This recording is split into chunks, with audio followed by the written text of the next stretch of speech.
Chapter 1. The Awakening of the System. Run, Fang Fan, run, don't look back. Fang Fan felt as if he were in a dream. His previous memory was of falling asleep in his apartment, but now, upon opening his eyes, he found himself sitting on a mountainside, strewn with rubble.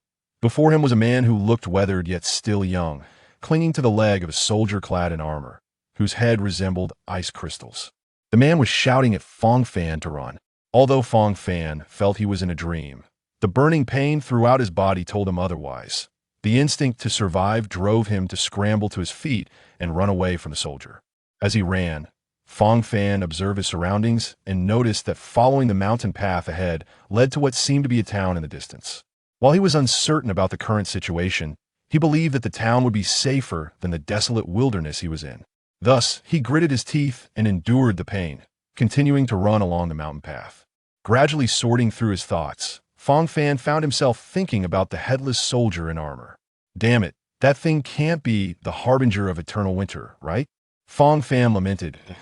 As a seasoned anime fan and bookworm, he often dreamed of crossing over to another world. But if he were to cross over, he would prefer to be to a peaceful world, not the world of Bronya, Honkai, Star Rail, hereafter referred to as where he could see the followers of various star gods fighting for their lives. Moreover, if nothing went wrong, he had likely crossed over to the hellish starting point of the lower city of Bellowberg. God, grant me an invincible golden finger, Fang Fan silently prayed in his heart. Although the star gods in the Bungsit world did not hear his words, under the arrangement of mysterious forces, Zwuja, the Bungsit game system awakened within Fang Fan in a timely manner. As the familiar background music of it echoed in his mind, Fang Fan felt that the gods were still watching over him. Welcome, Pioneer, to the game world of Honkai, Star Rail. Verifying time and network.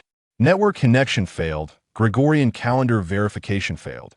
Pioneer history verification successful. Activating backup offline mode. User's body has been transformed into Pioneer template, and relevant skills and abilities have been obtained. Following this, a mobile phone and a baseball bat appeared in Fang Fan's hands.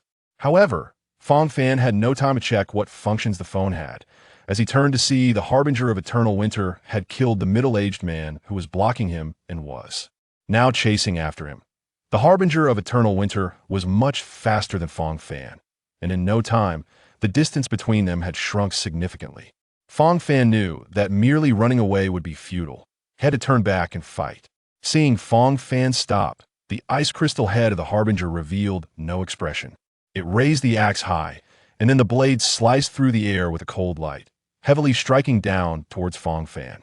Realizing he was outmatched, Fang Fan could only roll to the side a move he called lazy donkey rolling, just as the axe blade crashed down where he had just stood, sending rubble flying.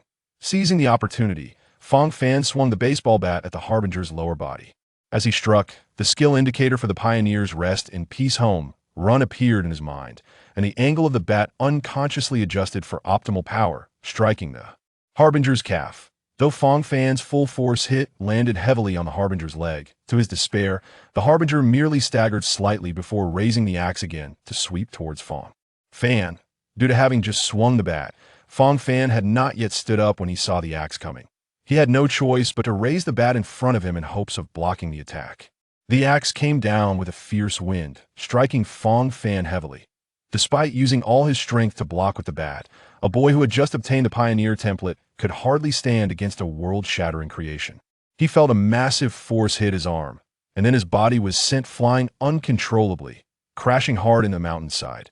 Pain shot through Fang Fan's back, nearly causing him to faint.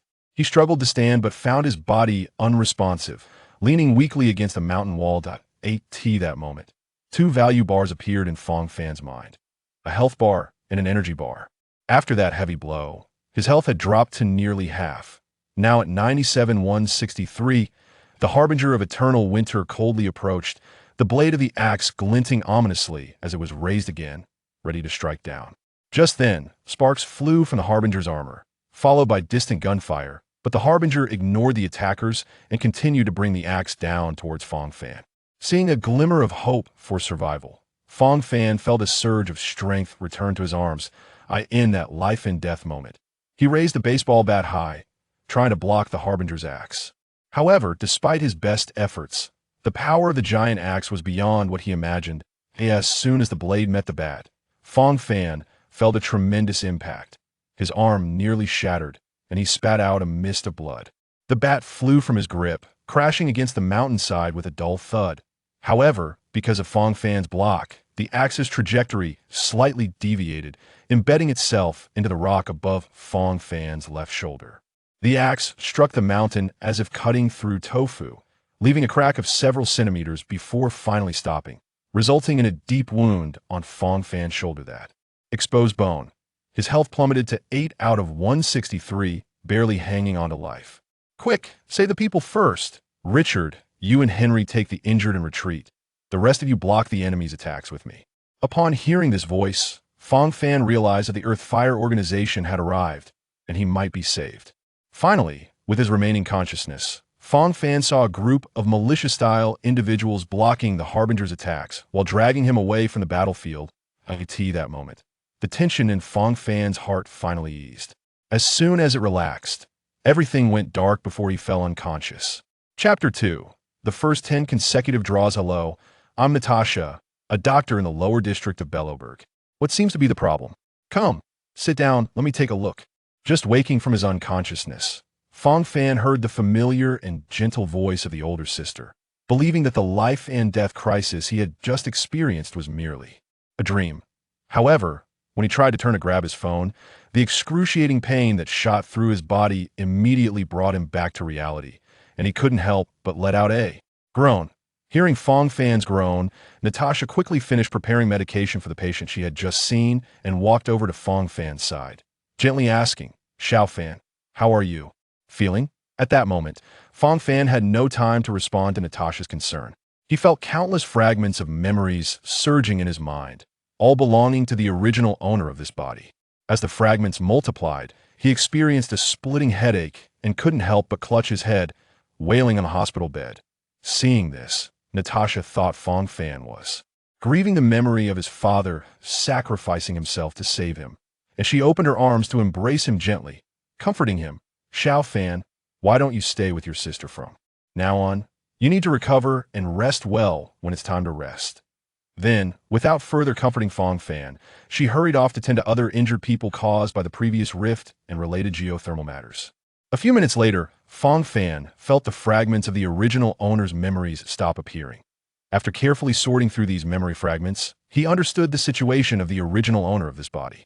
The original owner's name was also Fang Fan. The reason for this name was that Fang Fan's father, the man who delayed the Everwinter disaster shadow, was not a native of Belloberg, but a member of the Xianzhou Cloudrider army. He had met Fang Fan's mother, a short-lived species, during a battle. Fang Fan was the unintended product of their love, and because of him, the Xianzhou authorities expelled Fang Fan's father from the Cloudrider army. The fertility cult also targeted Fang Fan due to his uniqueness, leading to the death of Fang Fan's mother under their pursuit. Fang Fan's father lost all his cultivation as a result and accidentally arrived at the Yalalo 6 planet a few years ago. To evade the pursuit, he chose to hide in the lower city of Rivet town. Although Fang Fan's father had lost all his cultivation, he was still capable of labor. To obtain resources for himself and Fang Fan, he could only go to the mining area. Previously, Fang Fan's father was worried about letting Fang Fan accompany him to the mines, so he generally paid a certain amount of resources to leave Fang Fan at Natasha's orphanage, which is why Natasha cared for Fang Fan so much. Half a year ago, seeing that most of his peers had gone to the mines to work, Fang Fan asked his father to let him help in the mines. Unable to refuse Fang Fan, his father agreed, but unexpectedly encountered the rift spread. An Everwinter disaster shadow suddenly appeared before Fang Fan and his father, injuring his father, who was once a Cloud Rider, with a single axe strike.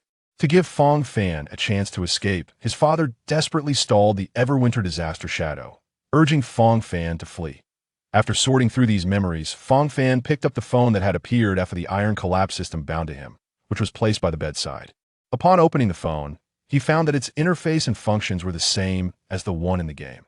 However, what filled Fang Fan with despair was that although the phone had various functions, when he opened the mall interface, he discovered that due to the lack of internet connection, the recharge system was shut down, and since he hadn't reached various places, the simulated flower bud feature was also unavailable.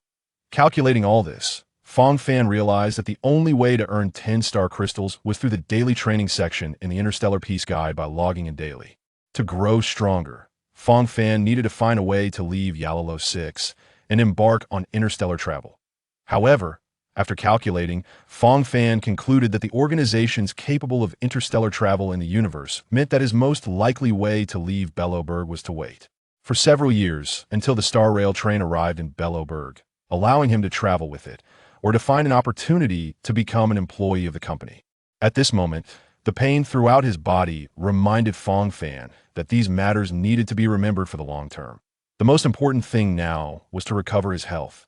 Just then, a series of rhythmic metallic clanking sounds and synchronized footsteps came from outside the window, accompanied by some sarcastic remarks. Haven't the Iron Guards all escaped to the upper city to become nobles?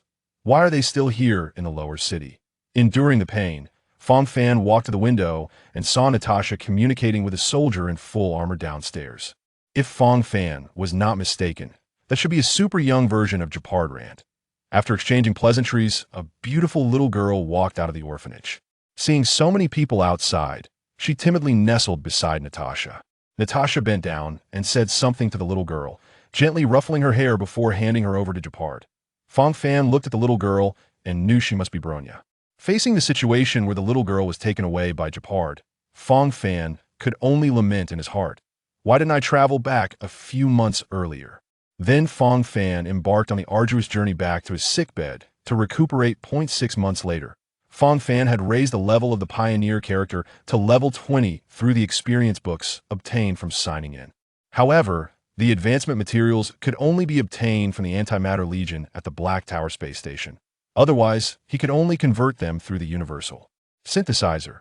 Fang Fan also tried to fight against the Rift creatures, but at present, relying solely on himself, he could only achieve a mutually destructive outcome with isolated Rift creatures. Therefore, Fang Fan could only wait until he accumulated enough chances for 10 consecutive pulls to summon a new helper to fight alongside him.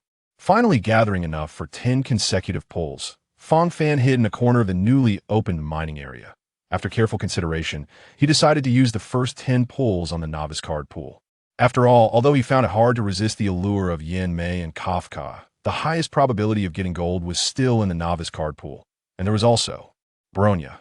Then, Fang Fan rubbed his hands, cleaned off the mining residue, and pressed the button on the phone to initiate the jump. With Pam standing at the front of the train, Fang Fan nervously stared at the phone screen, his palms sweating. As a beam of golden light burst forth from the gap in the train, sending Pam tumbling, Fang Fan couldn't help but exclaim, "Wow," and was overwhelmed with joy. As 3-star light cones passed before Fang Fan's eyes, a final beam of golden light flashed in front of him, and then a little girl in a red outfit appeared on the phone screen. Fang Fan was overjoyed. Although it wasn't Bronya, getting gold on the first 10 pulls and getting Clara made Fang Fan feel that he had no regrets at that moment. However, the subsequent system prompt left Fang Fan feeling hopeless. Chapter 3. The Rift Pioneer. Hello. Due to the existence of Clara in this space, in order to ensure the stability of this space, the Clara you summon cannot be called into this space. You can only obtain her attributes and skills. After hearing this system prompt his mind, Fang Fan felt as if something in the depths of his heart had shattered. Like a tea this moment, Fang Fan felt utterly despondent and had no mood to mine anymore. After organizing the earth marrow crystals he had mined today, he prepared to return to the orphanage to hand these crystals over to Natasha. After Fang Fan recovered from his illness, Natasha allowed him to stay in the orphanage for a few months because of his father's death and his recent recovery from serious injuries. Initially, Natasha only intended for Fang Fan to help out a bit in the orphanage and clinic, but on the first day of his recovery, when he had dinner with the other orphans, he discovered that their food supply was barely enough for survival, making it difficult to even feel full. Especially when Fang Fan saw the little homeless girl, Sheer, looking longingly at the orphanage after finishing a small portion of cookies on the roadside, his heart nearly melted. After dinner, Fang Fan approached Natasha to understand the specific situation and learned that the main funding for the orphanage came from donations by orphans who had grown up and left the orphanage. However, the current situation in the lower city meant that even the poorest and hardest working miners could barely fill their stomachs, and those adult orphans could only support the orphanage at the cost of their own hunger. Natasha managed to obtain a bit of resources through geothermal channels and, combined with careful budgeting, was able to sustain the survival of these orphans. Knowing this, Fang Fan immediately told Natasha that he wanted to become a miner to support the orphanage. At first, Natasha tried her best to stop him, as she had treated countless patients suffering from miner's disease. However, under Fang Fan's insistence, and given the increasingly difficult operation of the orphanage, she had no choice but to agree to his request. Fang Fan's desire to become a miner was not a sudden whim. Firstly, through his previous serious injury, he discovered that his self-healing ability after deification was extremely strong. As his life value recovered, his injuries healed at a rapid pace, so he was not afraid of miner's disease. Secondly, as a miner, Fang Fan would have more personal freedom, which would facilitate his training and skill release and testing his combat effectiveness. As he thought about this, Fang Fan was already nearing Rivet Town. He pulled out a small piece of earth marrow crystal from his bag, thinking of exchanging it for some snacks to improve little Sierra's diet. Over the past 6 months, Fang Fan had won little Sierra's favor through this method, becoming the closest person to her besides Natasha. Suddenly, a rift opened beside Fang Fan, and a large bird made of ice crystals charged out from the rift, heading straight for him. Fang Fan was not unfamiliar with this rift creature. It was one of the weakest frost crystal creatures in the collapse iron world. The few extinguished cores he had were obtained from these weakest birds. If it weren't for the fact that rift creatures tended to group together and rarely appeared alone, he might have already successfully advanced. However, even the weakest rift creature was covered in hard ice crystals, and its combat power was far above that of an ordinary person.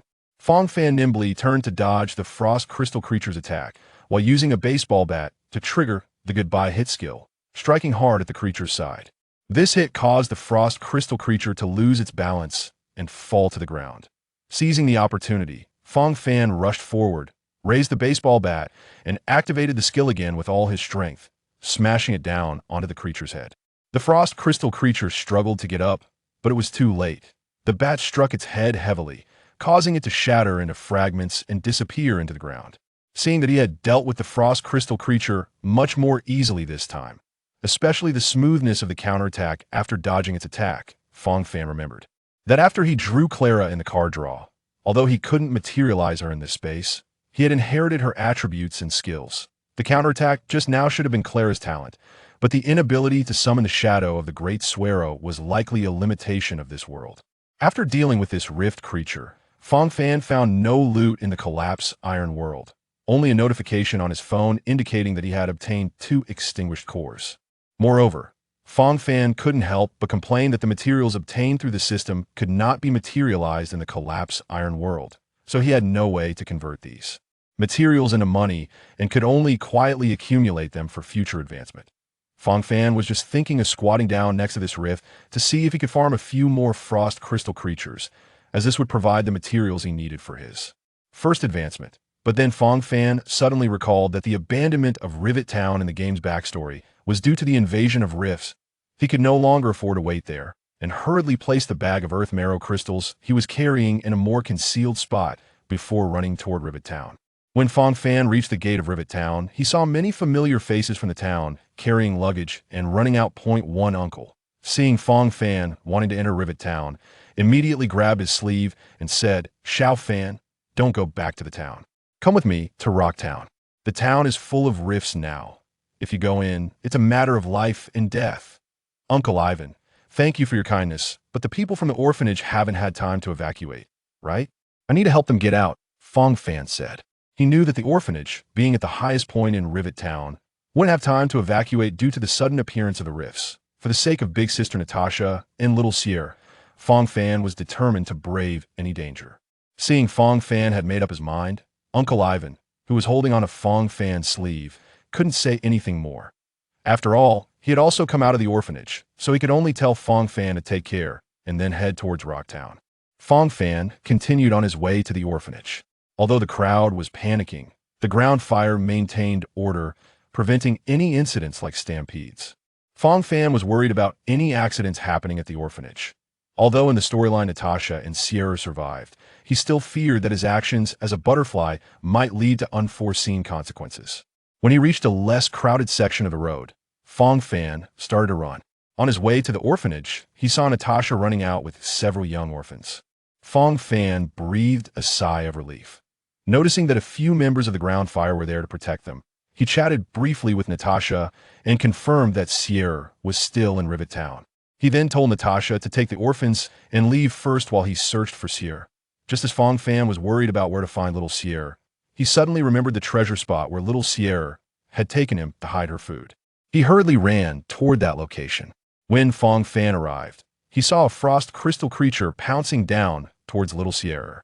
Chapter 4. Sierra gets hurt seeing this scene. Fang Fan was extremely worried about Sierra's safety. However, Fang Fan had no means of remote attack, so he had to exhaust all his strength to reach little Sierra as quickly as possible. His gaze was fixed on Sierra, silently praying that she could withstand the attack of the frost crystal creature, so he would have enough time to protect her. At this moment, Fang Fan did not dare to shout for Sierra to hold on, fearing that it would distract her. What Fang Fan did not expect was that when little Sierra saw the frost crystal creature pouncing towards her, she did not panic and run away like many ordinary miners. Instead, she stood her ground with her knees slightly bent and reached towards the mining pickaxe resting on a nearby rack. By the time the frost crystal creature was close enough to attack, little Sierra had already grabbed a mining pickaxe that was about her height with her right hand. Little Sierra tightly gripped the handle of the pickaxe, first dragging it behind her, then using her legs to generate force, driving her waist to swing the pickaxe forward. Since little Sierra was slightly sideways to the frost crystal creature, the attack only left 3 deep claw marks on her left arm, while at the same time, her pickaxe struck the head of the frost crystal creature. Although the pickaxe hit the creature's head, it only knocked it to the ground, causing a burst of ice crystals to scatter. The frost crystal creature shook its head and stood up again, returning to a low-flying state. However, little Sierra knew that with her ordinary strength, she could not effectively harm these rift creatures. After the pickaxe struck down, feeling the impact on the frost crystal creature, she immediately dropped the pickaxe, enduring the pain in her left arm, and ran towards the gate of Rivet Town. As she ran, Sierra threw away her precious food that she usually could not bear to eat in a relatively hidden place, taking a deep glance to remember where she had thrown it. At this moment, Fang Fan had just reached the hidden entrance of Sierra's cache, blocking the light that shone into this concealed corner. Seeing that Sierra was temporarily safe, Fang Fan felt slightly relieved, but he did not let his guard down and hurriedly squeezed into Sierra's south hiding place. After throwing away her food, little Sierra only glanced to remember where she had left it and did not stop her feet, running straight towards the only exit of the cache. While running, she occasionally looked back to see if the frost crystal creature was chasing her. When little Sierra looked back and saw the frost crystal creature just taking off, she calculated the speed difference between them. Since the hiding place was not large, she was only a few steps away from escaping. Little Sierra estimated she could get out before the frost crystal creature caught up, and she felt relieved. Just as little Sierra relaxed her mind, she saw a shadow blocking the light at the only exit of her hiding place. At first, she thought the rift creature outside had discovered her, and despair filled her heart. Moreover, with the exit blocked, little Sierra could not get out, standing there in a daze, unsure what to do next. Due to inheriting the pioneer template in the system, although Fang Fan had not had rich nutrition intake over the past 6 months, his physical development was still quite evident. This caused him to expend a lot of effort when he squeezed through the small entrance. After getting in, it took him a little while to adapt to the dim environment inside. Just as he was able to see in the dark, he noticed little Sierra standing in front of him, while the frost crystal creature was already in a pouncing stance, charging towards her back. Because there was a little Sierra between Fang Fan and the frost crystal creature, he could not push it back immediately. In a moment of desperation, Fang Fan directly pulled little Sierra into his arms, then half-turned and raised his right arm, which held a stainless steel baseball bat he had bought cheaply from a junkyard, to block between himself and Sierra. With time running short, Fang Fan had not managed to assume a complete blocking stance when the frost crystal creature's attack arrived. He felt a sharp pain in his right arm and was unsure of his injury. However, he felt his right hand move uncontrollably, swinging the bat in a semicircle and striking the frost crystal creature. With just one hit, the creature exploded into a flurry of ice shards. Fang Fan did not have time to check his injury before feeling a pair of arms tightly wrap around his waist. By instinct, he also extended his arms to embrace little Sheer, but as soon as his arms touched her shoulder, he heard her let out a painful groan. With a faint light, Fang Fan looked at Sheer's left shoulder and discovered deep claw marks on her triceps, which were still bleeding. Fang Fan, I'm so tired. I just want to rest for a while, little Sheer mumbled in his arms. Fang Fan immediately felt a layer of cold sweat on his forehead and hurriedly said, Sure, you can't sleep yet. Stay awake, and we can rest once we see Sister Natasha, okay? While speaking, he shook little Sheer's right shoulder, fearing she might fall asleep and not wake up in such a place. Fang Fan moved little Sheer to the narrow exit, and with the light from the street lamp outside, he noticed that the blood from her left arm had soaked the left side of her shirt, showing no signs of stopping and still flowing out. Fang Fan quickly tore off 2 long strips from the hem of his shirt and tightly wrapped them around the area below the shirt's deltoid down to her armpit, tying a slip knot. Seeing the amount of blood Sheer was losing, Fang Fan suspected she might have hit an artery. Although he knew that the number of rift cracks in Rivet Town was increasing, if Sheer's wound was not treated quickly, it could be life-threatening. Moreover, he remembered from the game's plot that Natasha had left in a hurry and did not carry many medical supplies. If Sheer developed an infection due to the wound, in a situation lacking medicine, it would be a matter of life and death. Thus, after getting little Sheer out of his hiding place, Fang Fan set his sights on the orphanage located at the highest point of Rivet Town. Chapter 5. The orphanage. Fang Fan remembered that in the original plot, due to the sudden appearance of rift cracks in Rivet Town, Natasha had left behind many medical supplies in the orphanage. Although staying in Rivet Town for even a minute posed more danger, Fang Fan looked at little Sheer in his arms, whose wound was still slowly bleeding despite having a tourniquet tied. Fang Fan knew that if he did not promptly use clean gauze to bandage Sheer's wound and prepare enough antibiotics, even if she could survive the current blood loss, subsequent secondary infections could take her life. With this in mind, Fang Fan adjusted his hold on Sheer, shifting from carrying her in his arms to carrying her on his back, securing her with the strips of cloth to prevent her from falling off. He then proceeded down a relatively hidden staircase towards the orphanage. This path was quite narrow, typically only used by children when they took a shortcut to get to the water basin near the entrance of the orphanage to drink water. However, thanks to the narrowness of this path, the likelihood of rifts appearing along this small road is minimal. During the process of climbing the narrow stairs to the orphanage located at the top of the mountain, Fang Fan only encountered one flame Hua creation, which he dealt with using his iron baseball bat in just 2 hits. Along the way, Fang Fan also discovered that although the recovery anchor points in the game do not exist in this world, his health recovery speed is not as non-existent as in the game. Instead, it increases with the character's level. As he climbed, the claw marks from being struck by that frost crystal creation gradually disappeared as his health recovered. Throughout the journey, Fang Fan continuously chatted with Xiao, afraid that a moment of negligence would cause her to fall asleep. Along the way, Fang Fan also learned why Xiao, also an orphan, was not in Natasha's orphanage. Xiao was not originally an orphan. When she was 3, her father was drafted to the upper district as a member of the Iron Guard, and at that time, her father entrusted her to Natasha. Thus, for the following years, Xiao grew up in Natasha's orphanage. However, due to the subsequent blockade of the passage between the upper and lower districts, and the fact that Xiao's father was once an Iron Guard, many people in Rivet Town spoke ill of her. After Xiao turned 8, the orphanage's financial situation worsened, and tired of the mocking from others, she decided to move out and live on her own. Although Natasha had been comforting Xiao and urging her to return to the orphanage, Xiao's pride did not allow her to do so. After reaching the orphanage, Fang Fan, who had been helping Natasha with patients during his leisure time for the past 6 months, skillfully carried Xiao into the treatment room. After gently placing Xiao on the bed in the center of the treatment room, Fang Fan first slowly loosened the cloth strips he had tied around her left arm to stop the bleeding.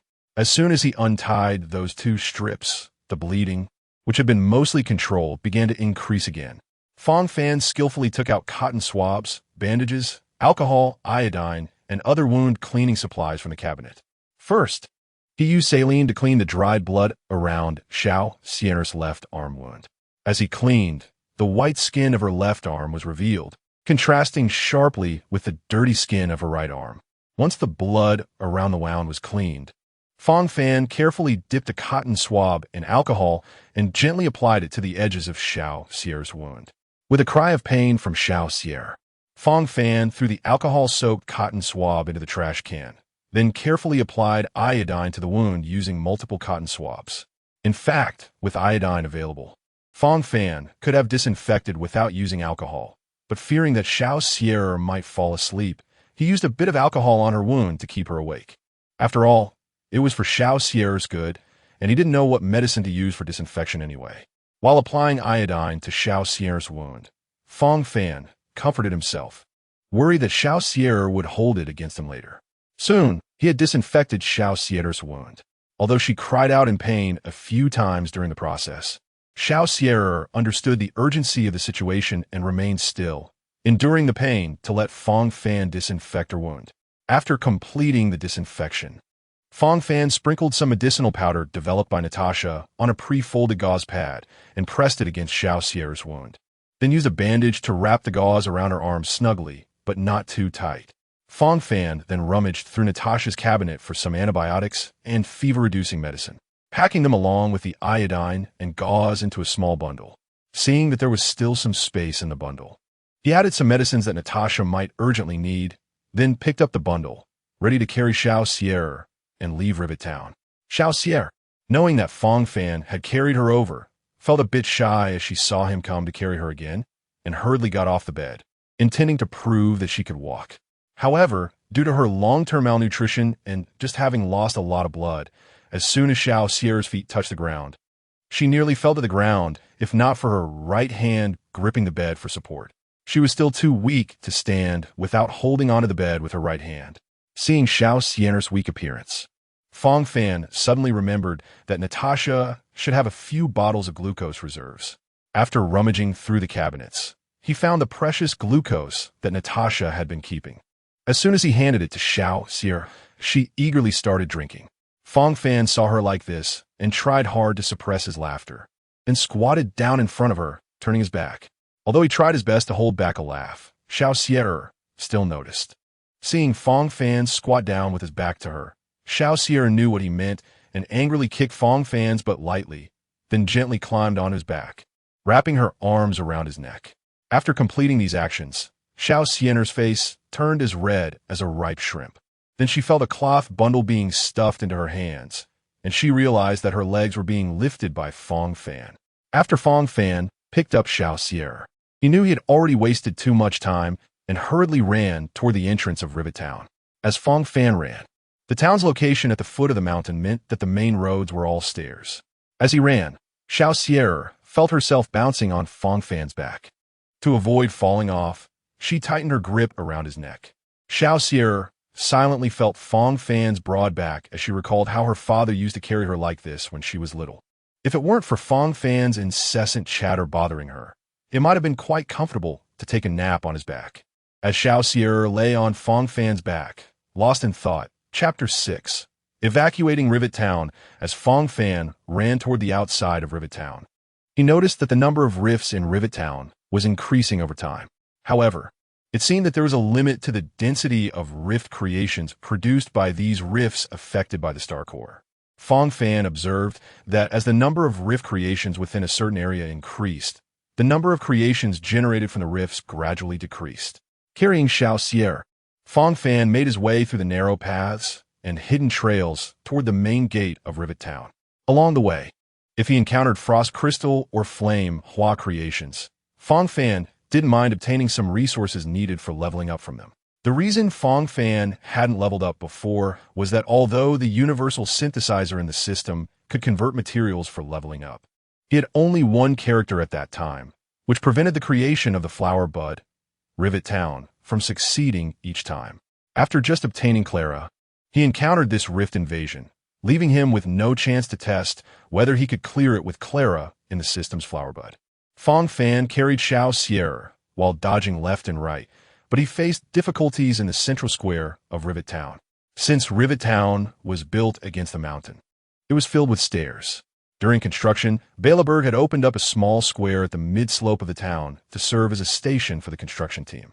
Then the construction team would build other roads and buildings in Rivet Town, either up or down from this small square.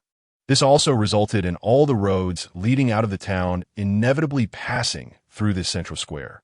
Just now, when Fang Fan was going uphill, there were still members of the Earthfire organization maintaining order here, guiding the residents of Rivet Town to exit through different routes.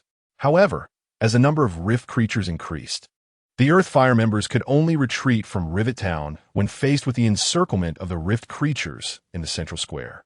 This led to the current situation where the central square was occupied by the Rift creatures.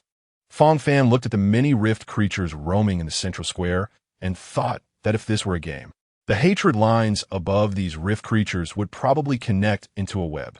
Fang Fan was hiding in a concealed corner with Xiao Sierra, studying whether there were any gaps in the movement trajectories of these Rift creatures that would allow him and Xiao Sierra to sneak out of Rivet Town. Suddenly, Fang Fan felt Xiao Sierra's small hand that was around his neck slip down to his waist, trying to feel for something. Looking down, he realized that Xiao Sierra was untying the rope he had previously tied to prevent her from falling off his back. Fang Fan thought that Xiao Sierra had been on his back for too long and wanted to get down and stretch. So he took the initiative to untie the cloth strip. Unexpectedly, after Xiao Sierra landed, she leaned against Fang Fan for a moment to adapt. And once she confirmed that she could walk independently, she looked at Fang Fan and said, "Brother Fang Fan, thank you for risking your safety to save me."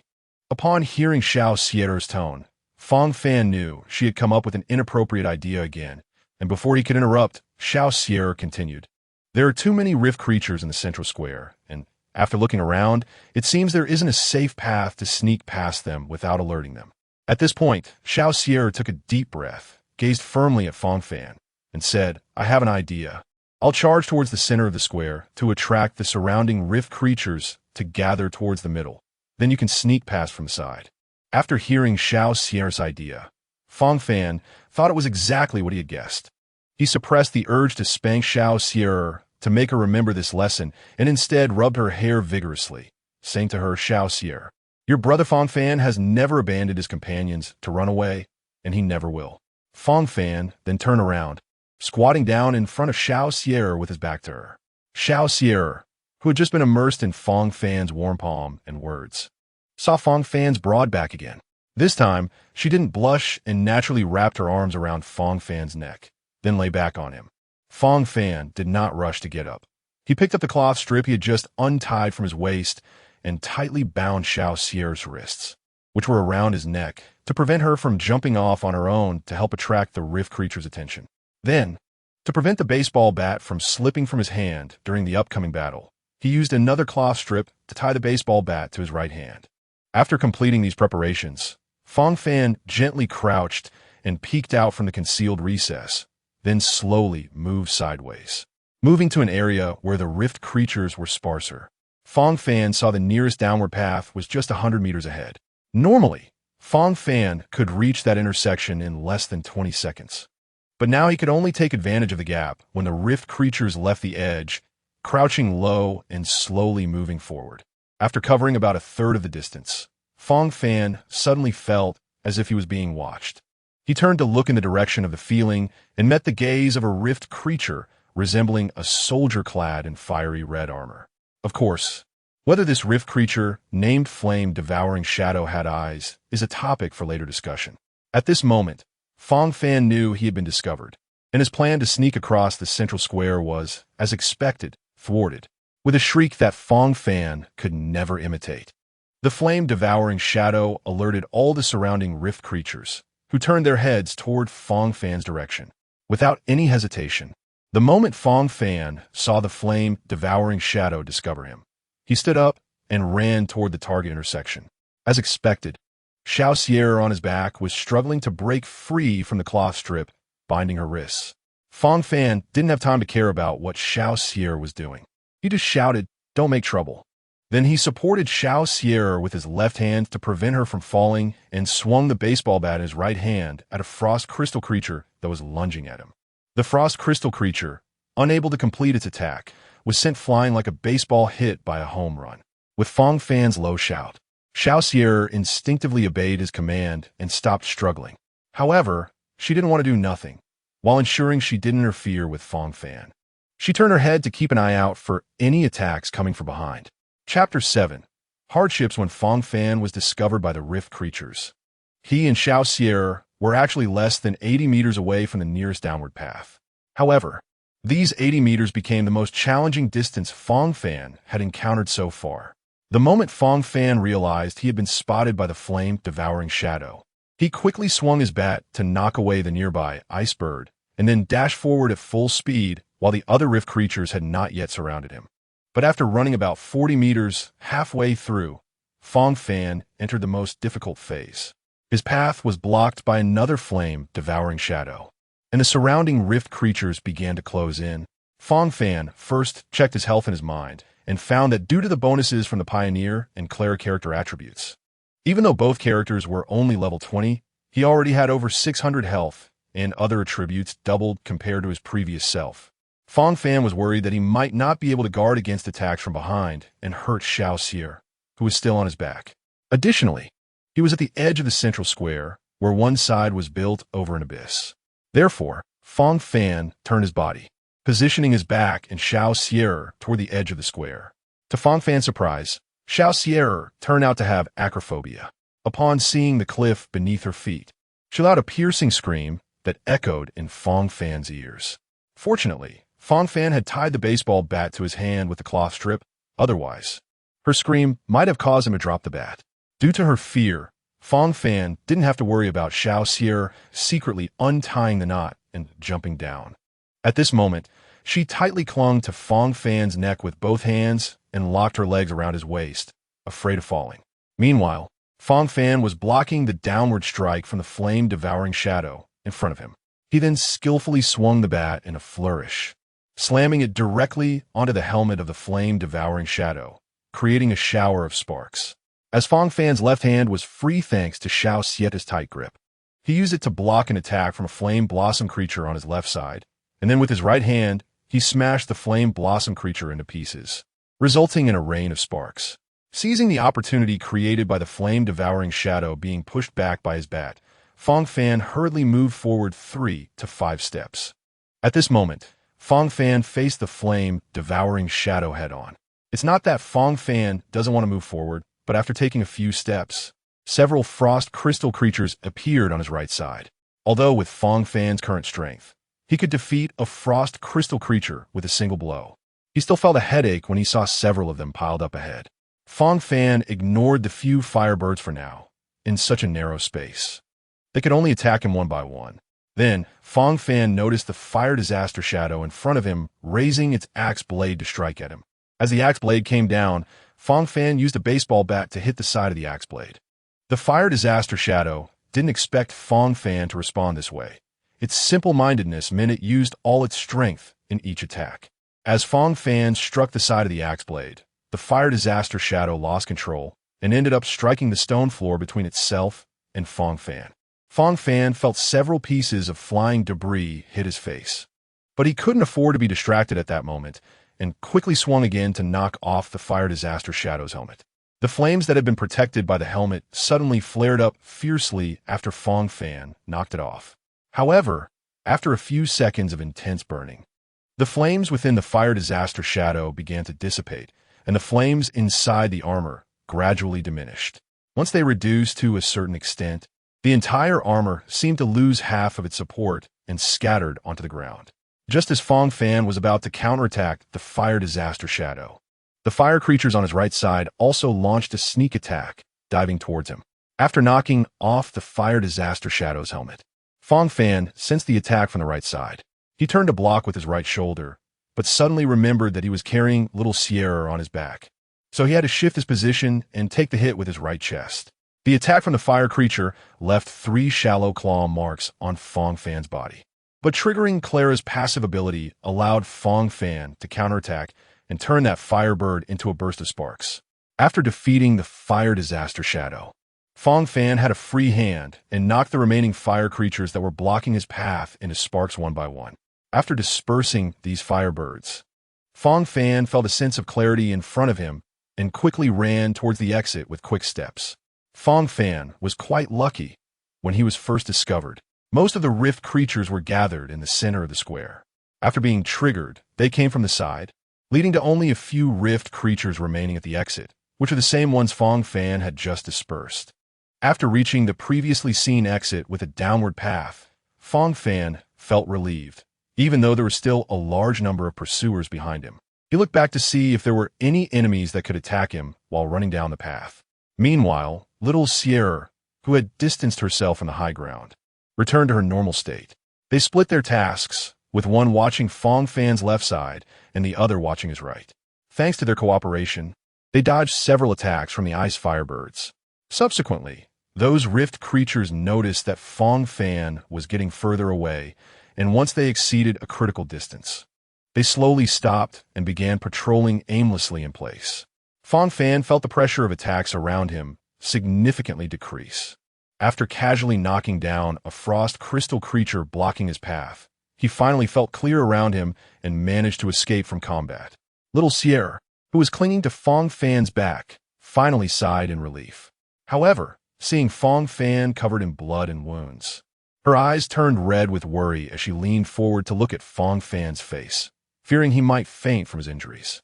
At that moment, Fang Fan was about to turn around to check if any enemies were pursuing him and happened to be on the same side as little Sierra. Although they didn't have an overly dramatic moment, they ended up staring into each other's eyes at close range. Not only was little Sierra affected, but Fang Fan also felt his face flush with heat. Chapter 8. Reunion. Fang Fan Gidge. Are you okay? Should we find a safe place? After feeling shy a few times, little Sierra had developed some resistance to embarrassment and spoke up to break the awkward atmosphere. Fang Fan, who had come from a time when he was a single man aspiring to become a great magician, was rendered speechless at the sight of little Sierra's face, which was beginning to show its beauty. Hearing little Sierra's words, Fang Fan momentarily lost his ability to think and reflexively responded, "Okay, let's find a hidden place." After hearing Fang Fan's response, little Sierra realized that her words were full of ambiguity. Her previously flushed cheeks turned beet red, and she hurriedly clarified, "Fang Fan Gidge. I didn't mean that. I'm in a safe place to help you with your wounds." At this point, Fang Fan's mind began to function again. He quickly turned to look ahead, confirmed which path led out of Rivet Town, and disregarded little Sierra's suggestion to treat his wounds, starting to walk down that path. As Fang Fan turned back, he returned to his normal state and said to little Sierra, "Don't worry, my body isn't that fragile. These wounds are nothing." Little Sierra thought Fang Fan was just putting on a brave face. After all, anyone seeing his numerous wounds would think he was severely injured. However, Fang Fan noticed that his health points were still at half, and once they recovered, the wounds would naturally heal. Moreover, he remembered that he had an active skill series called Secret Techniques, and the Pioneer-S secret technique, Indestructible Triple Strike, could restore 15 of his maximum health each time it was used. The system, knowing Fang Fan couldn't gain secret technique points from the outside by breaking those purple jars, kindly changed it to grant him 5 secret technique points each day. This meant that if Fang Fan wanted to, he could continuously use the secret technique several times to fully restore his health. But since he hadn't reached a completely safe place yet, he decided to let his health recover slowly and save the 5 secret technique points for emergencies. Suddenly, Fang Fan slapped his forehead, remembering that his character could also equip light cones. As he ran along the path leading out of Rivet Town, he equipped the 2 light cones he had and leveled them up to level 20. Then, without stopping, he hurried towards the only exit of Rivet Town, benefiting from his now numerical body, which allowed him to have nearly limitless stamina as long as he didn't exceed a critical point. This was also why he could still have the energy to buy little Sierra some snacks while working as a miner. Although there were still some rift creatures along the way, the largest rift was located in the central square, so the other rifts in Rivet Town were not significant, and there were fewer rift creatures on the small roads.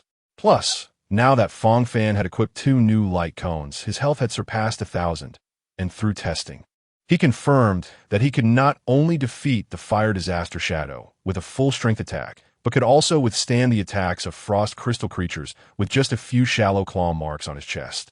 At the beginning, when Fang Fan was testing his defense, the little girl Shi'er, who was carried on his back, felt her heart leap in her throat when she saw Fang Fan get hit by that large bird on his chest. However, when she noticed that Fang Fan only had a few minor scratches on his chest, she couldn't help but glance at her own left arm, which was tightly wrapped, and felt a hint of frustration.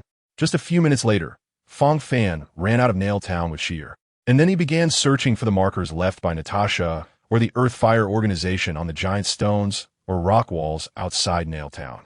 It didn't take long before Fang Fan saw a message written by Natasha on one of the rock walls. Fang Fan, by the time you read this, you must have found Shi'er and brought her out. The children and I from the orphanage have also escaped safely, so you don't need to worry about us. Just follow the markers I left below to catch up with us. Natasha. Although Fang Fan previously thought they were protected by the Earth-Fire organization and that Natasha would be safe in Rocktown as per the original storyline, he truly felt relieved after reading Natasha's message. Fang Fan softly asked the little girl Shi'er on his back, "Sure, we are safe now. If you feel tired, we could take a break. If you can still hold on, let us go after Natasha immediately and reunite with them as soon as possible." If it were the previous Shi'er, she would not allow Fang Fan to add a little in front of her name, but after going through these events, she had now tacitly accepted Fang Fan's way of addressing her. At this moment, although Shi'er was very tired, she knew that even if she rested, she couldn't sleep. So she wanted to hurry to Rocktown and have a comfortable sleep. So she said to Fang Fan, "Brother Fang Fan, Shi'er can still hold on. Let's go find Sister Natasha." Upon hearing Shi'er's words, Fang Fan first ran to retrieve the bag of Earth Essence crystals he had hidden outside Nail Town, and then, holding Shi'er on his back with one hand and the bag of crystals in the other, he ran in the direction of the markers Natasha left. Although Fang Fan had been to Rocktown a few times to exchange for Earth Essence crystals and should know the way, Natasha was still worried that he might go the wrong direction. So, she left a marker for him every 2 to 3 kilometers, which also allowed Fang Fan to catch up with the main group faster. Since the fleeing group from Nail Town included both the elderly and children, Fang Fan took more than an hour to catch up with the main group, and at this point, they were less than 10 kilometers from Rocktown. They could already see the Earth Essence crystal mines surrounding Rocktown, and the fleeing group from Nail Town encountered a few miners who had just finished working in the mines and were preparing to rest in Rocktown. Because the relationship between the two towns was generally good, they were somewhat familiar with each other, and the miners from Rocktown found a few acquaintances in the fleeing group from Nail Town to chat with. Most of the miners expressed their sadness upon learning about Nail Town's situation and comforted their friends. Only one miner from Rocktown, after hearing about Nail Town's situation and the purpose of this group from others' conversations, excused himself to go to the restroom and slipped away to a place out of sight. Then, once the miner was out of the fleeing group's sight, he hurriedly ran towards Rocktown. Chapter 9. Dispute when Natasha led the fleeing villagers from Nail Town to the entrance of Rocktown. She noticed that a considerable number of Rocktown residents were gathered there. From a distance, Natasha initially thought the residents of Rocktown had come to welcome her group. However, as they got closer, she realized that the residents' behavior was somewhat off.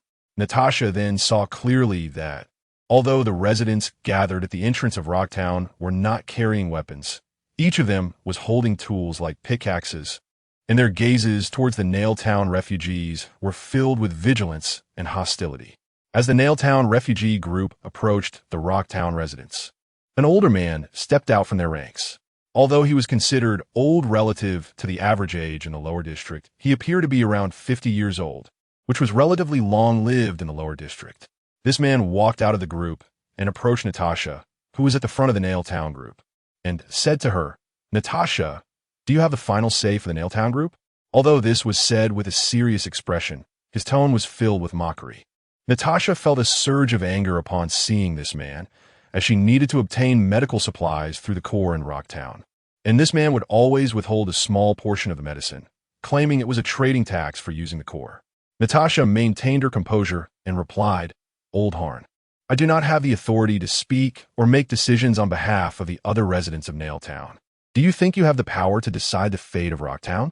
The man called Old Harn smiled at Natasha and said, "Ms. Natasha, While I may not have the authority to make decisions on other matters, I do not care what reason or purpose the residents of Nailtown have for coming here.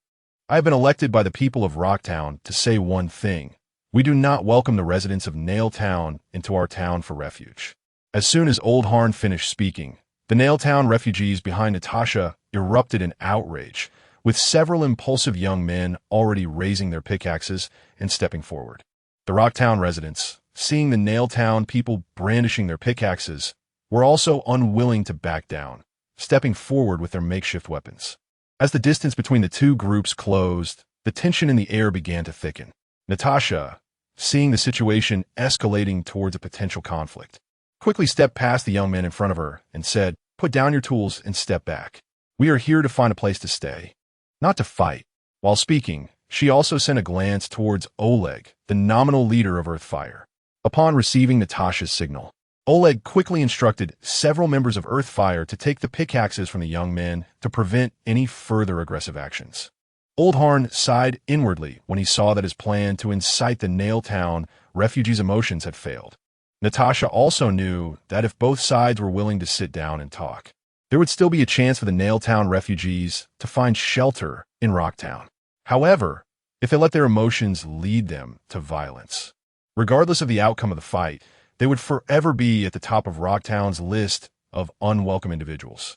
Seeing that this sudden incident had calmed down, Natasha continued to address Old Harn, who was temporarily the leader of Rocktown. "Old Harn, due to the invasion of the Rift, we from Nailtown have become homeless. We are all people of Bellowburg. Can we ask the residents of Rocktown to provide us refugees with a place to stay? After all, if it weren't for this excellent quality of mutual help, Bellowburg wouldn't have lasted nearly 800 years. In fact, most people in Rocktown were unaware of what had happened in Nailtown. They only heard that the situation in Nailtown was coming to Rocktown to seize territory and resources, so they hurriedly grabbed their tools to see what was happening, intending to use their implements to protect their own interests if the Nailtown residents did anything wrong. When the residents of Rivet Town, with their families in tow, walked to Rocktown because Rivet Town had been eroded by the rift, most people put down their tools. Some even began to think about where in Rocktown there might be space for the residents of Rivet Town to temporarily stay. Due to the influence of the Star Core, the appearance of the rift was completely random. As the saying goes, what goes around comes around. If today the people of Rocktown were to refuse entry to the residents of Rivet Town when they faced the rift's erosion, then one day, if Rocktown were to encounter the same fate, would they be rejected at the door by the people of Rivet Town? However, Old Han did not think so. He immediately pointed out a matter that Natasha had been avoiding. "Natasha, I have a question for you. If we in Rocktown agree to let your refugees from Rivet Town take shelter here, after you all have rested, will you settle here permanently, or will you look for another place?" This question was the crucial issue that Natasha had been avoiding all along. Currently, the only thing of trading value in the lower district was the Earth Essence Crystal. So only the mines adjacent to the Earth Essence Crystals could provide a source of income. Now, due to the invasion of the Rift, there were only 3 mines still extracting Earth Essence Crystals, and with Rivet Town being eroded by the Rift, only 2 mines were left operational, one of which was in Rocktown. The other mine that could still be mined was several hundred kilometers away, and the way was filled with rifts. Therefore, if Natasha and the refugees from Rivet Town wanted to survive, they could only settle in Rocktown. Natasha was momentarily unsure how to respond and hurriedly thought about how to handle the question, but silence was inevitable. Old Han and the residents of Rocktown saw Natasha's silence in response to this question, which was also an answer in itself. So Old Han quickly added fuel to the fire, loudly declaring to the refugees from Rivet Town, "Natasha, don't say Old Han, I'm making things difficult for you. I promise on behalf of everyone in Rocktown that if you only rest here for a few days before setting off again, I will clear the way and welcome you into Rocktown. But let me be clear, it will only be a short stay. We in Rocktown do not have extra land to accommodate you." Hearing Old Han's promise, Natasha looked back at the weary faces of the people from Rivet Town and was about to agree to Old Han's conditions, planning to discuss the long-term residence later. However, before Natasha could open her mouth to agree, a voice shouted from behind her. Chapter 10. Land ISNT, there's still a piece of wasteland in the southwest corner of Rocktown. Would you rather let that land remain abandoned than allow us from Rivet Town to have a place to stay? Natasha turned back to see one of the young men from whom the mining picks had been confiscated accusing the residents of Rocktown. Natasha and Oleg exchanged glances, both realizing their mutual helplessness. Even Fang Fan, who had been a seasoned recluse in his past life, felt exasperated by the young man's words. After all, the people of Rivet Town were in a position of needing something from Rocktown.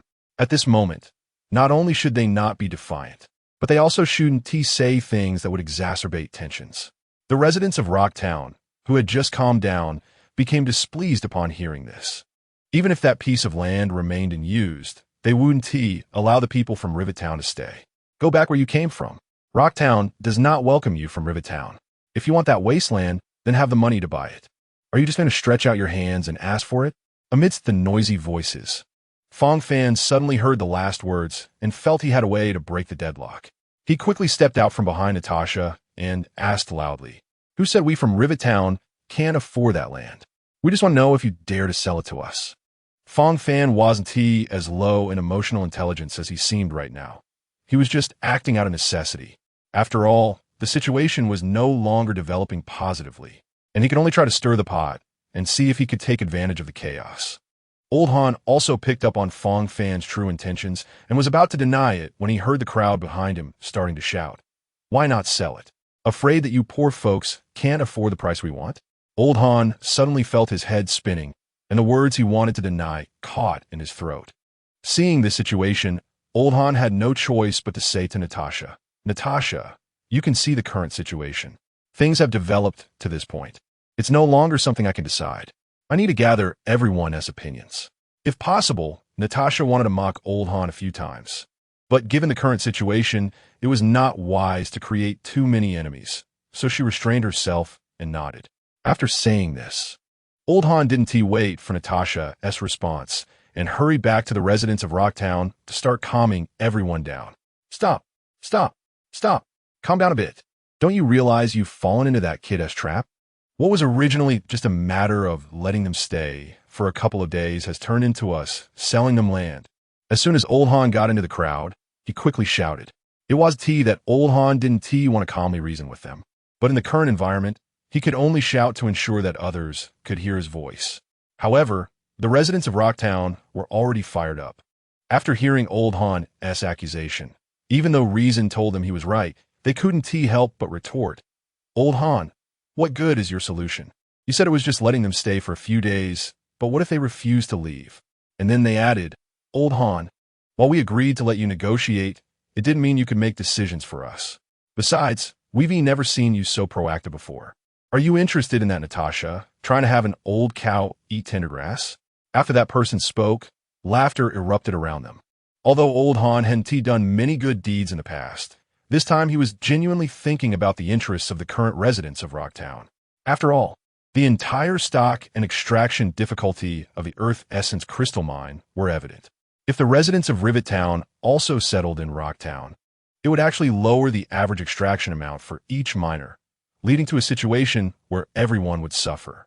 At this moment, Old Han felt more despondent than angry. So he waved his hand and said, "I, Old Han, indeed do not have the authority to make decisions for everyone. I'm feeling a bit unwell. I'll go home and rest for a while." Saying this, he squeezed through the crowd and headed towards his home, his posture much more hunched than when he had been at the front of the crowd. The people of Rocktown watched Old Han leave. The previously noisy crowd suddenly fell silent. Most people felt that Old Han's departure was inconsequential, thinking anyone could negotiate on behalf of everyone. How hard could it be? However, after staring blankly at each other for several seconds, they realized that aside from Old Han, no one had volunteered to negotiate on behalf of everyone. Originally, there were some people who might have taken on the role of negotiator, but after seeing Old Han's outcome, they hesitated. As everyone looked around, unsure of who should negotiate with Natasha, they turned their eyes to the young man who had just contradicted Old Han. That young man had only spoken out of impulse, and seeing everyone looking at him, he immediately felt displeased. "What are you all looking at me for? If you think Old Han was right, then why didn't any of you support him just now? Now you're putting the blame on me, right?" The young man defended himself for a while. only to find that everyone was still silently watching him. Suddenly, he decided to give up on pretense and said to the residents of Panyin Town who were looking at him, "So you mean for me to negotiate on behalf of everyone? I can negotiate, but you all need to discuss how to deal with those people from Rivet Town outside. Are we going to drive them away, or let them stay for a few days, or sell the land to them?" Upon hearing that the young man was going to represent everyone in negotiations, the other residents of Panyin Town immediately breathed a sigh of relief, as long as it wasn't them. However, they were soon stumped by the young man's question. They gathered together again to discuss what to do, ultimately deciding that driving them away outright wouldn't be good. Letting them stay was almost the same, so they might as well sell the land to them. That way they could still get some money to improve their lives. However, they needed to set a high price. If the Rivet Town people couldn't afford it, it would be best if they left in shame. With a definite answer, the young man could no longer refuse and had to muster the courage to approach Natasha for negotiations. Although he was very reluctant, he understood from the crowd's reaction that he had been pushed to the forefront and had no way out. So he gathered his courage and walked up to Natasha. Natasha had been observing the crowd from a distance and had keenly sensed old Han's frustration and everyone's hesitation. She secretly breathed a sigh of relief, realizing that her worst outcome would just be purchasing the land. At that moment, when the young man stood before her, she smiled gently, her eyes filled with relief and challenge. The young man took a deep breath, trying to remain calm, but he still felt a bit anxious. Chapter 11. Raising money. Seeing the young man who had previously been the most aggressive come up to her, Natasha guessed he was going to ask her to buy the land. However, she pretended not to know and asked, "Hello? What should I call you?"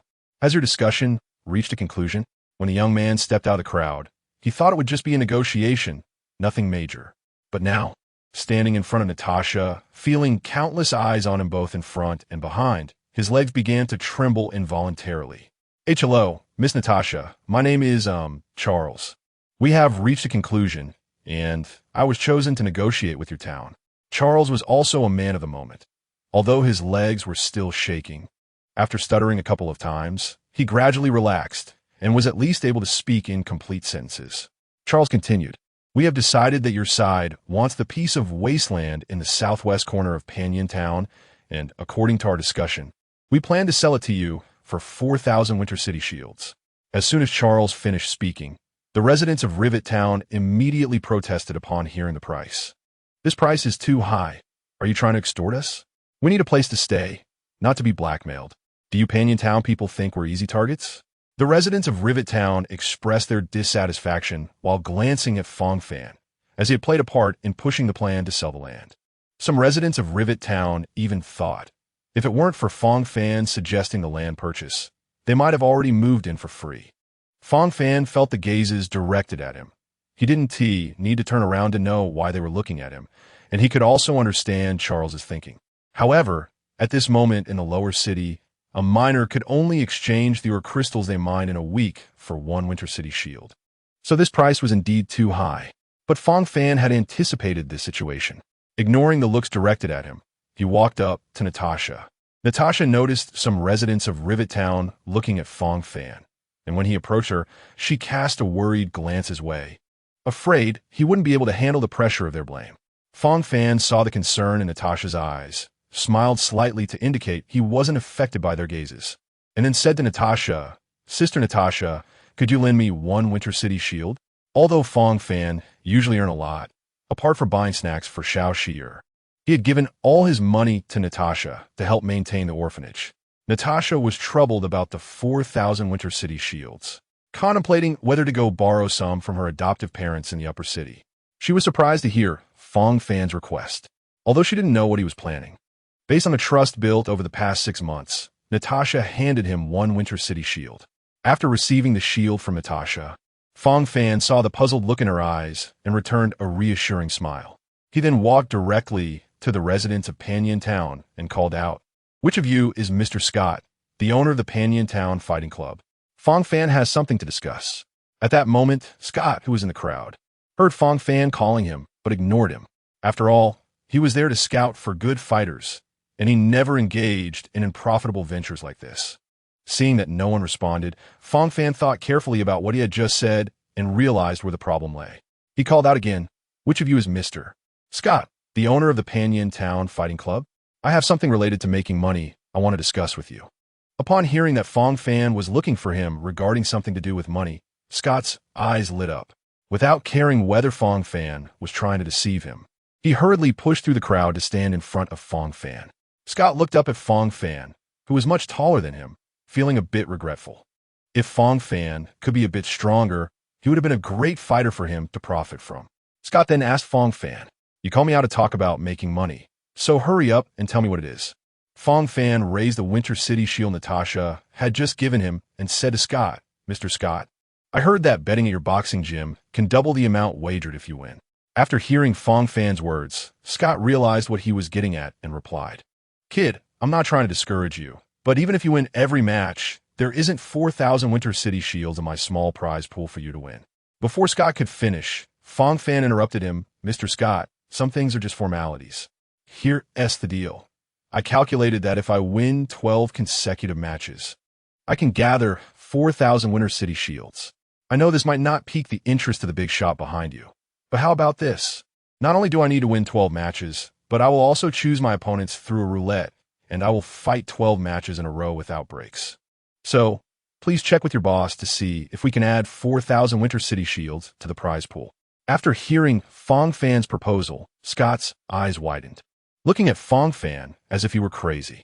After years of experience running a boxing gym, Scott knew that Fang Fan's actions were tantamount to courting death.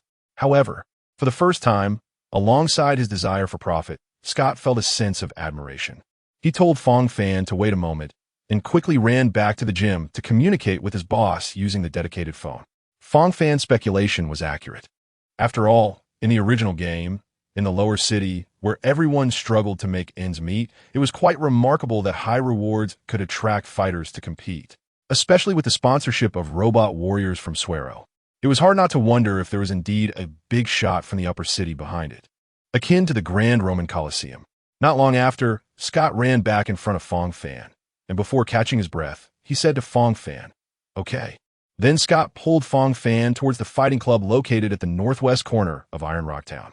As the people around Fang Fan relayed the conversation between him and Scott, the residents of Iron Rock Town were also surprised by Fang Fan's actions and began to head towards the fighting club as well.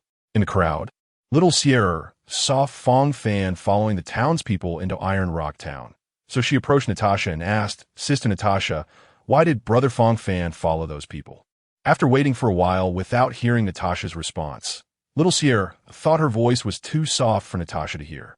Just as she was about to ask again, she noticed that the usually calm and dignified Natasha was now biting her lip tightly. Little Sierra held Natasha's hand with her small hand, wanting to say something but not knowing where to start. At that moment, little Sierra suddenly felt a drop of water fall onto the hand she was holding Natasha's with. Then Natasha tightened her grip on little Sierra's hand and led her along with the crowd towards the fighting club. The residents of Iron Rock Town also learned through word of mouth about Fang Fan's plan to raise 4,000 Winter City shields. In amazement and sorrow, they joined the crowd to see if Fang Fan could help them win a place to live. Little Sierra held Natasha's hand tightly, feeling a warm current surge within her. She looked up at Natasha, her eyes shining with determination. She knew that this seemingly fragile woman was actually filled with strength.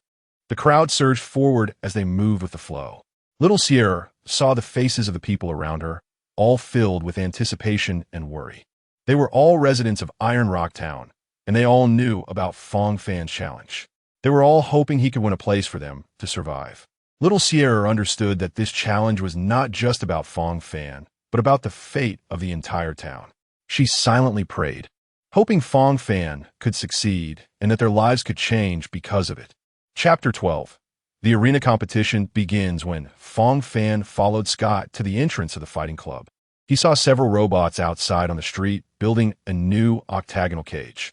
Noticing Fang Fan's puzzled expression, Scott explained, "Mr. Fang, your battle hype is too strong. The indoor venue can't accommodate so many spectators, so it's been changed to outdoor, which is also more convenient for viewing." When Scott mentioned convenience, he subtly pointed upwards. Fang Fan didn't care whether it was indoors or outdoors, so he stood with Scott, waiting for the robots to finish building the new octagonal cage. The spectators arriving to watch quickly understood the situation and gathered around the octagonal cage in circles. Meanwhile, those who had just learned about it rushed over as well. The robots worked quickly, and soon the new octagonal cage was completed. Fang Fan looked at Scott, who gestured for him to enter. So Fang Fan walked straight into the octagonal cage. On the way, he noticed Natasha and little Sierra watching him from the side. At that moment, little Sierra looked worried, and although Natasha still wore her usual calm expression, Fang Fan sensed something was off with her demeanor.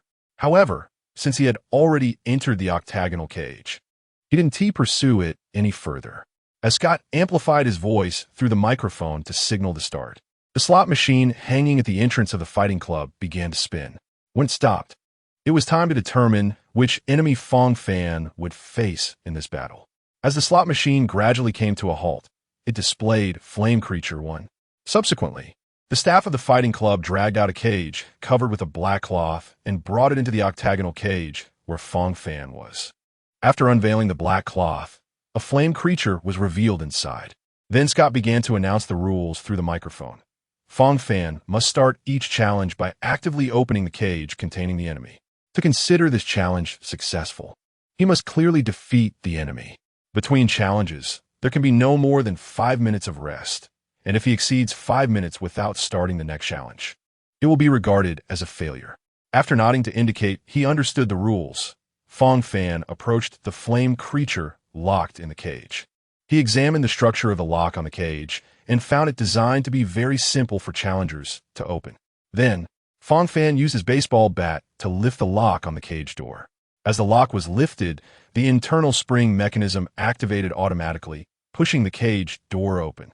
The flame creature, which had been struggling inside the cage, immediately soared out upon seeing its confinement lifted. Naturally, it locked on a Fang Fan as its target and, having just gained its freedom, swiftly lunged towards him using its height advantage. However, Fang Fan had previously practiced against other Rift creatures, and normally only used the Ice Firebird to hone his skills. Seeing the flame creature's usual attack, Fang Fan casually swung his baseball bat and struck the creature, causing it to burst into a shower of sparks. The surrounding civilians, although they had witnessed many battles between fighters and flame creatures of the fighting club, had never seen such an effortless victory and couldn't help but gasp in surprise. At that moment, Natasha and Sierra, standing in the crowd of Iron Rock Town, also breathed a sigh of relief upon seeing Fang Fan's easy victory. Especially Sierra, who, after witnessing Fang Fan's success, felt as if the excitement was for her sake. However, Sierra was currently on Natasha's back. Otherwise, she might have jumped up in joy. This was partly Fang Fan's fault. Earlier, when he went to negotiate, he thought little Sierra had recovered somewhat and let her down to find Natasha herself. However, on the way to the fighting club, Natasha suddenly felt the hand she was holding become heavy, only to realize that Sierra was now too weak to walk. Natasha had to carry Sierra to the fighting club. By this time, Fang Fan had already successfully completed 4 challenges, and the slot machine at the entrance of the fighting club was beginning to spin for the 5th time. Fang Fan's expression, however, was somewhat serious. The previous 4 challenges had involved either Icebirds or Firebirds, and none had exceeded 3 creatures. Fang Fan did not believe that the individual who viewed him as a plaything would allow him to easily obtain those 4,000 Winter City shields. As the slot machine spun for the 5th time and finally stopped, Fang Fan saw a new enemy appear, Automaton Ward Dog 3. This time, the staff did not pull out a cage, but instead, 3 short robots emerged directly from the club. The 3 robots entered the octagonal cage on their own. At this point, Scott picked up the microphone again and, without waiting for Fang Fan to indicate he was ready, directly announced the start of the 5th challenge. Upon hearing the command to start, the 3 War Dog automatons immediately opened their head compartments and rapidly fired a small rocket at Fang Fan. Fang Fan had expected Scott to check if he was ready, but instead, he was taken by surprise when Scott announced the start. He saw 3 rockets flying straight towards him. Fang Fan silently recited his finishing move, Stardust Ace, feeling a strange energy surge through the baseball bat in his hand. He then swung the bat in a sweeping motion towards the 3 rockets approaching him. The energy attached to the baseball bat surged after sensing Fang Fan's sweeping motion, adding a boost to the bat in the direction of his strength. The bat swung toward the three rockets at a speed that even Fang Fan could barely see, exploding all three rockets. After detonating the rockets, Fang Fan did not pause for a moment, closing in on one of the war dog mechs, and with the momentum, the bat came down on the connection point between the mech's head and legs. Sparks flew from a spot where Fang Fan struck, causing the mech to tilt and fall to the ground. Fang Fan recalled that the rocket had been launched from this mech's head, so he delivered another heavy blow to the mech's head, which also sparked and emitted black smoke, before confidently moving on to the next mech. As Fang Fan attacked one of the war dog mechs, the other two mechs were not idle. They slammed their wheeled legs into Fang Fan's back. However, Fang Fan only received 2 red marks on his back, suffering no serious injury. After witnessing the attack power of the war dog mech's basic attack, Fang Fan no longer worried about getting hurt, and pressed on toward the next mech without hesitation. Chapter 13. Appetizer. Suddenly, the 2 war dog mechs leaned back, their tires spinning rapidly, and they launched themselves backward, seemingly trying to create distance from Fang Fan.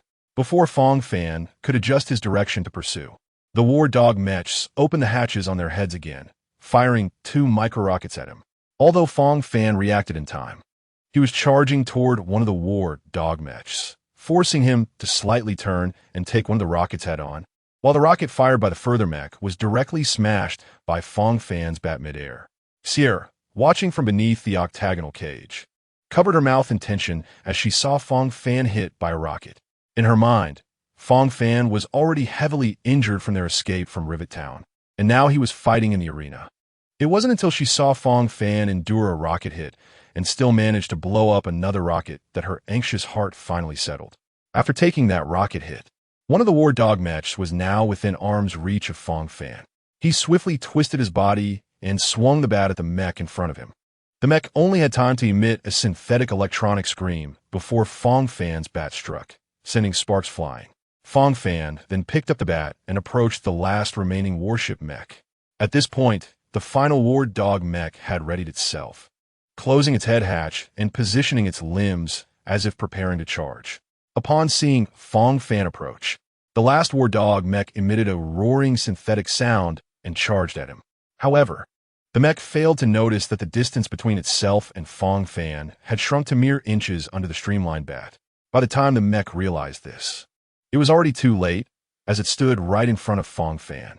Fang Fan's bat pierced directly through the mech's head, and when he pulled the bat out, the robot was completely disabled on the ground. With the war dog mech incapacitated, the people of Rivet Town erupted in cheers at Fang Fan's effortless victory. The residents of Rock Town, witnessing this scene, were also impressed by Fang Fan's strength and joined in the cheers that symbolized their admiration for the victor. Scott, watching the 3 mechs turn to scrap metal in the octagonal cage, felt his heart bleed. These mechs were rare items purchased with keys given by the big boss, and now 3 of them had been destroyed by Fang Fan in such a short time. Scott could only wave his hand at his subordinates, urging them to quickly remove the 3 scrapped mechs. After the mechs were dragged out of the octagonal cage, Scott pulled the lever of the slot machine again. In the subsequent battles, under the control of the remote in the big boss's hand, the enemies were merely strong enough to warm up Fang Fan until he easily won the 8th battle. Meanwhile, a message spread through the black market in the upper city. A remarkable young master had appeared in the underground boxing arena in the lower city, having won 8 consecutive battles against world-rending creations or mechs. Many gamblers and thrill-seeking young aristocrats from the upper city rushed into the boxing gym of this hidden big boss upon hearing the news. In the center of the boxing gym stood an intricately designed octagonal cage adorned with gold and silver ornaments, stained dark red with the blood of countless fighters who had once stood on that stage. Normally at this time, 2 or more fighters would be fighting for their lives in the octagonal cage, but now it was merely displaying a real-time holographic projection. However, the audience's emotions were more fervent than in any previous match, not because the combatants were human, but because they were fighting against a fire-wrought calamity. The spectators cheered as they watched the fighter in the projection, covered in wounds, seemingly using the last of their strength to defeat the fire-wrought calamity. At that moment, the large screen on the ceiling of the underground arena displayed Fang Fan's next opponent and the odds. Sitting in the control room, the big boss looked at the fluctuating odds and betting amounts on the screen, and a sense of exhilaration filled him as he realized Fang Fan was fighting for just 4,000 Winter City shields. Especially when he thought about how Fang Fan needed 4 more victories to win that amount. The big boss couldn't help but smirk. While the big boss counted money in the upper city, outside the octagonal cage in Rocktown, Sierra and Natasha were intently watching the battered Fang Fan. If it weren't for the concern of distracting him, they would have persuaded Fang Fan to abandon the arena match. Sierra and Natasha tightly held each other's hands, unconsciously squeezing them until they turned red, but neither noticed.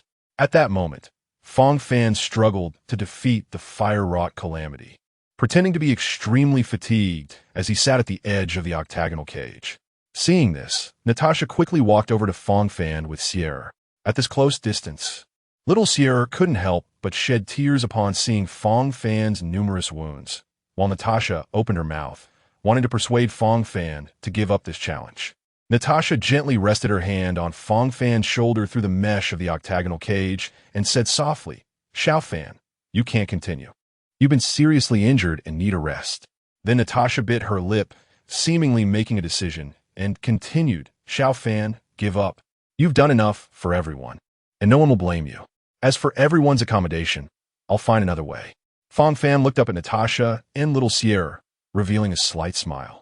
He gently patted Natasha's hand and said, "Don't worry, I'm fine."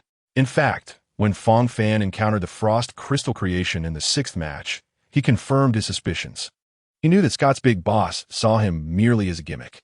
Therefore, Fang Fan intentionally made the next 3 matches particularly difficult, combining it with the injuries he sustained earlier in Rivet Town, effortlessly pretending to be on the verge of exhaustion while still holding on. The slot machine beside Scott also stopped at that moment. Seeing the result, everyone, except for Fang Fan, who wore a knowing smile, gasped in surprise, while Natasha and Sierra looked at Fang Fan with increasing concern. Chapter 14. The big one is coming. Xiao Fan, why not listen to your sister and give up? There's still time, Natasha couldn't help but say to Fang Fan again before retreating to a safe area. In response to Natasha, Fang Fan flashed a brilliant smile. For some reason, Natasha and Sierra's worried hearts suddenly felt at ease upon seeing Fang Fan smile. At this moment, the number of enemies displayed on the slot machine was only 1, but the type of enemy was outer cosmic ice. When the staff laboriously dragged the cage containing the outer cosmic ice into the octagonal cage and lifted the black cloth covering the cage, the audience in both the upper and lower districts gasped in unison. Not to mention the mysterious aura reflected by the outer cosmic ice armor resembling a deep and dim starry sky. Its nearly 3-meter height and a waist circumference almost equal to its height gave Fang Fan, who was closest to the outer cosmic ice, a direct sense of physical oppression. This outer cosmic ice possessed immense and mysterious power, exuding a chilling aura that sent shivers down one's spine. However, in the face of such a formidable foe, Fang Fan showed no signs of fear. He gripped his baseball bat tightly, his gaze fixed firmly on this creature from the Rift Realm. At this moment, Fang Fan slowly stood up, sweeping away the previous impression of weakness, and his eyes became sharp. Fang Fan walked to the side of the cage containing the outer cosmic ice, took a deep breath, and forcefully opened the lock. Except for the first time when he was caught off guard by a sneak attack from the Rift creature inside the cage. After which he had successfully endured the remaining attacks. To test his defense, Fang Fan had deliberately taken 1 attack to assess his defense capabilities. But now, facing the overwhelming presence of the outer cosmic ice, Fang Fan dared not be careless and quickly rolled to the side, almost simultaneously with him unlocking the cage. The outer cosmic ice stepped out, conjuring a chilling breath of ice in its hand and hurling it toward Fang Fan's previous position. Fang Fan felt a blast of ice shards explode behind him, and a strong shockwave made his body tremble. He quickly stood up and looked back at where he had been standing, now covered in a layer of ice crystals. Seeing the outer cosmic ice gathering power to unleash another ice ball, Fang Fan dared not slack off for a moment. Immediately initiating a zigzag run to maintain distance from the ice ball, his gaze remained locked on the outer cosmic ice's right shoulder. ready to react swiftly at any sign of movement. When the outer cosmic ice slightly raised its right shoulder, Fang Fan instantly understood this was a signal that it was about to throw the ice ball. In this critical moment, Fang Fan decisively changed his running direction and quickly sidestepped. At the same time, the outer cosmic ice, as Fang Fan moved, threw the chilling breath from its hand. This time, Fang Fan clearly saw the ice ball-like chilling breath streak past as a blue light, exploding on the ground behind him. The ice ball whizzed past Fang Fan, and a bone-chilling cold spread through the air, as if even the air could be sliced. In that instant, after successfully dodging the outer cosmic ice's attack, Fang Fan keenly observed the brief gap after the outer cosmic ice released the ice ball.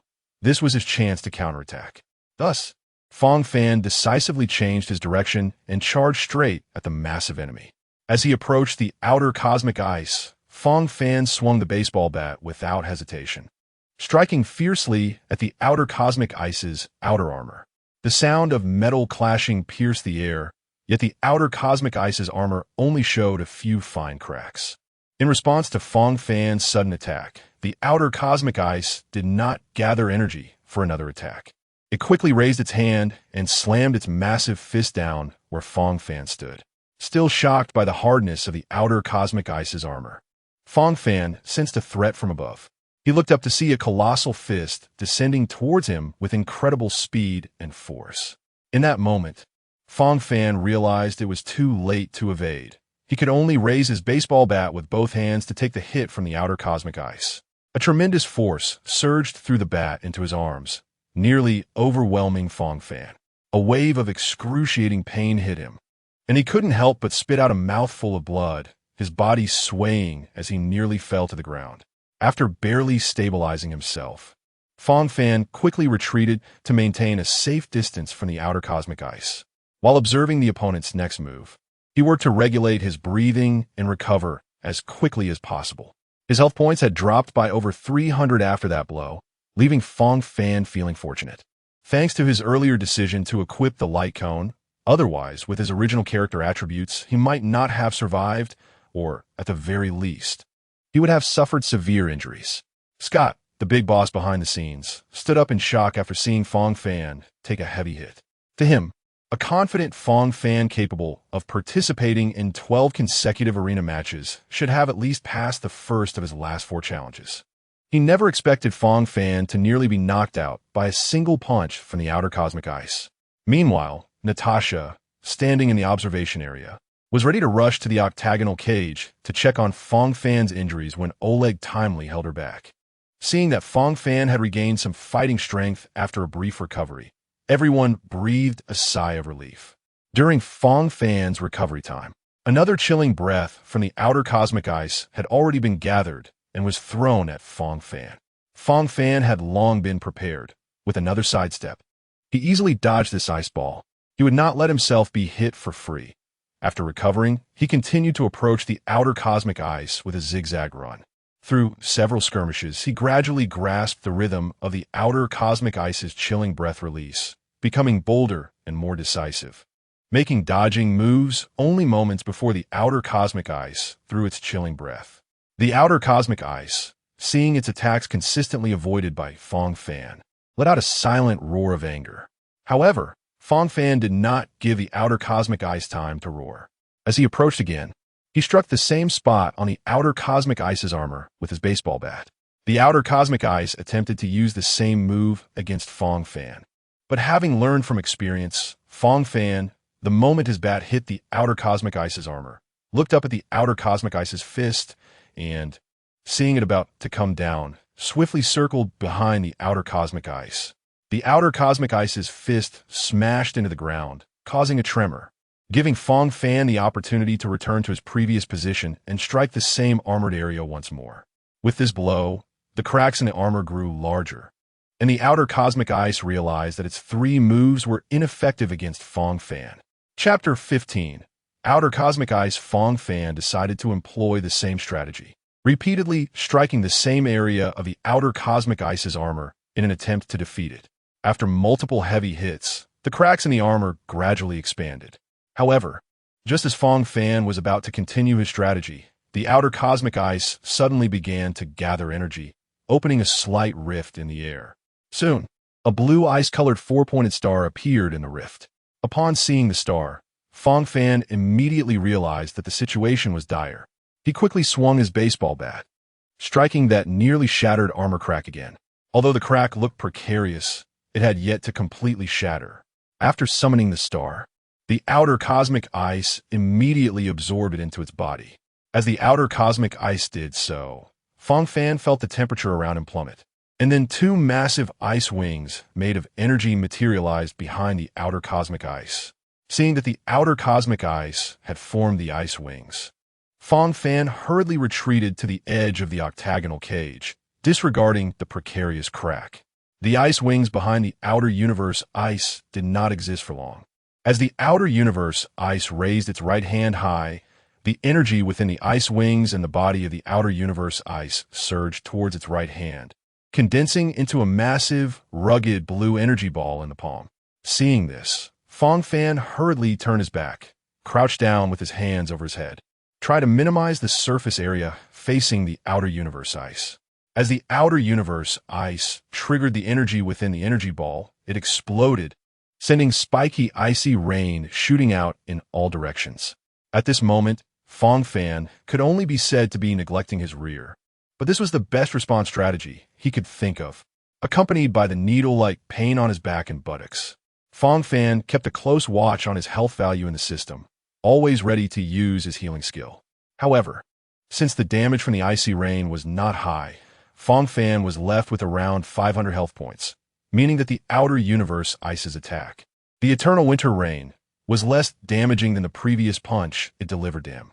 Fang Fan noticed that the color of the outer universe ice had noticeably dimmed, and seizing the opportunity, he swung his baseball bat heavily at the same spot again.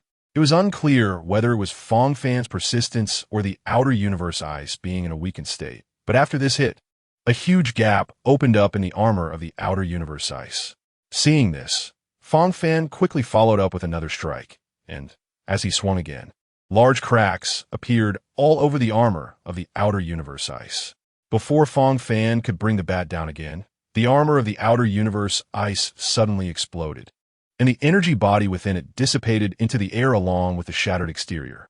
After witnessing Fang Fan's victory over the outer universe ice, Natasha hurriedly carried Sierra and ran towards the octagonal cage with a bottle of glucose. Meanwhile, the big boss sitting in front of the screen let out a sigh of relief as he looked at the betting panel, then embraced the young lady holding a tray behind him, indulging in her for a while before satisfactorily tipping her 5,000 Winter City shields.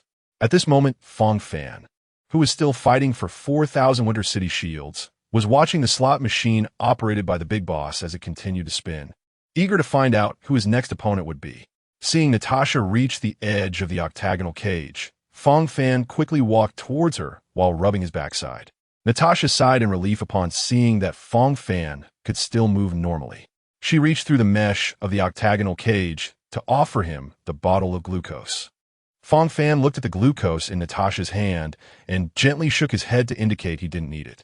However, Natasha insisted on keeping her arm in the air, using body language to tell Fang Fan that she wouldn't retract her hand unless he took the glucose. With no choice, Fang Fan shook his head. He had noticed earlier that Natasha didn't carry much supplies with her, and this bottle of glucose was likely one of her few medical items. Seeing Natasha still holding the glucose, Fang Fan glanced back at the slot machine placed at the entrance, where the spinning reels were gradually slowing down. He worried that Natasha might be affected by the aftermath of the battle due to her proximity to the octagonal cage. So he urged her to return to a safe area quickly. In a moment of urgency, Fang Fan grasped Natasha's hand and pushed her arm out through the iron mesh of the octagonal cage. This action did not attract particular attention, but he soon noticed that little Sierra was looking at him with unusual eyes. It was then that he realized he had been holding Natasha's hand tightly. At that moment, Natasha's cheeks turned slightly red. After her hand was pushed out of the octagonal cage, she no longer cared whether Fang Fan drank the glucose and quickly returned to the crowd. Before the slot machine could come to a stop, Fang Fan felt the ground shaking, and then he and the others saw a robot about 2 meters tall resembling a flattened, round onion, walking out from behind the fighting club room. With the appearance of this robot, the slot machine at the entrance of the club also stopped spinning, and Fang Fan's opponent was locked in as automaton Grizzly. The Grizzly mech walked to the side of the octagonal cage, charged up, and jumped over the top of the cage, landing inside. Before the Grizzly mech even touched the ground, it revealed a chainsaw mounted on its left arm and swung it towards Fang Fan's position. Fang Fan had already prepared for the attack as soon as the mech entered the octagonal cage, rolling twice to evade the chainsaw of the Grizzly mech. However, Fang Fan did not anticipate that, at the moment the Grizzly mech landed, it would release a large amount of compressed gas, and, as Fang Fan stood up, he was caught in the shockwave produced by the compressed gas, losing his balance. The Grizzly mech, being a war machine, wasted no time once it noticed Fang Fan's instability, quickly closing in on him and then swinging a fist as large as a cooking pot towards him. Fang Fan had just regained his footing when the Grizzly mech's iron fist struck. However, Fang Fan was prepared, and after activating his finishing move in the system, he swung his baseball bat filled with mysterious energy to meet the mech's iron fist. A sharp screech of friction rang out from beneath the Grizzly mech, and Fang Fan was astonished to see that even he hadn't expected the bat, after activating the finishing move, to push the several-ton iron lump back nearly half a meter. Chapter 16. The last one apart for being pushed back, the Grizzly mech's right hand, which had been used to attack Fang Fan, had lost its original hand structure, turning into a mass of exposed wires sparking with electricity. Fang Fan didn't know the principle behind it. After all, in the game world, physical laws like momentum conservation don't apply. So, at this moment, Fang Fan stood still, and, after seeing the Grizzly mech being pushed back, he took a step forward and jumped high, striking down hard on the mech's head with his baseball bat. This time, Fang Fan experienced the recoil from the bat hitting the iron mass, which made his hand numb. However, after this blow, the Grizzly mech adjusted its center of gravity from the previous retreat, and the left-hand chainsaw was still coming for the spot where Fang Fan was about to land. At this moment, with Fang Fan already airborne, the sudden appearance of the chainsaw left him no time to change direction to avoid it. In a panic, he could only swing the baseball bat downwards with all his might. The chainsaw collided with the descending bat, producing a piercing metallic screech. The tremendous impact nearly shattered Fang Fan's arm, but he used the recoil from the bat to fly backward, evading the Grizzly mech's attack. However, the Grizzly mech was clearly not going to let Fang Fan escape its assaults so easily. It merely took a step forward and was back at Fang Fan's side, continuing to swing the chainsaw at Fang Fan, who was still in midair. At this tense moment, Fang Fan concentrated all his strength in his waist, and just as the chainsaw was about to hit him, he suddenly exerted force from his waist, tilting his body at an astonishing angle to perfectly evade the chainsaw's attack. He followed up with a roll in midair, landing steadily on the ground. After landing, Fang Fan did not hesitate, rubbing his waist while immediately retreating to create distance from the Grizzly mech. He understood that he couldn't afford to be careless in this battle. If he used too many trump cards now, the remaining 2 matches would be extremely difficult. At the same time, Fang Fan was also contemplating how to completely defeat the Grizzly mech. Given the perilous situation he faced after just that one blow to the head, Fang Fan realized that relying solely on the baseball bat to land a headshot would not cause sufficient damage. He needed to find other weaknesses in the Grizzly mech. At this moment, Fang Fan thought that these mechas should be equipped with energy systems. They couldn't possibly be the type that could run without power. So, relying on his agility, Fang Fan circled around the gray bear mecha a few times and successfully got behind it. He noticed several inconspicuous gaps on the back of the gray bear mecha, forming a square area. Fang Fan speculated that this area should be the energy compartment of the gray bear mecha. He fixed his gaze on this energy compartment, knowing that to achieve victory, he must find a way to remove the battery from the back of the gray bear mecha, instead of just running it out of power. He quickly formulated a tactic while carefully maintaining his distance from the gray bear mecha to avoid being hit by its chainsaw. After several rounds of probing attacks, Fang Fan finally found an opportunity. He noticed that when the gray bear mecha swung its chainsaw to attack him, Its head would slightly turn toward the direction of the attack due to its body posture. Taking advantage of this characteristic, Fang Fan intentionally got closer to the gray bear mecha to provoke it into attacking. The combat module loaded onto the gray bear mecha was evidently not very intelligent, as it straightforwardly swung its left hand with the chainsaw. Prepared for this, Fang Fan wouldn't miss the chance. He lightly jumped to evade the chainsaw's attack and then gripped the baseball bat tightly, using all his strength to strike at the gray bear mecha's head. This time, instead of clashing directly with the mecha's skull, Fang Fan aimed for its right eye, and the baseball bat hit its target accurately. The gray bear mecha suddenly shook violently twice. Fang Fan guessed that this might have affected the head control unit of the mecha. However, he didn't dare to bet whether this effect was temporary or permanent. Seizing the moment when the gray bear mecha temporarily lost its balance, Fang Fan quickly circled to its back and inserted the flattened head of the baseball bat, which had become like a crowbar after countless strikes, into the gap he had identified earlier. With a loud bang, the square rear hatch was pried open by Fang Fan using the baseball bat. Although it wasn't the energy compartment, the complex wires inside still caught Fang Fan's attention. Just as he was about to start messing with the circuits inside, he suddenly heard Scott shout from the sidelines, "Mr. Fang, please wait just a moment. If you stop now and don't let this mecha be scrapped, I will reduce one match for you. You only need to win one more match to get 4,000 Winter City shields." Upon hearing such a good deal, Fang Fan immediately stopped his actions. He watched as the gray bear mecha, under Scott's orders, jumped out of the octagonal cage again, landing somewhat unsteadily and wobbling toward the back of the fighting club. Although this match ended, Fang Fan still looked at Scott in confusion. After all, Scott was merely the spokesperson for the big boss. Fang Fan didn't believe Scott had the authority to offer such generous terms to get him to stop attacking the gray bear mecha. After all, although this mecha was very expensive compared to the massive bets that might exist in the upper district, Fang Fan skipping one match could cost the behind-the-scenes person far more than just one gray bear mecha. In fact, Fang Fan hadn't considered how precious this gray bear mecha was. With the emergence and erosion of star cores, Belobog had long lost the ability to manufacture new mechas, especially such giant mechas. This gray bear mecha had been rented from Suero. If it were completely scrapped, even the behind-the-scenes big boss might not be able to bear it. Thus, he had to endure a painful loss and ensure that the mecha was preserved. Fang Fan looked at the residents of Rivet Town among the onlookers. After a long journey and waiting for Fang Fan's final match results, the residents of Rivet Town were exhausted and were now sitting on the ground. Taking a moment to rest, Fang Fan urged Scott to start the final round of the match quickly. However, Scott did not pull the lever of the slot machine, but instead stood outside the octagonal cage, chatting casually with Fang Fan. Seeing Fang Fan's puzzled expression, Scott smiled and said, "You'll know who your final opponent is soon." Chapter 17. Scott? Before long, Fang Fan saw several staff members bringing over armor that was very similar to what he had seen when Bronya was taken from the orphanage. Then, he watched as Scott put on this armor piece by piece.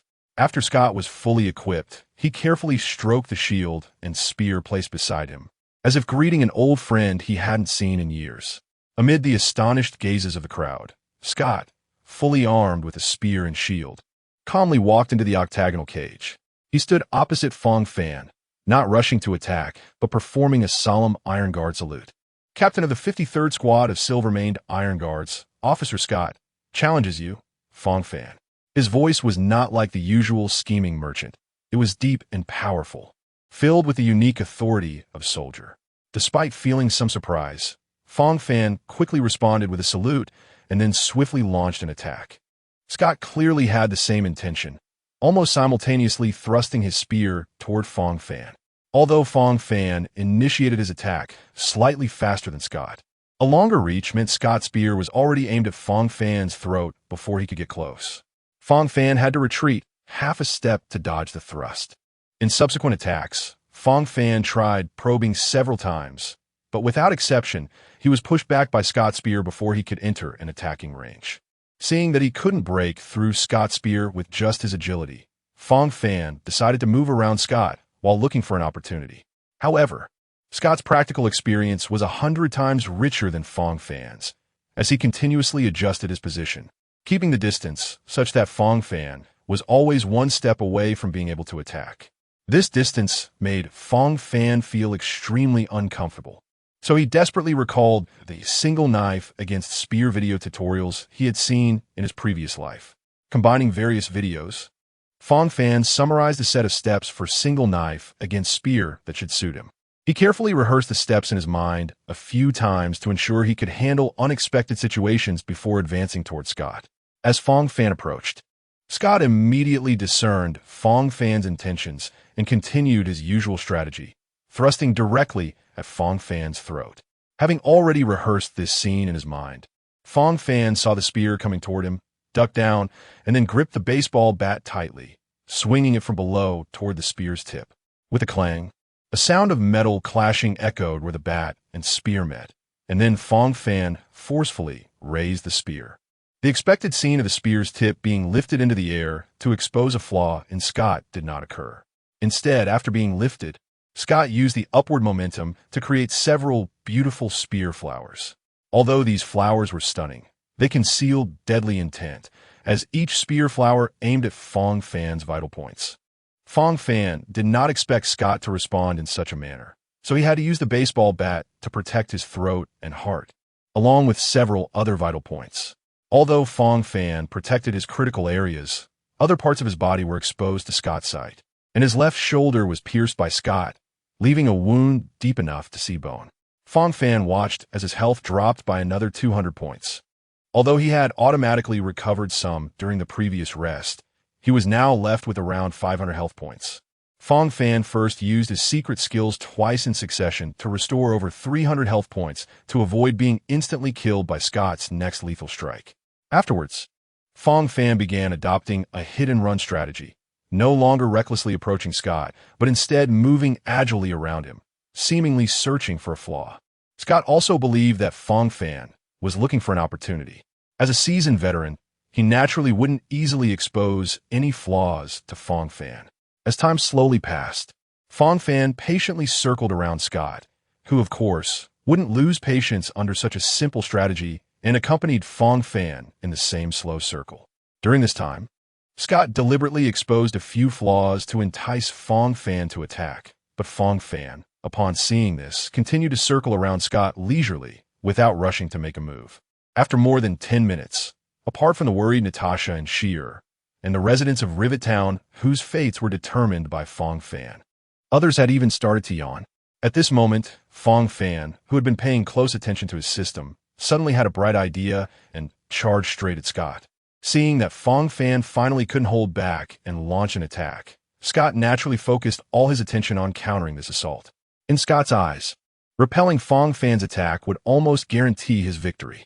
Scott's spear lunged towards Fang Fan's throat like a striking snake, but Fang Fan, once again, swung his baseball bat and collided with the spear's tip. However, what Scott didn't expect was that Fang Fan roared, "I'm waiting for my finishing move to charge." "What are you waiting for?" At that moment, Scott's spear had already collided with Fang Fan's baseball bat. But as Fang Fan activated his finishing move, Scott felt an immense force from the spear in his hand. Before Scott could react, the web of his right hand holding the spear had already burst, and the spear flew far away. Anticipating this moment, Fang Fan swiftly closed in on Scott, whose defenses were wide open due to the spear being knocked away. Since Scott still held a shield in his left hand, Fang Fan's right-handed swing of the baseball bat was completely blocked. Fang Fan raised both hands high, gripping the baseball bat tightly, and struck down heavily toward Scott's helmet. A sound as powerful as a bell resonated from Scott's helmet. After striking Scott's helmet, Fang Fan dropped the bat and raised his fist, taking advantage of Scott's dazed state to land a heavy punch right on Scott's face. Before Fang Fan could follow up, Scott had already fallen and was unable to continue fighting. Although according to the rules, Fang Fan had won the reward of 4,000 Winter City shields. He felt a bit regretful that he hadn't had the chance to give Scott a good beating after waiting for more than 10 minutes. Soon after, under the care of his staff, Scott woke up and instructed one of his subordinates to go to the Furnace Core to retrieve the Winter City shields before returning to the fighting club to recuperate. Clap, clap, clap. The behind-the-scenes boss watched Fang Fan's figure on the monitor and started to applaud, while his subordinates trembled nearby, fearing that the boss might be angered. However, the big boss was indeed in a good mood. Although he lost face, Fang Fan's round-robin match brought him profits that usually took months to accumulate. Chapter 18. A place to stay after seeing Fang Fan win. Natasha rushed over with the bandages she had prepared earlier to tend to Fang Fan's left shoulder. Sheer also got down from Natasha's back and gently applied iodine to Fang Fan's wounds. As Sheer was disinfecting Fang Fan, she suddenly remembered that Fang Fan had first disinfected her with alcohol, and a sense of revenge arose within her. Stealthily swapping the iodine for alcohol, she took advantage of Fang Fan's conversation with Natasha to quickly apply the alcohol to his wounds. Fang Fan was discussing how to develop the land he had just acquired when he suddenly felt a sharp sting from his wounds. Upon seeing the alcohol in Sheer's hand, he guessed what had happened, but in front of everyone, he couldn't do much and could only silently endure the pain. After Natasha finished bandaging Fang Fan's wounds, she led him and Sheer to the furnace core to watch Scott's staff collect the Winter City shields. Natasha initially intended to carry Sheer herself, but seeing that Fang Fan still had the strength, Sheer jumped onto Fang Fan's back, asking him to carry her. After giving Natasha an apologetic smile, the three of them followed the club staff to collect the money.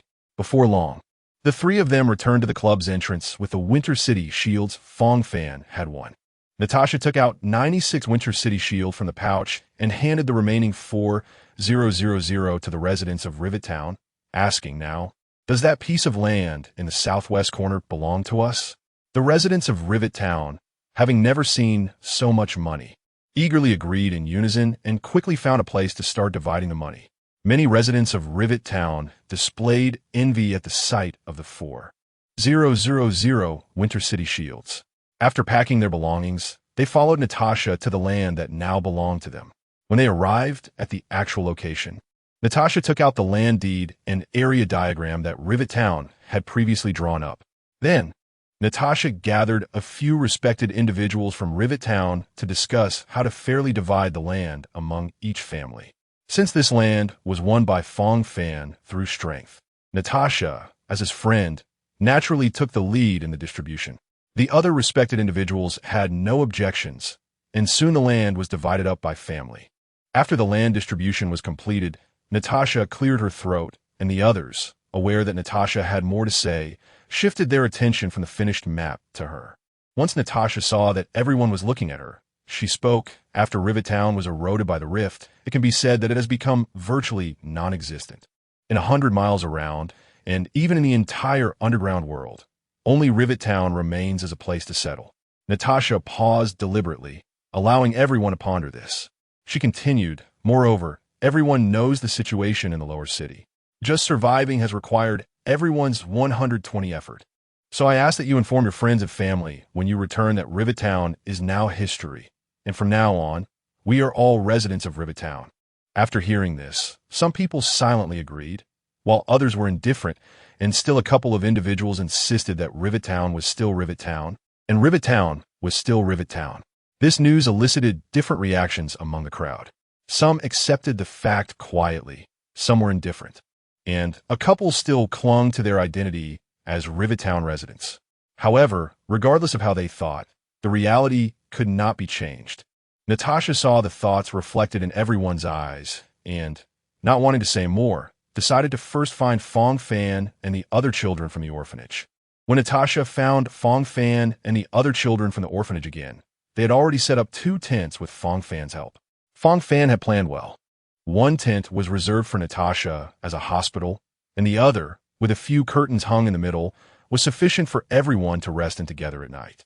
Although Natasha thought Fang Fan's suggestion was good, seeing that he had clearly exceeded her height and was now a strong, scarred boy, she took out another spare tent from her belongings.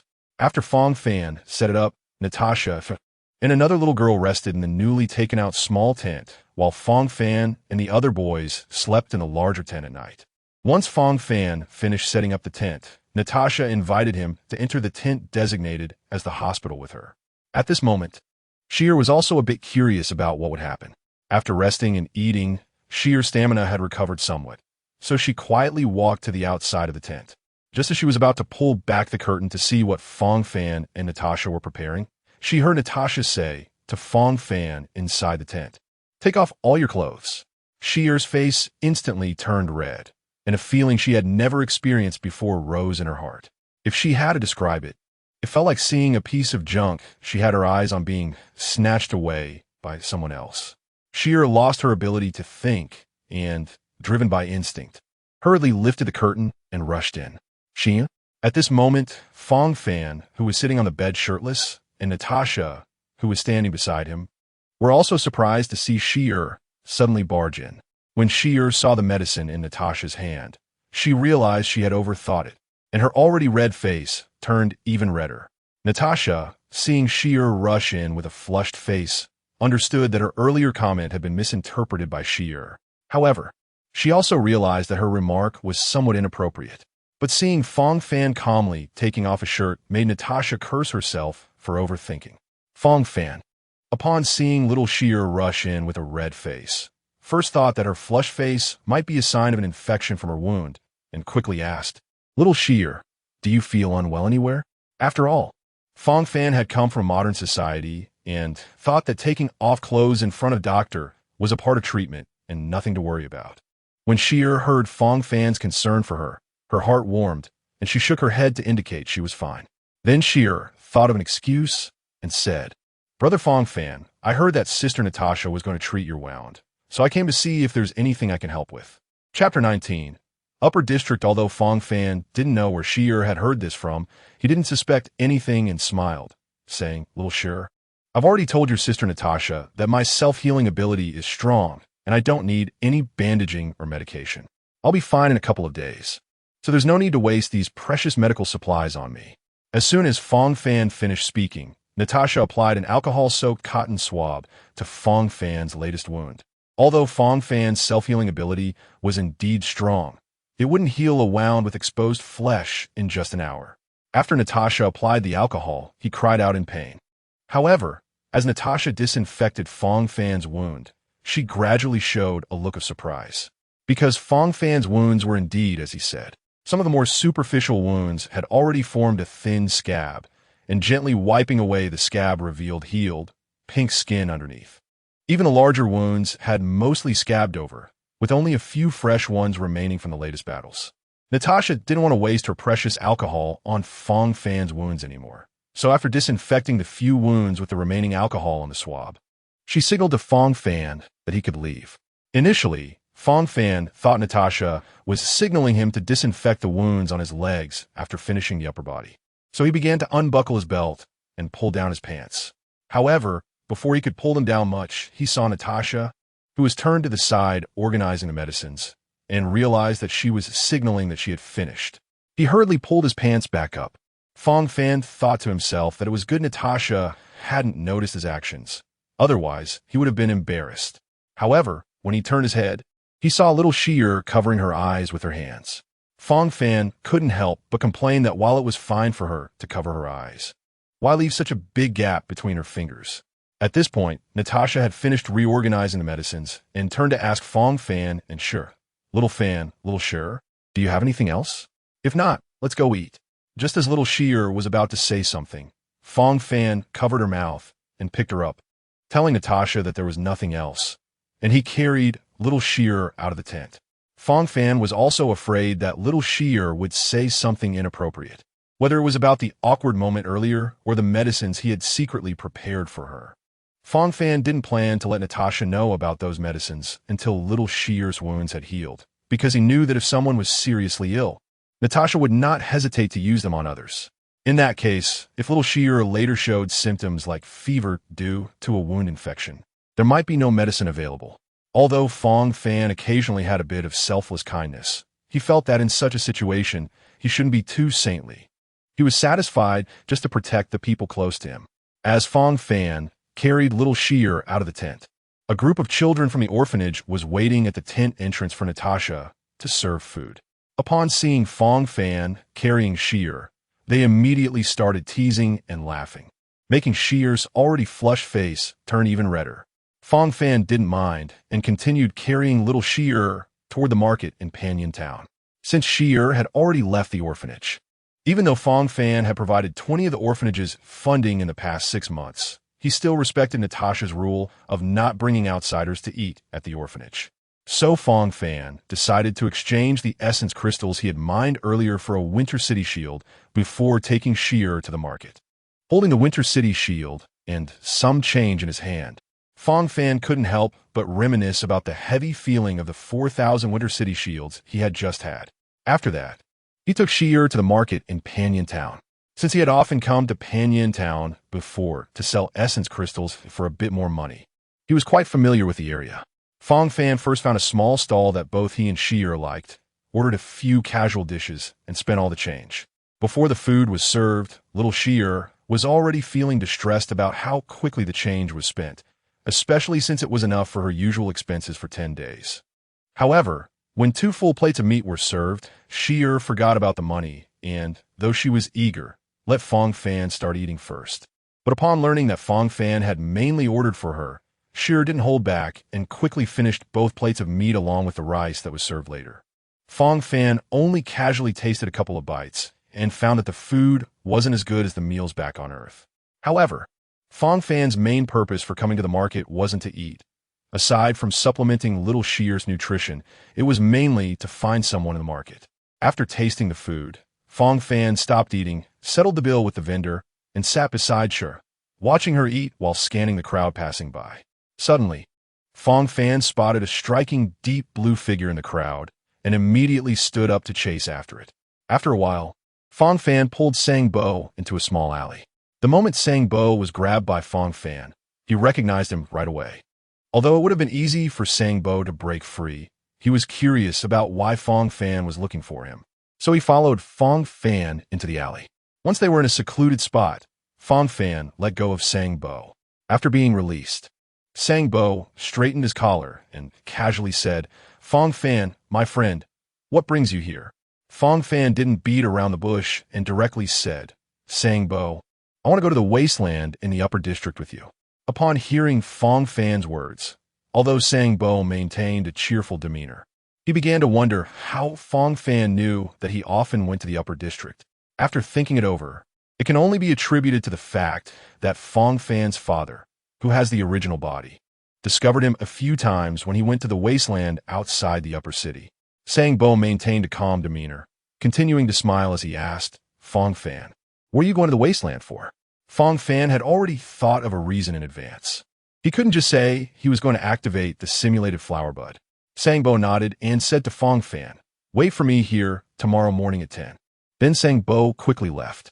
Once he was out of Fang Fan's sight, he hurried back to his lair and opened the communication channel for the masked fool, saying, "I need all the information on Fang Fan's father." Chapter 20. Night Talk. When Fang Fan mentioned going to the wasteland to make money, Sang Bo was already thinking of running away. If he had known that Sang Bo frequently went to the upper city, even to the wasteland, he could have accepted it since those movements were relatively easy to track. However, knowing that Sang Bo was making money by excavating and selling Bellowberg artifacts was a different matter. It proved that someone had been following Sang Bo without his knowledge. So, Sang Bo hurried back to try to collect information on Fang Fan's father through the Masked Fool's channel. This was the only possibility Sang Bo could think of. Fang Fan, on the other hand, hadn't thought that deeply. He was just going to the wasteland to activate those simulated flower buds. Saying he was going to make money was just a plausible excuse. Fang Fan then returned to the roadside stall, where Xi'er had already finished 2 plates of meat and a portion of rice, and was now asking the owner for a small piece of steamed bun, using it to soak up the remaining meat broth in the plate. Seeing this, Fang Fan couldn't help but rub Xi'er's head. When Fang Fan took Xi'er back, Natasha had already finished eating with the children from the orphanage. Fang Fan handed Natasha the Winter City shield he had in his hand and said, "Sister, please prepare 2 days' worth of dry food. Part of this money is for the orphanage's expenses, and part is for Xi'er's meals in the orphanage over the next few days." Originally, Fang Fan didn't want Xi'er to eat with the children from the orphanage, considering that Xi'er had voluntarily left the orphanage. However, thinking about Xi'er's injuries, Fang Fan was also worried about letting Xi'er live alone. Moreover, Xi'er was only relying on picking up scraps to trade for food in Rivet Town. If they arrived in a new place and Sierra didn't have enough money to buy food, what would happen? Although Fang Fan had previously refrained from interfering in Sierra's life to maintain her self-esteem, he had no choice but to entrust Sierra to Natasha now. Fang Fan then found Sierra and told her that he would be leaving her with Natasha for the next few days, although Sierra was still reluctant. Seeing Fang Fan glare at her made her oddly agree. After Sierra agreed, Fang Fan happily returned to the tent to rest, leaving Sierra wondering why she had agreed to something she would have never considered before. That night, Sierra returned to the tent she shared with Natasha to rest. Although she had agreed to live with Natasha for the next few days, she thought of herself as free that day. So, she took advantage of a few hours of freedom to rummage through the corners and trash cans of Rocktown, returning to the tent empty-handed. At that moment, Sierra understood why Fang Fan had entrusted her to Natasha. Because the tent was not very big, Sierra and Natasha's mats were right next to each other. Natasha suddenly said, "Little Sierra, are you asleep?" "Not yet," Sierra replied. "I have a question to ask you." "What question, Sister Natasha?" "Do you? What is it? Do you like Fang Fan?" "Sister Natasha, why are you asking this?" "I'm tired. Let's sleep first." "Little Sierra, there's no rush to sleep. Just answer your sister quickly." "I'm just curious." "Then, do you like Fang Fan, Sister Natasha?" "I'm a bit tired too. Let's not talk about it. Let's sleep." The tent fell silent again. The next morning, Fang Fan took the dry food Natasha had prepared for him and headed to the place he had agreed upon with Sangbo the day before. Although he was reluctant, since he would be out for a few days, Fang Fan still handed over the medicine he had specially brought for Sierra from Rivet town to Natasha. Even though Fang Fan repeatedly reminded her that it was specifically for Sierra, he knew that with Natasha's character, if she encountered a critically ill patient, she would still use those medicines. When Fang Fan arrived at the designated location, he found that Sangbo was already there. "Are you ready?" Sangbo asked Fang Fan. "Ready," Fang Fan replied, just as Sangbo's question finished. Suddenly, a rift appeared in front of them, and Fang Fan felt his hand being pulled by Sangbo into the rift. Accompanied by a wave of dizziness, Fang Fan felt the temperature around him drop significantly. Fortunately, his body's adaptability had greatly improved after being quantified. Otherwise, he might have been shivering from a cold. Sangbo had actually prepared a coat for Fang Fan in advance, not warning him beforehand just to tease him. However, seeing Fang Fan act as if nothing was wrong led Sangbo to have some inaccurate estimations of Fang Fan's strength.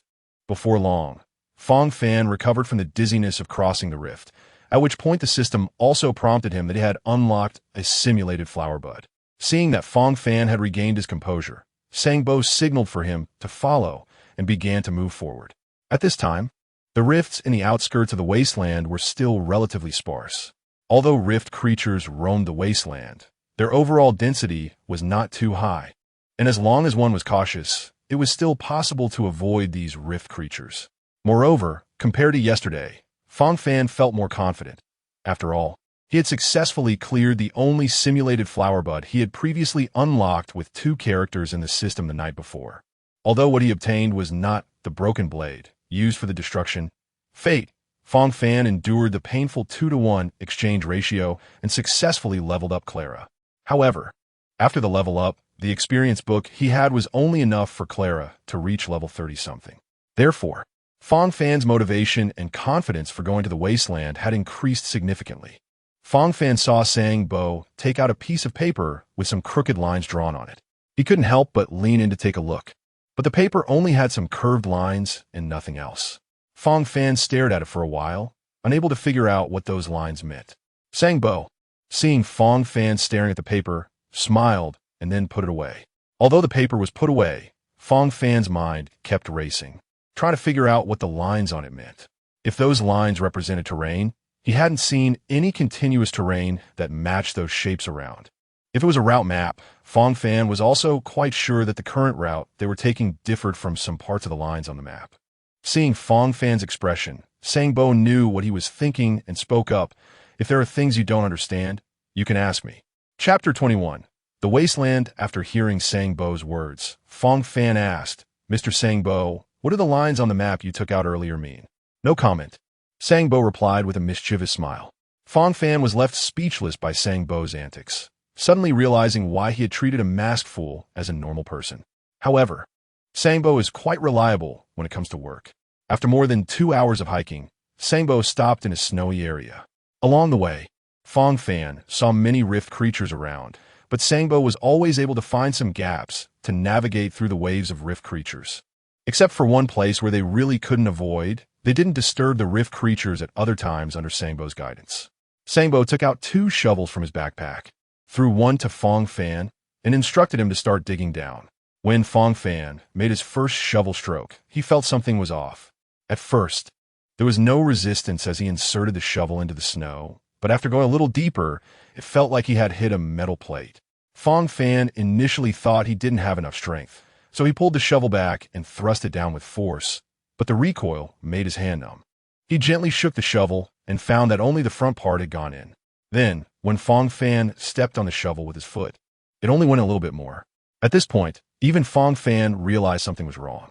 He used the shovel to clear the snow covering the surface and discovered that beneath it was not an ordinary frozen soil layer, but a dense layer of vegetation frozen together with the permafrost. Seeing this, Fang Fan looked up at Sangbo, who was just standing by with a shovel. Noticing Fang Fan looking at him, Sangbo urged, "Fang Fan, hurry up and get to work. If you dig down a meter, we should find out if there's anything good underneath." Fang Fan didn't say much and continued to dig down. At first, it was more like chiseling than shoveling. However, after removing the layer of grass, the frozen soil layer beneath was somewhat easier to dig through. But as Fang Fan continued, he suddenly felt something was off. He looked up and saw that Sangbo was still standing by, watching him dig. When Fang Fan looked at him for the second time, before Fang Fan could say anything, Sangbo anticipated his thoughts and spoke first. "A team needs a leading sheep and a hardworking ox. I can be the leading sheep, so you can only be the hardworking ox." Fang Fan jokingly replied, "Then can I be a lazy fish?" Jokes aside, in the end, Fang Fan silently bore all the work. After spending 2 to 3 hours, he finally dug out a pit about 1 meter square. Seeing that Fang Fan was almost done, Sangbo walked over to take a look, then told Fang Fan to rest aside and began to dig himself. After more than 20 minutes, Fang Fan saw Sangbo digging out something that looked like an engine from the pile of dirt. After bringing it to the surface, Sangbo looked at the iron lump with satisfaction and called out to Fang Fan, "Fang Fan, let us go. I didn't expect this to go so smoothly. We don't even need to set up a tent to finish." Then, Sangbo took Fang Fan to Bellowburg. Although Fang Fan had seen it countless times in the game, when he looked up at the city walls of Bellowburg for the first time, he couldn't help but marvel. Sangbo, however, didn't seem very interested in the walls and even let out a slight snicker when Fang Fan couldn't help but exclaim. This time, Sangbo didn't go to the Bellowburg Museum, but took Fang Fan to a mechanical shop named Eternal Winter, next to the Bellowburg Citizen Square. Before they even entered, Fang Fan vaguely heard some music coming from inside. When Sangbo pushed the door open, Fang Fan was hit by a wave of sound. When Sangbo opened the door, the sound of the bell at the entrance was naturally drowned out by the music. Seeing this, Sangbo skillfully walked to the door of the workshop behind the counter and knocked hard several times. After Sangbo finished knocking, Fang Fan heard the music in the workshop stop. As the wooden door to the workshop opened, a blonde beauty dressed in casual clothes that accentuated her slim waist and long legs walked out, carrying an electric guitar on her back, confirming Fang Fan's guess that it was Ziliawayuo. Sangbo approached with a smile, looking like a sly trader, and asked, "Sister Ziliawayuo, how's business lately?" Ziliawayuo casually replied, "It's okay, as long as it's enough for me to spend." While chatting with Sangbo, she shouted into the workshop, "Why did you stop when I'm not here? Passion. Rock and roll is all about passion. You need to show your passion during rehearsals." Then, since the workshop door was open, Fang Fan was forced to experience a live performance of death metal rock up close. Sangbo also had to shout to Ziliawayuo, "Sister, I recently discovered a mechanical part. Do we still take those here?" Ziliawayuo was very happy to hear that Sangbo found a part and asked him to bring it out. Sangbo signaled to Fang Fan to bring over the iron lump he was carrying, but with the surrounding rock music, even though Sangbo had just shouted to Ziliawayuo, Fang Fan could only see Sangbo's mouth moving and couldn't understand what he said. So at that moment, Fang Fan didn't know what Sangbo wanted him to do. Seeing the puzzled expression on Fang Fan's face, Sangbo had to walk behind him, pick up the iron lump Fang Fan was carrying, and place it on the counter of the mechanical shop. Upon seeing that it was such a large lump of iron, Ziliuayuo's initially excited expression immediately disappeared. Seeing that Ziliuayuo wasn't interested, Sangbo quickly introduced, "Sister, don't be fooled by how this iron lump looks big and clumsy. Based on my understanding, this should be the engine of the agricultural machinery we used for farming before. In my humble opinion, if you can analyze the structure of this engine, it would be a huge help not only to me, but also to the agricultural development of Bellowburg." After hearing Sangbo's introduction, Ziliuayuo still seemed uninterested. She took out a small pouch from a drawer under the counter and handed it to Sangbo, saying, "Mr. Sangbo, although this mechanical part is good, I still don't really like it. If you want to take it away, I won't stop you, but if you want to sell it to me, I can only offer 200 Winter City shields." Chapter 22. The arrival. Sangbo was taken aback when he heard Ziliuayuo's offer. Although he didn't care how much money he could make from it, he usually received hundreds or even thousands for parts he casually brought in. So he didn't expect this big piece to be worth only 200 Winter City shields. However, Sangbo's body honestly accepted the money. After Ziliuayuo tossed the iron lump to a corner, she said to Sangbo and Fang Fan, "I have some other matters to attend to, so I won't keep you. Of course, if you're interested in rock music, you can come in and listen to our performance." Seeing that the business was done, Sangbo pulled Fang Fan out of the Eternal Motion mechanical shop. Fang Fan noticed Sangbo's gloomy expression and thought about how he had done all the hard work along the way, while Sangbo had only worked for more than 20 minutes during the digging process. Thinking that if anyone should be gloomy, it should be him. However, seeing Sangbo's expression, Fang Fan wanted to tease him. "Sangbo, do you know why Ziliuayuo only gave you 200 Winter City shields?" Upon hearing Fang Fan's words, Sangbo, who was dividing the Winter City shields in the bag into 2 parts and handing one to Fang Fan, was curious. Although he didn't believe that someone meeting Ziliuayuo for the first time could know her well, curiosity drove him to ask Fang Fan, "Fang Fan, do you know the reason? If I didn't know, I wouldn't ask this question. Then what do you think? What do I get from this? Isn't it what you're holding? That's just my labor compensation. If you want my information based on the principle of equivalent exchange, you also need to provide me with information that I'm interested in." Let me think, right? Aren't you curious about what those lines drawn on my previous pieces of paper mean? If you tell me why Ziliua doesn't like that engine, I'll tell you what those lines mean. Deal.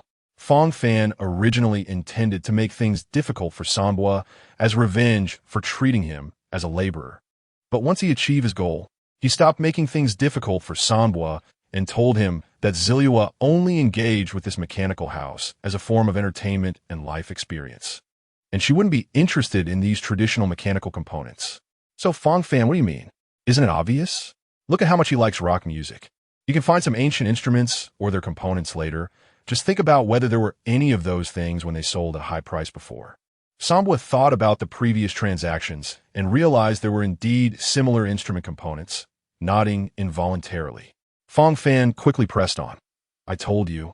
Now it's your turn to explain what those circuits are about." Sangbo casually replied, "Those lines are the route map." "Huh. Then why is it different from our actual path?" "That's the safest route drawn based on the density of the dimensional creatures after we passed through last time. Now, there must be some places where the number of dimensional creatures has changed. I can't just follow the route map straight into the group of dimensional creatures, can I?" Fang Fan nodded, acknowledging he understood. As Sangbo talked to Fang Fan, he led him towards the outskirts of the city. While walking, Sangbo explained, "There's a slight preservation power within the walls of Byloboj, so there won't be any dimensional rifts appearing in the city. Therefore, after we leave the city, we need to find a dimensional rift to return to the lower city." After leaving the city, Sangbo led Fang Fan through several turns and arrived at a dimensional rift. Just like before, he grabbed Fang Fan and jumped into the dimensional rift, accompanied by the familiar sensation of dizziness. Sangbo and Fang Fan were transported to the outskirts of Panyan Town. Just as Sangbo pulled Fang Fan through the dimensional rift to return to the lower city, a starship quickly pierced through the atmosphere of Yaliluo 4. Although it was clear that the pilot was trying their utmost to stabilize the starship after entering the atmosphere, it still skidded nearly 1,000 meters across the snowy plains before finally coming to a stop. Two people emerged from the starship, one of whom appeared to be in their 20s reprimanding the middle-aged man. Luo Xiao, do you even know how to operate starship? If it weren't for the blessing of the compassionate medicine king, we would have been done for. The middle-aged man, referred to as Luo Xiao, quickly apologized. My lord Shengyu, I sincerely apologize. The parameters of the starship weren't adjusted properly due to Yililiuo 6 being in a constant state of extreme cold. So there was a mistake in operation just now. Please forgive me, my lord. I guarantee I won't make this mistake on the return trip. Humph. This sound from Shengyu indicated that the matter was settled, and he continued to ask Luo Xiao, is Fang Chenwang and his son on this planet? Luo Xiao quickly replied, yes, my lord. According to intelligence, Fang Chenwang escaped 10 years ago with his son to this planet. I hope your intelligence is accurate. After all, it took 10 years to obtain such a simple piece of information. After saying this, Shengyu headed towards the only visible man-made structure, the walls of Bailoboch. Naturally, Luo Xiao did not dare to be negligent and hurriedly followed behind Shengyu. After Sambor returned to the lower city through the dimensional rift, he suddenly looked up. Although the top of the lower city was a pitch-black rock layer, Sambo's gaze penetrated through the rock layer towards the sky of Yililiuo 6. But he found nothing in the air. Sambo shook his head, thinking he was mistaken. After saying goodbye to Sambo, Fang Fan walked towards the southwest corner of Panyin Town with 100 Winter City shields. At this moment, the southwest corner of Panyin Town was bustling. The residents of Rivet Town had only rested for one night and started purchasing building materials with their savings early this morning to rebuild their own homes. Natasha was also working with several orphans from the orphanage on a piece of open land, moving materials and doing odd jobs. Natasha's plan was to build a 2-story house, with the first floor serving as a clinic and the second floor as a residence for herself and the orphans. Therefore, it was far from enough with just Fang Fan, Natasha, and a few young children. So Natasha, not caring about avoiding suspicion, called in several members of the Earthfire to help with the construction. It was dinner time, so the Earthfire members returned to their place to eat, while Natasha planned to take the children to eat after tidying up the construction site. After Fang Fan returned, he didn't even think about handing the Winter City shields to Natasha and began helping her clean up the site. Chapter 23. Dinner together with Fang Fan, the strong laborer. Joining in, the odd jobs were completed in no time, so Natasha led the orphans to start their meal. Although Fang Fan had previously invited Sierra to eat with the children in the orphanage, now that he was back, he planned to take Sierra to replenish her nutrition. However, when Natasha and the orphans started eating, Fang Fan still did not see Sierra's figure. So Fang Fan asked Natasha, Sister, why hasn't Sierra come to eat? I told Sierra in the morning that you went out, and he would eat with me for the next couple of days. But by noon, he hadn't come. I sent a few people to find him, and after a lot of effort, we finally found him, but he still refused to come to eat. I heard that Sierra has started scavenging in Panyin Town again, probably wanting to live like before. Hearing Natasha's words, Fang Fan couldn't help but sigh. After asking Natasha for the location of the scrap collection point in Panyin Town, he handed over 90 Winter City shields to Natasha and then headed towards the collection point. When Fang Fan arrived at the scrap collection point Natasha mentioned, he found that there was no one there except for the shopkeeper. Fang Fan walked up to the shopkeeper and asked, Boss, did you see a little girl with purple hair come by to sell scrap? The shopkeeper, however, was focused on calculating in his ledger and did not respond to Fang Fan's question. Fang Fan, feeling helpless, took out a 1-gram coin. 1 Winter City shield can be exchanged for 100 grams, and placed it on the table. As soon as Fang Fan placed the coin on the table, it disappeared the next second. The shopkeeper, without lifting his head, replied, That little girl came by at noon, brought some scrap, and asked if I would take it. I saw it wasn't even worth 1 gram, so I didn't take it. And then the little girl left with the scrap. At this point, the shopkeeper paused for a moment and continued, She didn't come back this afternoon, but I do know where she is now. The shopkeeper paused again, and Fang Fan understood what he meant, taking out another coin and placing it on the table. This time, Fang Fan stared closely at the coin he just placed on the table and saw the shopkeeper's left hand swiftly swipe across the table. And as his palm passed over the coin Fang Fan placed, it disappeared. In the alley behind you, just now when she peeked out from the corner and saw you, she pulled her head back in. Fang Fan didn't have time to thank the shopkeeper and hurriedly turned to run towards the alley. Fast forward 3 minutes at that time. Sierra was rubbing her stomach, which was reminding her with cramping pains that she needed to eat. She was cursing her stomach for being unreliable, thinking that just because she had a meal of meat yesterday, why was her stomach acting up now?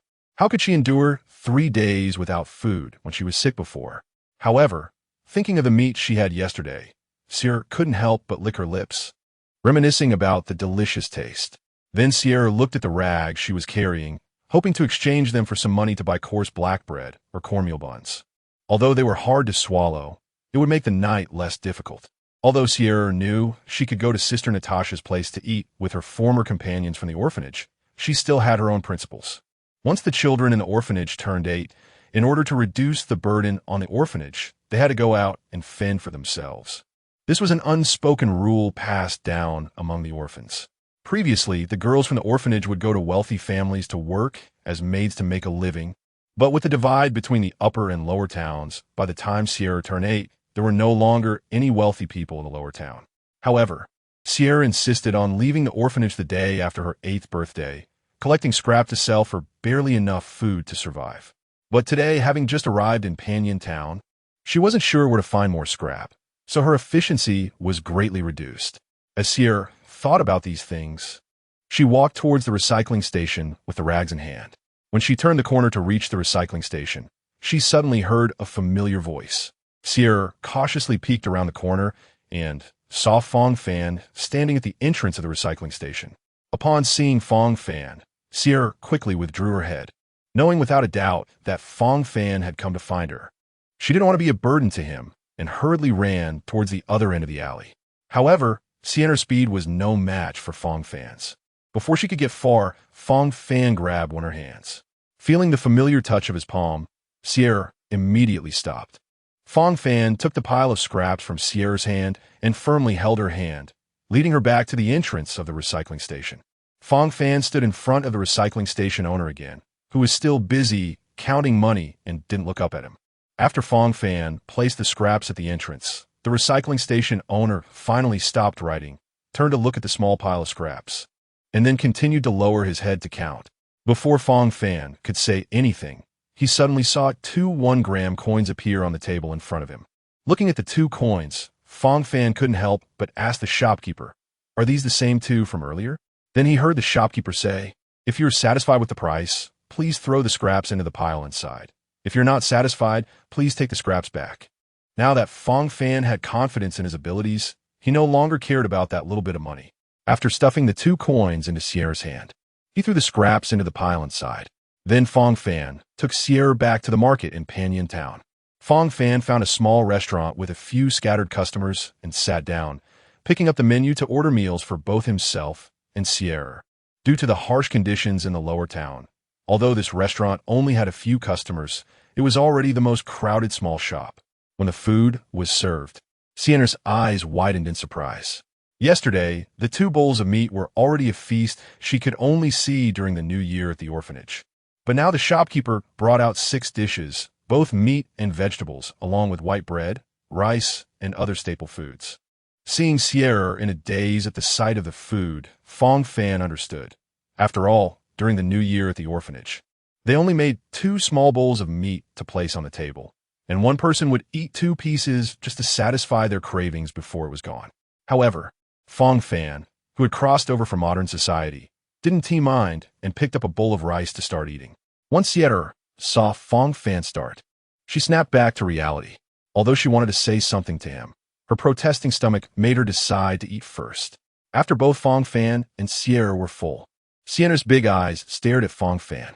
Just as she was about to say something, Fang Fan interrupted her, feeling a bit awkward under Sierra's blinking gaze. Fang Fan knew she wanted to say something. Before she could speak, he laid out 10 Winter City shields on the table. The change he had just used was naturally given to him by Sangbo, seeing Sierra's astonished expression. Fang Fan happily put the lined-up Winter City shields back into his pocket. "I know you have your own principles, but little Sierra, you still need to recover. Once you're healed, I won't interfere with your life anymore," Fang Fan said seriously, changing from his usual carefree demeanor. However, right after saying this, Fang Fan returned to his usual attitude. Besides, little Sierra, You should have seen my ability to make money from the fighting arena. And today, I went out with Sang Bo and earned another 100 Winter City shields, so you don't have to worry about me not having enough money. Fang Fan said this to reassure Sierra about recovering. After settling the bill, he took Sierra back to the tent they had set up earlier. Natasha was surprised that Fang Fan could persuade Sierra to come back, but didn't say anything more. She just led Sierra back to the tent to check on the healing of her shoulder wound. Chapter 24. Underground the next morning. After Fang Fan took Sierra out for breakfast, he continued to work on Natasha's clinic with members of the Earth Fire who had come to help. Because there were many people participating in the construction, and thanks to the rapid development of building techniques from the previous construction of Bellowberg, the overall framework of the clinic was completed in just 3 days. It was expected to be finished in another week. However, as the clinic was being built, Natasha's Winter City shields were being spent like water. The previous orphanage was funded by Natasha's adoptive father, so she had no concept of construction costs. If it weren't for Fang Fan giving Natasha nearly 200 shields multiple times, this project might have been abandoned. During these days, besides building the clinic, Fang Fan would take Sierra to the market for meals during mealtime. He was also busy at night, continuously using the stamina points he had accumulated in the game system to farm for the simulated flower calyx, successfully leveling up his existing 2 characters to level 40. After reaching level 40, Fang Fan discovered that advancing the Pathfinder character required a material called profound extraterrestrial matter, which could only be obtained from Pam. So he had to temporarily stop training the Pathfinder and focus on leveling up Clara, as Fang Fan spent the stamina points he had accumulated over these days. The game system, due to a bug, didn't cap the level. Clara was successfully leveled up to the maximum level. With the upgrade of the character, Fang Fan could clearly feel his strength, agility, and other physical indicators increasing. When Clara reached level 80, Fang Fan tried using steel from the clinic construction site and found his strength was at least 5 times what it had been during the arena match. With Fang Fan's increased strength, some tasks that originally require machinery could now be done by him, further speeding up the construction progress. After another 5 days, Natasha's clinic orphanage complex was finally completed. The construction costs, along with the interior furniture and the first batch of medicines Natasha purchased, left her with only a few Winter City shields. On the first day of the clinic's opening, it was packed with people. After all, elite professions like doctors had received advance notice to withdraw to the upper town before the passage between the upper and lower towns was closed, making Natasha's clinic the first one in Panyan Town after the passage was shut down.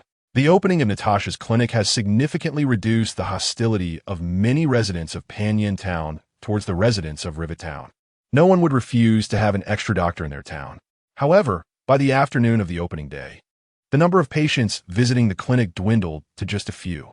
The reason is obvious. Natasha's medications are all purchased from the upper district, and even if Natasha sells them at cost, most residents of the lower district cannot afford them. As a result, patients in Natasha's clinic would request to end their treatment as soon as their condition improved to save money. After the completion of Natasha's clinic, Fang Fan returned to his old job as a miner in the mines. Fang Fan also made an agreement with Scott that if needed, he could participate in a few boxing matches at the fighting club. After the rift erosion incident in Rivet Town, Fang Fan realized that he had developed a connection to this world, to Natasha and Cher, so if possible, he wanted to stay by their side to protect them for a while longer. In Fang Fan's plan, when the time approached the crisis at the Black Tower space station, he would definitely make a trip there to ensure that the Astral Express could reach Yalalo 6, which is currently the best way he knows to resolve the core crisis of Yalalo 6. Moreover, due to Fang Fan's enhanced strength, his mining efficiency had increased exponentially. The money earned from mining alone was enough to support the daily operations of the orphanage, while following Sango to dig for treasure in the snowy wasteland would yield higher profits. For someone who would be leaving this planet in 2 or 3 years, what difference did it make whether he earned more or less? As long as he had enough to spend for now, that was all that mattered. Fang Fan was also afraid that if he gave Natasha too much money, it would attract trouble. He could protect the orphanage now, but who would protect Natasha? Who would have such a large sum of money once he left? The children in the orphanage would find it difficult to adapt to the harsh environment of the lower district after living in such good conditions. Thus, After having breakfast with Clara in the morning, Fang Fan headed to the mine. By the afternoon, after meeting his quota for the day, he carried the bag on his back and returned to Panyan town to exchange it for chlorine. After returning to Natasha's clinic and handing the chlorine to Natasha, he called Clara, who was helping in the clinic, to go out for dinner. Due to Chiara's persistence, he had not eaten with the other children at the orphanage. Usually, he would eat a bit more for breakfast and skip lunch, then go to the market for dinner with Fang Fan when he returned. Chiara's thoughts were simple. He quietly kept track of the money Fang Fan spent on meals during this time on a piece of paper, waiting to save up enough money to repay Fang Fan after he recovered. Occasionally, when Chiara thought about the amount on the bill that he would have to gather by not eating or drinking for a year or two, he couldn't help but wonder what would happen if he couldn't repay that money. Remembering the fates of the girls in the storybooks he had seen in the orphanage who couldn't repay their debts, Chiara's face flushed slightly, but deep down, he didn't reject that kind of life. At this time, in the upper district, two people whose clothing was clearly different from the residents of Bellowburg were cursing the household registration system of Bellowburg in a small, dilapidated but barely livable hut on the outskirts of the icy plains. The room was filled with thick smoke, and the two of them were coughing while cursing the gatekeeper of Bellowburg. After Xingyu and Luo Xiao arrived at Yalalo 6 by starship that day, they originally planned to sneak into Bellowburg through the city gate, but they were stopped by the silver-maned iron guard at the city gate. After verifying that the two of them did not have household registration in the upper district of Bellowburg, they were denied entry. As for how Sango was able to bring people in, that was due to his personal abilities. Thus, Shanyu and Luo Xiao had no choice but to find a small hut nearby that could barely withstand the wind and snow to stay temporarily. For the past few days, Shanyu had been debugging a device designed to locate the Xianzhou people, while Luo Xiao was busy chopping wood, hunting, cooking, tidying up the hut, and gathering intelligence. Shanyu was constantly talking while his hands were busy adjusting the device. After a while, the device, after nearly 10 days of assembly and debugging, finally began to work properly. Seeing that the device was finally operational, Shanyu couldn't help but laugh heartily, thinking that their hard days were finally coming to an end. Meanwhile, Luo Xiao, who was adding firewood to the stove, couldn't help but shed tears, half from the thick smoke and half from thinking about how he had once been a small leader in the Xianzhou. But now he was doing menial work in this broken place. With trembling hands, Xingyu pressed the button to start the search, and the screen began to scan the surroundings centered on itself. After a while, 3 small red dots appeared on the screen. 2 large red dots close to the center representing the two of them, and a small red dot far away that was almost invisible. Xingyu couldn't help but rub his eyes and exclaimed, "What the hell? How is this underground?" Chapter 25. To go at this moment, after finishing adding firewood to the stove, Luo Xiao approached Xingyu and said, "Chief, based on the information I've gathered recently, this city called Bellowburg has a lower district that resembles a slum. And according to the device's results, Fang Qinhuang should be hiding in the lower district." Xingyu glanced at Luo Xiao sideways and sneered, "You seem to know quite a bit." "Not at all. I just happen to know some things." Bang! Luo Xiao, who had just been squatting next to Xingyu, was kicked against the wall by Xingyu. "If you know the information, why didn't you report it sooner? Did you have to wait until I made a fool of myself to say it?" After thinking carefully, Xingyu continued, "I don't think that red dot is Fang Qinhuang. Even if he was seriously injured before, the signal strength shouldn't be this weak. I suspect Fang Qinhuang is already dead. Besides, the person we have been looking for has never been Fang Qinhuang. That red dot should be the person we've been trying to find all along, Fang Fan." Xingyu looked at Luo Xiao, who had been kicked to the wall, and said coldly, "Whether he is dead or alive, if he is alive, hurry up and tidy up the stove to keep it warm. And don't forget to find out how to get to the lower district tomorrow." Crouching in the corner, Luo Xiao lowered his head, biting his teeth tightly, pretending to struggle as he got up from the corner just to give himself a moment to hide his angry expression. After getting up, he nodded in agreement with Xingyu while walking over to the stove to make the fire burn more vigorously. In the deep night, Xingyu was sleeping soundly by the stove under the blanket, while Luo Xiao slept between Xingyu and the door. Luo Xiao was there simply because Xingyu thought the door leaked wind and wanted Luo Xiao to block it for him. At that moment, Luo Xiao felt the cold tightly surrounding him.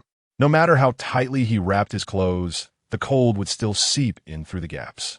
Luo Xiao had no choice but to think about how to gather intelligence tomorrow while trying hard to fall asleep to get through this long, cold night that he had already experienced several times but still found it difficult to endure. The next afternoon, in Natasha's clinic in the lower district, Natasha unwrapped Qian'er's bandage on his left shoulder for the third time. Looking at the 3 claw marks on Qian'er's shoulder, which had grown new pink flesh, she nodded in satisfaction and placed the bandage into a basket designated for used bandages. Sister Natasha, how is my wound? Little Qian, your wound doesn't need to be bandaged anymore. Just rest quietly for a while. Avoid any strenuous activity with your left shoulder, and it will heal completely in no time. Thank you, Sister Natasha, and my name is Qian, not Little Qian. At this moment, Fang Fan, who had just sold the earth marrow crystals he collected today, pushed open the door of the clinic and shouted inside, Qian, let's go. When Qian heard Fang Fan call him, his face flushed slightly, and then he walked towards Fang Fan, who was standing at the door.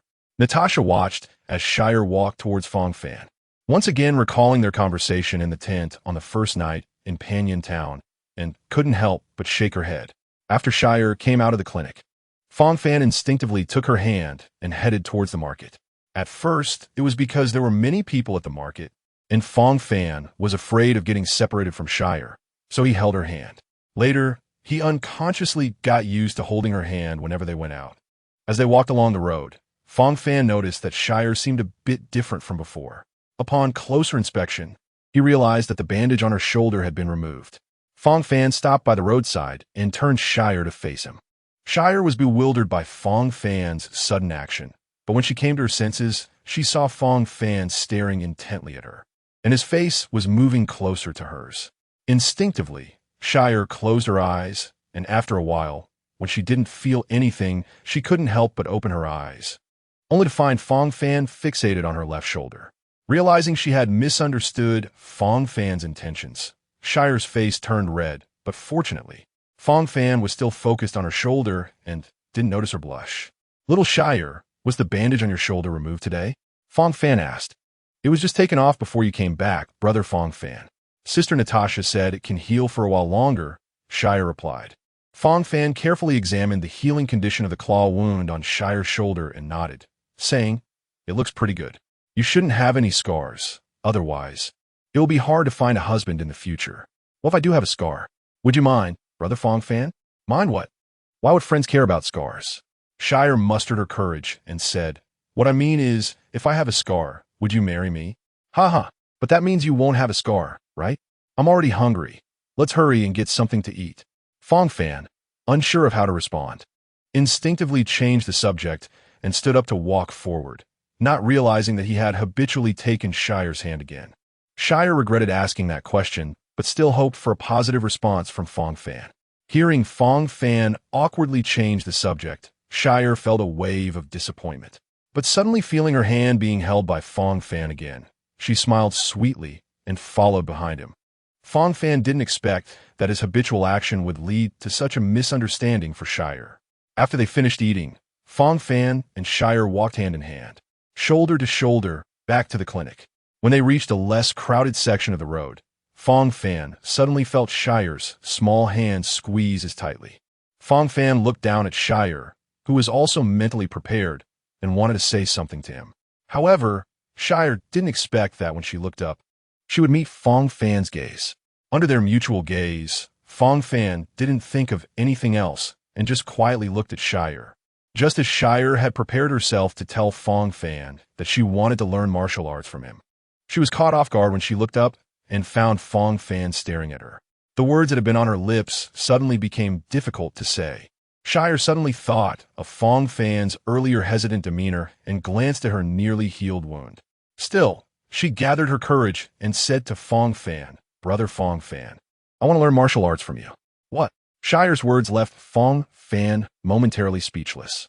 Although on the surface, apart from that guy guarding the weapons cache at the foot of the mountain, Fang Fan should be the strongest in the lower district. Others might not know, but Fang Fan was well aware that his strength came entirely from his system. While it worked well for him, He couldn't just give Shire a system to help her learn. Seeing Fang Fan's hesitation, Shire thought he didn't want to teach her martial arts. And she lowered her head in disappointment, self-mockingly smiling and telling herself, "Shire, you're just a burden. You are of no use at all." Then, Shire gave herself 3 seconds to feel the warmth of Fang Fan's hand before trying to pull her hand away from his grasp. At that moment, she realized that Fang Fan was holding her hand tightly. Looking up, she saw Fang Fan smiling at her. "Little Shire, I never said I wouldn't teach you." Chapter 26. Shire's thoughts when Fang Fan snapped out of his surprise. He saw that Shire had lowered her head.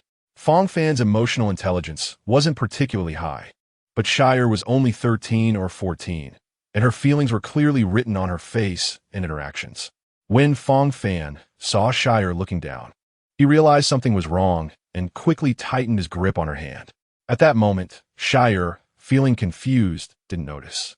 When Shire tried to pull her hand away, she found that Fang Fan had already held her hand tightly. Fang Fan naturally wouldn't personally teach Shire. Even if he wanted to, he didn't know how.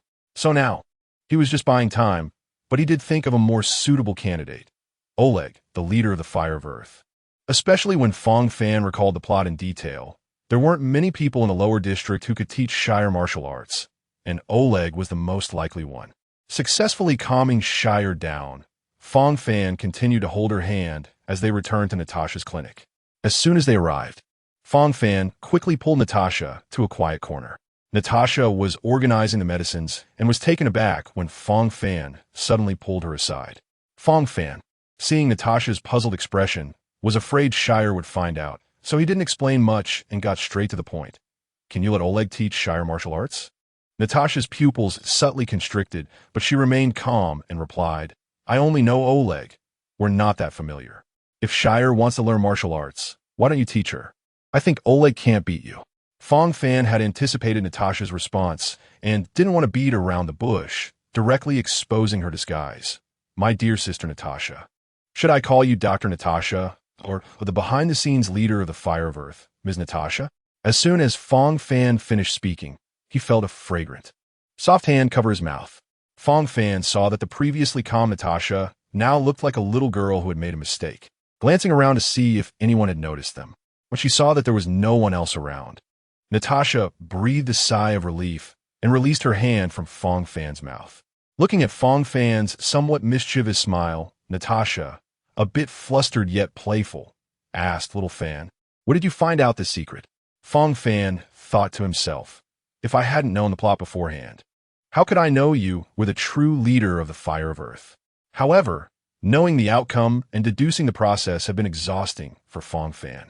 He knew that this secret would eventually come to light. So for the past 6 months, he had been looking for an opportunity for Natasha and Oleg to meet privately. This way, he could find an excuse for discovering the secret.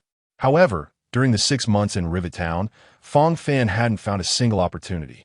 If it weren't for Natasha needing some manpower during their escape to Rivet Town and some matters that Oleg was unsure about coming to consult with Natasha, Fang Fan would still have to keep this secret to himself. At this moment, Fang Fan had ample reason to respond to Natasha. "Sister Natasha, I'm not blind or deaf. A few days ago, I saw you and Oleg whispering to each other, and I thought it was something else, so I secretly went over to listen. I didn't expect you to be the true leader of the Fire of Earth." After hearing Fang Fan's answer, Natasha secretly cursed herself for being a bit too relaxed lately and for being discovered by Fang Fan like this. She then nervously asked Fang Fan, "So, Xiao Fan, did anyone else see it besides you?" "No, it was just me," Fang Fan replied, while secretly complaining, "With the level of concealment you have, a ghost wouldn't be able to find it if I wasn't keeping an eye on it." "That's good.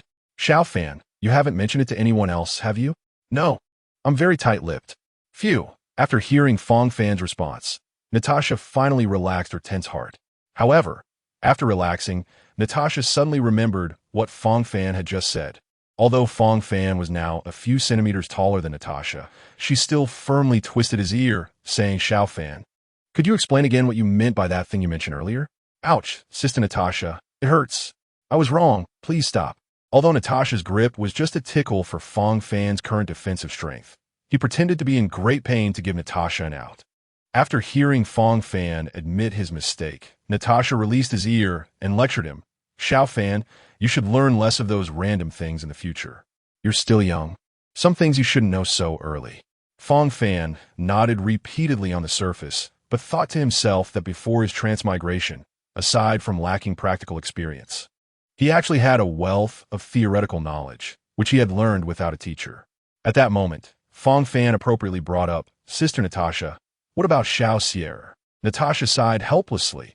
Since you already know, there's no point in hiding it from you. I'll find some time tomorrow to talk to Oleg. Once I've sorted it out with him, I'll let you know, and then you can take Natasha to the headquarters of the Earth Fire to find him. Fang Fan smiled as he walked behind Natasha, placing his hands on her shoulders and starting to massage them, continuously flattering her. Thank you, Sister Natasha. I knew you were the best.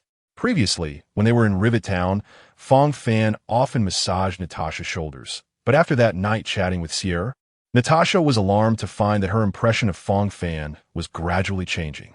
She didn't know whether this change was good or bad, so she could only silently accept it in her heart. What Natasha had previously taken for granted in the orphanage now felt like the warmth from Fang Fan's large hands was like a burning stove in a room. As soon as Fang Fan's hands rested on Natasha's shoulders, she felt the heat through her clothes, penetrating her skin, and gradually spreading to every corner of her body. Sister Natasha, it's been a while since I massaged you. How does this feel? Usually, when Fang Fan massaged Natasha, she would be sitting, but this time they were both standing. To apply more strength, Fang Fan stood quite close to Natasha, and due to their height difference, Fang Fan's mouth was right next to Natasha's ear when he spoke. Therefore, when Fang Fan said that, Natasha only felt the warm breath against her ear and couldn't make out what he was saying, only feeling her skin becoming a bit hot. At that moment, Natasha suddenly thought of Fang Fan's face and immediately regained her composure, cursing herself internally. Natasha, Fang Fan is just your little brother. Once she was back to her senses, Natasha gently pushed Fang Fan's hands off her shoulders and forced herself to remain calm, saying, Xiao Fan, thank you for the shoulder massage. I suddenly remembered I have something important to do. Let's continue next time. She quickly walked over to the cabinet where she had just organized the medicines and continued sorting them. Chapter 27. Fake Medicine? At this moment, Fang Fan was also feeling a bit frustrated. He had almost managed to win Natasha over with his charm, but suddenly her tone became so cold again. Fortunately, the issue with Sierra training was somewhat resolved, so Fang Fan happily hummed a tune as he walked to his bedroom. Neither Fang Fan nor Natasha noticed that although Natasha was sorting the medicines, she had taken out a bottle of saline solution and put it back 5 times. At this time, in the snowy fields of Yalalo 6, Shengyu and Luo Xiao were awkwardly crawling out of fissure in the rift.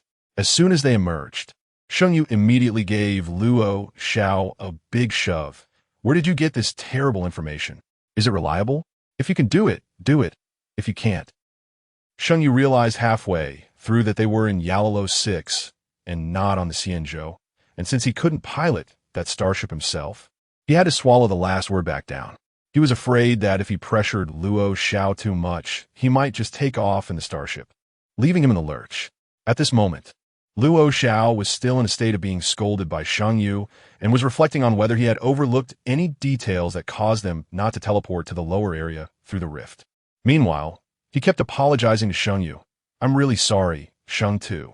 The information I got was indeed that there was a chance to teleport to the lower area through this rift, and we did teleport to another place just now. Just not very lucky. Why don't you give me another chance and we'll try again? After calming down, Shengyu knew that this situation couldn't be blamed on Luo Xiao, but he certainly wouldn't say that. He pretended to be angry and huffed, then continued, what are the odds of that? Have you verified the authenticity of the information? Forget it. Forget it. I see it's not easy for you. All right, I'll give you a few more chances, so hurry up and find another one. Although Shengyu knew that these demands were making things difficult for Luo Xiao, he still brought them up. Shengyu had no other way to solve this problem. So even though he continuously denied Luo Xiao's plan, he was still using it. Luckily, both Shengyu and Luo Xiao had decent luck this time, and they finally arrived at the lower area after passing through the rift, and they ended up teleporting to Rivet Town. The two just teleported to the lower area and didn't expect that this rift would bring a much stronger sense of dizziness than the previous ones. If they hadn't been starving for the past couple of days, they might have thrown up right there. Just as they were recovering, a voice suddenly came from beside them. I see you two aren't in good shape. Are you suffering from some serious illness? Would you like to join our Difficult Disease Patients Mutual Aid Association? We have professional doctors and affordable medicines to help you regain your health. The two, just recovering, looked up at the speaker and saw a middle-aged man in a blue shirt and black overalls, wearing glasses and having a head full of white hair. Speaking to them in a gentle tone, "You have a serious illness yourself." Luo Xiao, who was just about to vent his frustration at Sheng Yu towards this man, was interrupted before he could say two words by a glare from Sheng Yu that silenced him. The white-haired man had never encountered someone who directly insulted him before, but he quickly adjusted his expression and tone to one of sorrow, saying, "If it weren't for serious illness, why would we go through this? We just want to live." Halfway through his speech, he quickly got his emotions in check and pretended to wipe away tears. Luo Xiao immediately felt that the white-haired man's words were more painful than being killed, and he thought that later that night, lying in bed and recalling this matter, he would have to give himself a big shove. Sheng Yu would not be fooled by this person's performance. After observing the act, he finally spoke up. "May I ask how to address you, sir? My brother and I were feeling unwell earlier. So, could you please repeat what you want to tell us?" The white-haired man replied, "Hello, sir. My name is just a code, so there's no need to mention it. I am currently the president of the Difficult Disease Patient Mutual Aid Association. I noticed you two looking pained standing here, and I thought you might need our association's help, so I came to check." Sheng Yu naturally seized the opportunity and directly addressed the white-haired man as president. "So, President, what is the purpose of our mutual aid association?" Seeing that Sheng Yu was cooperating so well, the president quickly pressed on. "Sir, our main goal is for members to help each other and overcome difficulties together. The ultimate goal is to eliminate diseases in the lower district." Sheng Yu was happy to cooperate and continued to ask, "Then, President, I feel that I am gravely ill, but I have no money for a doctor. Can this association help me?" The president, encountering such a smooth situation for the first time, suppressed a smile and said, "Our association has a special medicine brought from the upper district, but because it comes from there, it is particularly expensive, about 1,000 Winter City coins per bottle." Sheng Yu then searched through all his pockets and pulled out 23 coins, looking pitifully at the president. The president thought of Sheng Yu's lack of money and did not expect him to be so poor, but considering that these two might still be able to mine a bit, even if they died later, he could pretend to be a relative and collect a small burial fee. So he quickly said, "However, since we are the Difficult Disease Patient Mutual Aid Association, we must uphold the spirit of mutual assistance to ensure everyone can use the special medicine. I and a few well-off members have contributed a large sum to subsidize the price of the special medicine. You only need 20 coins to take a bottle home and try its effects." Sheng Yu hurriedly pretended to be fully convinced, trembling as he put away the 3 coins, then handed over the 20 coins to the president. The president, seeing that he was actually making a profit today, was overjoyed and led Sheng Yu and Luo Xiao to a hidden corner. As they approached the corner, Sheng Yu finally confirmed that his earlier feelings were correct. Chapter 28, Loyalty. The president pulled out a transparent glass bottle containing a light blue liquid from a box in the corner and handed it to Sheng Yu, saying, "You can try this first. Most people find it quite effective. Just come back to me when it's used up." After Sheng Yu took the glass bottle and began to examine the special medicine carefully, the president quickly continued to promote it to the two. "By the way, does your friend want some special medicine too?" Although he was a bit rude earlier, our Difficult Disease Patient Mutual Aid Association is all about mutual help, so I have forgiven him. After Sheng Yu received the special medicine handed to him by the president and sensed the power within it, he set the glass bottle down and nodded at Luo Xiao. After receiving Sheng Yu's signal, Luo Xiao directly punched the president in the nose, saying as he hit, "Forgive you? I forgive you XX. Why don't you ask if I forgive you?" Sheng Yu squatted in front of the president, who was now bruised and battered from Luo Xiao's beating, and said to him, "I dislike dishonest people, and my brother does too. Can you understand our dislike?" At this point, the president could only nod quickly. Sheng Yu was very satisfied with the president's reaction, raised the special medicine he had just set down, and smilingly asked the president, "Can you honestly tell me how you got this bottle of medicine?" From the president's answer, Xingyu learned that the special medicine was concocted by the president after receiving a recipe from pharmacist. He nodded in satisfaction and stood up to say to Luo Xiao, "In addition to finding Fang Qingwang's son, we have another task, to find the owner of this recipe." Seeing Luo Xiao's puzzled expression, Xingyu picked up the bottle of special medicine again and asked Luo Xiao, "Did you sense anything from this special medicine?" Luo Xiao shook his head in confusion. Xingyu couldn't help but let out a disappointed sigh and said, "I sensed a faint power of the compassionate medicine king from this bottle." Upon hearing Xingyu's words, Luo Xiao's eyes widened, but then he thought of something and hesitantly asked, "Then, Sheng Tu, finding someone is like looking for a needle in a haystack. Just relying on the two of us, how long will it take?" Indeed, relying on just the two of them was not enough, so we need some suitable helpers. Sheng Yu replied, then looked at the president, who was lying on the ground, and continued, "Just like a certain difficult disease patient mutual aid association." Although the president did not know what the compassionate medicine king was. Hearing that he was still of use, and seeing a glimmer of hope, he struggled to crawl to Xingyu's side, clutching Xingyu's calf, and forced a submissive smile on his twisted face. Although that smile was particularly ugly given the president's injuries, it made Xingyu feel the president's obedience, and he nodded in satisfaction. Xingyu gently kicked the president aside, looking down at him, and said, "I like smart people.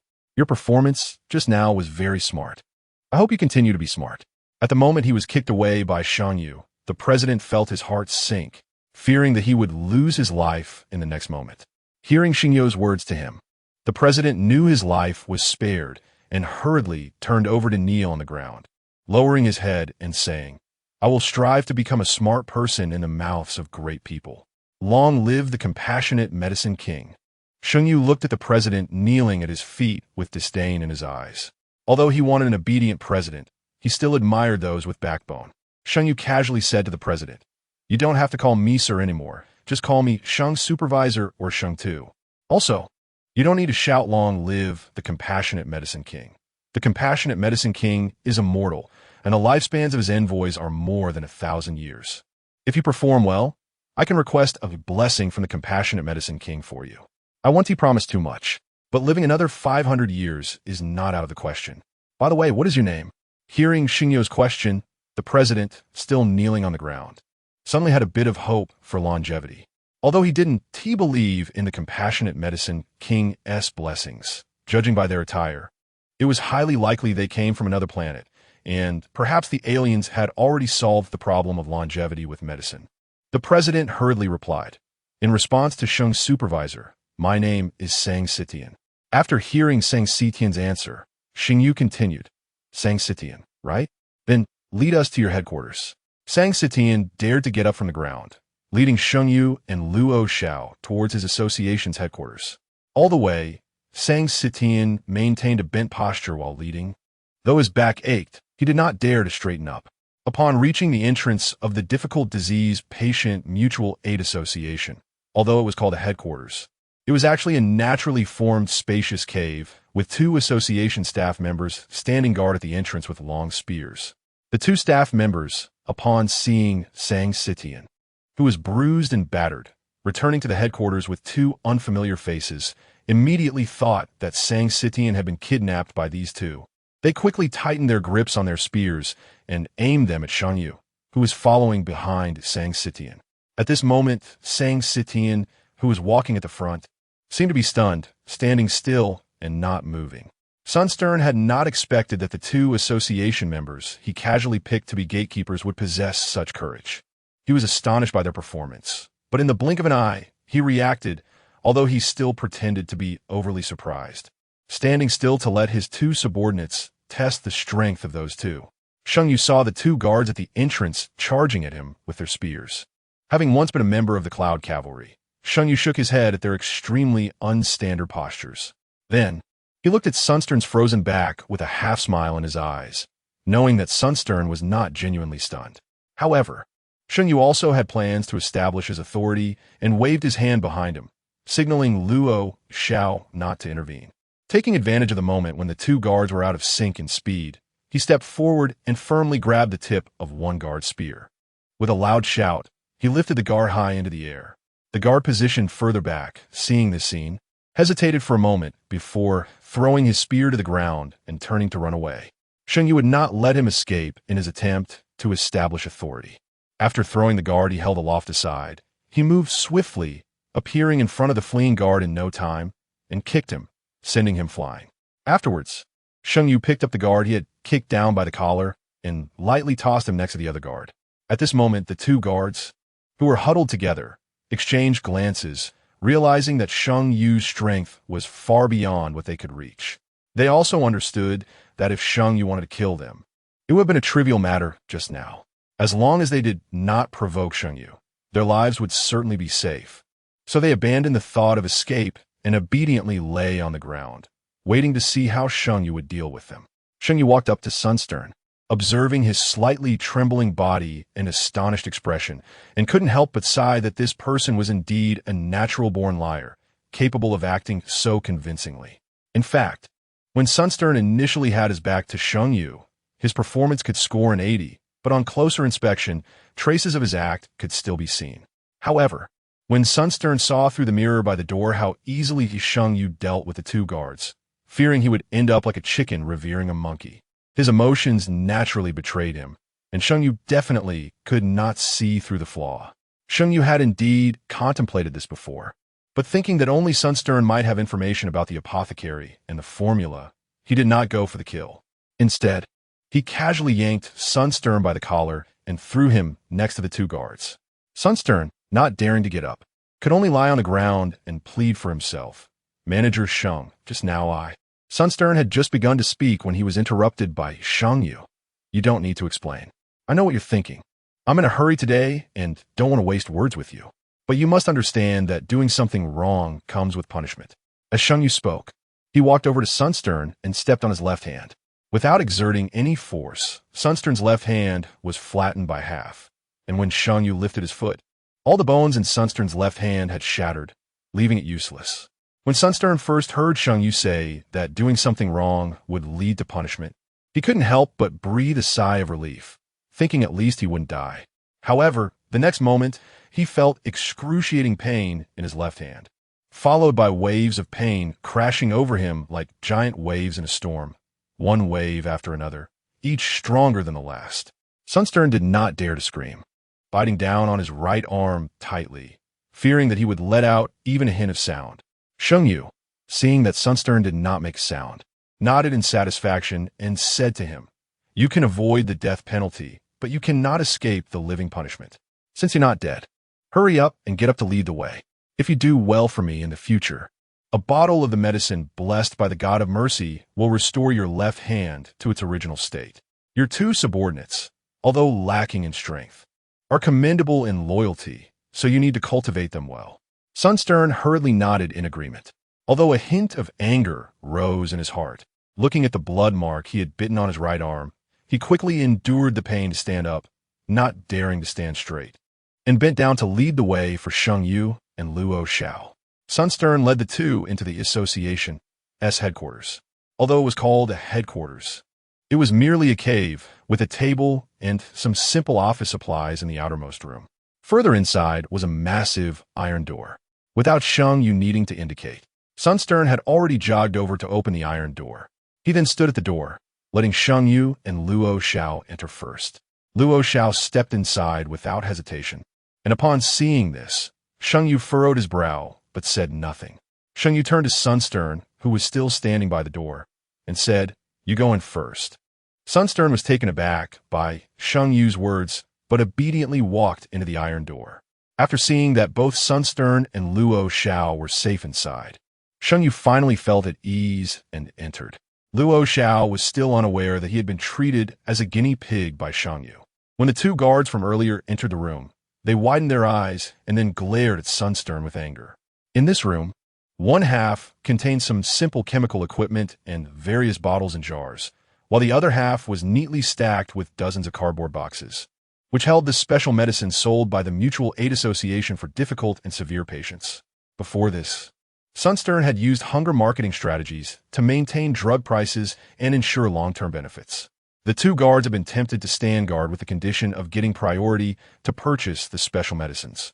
Shunyu walked over to the pile of experimental equipment, picked up a noticeably aged piece of paper from a table, which detailed the formula for the so-called special medicine, and at the bottom, it was signed by Bach. Shunyu placed the paper in front of Sunstern, pointing at Bach's name and smiling as he said, "Dear President, isn't this the name of the person who provided you with the formula?" Sunstern, seeing the name pointed out by Shunyu, hurriedly nodded. Shunyu, satisfied with Sunstern's submissive demeanor, nodded and said, "In that case, please help me find him. There's also another person named Fang Fan. He might be dead, but he should have a child. I don't know the name, so please help me find that as well. Manager Sheng, I don't have many people I can command here, so it might take a little longer." Sunstern was about to agree immediately, but thinking that he only had 3 or 5 subordinates, he hesitated and told Shunyu the truth. Shunyu casually pointed to the pile of special medicines and said, "Sunstern, with so many reagents here, are you telling me you can't recruit anyone? I don't need the process, just the results. If you haven't found Mr. Bach in a month, I'll take your head with me to find him." Sunstern believed that Shunyu's threat of taking his head was definitely not about following him around, causing him to shudder in fear, and he quickly agreed. Afterward, Shunyu had Sunstern arrange accommodations for the two of them, then sat aside waiting for Sunstern's arrangements. Sunstern had no choice but to have his subordinates book 2 rooms for Shunyu and Luo Xiao at the Goethe Hotel in Nailtown, then arrange for his subordinates to take them there. Shunyu had Luo Xiao carry a box of special medicines, and the two followed Sunstern's subordinates to Panyin Town. Upon arriving at the Goethe Hotel, Shunyu had Luo Xiao place the box of special medicines in his guest room, and then sent Luo Xiao off to rest in his own room. For the next few days, Shunyu did not leave his room, even having meals delivered to his door. After obtaining Natasha's consent, Fang Fan took Xier to the newly established headquarters of the Fire of Earth in Panyin Town, preparing to find Oleg to teach Xier. When they reached near the Goethe Hotel, Fang Fan suddenly paused, then quickly pulled Xier along. He continued to lead her to the headquarters of the Fire of Earth as if nothing had happened. But he couldn't stop thinking about the 2 figures he had just seen. If he wasn't mistaken, their clothing clearly did not match the style of Belloborg, but looked more like the attire of the immortal vessel. After arriving at the Fire of Earth headquarters, Fang Fan stopped thinking about the 2 figures, but he had already made up his mind to keep an eye on the Goethe Hotel for a few days to see if he could gather any information. Then Fang Fan found Oleg. Although Oleg initially did not want to accept Xier, after Fang Fan mentioned that Natasha had agreed, Oleg gave Fang Fan a strange look, but did not refuse again and agreed to teach Xier martial arts. Chapter 30. Surveillance. After Xier began learning martial arts from Oleg, Fang Fan had time to stake out at the entrance of the Goethe Hotel to monitor the 2 people he had seen earlier. After 2 days of observation, Fang Fan discovered that one of the individuals frequently came in and out of the hotel, while he had not seen the other person leave. Besides Fang Fan, there was another person who noticed these 2. On the first day, Fang Fan was staking out at the Goethe Hotel entrance. Sambor was also observing Luo Xiao's movements from another concealed corner. However, when Sambor spotted Fang Fan in another hidden place, he thought about what he knew about Fang Fan's identity and background, and while playing with the mask in his hand, he stopped watching the immortal vessel duo's movements. Back at his residence, Sambor laughed heartily as he shared his observations with the figures on the television around him. Meanwhile, after 2 days of watching, Fang Fan still did not see Shunyu leave the hotel, so he inquired about Shunyu's whereabouts with Miss Goethe, the hotel owner. Upon learning from Miss Goethe that Shunyu had been receiving meals in his room these past couple of days, Fang Fan offered to deliver the meal today. Miss Goethe did not know Fang Fan's intentions, but since someone was willing to help her, she did not refuse. Fang Fan then pushed the food cart to Shunyu's room. Knock, knock, knock. While studying the special medicine in his room, Shunyu heard the knocking and couldn't help but rub his forehead, muttering to himself, "Has the morning passed so quickly?" He then got up to open the door for Fang Fan. When Shunyu opened the door and saw a man standing there, he cautiously asked, "Why has the person delivering the meal changed today?" "I'm a friend of Miss Goethe. She isn't feeling well today, so she asked me to deliver the meal." Fang Fan calmly replied, having prepared this response beforehand. Seeing that Fang Fan was not flustered, Shunyu relaxed his guard a bit, but did not let Fang Fan enter.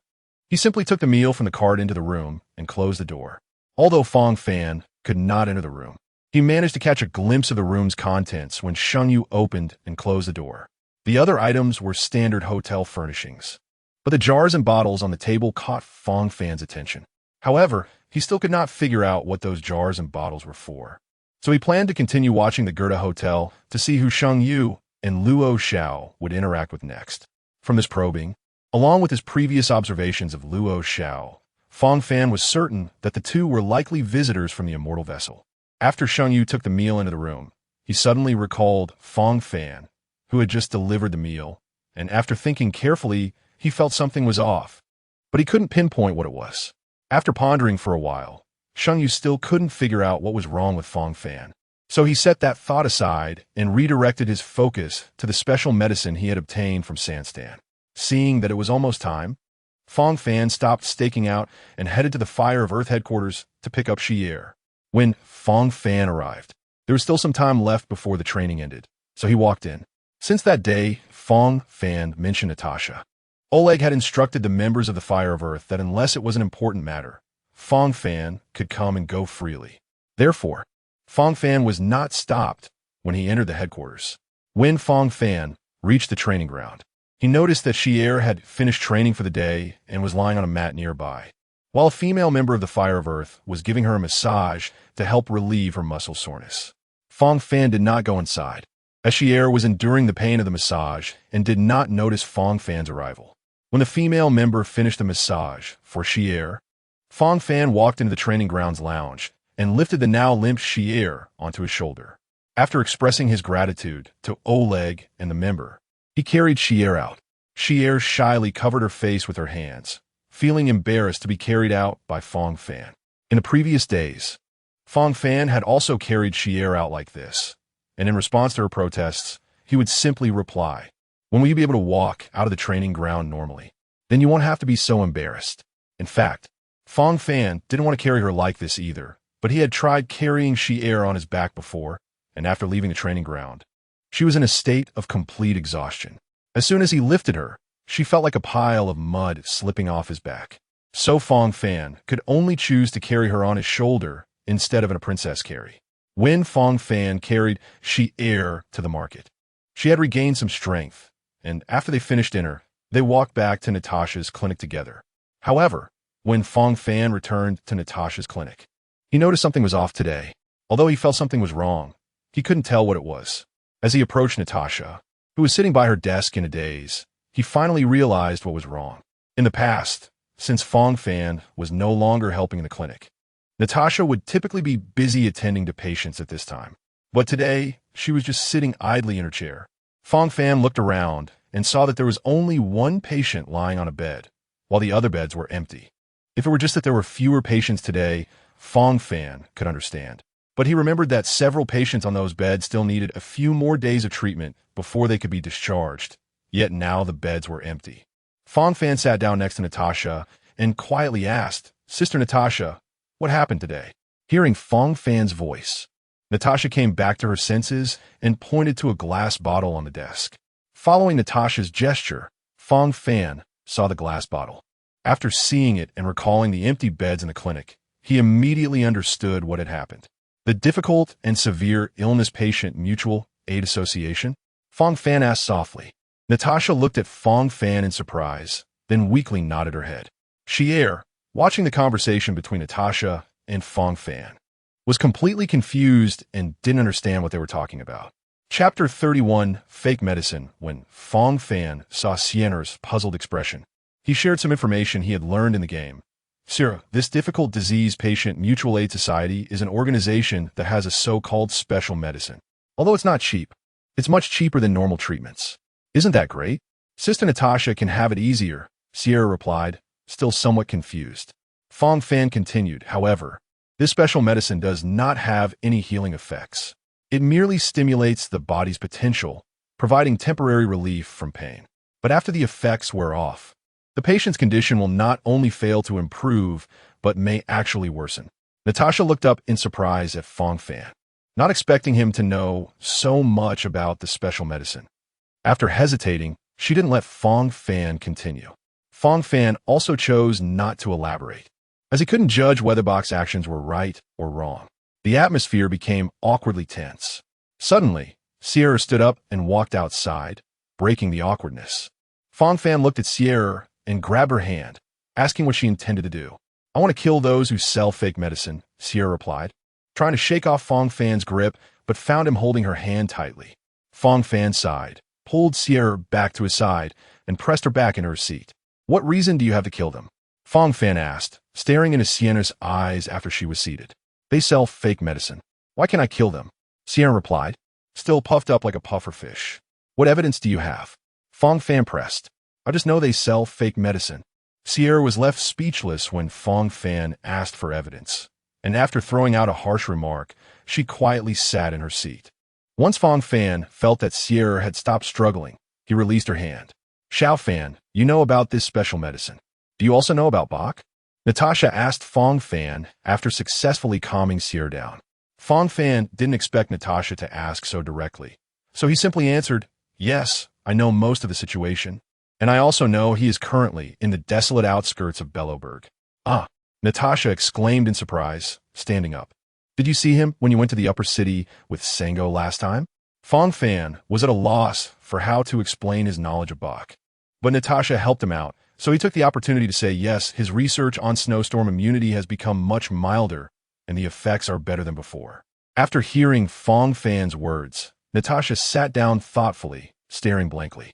Seeing that no resolution would come from this discussion today, Fang Fan took Sierra upstairs to rest.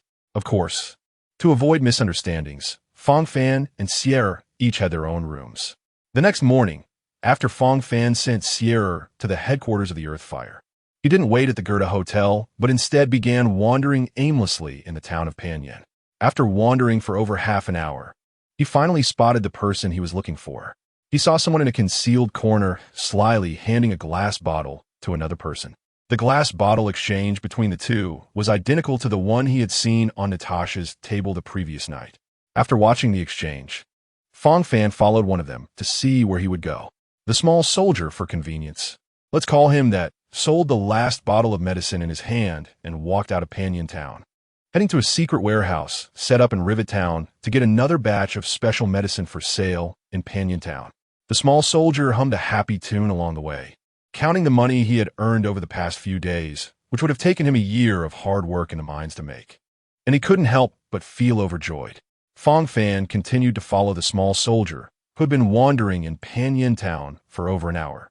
If the small soldier hadn't already left the town, Fang Fan would likely have been interrogating him by now.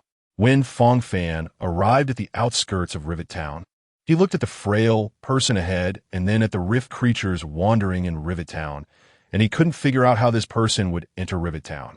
Just as Fang Fan was puzzled, the small soldier walked to the edge of the Rivet Town wall, gently removed a few bricks, revealing a small path, and then crawled into it.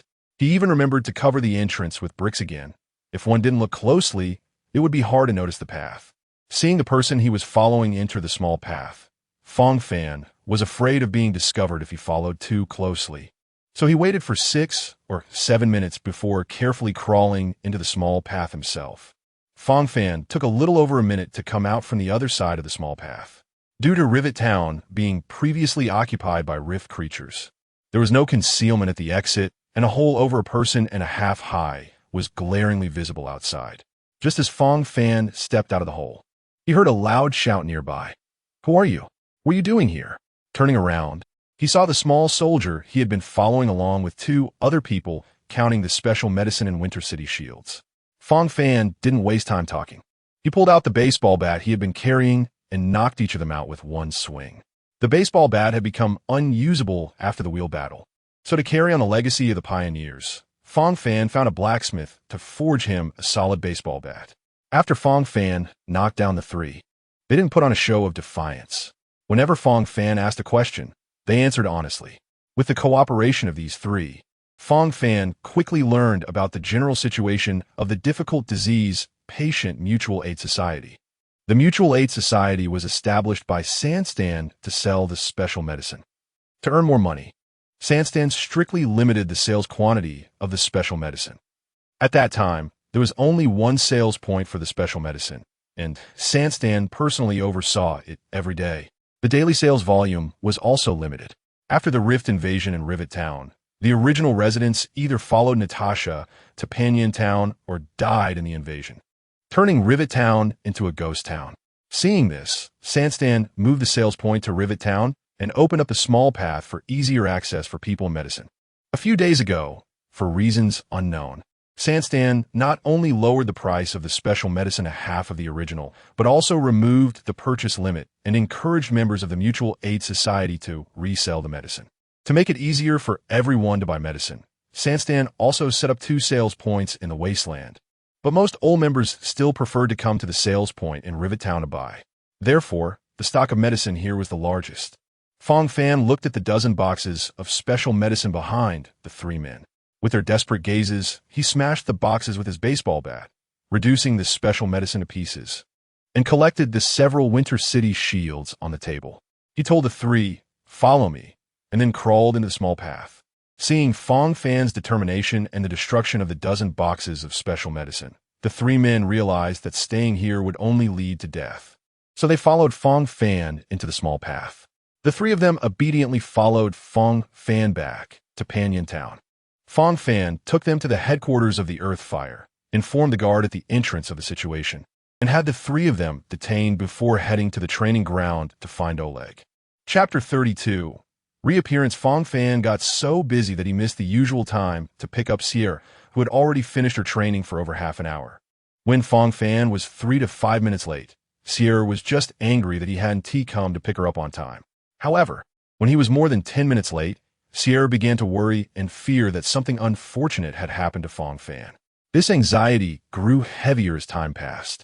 When Fang Fan finally appeared, Sierra felt relieved, but even though she was no longer worried, she pretended to be angry and decided that if Fang Fan didn't coax her for 3 minutes, no, 2 minutes would do, she wouldn't talk to him. However, what Sierra didn't expect was that when Fang Fan entered the training ground, he just smiled apologetically at her and walked over to Oleg, who was currently engaged in his daily training, and began discussing matters with him.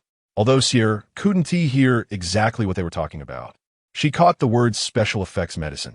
Upon hearing this, Sierra forgot her earlier resolution and hurried over to listen in on their conversation. At this moment, Fang Fan was sharing the information he had about the Mutual Aid Society with Oleg. Noticing Sierra approaching, neither of them paid much attention but shifted slightly to allow her to get closer. After Fang Fan conveyed everything he knew about the Mutual Aid Society, Oleg assured him that he would thoroughly investigate the matter. Fang Fan nodded in response, then took Siena's hand and walked out of the Earth Fire headquarters. At this point, Sierra still hadn't realized that Fang Fan hadn't coaxed her even for a second. She obediently held his hand and followed him. After having a satisfying meal at the market, they walked back to Natasha's clinic as usual. As soon as Fang Fan and Sierra entered the clinic, they noticed that the atmosphere was off. The groans of pain and cries had increased significantly, and the children from the orphanage, who usually never helped, were now moving some light and unimportant items around the clinic. When Natasha heard the door open and saw that Fang Fan and Sierra had returned, a hint of joy appeared in her previously worried expression. She said to them, "Xiao Fan, Sierra, hurry over and help. There are too many seriously ill patients today." After hearing Natasha's words, Fang Fan and Sierra quickly jumped into the work of treating patients. They worked until midnight to settle all the patients in the clinic. Although Natasha and the others had done their utmost, one patient still passed away. Seeing that the first floor was filled with patients and their relatives, Natasha told them to look for her upstairs if they needed anything, and then exchanged a glance with Fang Fan and Sierra, leading them upstairs into a room. As for the children, Natasha had let them go to sleep around 10 when she saw they were tired. As soon as the 3 of them sat down in the room, Natasha spoke up. "What do you think about today's situation?"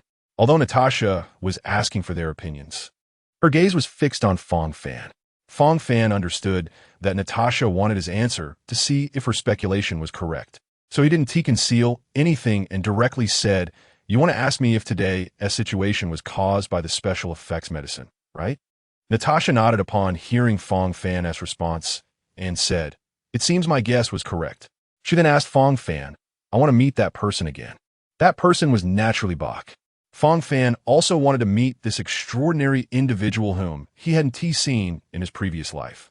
Moreover, after resolving the Star Core crisis, the natural environment of Yalalo 6 Wooden Tea returned to normal in a short time, so Bok's snow immunity would still be quite useful.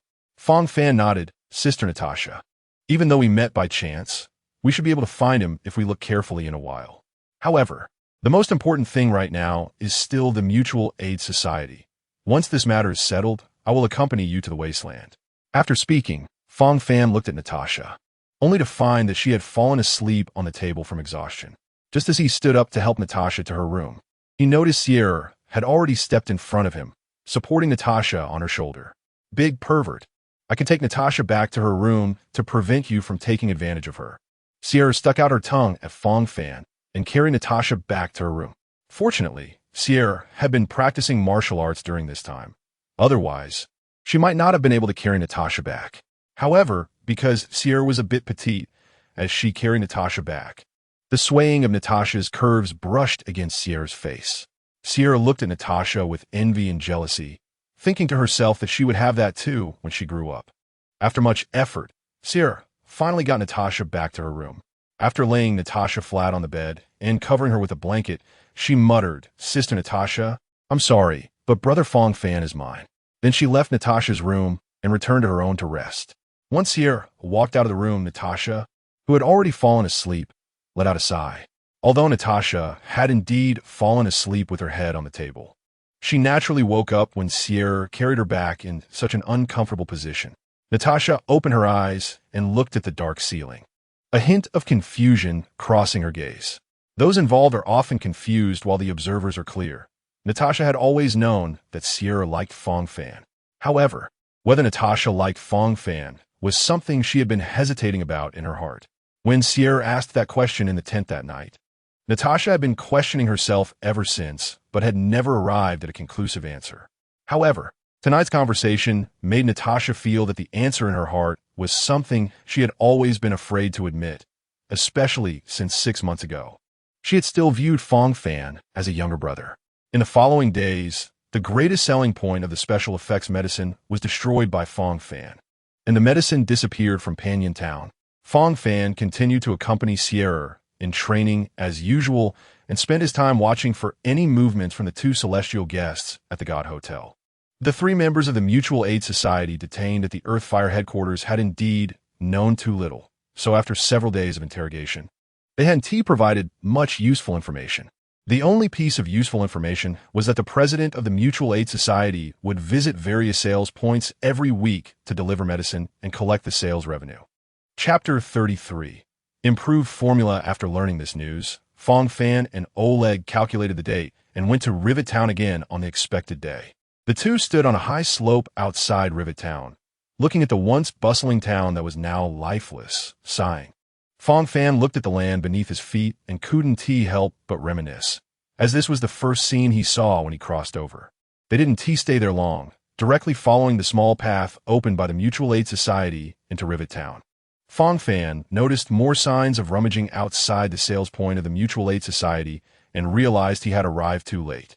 However, since he didn't have high hopes to begin with, Fang Fan felt a bit regretful upon witnessing this scene and returned to Panyan Town with Oleg. Just as Fang Fan was heading to Rivet Town, Sheng Yu and Luo Xiao had appeared at the headquarters of the Mutual Aid Association. Sanstan, with his left hand wrapped in bandages, humbly led Sheng Yu and Luo Xiao into the hall of the headquarters, allowing them to take the seats of honor. A nearby attendant also placed the freshly brewed tea in front of the two on the table. Sheng Yu picked up the tea, and as soon as he took a sip, an indescribable bitterness exploded in his mouth, causing him to spit the tea out immediately. Seeing Sanstan's terrified expression, Sheng Yu waved his hand and put the cup back on the table. He then took out a glass vial from his clothes. Sanstan, looking at the glass vial that was identical to this special medicine in his own storage, showed a hint of confusion in his eyes. Sheng Yu, noticing the confusion in Sanstan's eyes aligning with his expectations, smiled and casually picked up the tea bowl beside him. However, after recalling the taste of the tea, he gave up on pretending and directly said, "The glass vial is the one I took from you before, but the contents inside are different." Luo Xiao, sitting next to him, timely added, Don't underestimate the contents inside. This is a new, special medicine that our supervisor developed in conjunction with the formula given by the leader after months of closed-door research. It contains the power of the kind-hearted medicine king. After hearing Luo Xiao lay the groundwork for him, Shengyu waved his hand to signal Luo Xiao to stop, then took over the conversation, calmly saying, "No need for more words. This mainly relies on the dragon coiling and squirming bestowed by the leader. Otherwise, even if I closed myself off for several hundred days, I couldn't produce such a miraculous medicine." Shengyu said this without a change in his expression, but only he knew that the new special medicine had actually been developed several days ago. However, Fang Fan's probing that day had made Shengyu suspicious. For the past few days, Shengyu had been observing outside through the window, and upon careful observation, he discovered Fang Fan hiding in a corner. He had seen Fang Fan lurking beside the Gerda Hotel for several consecutive days, which is why he had refrained from acting rashly. It wasn't until today that Shengyu noticed Fang Fan had stopped lurking, so he brought the newly developed medicine along with Luo Xiao to the Mutual Aid Association headquarters. Although Sanstan, standing by, didn't fully understand, he still displayed a mix of amazement and curiosity on his face, which pleased Shengyu immensely.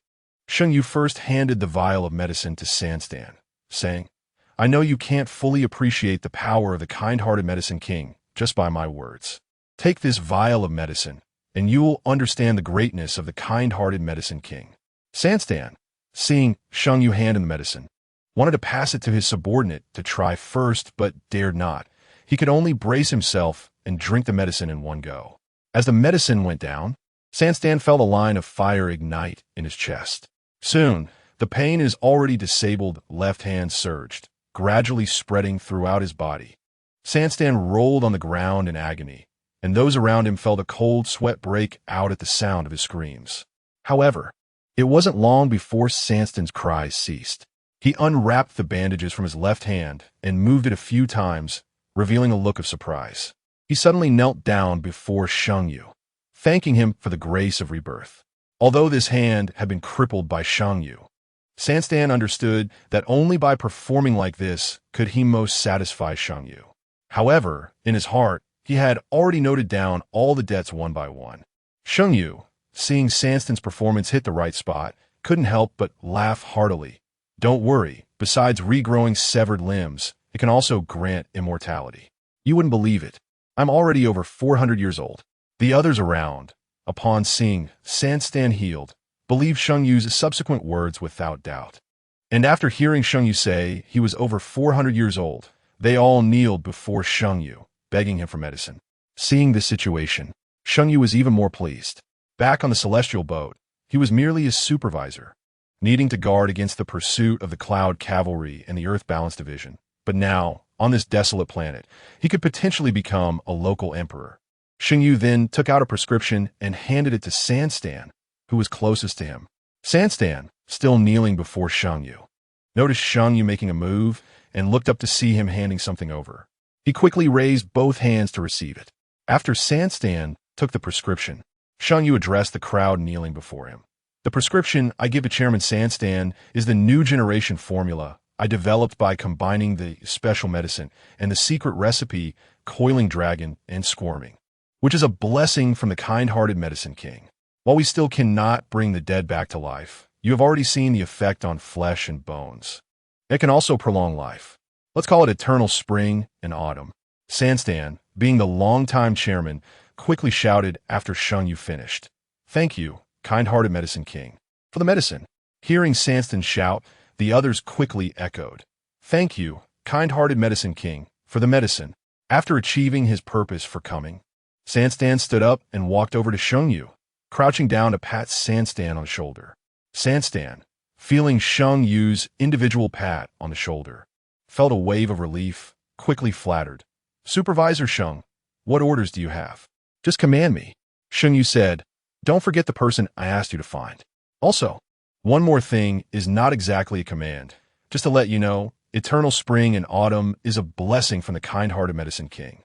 The love of the kind-hearted medicine king is universal and great, so don't be stingy. Let every member feel the greatness of the kind-hearted medicine king." Though Sanstan didn't fully grasp Shengyu's meaning at the moment, he still agreed wholeheartedly, firmly remembering Shang Yu's original words, waiting to comprehend them slowly afterward. After giving his final instructions, Shang Yu, along with Luo Xiao, returned to Panyin Town. Chapter 34. Searching for Fang Fan's trip was fruitless because of Shang Yu and Luo Xiao. Originally, Sanstan would replenish the medicine once a week.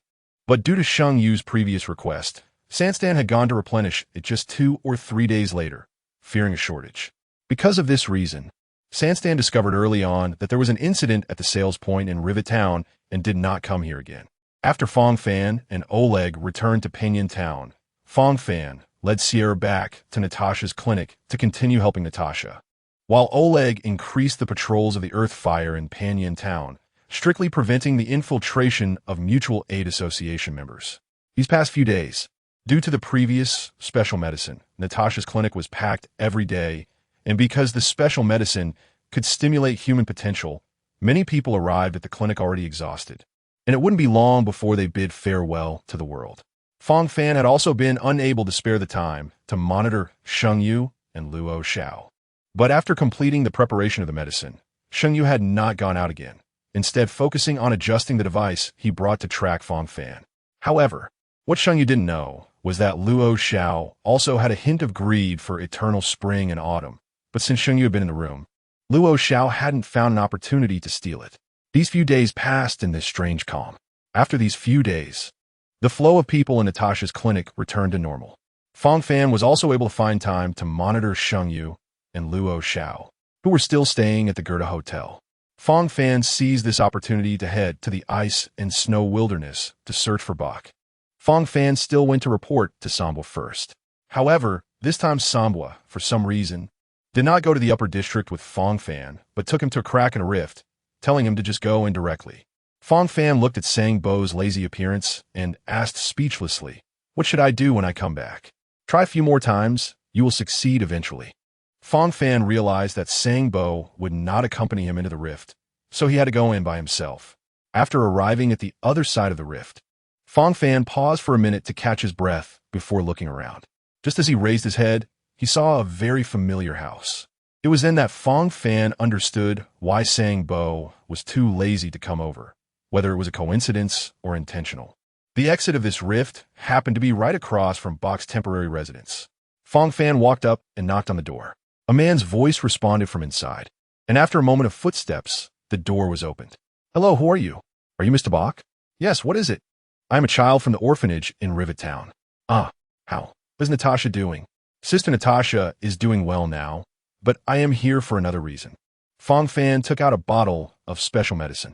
Although this bottle would later have a new label added, Bach's face turned pale when he saw Fang Fan take out the vial, as he had a rough idea of what it contained. Trembling, Bach took the bottle from Fang Fan, opened the lid of the special medicine, and sniffed it gently. "Yes, I know what it is. Otherwise, I wouldn't be looking for you. I am guilty, so now I need you to repay it. Can I afford it? I have learned about some of your research. How are the results?" "Not bad. The cold-resisting effect is average, but it is already harmless to the human body." "A few days?" 5 days. Fang Fan looked at Bach, who was hunched over, and could only sigh that the gap between people is even greater than the gap between humans and dogs. "The lower district needs you, Mr. Bach." After saying this, Fang Fan hesitated for a moment and added, "Sister Natasha also needs you." When Fang Fan mentioned the lower district, Bach was still hesitating. But upon hearing the name Natasha, he couldn't help but crouch down, holding his head and beginning to sob. Fang Fan gently patted Bach's shoulder, and once Bach calmed down, he led him back through the rift to the lower district.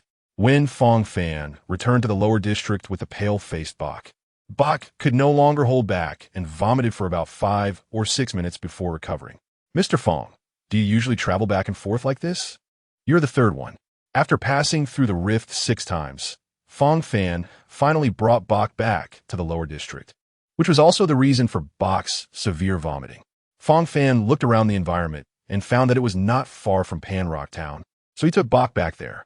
When Bach stood at the entrance of Natasha's clinic, it felt like he had a nail in his foot, standing on the steps without daring to go up and push the door open. At that moment, Natasha happened to be advising a patient on how to care for themselves after going home when she opened the door. Natasha saw Box standing at the entrance.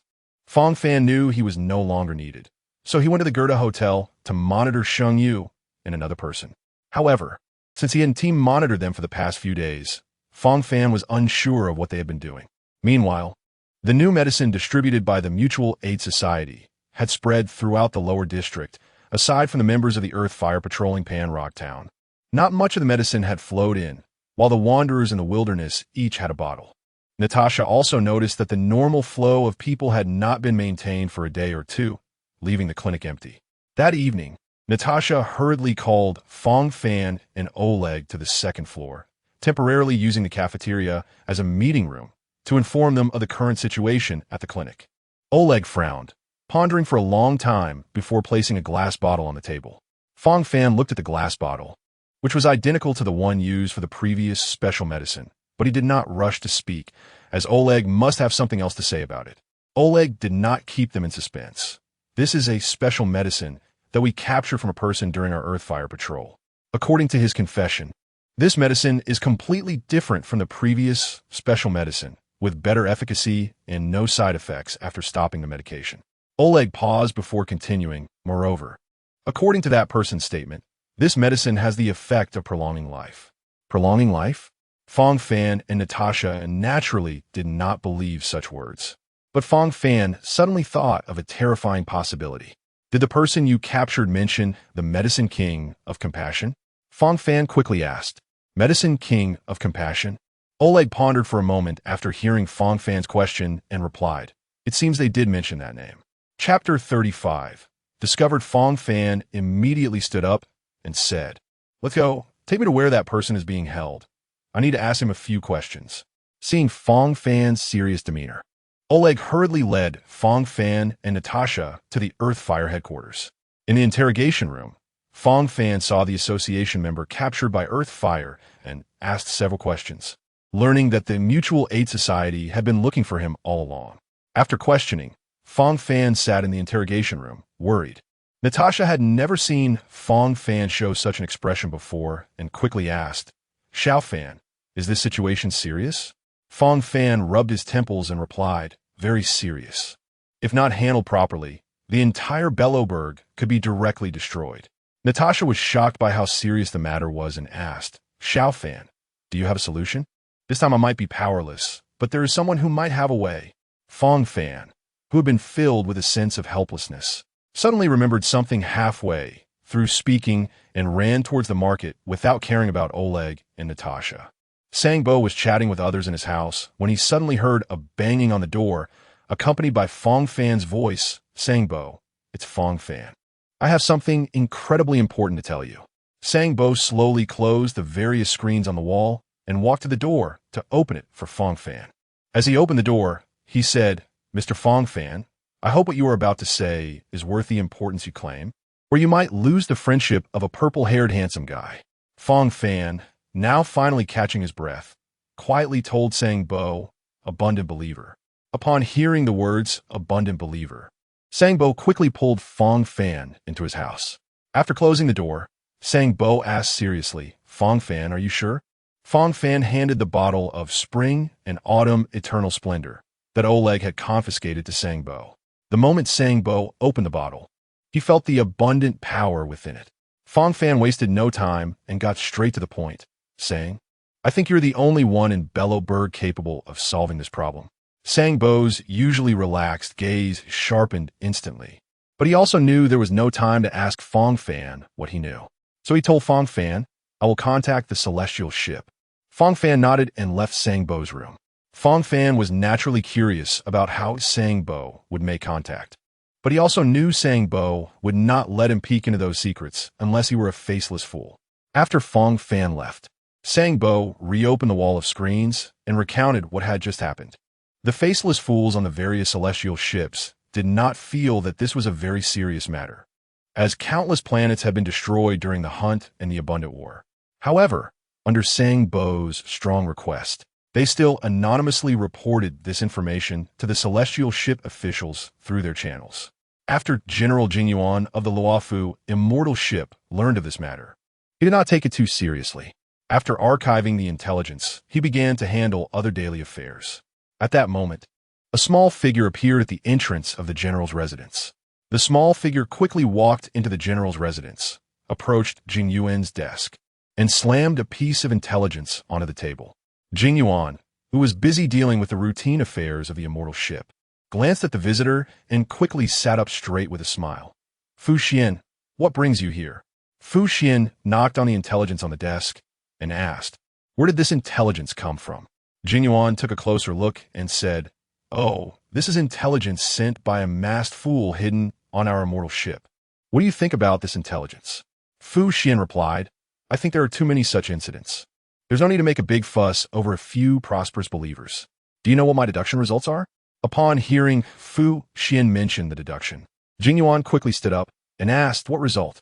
Luofu is about to face great calamity, which is intricately linked to this planet, yet is not involved in the game.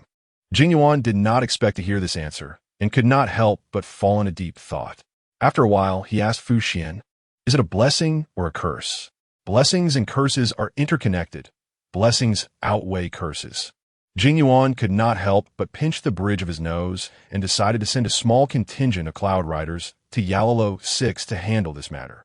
Fang Fan hurried back to Natasha's clinic and, seeing that Natasha had returned to wait for him, asked her to take the children from the orphanage and steer to the headquarters of the Earthfire. After this crisis is over, they would return to the clinic. Although Natasha did not understand why Fang Fan was so concerned, she sensed something unusual and quickly took the children and Sierra to the Earthfire headquarters under Fang Fan's protection overnight. After settling Natasha and the others, Fang Fan instructed Oleg to ensure that Earthfire members guarded all entrances to Panyan Town, strictly preventing new special medicines from entering Rivet Town. Fang Fan then took a chair and sat on the roof of the Gerda Hotel, hoping that Shang Yu and the others would not have the opportunity to cause major trouble before the people from the immortal ship arrived. Starting the next day, Oleg also followed Fang Fan's instructions to ensure that Earthfire strictly guarded all passages. Just as the calm before the storm lasted for 2 days, a sudden change occurred. The device Shang Yu had been adjusting was now officially calibrated. He turned it on to see if it was effective. At first, the device showed only 2 points, and Shang Yu was greatly disappointed, thinking it still needed adjustments. Just as he was about to turn it off, he noticed that his point was much larger than before. Upon closer inspection, he realized that 1 point above him overlapped with part of his. Shang Yu remembered that the person monitoring him recently was on the rooftop. The phrase after searching high and low, it comes without effort, suddenly popped into Shang Yu's mind. He quietly walked up the stairs from the hotel to the rooftop, confirmed Fang Fan's location, and assembled his familiar long gun, aiming straight at Fang Fan through the layer of the rooftop. Fang Fan was on the rooftop, scanning the area around the hotel, afraid that Shang Yu and the others would escape. Just as Fang Fan was surveying, he suddenly felt a chill in his rear and instinctively got up from his chair. As soon as Fang Fan stood up, he saw a long gun emerge from beneath the chair, shattering it to pieces. Fang Fan felt a phantom pain in his lower back. After the long gun, Shang Yu appeared on the rooftop, holding the long gun and pointing it at Fang Fan, asking, what is your relationship with Fang Chengwang? Chapter 36. Shang Yu captured upon hearing this question. Fang Fan's previous speculation about why the two were here was confirmed. Although Fang Chengwang was just the father of his body's original owner, Fang Fan felt it was his duty to avenge the original owner. Fang Fan did not waste words and pulled out the baseball bat he always carried, swinging it directly at Shang Yu. Fang Fan's actions had already revealed his identity. Seeing Fang Fan swinging the baseball bat, Shang Yu thought it was just a street thug's fighting style, and casually raised his long gun to try to knock the baseball bat out of Fang Fan's hands. However, as soon as the long gun and baseball bat made contact, Shang Yu felt a surge of immense force. If he hadn't been gripping the long gun tightly, Fang Fan would have knocked it away. Meanwhile, Luo Xiao, who lived next door to Shang Yu, heard the sounds of fighting from the rooftop and guessed that Shang Yu was not in his room. Luo Xiao hurriedly snuck into Shang Yu's room, found a bottle of Spring and Autumn Eternal Splendor, and drank it in one go. After drinking Spring and Autumn Eternal Splendor, Luo Xiao quietly felt his strength increase for a moment, and then rushed to the rooftop to assist Shang Yu. As Luo Xiao arrived at the rooftop, He saw Xingyu's long gun being knocked away by Fang Fan's baseball bat. Before Luo Xiao arrived, after only 3 to 5 exchanges, Xingyu was already struggling to keep up. Every time the long gun clashed with the baseball bat, Xingyu felt a tremendous force coming from the long gun, and after just 3 rounds, his hands were already bleeding from the strain. Then Fang Fan swung horizontally again, and although Xingyu had already positioned the long gun to block, he was still knocked aside by Fang Fan's strike. Fortunately, Luo Xiao arrived just in time, quickly wielding the long gun to intercept Fang Fan's deadly blow. However, he could only block that one strike before his long gun was knocked away, joining Xingyu's long gun. After Fang Fan knocked Xingyu's long gun away, Xingyu began to chant incantations, but upon seeing Luo Xiao's long gun block Fang Fan's attack, a glimmer of joy flashed in his eyes. However, Xingyu's chanting did not stop, and just as Luo Xiao's long gun flew through the air, Xingyu finally finished his incantation. After completing the chant, the eternally dark sky of the lower city gained a hint of green, and Xingyu laughed heartily, saying, "I don't care what your relationship with Fang Chengwang is, but the entire lower city will only be left with the followers of the compassionate Medicine King. I advise you to surrender soon. At least you can save your life." Although Fang Fan did not understand the purpose of Xingyu's incantation, he still felt a sense of unease looking at the now green sky.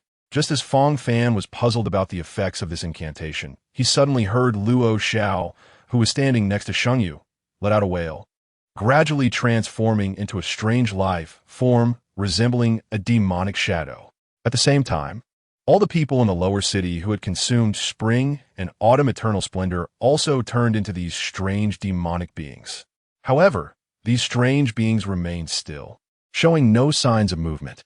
Xingyu looked at Luo Xiao, who had transformed into a monster, and felt a surge of anger. However, with the situation as it was, he needed a bodyguard, so he silently recited another brief incantation.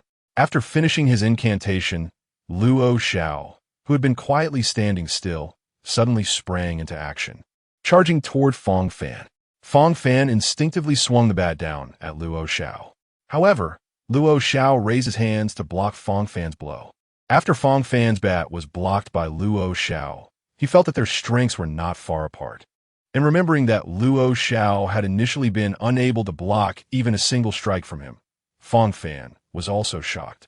Seeing Luo Xiao entangle Fang Fan, Xingyu began to recite another incantation. After finishing his incantation, the strange beings that had transformed due to consuming spring and autumn eternal splendor in the lower city began to go into a frenzy, attacking everything around them. Fortunately, due to the control of Earth Fire, only a few people in Panyan Town had turned into strange beings. The members of Earth Fire quickly arrived at the location of the strange beings, easily capturing them while they remained still. There is only one anomaly because the Earth Fire arrived relatively late. At this point, it had already gone insane due to the incantation recited by Xingyu. The members of the Earth Fire spent a lot of effort to subdue this anomaly. Fang Fan was still entangled with the anomaly transformed by Luo Xiao. Seeing a few howls after Xingyu finished the incantation in the town of Panyan, although he didn't know what had happened, he knew it was definitely not a good thing. Fang Fan didn't want to be delayed too long by Luo Xiao, so he activated the finishing move in his mind, concentrating energy on the baseball bat, and swung it towards Luo Xiao's head. At this moment, Luo Xiao had lost all rationality and was left with only instinct. When he saw Fang Fan's bat coming, he raised both hands to block the path of the baseball bat, preparing to take the hit. Fang Fan saw that Luo Xiao had protected his head with both hands and did not change the trajectory of the bat, still swinging straight for Luo Xiao's head. Fang Fan's swing shattered the defense formed by Luo Xiao's arms, and the baseball bat struck Luo Xiao's head along with the already fractured arms. With a loud bang, Luo Xiao was knocked aside by Fang Fan's hit. After landing, his head had formed a strange angle with his body. After resolving Luo Xiao with one blow, Fang Fan didn't dare to linger for a second and hurriedly rushed toward Xingyu. Xingyu didn't expect Fang Fan to resolve the mutated Luo Xiao so quickly, and in a moment of surprise, he had to roll away like a lazy donkey to avoid Fang Fan's attack. Fang Fan didn't dare to relax for a moment, missing the first hit. He quickly adjusted his posture and continued attacking Xingyu. Seeing that he could not dodge in time, Sheng Yu let out a howl with all his might, and then lay on the ground waiting for death to arrive. Fang Fan didn't want Sheng Yu to die so easily. The baseball bat that was originally aimed at Sheng Yu's head was redirected to smash into Sheng Yu's calf. Sheng Yu's eyes widened instantly, letting out a beast-like scream. Taking advantage of Sheng Yu's howling, Fang Fan tore a piece of rag from his body, crumpled it up, and stuffed it into Sheng Yu's mouth.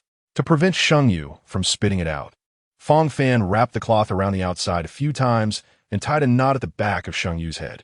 Once Fang Fan confirmed that Sheng Yu could no longer make any noise, he tucked Sheng Yu under his arm and ran towards the Earthfire headquarters. On the way, Sheng Yu naturally tried to sneak attack Fang Fan, but with Clara's skills and formidable defense. Fang Fan not only thwarted Sheng Yu's sneak attack, but also countered with Clara's skills, rendering Sheng Yu's other leg useless as well. For the safety of his last leg, Sheng Yu obediently arrived at the Earthfire headquarters under Fang Fan's arm. Chapter 37. Encircled City. After entering the soundproof interrogation room, Fang Fan took the rag out of Sheng Yu's mouth. There was no need to ask. The followers of the Compassionate Medicine King looked down upon communicating with the short-lived. Sheng Yu, whose gag was just removed, said coldly. Fang Fan didn't indulge him. He kicked Sheng Yu to the ground and swung the baseball bat at Sheng Yu's left arm. Perhaps because Sheng Yu had experienced the same pain twice before, he only let out a light cry of pain this time. Squatting in front of Sheng Yu with the baseball bat, Fang Fan said, "You know what I want to ask? If you still don't want to say." At this point, Fang Fan struck Sheng Yu's remaining arm again. Sheng Yu, at this moment, had lost the energy to scream, breathing heavily as he said to Fang Fan, "Now that all my limbs are broken, even if I don't speak, you can only kill me." After saying this, he looked at Fang Fan with a contemptuous gaze. Fang Fan scoffed. "Is that what you think is my last resort? You still have 10 fingers and 10 toes, just like this." As Fang Fan spoke, he broke one of Sheng Yu's fingers. Before Sheng Yu could make a sound, Fang Fan pressed the bat against Sheng Yu's mouth. Leaning forward, Fang Fan stared intently into Sheng Yu's eyes and said, "We can take our time. If you think your bones are tough, there are still softer places." After saying this, Fang Fan gently tapped the floor between Sheng Yu's spread legs with a baseball bat. The accumulated pain and fear shattered Sheng Yu's psychological defenses. "I'll say everything, just let me go," he begged. Seeing that Sheng Yu finally softened, Fang Fan let out a sigh of relief. Otherwise, he would have had to break each finger one by one. However, Fang Fan still maintained a calm tone. "You know what you should say. Don't waste each other's time." "All right, I'll say it. I am a follower of the bountiful faith of Xianzhou. My name is Sheng Yu." Continue. "We were ordered to find the whereabouts of Fang Chengwang. He should be your father." Continue. "How did you come?" "Xingcha. We came by Xingcha." "Where did Xingcha stop? What's going on with those monsters outside?" "Xingcha stopped in a snowy area on the ground, and the monsters were given a medicine by me that allows them to hear the oracle of the Compassionate Medicine King more closely." When Sheng Yu said this, his facial expression became somewhat strange. "Make them stop." "Ha, they can't stop. The light of the Compassionate Medicine King is about to shine over the whole Yalalo. Ha." At this point, Sheng Yu had completely gone mad, continuously praising the glory of the Compassionate Medicine King, refusing to answer Fang Fan's further questions. Even when Fang Fan broke another finger, Sheng Yu still laughed maniacally, reciting praises to the Compassionate Medicine King. Seeing that no more information could be extracted, Fang Fan waved his hand to signal the Earth Fire members waiting nearby to restrain Sheng Yu again. The Earth Fire members, who usually only saw Fang Fan treating Shi-Er and Oleg kindly, were somewhat unaccustomed to seeing his ruthless side. It wasn't until Fang Fan left the room that they dared to bind Sheng Yu and gag him again. Fang Fan had just returned from the underground interrogation room to the first floor when he saw Oleg and several Earth Fire members bringing an anomaly into the headquarters. Fang Fan looked at the anomaly, comparing it with the one transformed by Luo Xiao, although they looked similar on the surface. Fang Fan always felt that this anomaly was somewhat different from the one Luo Xiao had transformed into. "Let him go, let me try," Fang Fan said to the Earth Fire members guarding the anomaly. The member looked at Fang Fan in confusion, but didn't respond, instead turning to Oleg. Seeing this, Oleg nodded. Only after Oleg agreed did the members release the restraints on the anomaly. As soon as the restraints were removed, The anomaly lunged at the nearest Earth fire member. However, before it could take its first step, it was dragged down by Fang Fan by its tail. The anomaly immediately stood up, and the closest one to it was Fang Fan. When the anomaly saw Fang Fan, it charged directly at him. Fang Fan didn't draw the baseball bat. Instead, he reached out with one hand to grab the anomaly's attacking claws. Then, with his other hand, he caught the anomaly's other claw. With a forceful tug, Fang Fan slammed the anomaly to the ground. Fang Fan pinned the anomaly down and signaled the others to restrain it again. Any findings? After the anomaly was rebound, Oleg walked up to Fang Fan and asked, "The anomaly's strength and intelligence may be influenced by the strength of its original body before transformation," Fang Fan replied. After all, that last anomaly was significantly weaker in both strength and intelligence compared to the one transformed by Luo Xiao. Oleg nodded and then signaled his subordinates to take the anomaly to the prison. Seeing Oleg busy, Fang Fan continued to walk upstairs. When he reached a large room on the second floor, he gently knocked on the door. After hearing a voice from inside, saying, "Please come in," Fang Fan pushed the door open.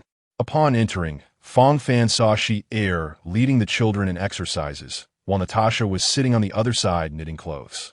"Just put the food on the table by the door. You came a bit early today.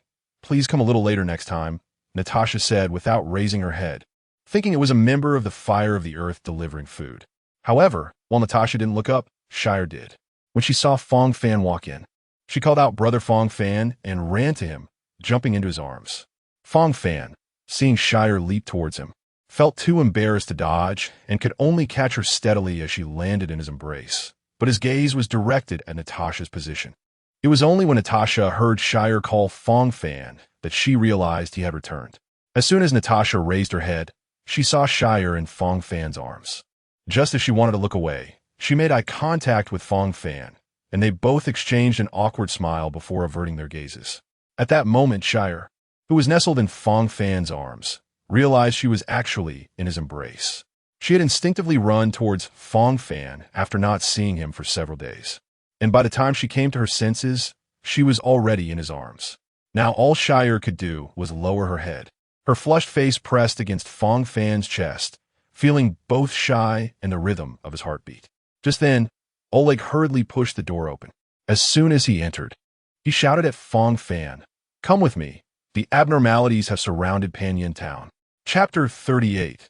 Divide and defend. Upon hearing Oleg's words, Fang Fan couldn't help but frown. The thing he feared most had happened. He set Shire down and followed Oleg out. After watching them walk away, Shire quietly slipped out of the room and followed Fang Fan. Natasha saw Shire sneaking away and hurried to the door to stop her. But by the time she reached the doorway, Shire was already out of sight in the corridor. Moreover, there were still several children left in the room. So Natasha could only sigh and silently pray for Fang Fan and Shire's safe return. As Fang Fan and Oleg made their way to the basement, they exchanged information. When did the abnormalities surround the town? The report just came from the guards on the city wall. At first, there were only a few scattered ones, but then more and more appeared. Realizing something was wrong, they quickly sent someone back to report. Did they attack the city wall? Yes, but the walls of Bellowburg are specially made. Even if they grind their claws down, they won't be able to dig a hole. How many people do we have? Just over 100, but only 2 sides have walls, so we should be able to hold them off. As they continued talking, they arrived at the cell where Sheng Yu was being held. As soon as Fang Fan took the cloth out of Sheng Yu's mouth, he began to praise the kindness medicine king. After Fang Fan broke 2 of Sheng Yu's fingers to ensure he wasn't pretending, he had no choice but to gag him again. When Fang Fan and Oleg returned to the first floor, all the combat-capable members of the Fire of the Earth had already gathered outside the headquarters. With a few brief words from Oleg, the members followed him toward the city wall. Fang Fan, walking beside Oleg, asked, "Oleg, which side of the wall has more abnormalities? What do you want to do?" "Don't play with fire. Natasha and Shire are still waiting for you. Don't worry, you don't know my strength yet. Just leave the gate on the side with more abnormalities to me." Hearing this, Oleg gave Fang Fan a deep look. After pondering for a moment, he nodded. "Don't let Natasha be sad." Fang Fan wasn't sure how to interpret Oleg's words, but could only smile. Oleg shook his head helplessly, then adjusted his emotions and shouted, Teams 1 and 2 follow Fang Fan to the south wall. Fang Fan in the center. The two teams provide support. The rest follow me to the east wall. After saying this, Oleg pulled over a close aide and whispered a few words to him before pushing him toward Fang Fan. This is one of my guards. He knows how to get to the south wall. Fang Fan needed a guide, so he nodded in agreement and signaled for him to lead the way. He then followed the two teams designated by Oleg behind this person. What's your name? And how old are you? Ofu, 19. Due to nervousness, Ofu could only respond like this. Fang Fan noticed Ofu's anxiety and didn't press further. When they reached the south wall, Ofu led the two teams up to the wall. However, Fang Fan stayed beside the city gate and did not climb up with them. Ofu shouted from the wall, Mr. Fang, are you really going to do that?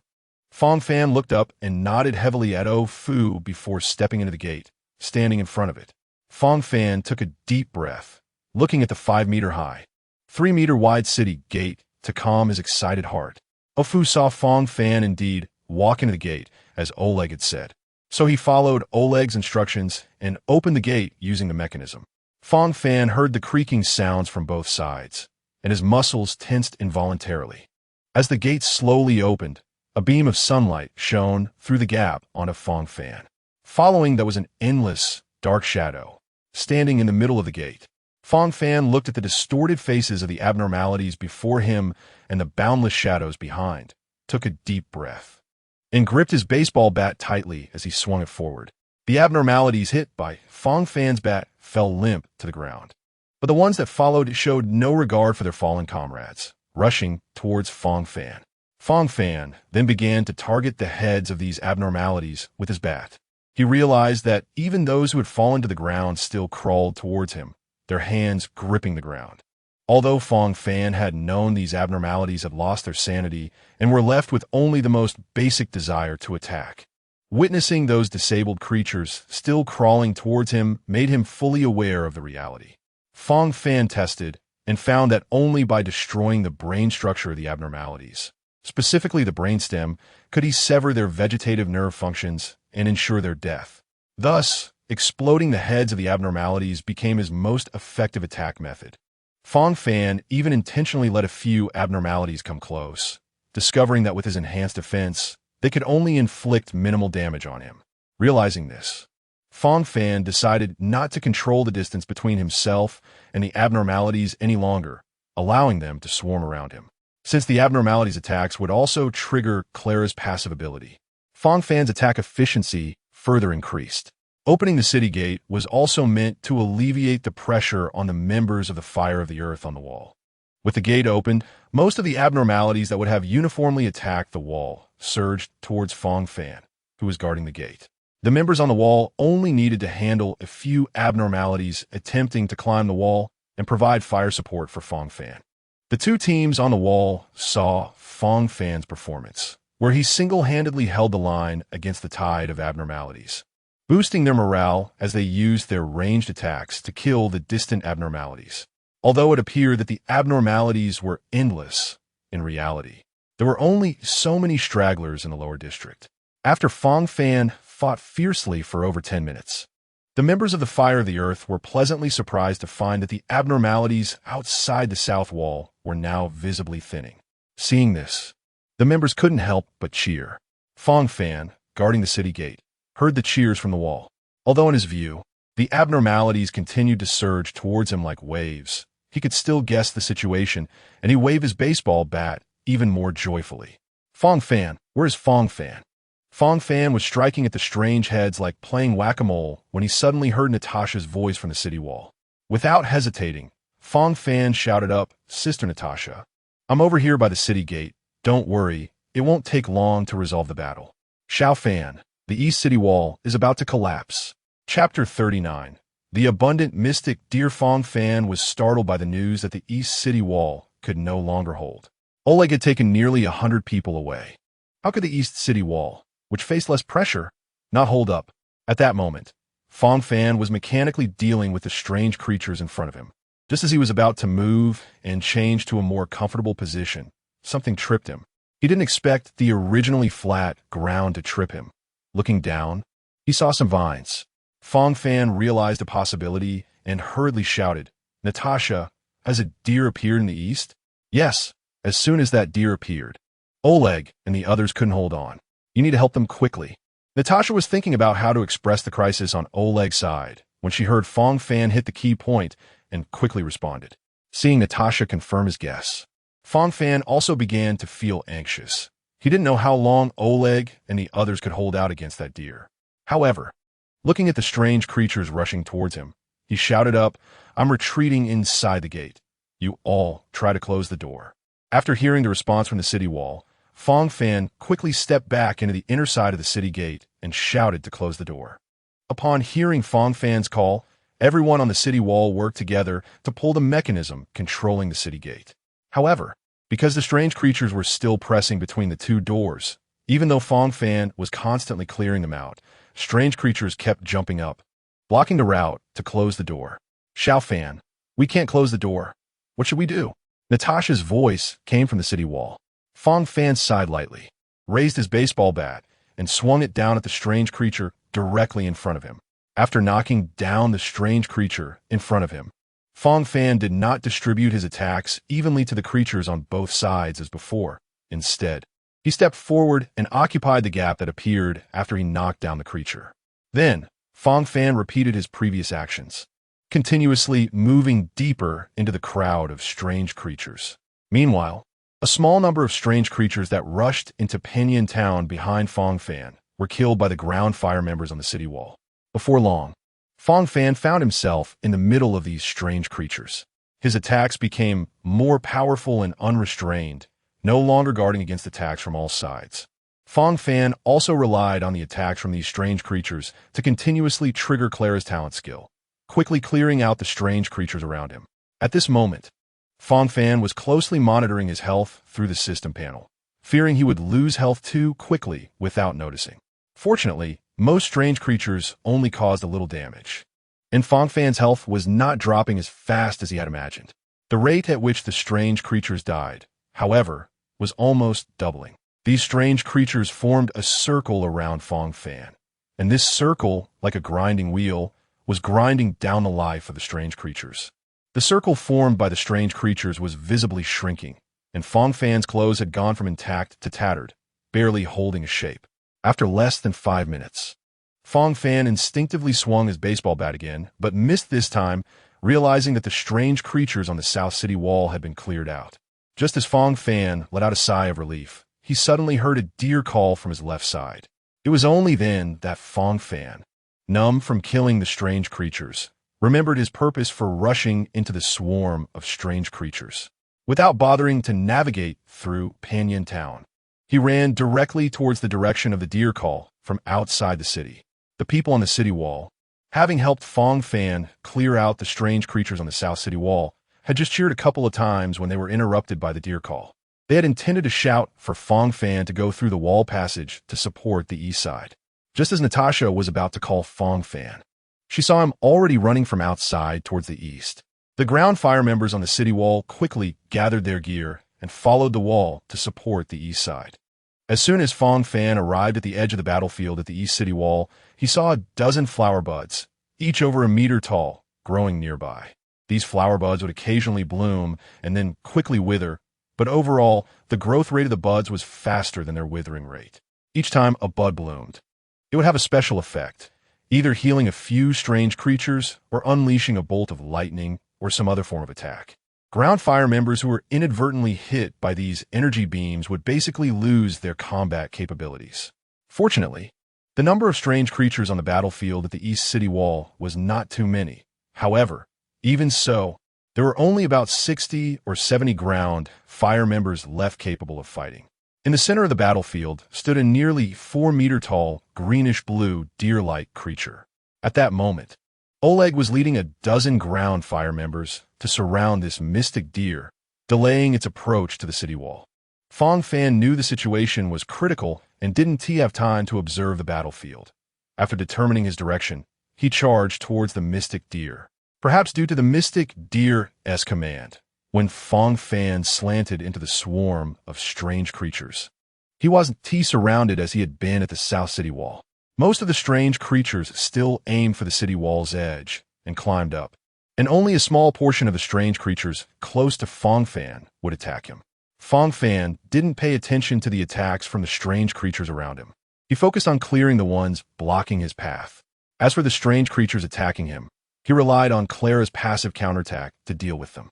Before long, the area in front of Fang Fan was clear, leaving only Oleg and the mystic deer in that circle. The ground fire members, aside from Oleg, were merely trying to avoid mistakes, passively defending against the mystic deer's attacks and only needing to stall its advance. Oleg occasionally inflicted some shallow wounds on the mystic deer, but before long, those wounds would heal on their own. Fang Fan didn't bother to say anything. After taking a running start, he jumped high, aiming for the mystic deer's back, and struck down hard with his baseball bat. The mystic deer let out a mournful cry as it turned its head towards Fang Fan and sprayed a mouthful of green mist at him. Just as Fang Fan wanted to roll away, he realized there was a ground fire member behind him, so he had to stand his ground and take the hit. The green mist appeared to be just a cloud of vapor, but it was very dense and struck Fang Fan quickly. Fang Fan felt a sharp pain where his body made contact with the green mist, followed by a sensation of electric shock throughout his body, causing his reactions to slow down. Oleg, you take your people to clear the strange creatures on the city wall. I'll handle this abundant mystic deer. Fang Fan used a healing ability, alleviating the tingling sensation on his body by more than half, and quickly shouted to Oleg. Although Oleg didn't understand the significance of the abundant mystic deer, he knew Fang Fan was referring to the giant deer in front of him. Oleg also understood that this battlefield was not the time for hesitation. With a command, he led the dozen or so ground fire members back to assist the city wall. Chapter 40. Fang Fan, unable to compete, the dozen or so elite ground fire members were only capable of self-defense against the mystic deer, and now, facing a creature of a different level, they naturally vented their frustrations on the strange creatures they had previously only passively defended against. At this moment, Fang Fan no longer needed to consider the ground fire members around him and faced the mystic deer with ease. Fang Fan took advantage of the mystic deer's large size, constantly darting around its limbs. The mystic deer, limited by its body structure, could not attack Fang Fan, who was below it. Oleg in the distance saw this scene and anxiously shouted to Fang Fan, "Fang Fan, don't get too close to its limbs." However, due to the great distance, Fang Fan did not hear what Oleg said. At this moment, Oleg was watching the strange creature continuously climbing up the city wall in front of him and was momentarily unable to move, silently praying that Fang Fan could dodge the blow from the Xuanlu. After Fang Fan had been exchanging blows with the Xuanlu for a moment, the Xuanlu, unable to land a hit on Fang Fan, let out an impatient deer call. Just as Fang Fan was secretly pleased, the Xuanlu suddenly lifted the closest hoof to Fang Fan and stomped heavily on the ground. Accompanied by the stomp, a visible shockwave spread out from the point of impact. The moment Fang Fan saw the hoof come down, he instinctively jumped, but still got knocked back nearly 10 meters by the shockwave. Just as he landed, Fang Fan quickly rolled away while his body was still unsteady. A massive deer hoof appeared where Fang Fan had just been. The only good news at this moment was that Oleg had already cleared the strange creatures around the city wall with the members of the Earth Fire, making it difficult for the creatures to approach the wall. After dodging the Xuanlu's series of attacks, Fang Fan felt capable of handling this set of moves and once again slipped under the Xuanlu. Now, quite adept at the situation, Fang Fan also had time to observe the detailed physical structure of the Xuanlu. Upon closer inspection, Fang Fan discovered that this Xuanlu was a male deer. He glanced at the energy levels of his skills, noting that both Pathfinder and Clara as finishing moves were fully charged. Fang Fan then looked up, feeling somewhat hesitant. At this moment, the Xuanlu noticed it couldn't do anything to Fang Fan, and since Fang Fan hadn't caused it much substantial harm, it ignored Fang Fan and headed straight for the city wall of Panyin Town. Seeing that the Xuanlu no longer paid attention to him, Fang Fan immediately made up his mind. After activating the finishing move of Pathfinder, he jumped upward from his spot and swung a baseball bat at a lychee. The bat, charged with finishing skill energy, struck the orb heavily. Like a water balloon suddenly being popped, a red and white liquid immediately splattered everywhere. The Xuanlu struck so hard, reared up and let out a huge wail. Seeing his attack succeed, Fang Fan didn't bother to pursue further and hurriedly ran away from the city wall. After the Xuanlu's front legs returned to the ground, it knelt down, trembling uncontrollably. However, despite its body convulsing, the deer head twisted nearly 180 degrees, fixating its gaze on Fang Fan, who was running away. At this moment, the Xuanlu, enduring intense pain, spat out a ball of green gas towards Fang Fan. The gas transformed into a streak of green light the moment it left the Xuanlu's mouth, shooting directly at Fang Fan. As Fang Fan continued to run, he kept glancing back at the Xuanlu's movements. When he saw the Xuanlu looking in his direction, he quickly searched for nearby cover. However, any rocks that had previously been around had already been completely destroyed by the Xuanlu. With nowhere to hide, Fang Fan had no choice but to charge into the group of strange creatures ahead. Just as he entered the group, the green gas from the Xuanlu had already transformed into a green light shooting straight at him. At that moment, Fang Fan was still burrowing deeper into the crowd of strange creatures. After seeing the green light shoot out, he stopped burrowing and turned back to directly stare at the green light. The green light sped towards him, only shrinking slightly as it passed through the few strange creatures blocking Fang Fan's path, still heading straight for him. The strange creatures that were hit by the green light instantly turned into charred remains. Fang Fan saw that the green light was about to reach him. He hurriedly planted his baseball bat into the ground, closely watching his health points in the system, focusing his thoughts on the healing skill. When the green light struck Fang Fan, it transformed into a blue electric net, ensnaring him tightly within it. The attacks from the surrounding strange creatures hadn't yet reached Fang Fan, but upon contact with the electric net, they turned into charred remains. On the city wall, Natasha witnessed this scene and saw the strange creatures that had turned to charcoal after being grazed by the green light. She suddenly felt that Fang Fan had no chance of survival and sat down on the ground in despair. Fortunately, Sierra, whom Natasha had arranged to look after the children at the orphanage below the city wall, did not see this scene. At this moment, Fang Fan, enveloped in the electric net, continuously directed the electricity from the net into the ground with his iron baseball bat. Despite this, his health points continued to drop. Fang Fan felt every nerve ending in his skin, transmitting pain signals to his brain. He could only grit his teeth and endure silently, ignoring the limit of 5 skill points per day. When his health dropped below half, he used his skills 3 times in quick succession to bring his health points back close to full. Fang Fan didn't know how long it had been, but finally, when his health points were nearly below 1/5, they came to a halt. Feeling numb, Fang Fan realized he had survived this attack. However, he was terrified to find that his health was still slowly declining. Although the speed was not fast, Fang Fan knew that in about 2 hours, his health would reach 0. At this moment, Fang Fan was completely numb to the pain, yet he could still feel the stinging and burning sensations on his skin. Unable to resist, he moved his body slightly, causing the already carbonized fabric of his clothes to fall to the ground like black ash. As Fang Fan moved, his charred skin revealed the fresh red flesh beneath. The intense pain forced him to stop moving, and he quickly contemplated ways to survive.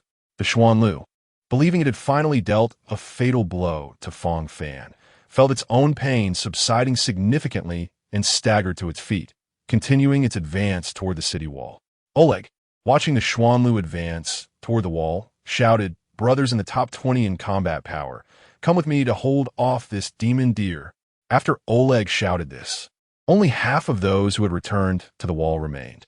Following Oleg's command, 23 members of the Earth Fire, who were engaged in battle on the wall, left the front lines and gathered around him. "Muta, what the hell are you doing in the top 20? You don't even make the top 30. Pavel, you can't even beat me, and you stepped out too. You two stop arguing. There are already more than 20 people here with your skills. You might as well go back and lead that group of newbies." Oleg shot a glance at the quarreling individuals, and they quickly closed their mouths. Oleg knew their strengths were right on the edge of the top 20. But now, Oleg was not in the mood to assess strengths precisely. He simply led the way and jumped down from the wall. Chapter 41 Kiss? The other members of the Earth Fire who had stepped out followed suit and jumped down after Oleg. The few members who were still arguing and trying to convince each other to return to the team, at this point, also stopped arguing and jumped down from the wall. After jumping down, Everyone formed an arrowhead around Oleg and moved toward the direction of Xuanlu. The strange creatures blocking their path fell one after another under their combined attacks. Before long, Oleg and the others stood in an open circle around the Xuanlu. At this moment, Sanbua, who was at home organizing the equipment he needed, was also watching the battlefield situation near the East City wall through the display screen on the wall. Suddenly, one of the screens switched to a scene of outer space above the atmosphere of the Yalalo 6 planet, with a wave of spatial distortion. A massive starship capable of withstanding jump pressure appeared on the display. Seeing this scene, Sanbua paused his equipment sorting, settled back down in front of the screen, and realized he no longer needed to personally intervene to stop the bountiful Xuanlu. A few small starships flew out from the giant starship and quickly disappeared from the display screen.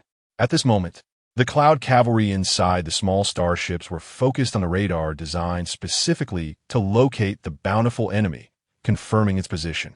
It's actually underground? One cloud cavalry member said in surprise as he looked at the coordinates on the radar. Another replied nonchalantly, "Look at the surface temperature of this planet. Is it possible for anyone to live on the surface?" "True. We might as well go right next to those pestilence worshippers, right? Let's follow the captain's orders." Just then, the voice of the cloud cavalry captain came through the communication device. "Listen to my orders. All team members prepare for short-range teleportation. Coordinates are." After repeating the command and receiving responses from various starships, the surface of the starships began to blur. Shortly after, these starships appeared just tens of meters above the Xuanlu. At this moment, Oleg and the others had just made contact with the Xuanlu when they were met with a furious display of power from it. The two corpses on the ground were the best evidence of this. Oleg wanted to retrieve the bodies, but just holding the Xuanlu back consumed all their energy. They didn't notice the few starships that suddenly appeared above them. However, a few people on the city wall saw the starship's arrival and couldn't help but exclaim. After hearing the exclamation, others also noticed the presence of the starships. Natasha's eyes lit up, silently praying that reinforcements had arrived. After all, the situation couldn't get any worse. The stamina of Dihua and the others was limited, and when everyone was exhausted, it would naturally be the time for the destruction of Panyan Town. The Cloud Cavalry did not disappoint Natasha and the others. After discovering the trace of the bountiful Xuanlu, they landed the starship on the ground, armed with long spears, and charged towards the Xuanlu. Oleg and the others realized a new force had arrived when they saw the starships surrounding them. Oleg quickly directed everyone to stop circling the Xuanlu to buy time and instead gather together to prevent any malicious intentions from a third party. However, just as Oleg and the others gathered, they saw the Cloud Cavalry had already formed a formation and started attacking the Xuanlu. Oleg saw the Cloud Cavalry's tight formation and knew that if they recklessly rushed to assist, it would likely have a negative effect. Oleg signaled for everyone to take a break. Seeing Oleg's gesture, Dihua's group left two people to guard the surroundings while the others lay down, disregarding their image, and gasped for breath. The Cloud Cavalry knew the Xuanlu was resilient, so they had their own tactics. After 12 Cloud Cavalry members thrust their long spears into the Xuanlu's body, they quickly retreated. Then, the 12 used the secret techniques of the Cloud Cavalry, and the 12 specially made long spears that were embedded in the Xuanlu's body suddenly manifested blue pathways, firmly binding the Xuanlu. At this moment, the pilot still inside the starship saw the Xuanlu was bound and aimed a fully charged cannon at it. At the command of the Cloud Cavalry captain, 4 starship cannons fired simultaneously at the Xuanlu. With the sound of the Xuanlu's head hitting the ground, the Xuanlu, reduced to just a head, was declared dead. The 12 Cloud Cavalry members took out their backup weapons stored in their armor and charged at the surrounding monsters. These monsters were no match for the Cloud Cavalry and were soon wiped out. Seeing the monsters were cleared away, Natasha and the others on the city wall hurriedly opened the gates and rushed towards Oleg and Fang Fan. The Cloud Cavalry captain contacted the starships and confirmed that the radars on all 4 starships no longer indicated the existence of the bountiful creature, then ordered the team to regroup and return. At this moment, a charred figure standing beside one of the starships exerted all his strength to utter a word, "Bountiful." Just then, the Cloud Cavalry captain happened to pass by the charred figure. Upon hearing the word bountiful, the captain realized that this charred figure was still alive. Without time to examine the charred figure, the captain quickly asked, "Did you just say bountiful? What do you know? Speak up." Fang Fan struggled to squeeze out 2 words. "Save me." The captain realized that Fang Fan had only 1 breath left. He called for the accompanying doctor to come and treat Fang Fan through the portable team communicator. Then, a figure of a child around 8 or 9 years old appeared on a distant starship. The child, a medic, wobbled over. Fang Fan sensed someone had come near and barely opened his eyes to take a look, seeing the small figure and the dragon horns on its head. He sighed in relief, knowing his life was saved. The captain, seeing the child, couldn't help but facepalm. "Lady Dragon, how did you sneak into our team again? What would we do if something happened to you?" Bai Lu, hearing the Cloud Cavalry captain's complaint, pretended not to hear and focused on examining Fang Fan's injuries. Seeing Fang Fan's severe condition, Bai Lu quickly took out a handful of pills from her medicinal gourd. She wanted to feed the pills to Fang Fan, but awkwardly realized that, even standing on tiptoe, she couldn't reach Fang Fan's lips. Just as Bai Lu was about to ask the nearby Cloud Cavalry for help, a fair, delicate hand reached over, and a gentle voice said, "Let me feed the medicine to Xiao Fan." Natasha took the pills from Bai Lu's hand, holding one in her hand while using the other to open Fang Fan's mouth gently, carefully placing the pill into Fang Fan's mouth. However, after putting the pill in Fang Fan's mouth, even though Fang Fan tried hard to swallow, the pill got stuck and did not go down. Natasha quickly informed Bai Lu of the situation. Bai Lu looked incredulous. "Impossible. My pills dissolve on contact. They can't get stuck in the mouth." Natasha, seeing Fang Fan's cracked, dry mouth without any moisture, realized the reason. A blush appeared on Natasha's face as she took the pill from Fang Fan's mouth and placed it in her own. Chapter 42. Sierra saw Natasha had just put the pill in her mouth when she felt it transform into a cool liquid, sliding down her throat into her stomach. Natasha hurriedly lowered her head, fearing that this precious pill would inadvertently be swallowed by her.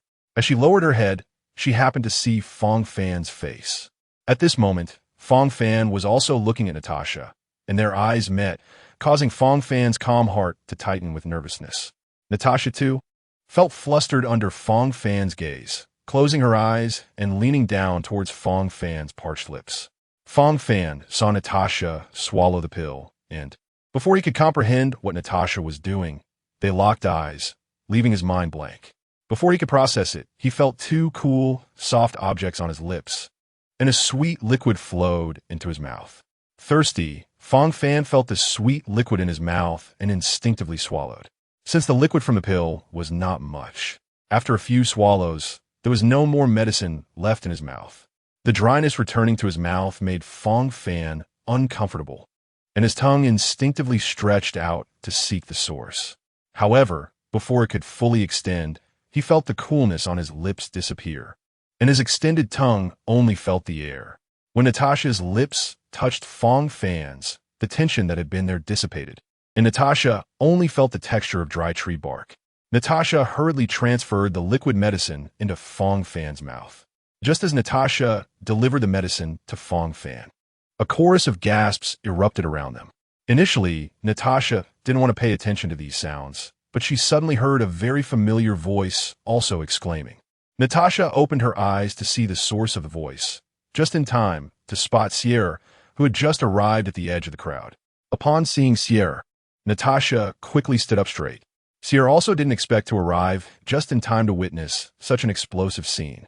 If Sierra still had any rational thought left, she might have pondered the reasons behind it, but now all that filled her mind was the image of Fang Fan and Natasha kissing. Instinctively, Sierra fled the scene and ran towards Panyan Town. At this moment, Fang Fan was still unaware of the commotion happening outside and was immersed in the comfortable feeling of nourishment as the medicine entered his body. It wasn't long before Fang Fan's life value in the system reached its maximum.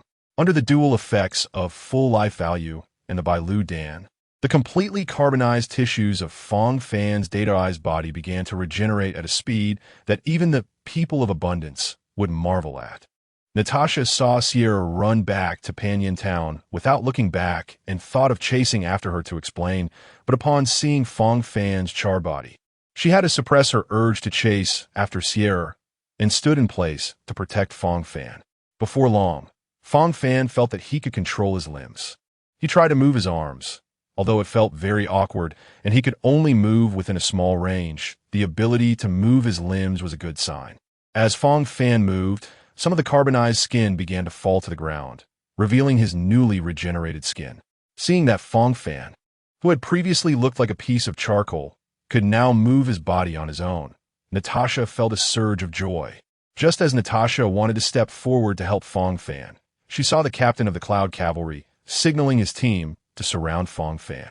Natasha felt a twinge of dissatisfaction, but upon seeing the long spear in the hands of the Cloud Cavalry that could easily subdue the Xuanlu, she decided to hold her tongue for the time being. What Natasha didn't know was that the strength of the Cloud Cavalry was roughly a 1-to-3 ratio against the Earth Fire and was not as disparate as she imagined.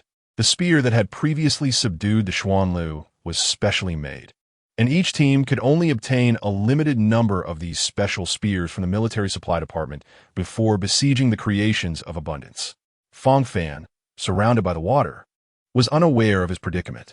After his bodily functions began to recover, the first thing that reached his brain was an endless thirst for water. At this time, the members of the Cloud Cavalry surrounded Fang Fan, still focused on being vigilant of the surrounding crowd, and did not hear Fang Fan's voice. Only Bai Lu, who was closest to Fang Fan at that moment, heard what he said. Bai Lu took out a water bottle from her small bag, but encountered the same problem as before when feeding him medicine. She simply couldn't reach Fang Fan's mouth.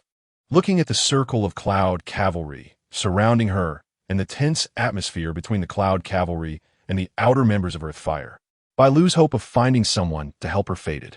With no other choice, Bai Lu looked at Fang Fan's head, which seemed out of reach, and grabbed his arms. Jumping up suddenly, her legs wrapping around Fang Fan's waist, fixing herself in front of his chest. Bai Lu tightly held onto Fang Fan with her legs and left hand, fearing that if she let go, she would fall to the ground. In this position, Bai Lu's right hand was just able to place the spout of the water bottle to Fang Fan's mouth. With great effort, Bai Lu lifted the bottom of the water bottle, allowing the water to flow smoothly into Fang Fan's mouth. Feeling someone feeding him water, Fang Fan began to swallow desperately. However, since Bai Lu could only lift it so high, the flow of water gradually diminished. Driven by his thirst, Fang Fan struggled to raise his right hand, took the water bottle from Bai Lu's hands, and began to drink on his own. Meanwhile, Bai Lu found herself in a dilemma. She was still hanging on to Fang Fan and didn't know how to get down. Although jumping down directly was an option, it would certainly result in a fall. And as the current Dragon Maiden, Bai Lu still wanted to save face. At this moment, she had yet to make up her mind to embarrass herself and could only hang on to Fang Fan for now. After drinking the water, Fang Fan finally felt truly alive. Feeling a child clinging to his chest, he realized it was this child who had fed him water. Grateful, Fang Fan lifted Bai Lu, who was hanging in front of him, and gently rubbed the top of her head with his left hand, saying, "Thank you, kid. If it weren't for you." Mid-sentence, Fang Fan felt something hard protruding on the top of Bai Lu's head. His heart skipped a beat as he reached up to touch the hard protrusion again and discovered it had branches. He quickly shifted his gaze to Bai Lu's head and saw 2 small dragon horns. Dragon Maiden? Fang Fan struggled to utter the term. When Bai Lu was picked up by Fang Fan, she was so frightened that she didn't dare to move, fearing that any sudden movements would cause her to fall. Then she felt Fang Fan's rough hand rubbing her head and carefully playing with her dragon horns. Whether it was shyness or annoyance, Bai Lu's little face turned red. Upon hearing Fang Fan refer to her as the Dragon Maiden, she instantly became proud. Chapter 43. Dragon Maiden Bai Lu raised her head to a level where she could see the sky and said proudly, "I didn't expect this country bumpkin to know my identity. But since you know who I am, why do you treat me like this?" Upon hearing Bai Lu's words, Fang Fan realized he was still holding her, especially with his left hand resting on her dragon horn. He hurriedly set Bai Lu down gently. Then Fang Fan understood why Bai Lu had a habit of speaking with her head held high. She maintained that posture while talking, but now she could look directly at Fang Fan's face as she spoke. "What's your name? How dare you insult the great Dragon Maiden? You will have to pay the price." Bai Lu said this with a deliberately stern expression, looking somewhat fierce with her round, sparkling eyes, clearly plotting something mischievous. Fang Fan smiled sheepishly. After all, he had indeed touched Bai Lu's dragon horn and didn't know what kind of rules the dragon clan had. He hoped he wouldn't be directly dealt with by those elders. Just in time, I need someone to test a medicine. How about this? You try a month's worth of medicine for me, and we'll call it even. Bai Lu pondered for a while and finally came up with a date that she felt was suitable and presented it to Fang Fan. The so-called medicine testing was obviously just a pretense. Seeing Fang Fan's formidable recovery ability, Bai Lu thought she might have given him the wrong medicine earlier. Confirming that what she had given was only a medium-grade pill, and seeing Fang Fan recover so quickly, Bai Lu naturally wanted to study him thoroughly. Fang Fan was startled by Bai Lu's request. As someone who had crossed over from modern times, he was naturally wary of such things as testing medicines. However, he couldn't think of a reason to refuse, and suddenly had a whimsical idea. He pointed to his mouth, gesturing that he couldn't speak right now, and to add credibility, he even made a few sounds. At this moment, the captain of the Cloud Cavalry, who had turned to face the inner circle, and the others were staring at Fang Fan's clumsy performance with a face full of black lines, wondering why he could speak so well just a moment ago, but suddenly couldn't he now. However, these lower-ranking members of the Cloud Cavalry didn't dare to be disrespectful to Bai Lu and could only stand quietly by, waiting for her to finish talking with Fang Fan before daring to ask what he meant by abundance.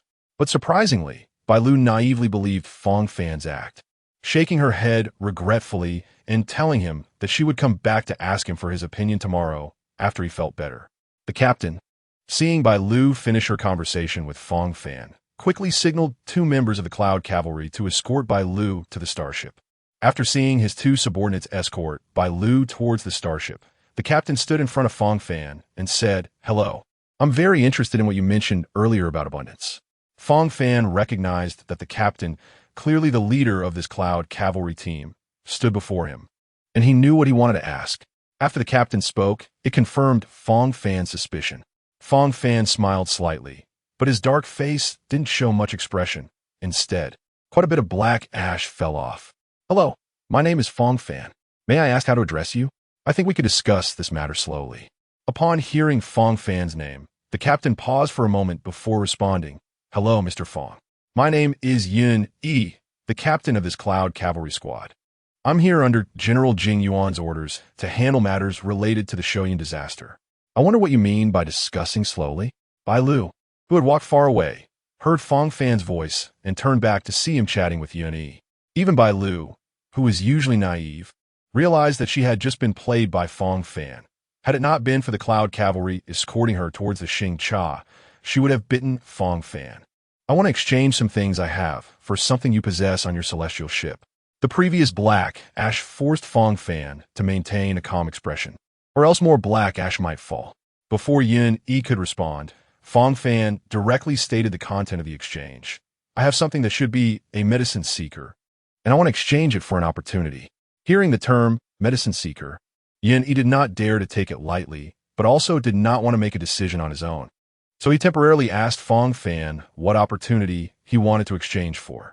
Fang Fan naturally quoted a high price, 3 interstellar jump slots, preferably to the Black Tower. Fang Fan knew the saying, ask for a sky-high price and settle for a lower one.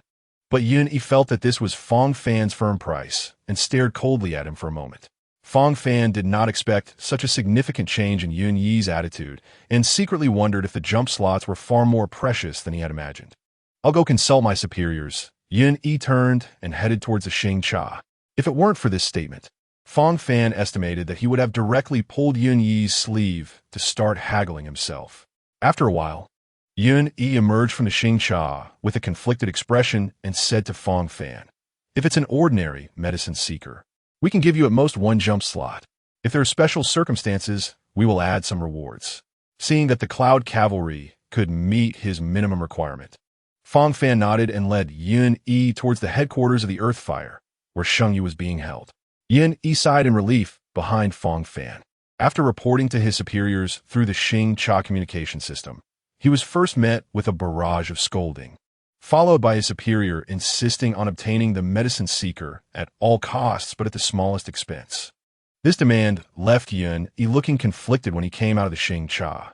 When Yan Mei finally saw Sheng Yu in the underground prison of the Earth Fire headquarters, he couldn't contain his surprise. Though he didn't exclaim, his open mouth revealed his astonishment. Seeing Yan Mei's surprised expression, Fang Fan knew he had Yan Mei under his thumb for this transaction. Yan Mei took a deep breath to calm himself and offered a new price, 2 jump slots. Fang Fan casually responded, 3 jump slots, as I mentioned before. Yan Mei then countered twice more, but Fang Fan steadfastly held on to his demand for 3 jump slots without budging an inch. Yan Mei glanced at the imprisoned Sheng Yu, gritted his teeth, and accepted the price. Originally, the faithful followers of the celestial ship were extremely secretive, and capturing one was incredibly difficult. Moreover, this Sheng Yu was a wanted person on other celestial ships. One living Sheng Yu could bring far more benefits to the Luofu celestial ship than 3 jump slots. However, you need to report the list of jump personnel to me as soon as possible. We need to go through the approval process, and then the company will send someone to fetch you. Yan Mei reminded Fang Fan. Fang Fan knew there was no time to waste and hurried off to Natasha's clinic. Chapter 44. About to depart at this moment, in Natasha's clinic, after settling the children from the orphanage, Natasha walked to the door of Xier's room, gently turned the doorknob, and found it was indeed locked. She knocked on the door. Xier, I know you're inside. There are some things we need to discuss. Seeing there was no response, Natasha raised her voice and repeated herself. When Xier still didn't open the door, Natasha had to use her trump card, calling out, Xier, Fang Fan is in critical condition, lying on a hospital bed on the 1st floor. Do you want to see him one last time? As soon as Natasha's words fell, a rush of footsteps sounded from inside Xier's room. When the door opened, Xier stood there with a cold expression and said, Is it interesting to deceive me like this? If it weren't for feeling Xier's rapid breathing, Natasha might have been fooled by his indifference. Natasha hadn't expected Xier to care so much about Fang Fan. She sighed inwardly, walked into the room, and wrapped her arms around Xier's shoulders, guiding him to sit by the bed. Xier instinctively turned away. Natasha's usually warm embrace now felt so resistant to him. Noticing Xier's tense shoulders, Natasha realized that talking to him today would be quite challenging, but she still spoke up. Xier, can we talk properly?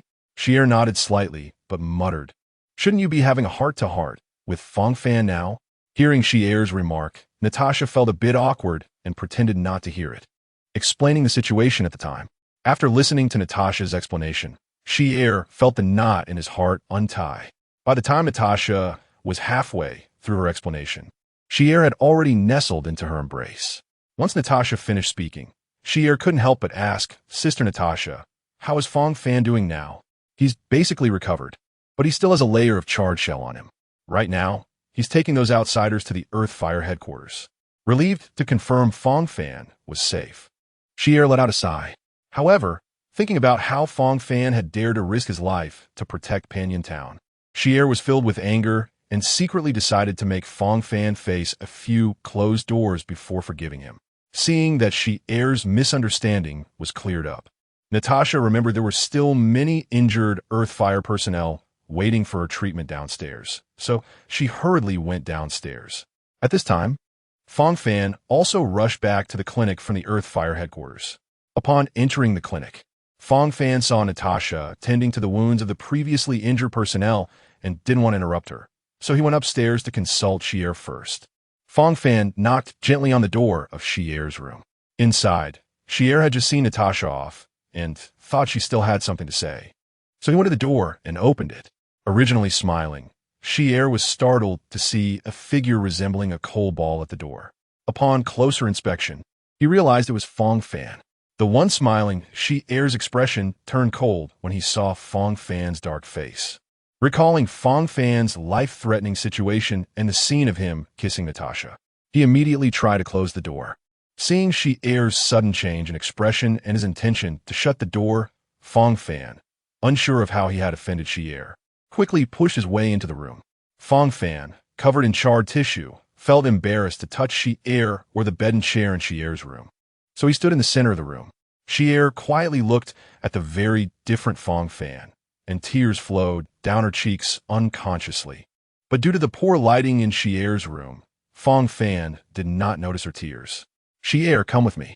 Fang Fan, fearing that the celestial ship might back out, stated his purpose directly without any preamble. Huh? Where to? Xier, taken aback by Fang Fan's words, asked uncertainly. To a space station called the Black Tower, to find some people who can change our fate. Who else is going? Just the two of us? When Xier mentioned the two of us, her thoughts unintentionally went astray. You, me, and Natasha. The three of us. Fang Fan did not catch the ambiguity in Xien's words. Pervert, Xier muttered quietly, not letting Fang Fan hear, and then threw out a question that Fang Fan had never considered. What about those children? To be honest, I only thought about getting you and Natasha to safety before. I hadn't thought about the children.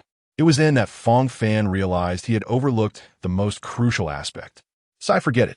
Although Sister Natasha won't agree to this, I will still call her up to refuse you in person. Xier helplessly covered her forehead, speaking to Fang Fan as she went downstairs to call Natasha up. After a while, Fang Fan heard Natasha's voice from outside. Xier, why did you pull me up? There's still several injured people waiting for me to tend to their wounds. Then Fang Fan saw Xier dragging Natasha, who was wearing bloodstained gloves, into the room. Weren't you with those people at the magma site? After being pulled in by Xier, Natasha adjusted to the darkness and finally noticed Fang Fan standing in the middle of the room. Fang Fan knew Natasha was very busy at the moment and didn't bother with pleasantries, directly asking, Sister Natasha, I've secured 3 spots to leave this planet from the celestial ship. Do you want to give me one? Yes, you, me, and little Xier. Xiang, what do you think about this?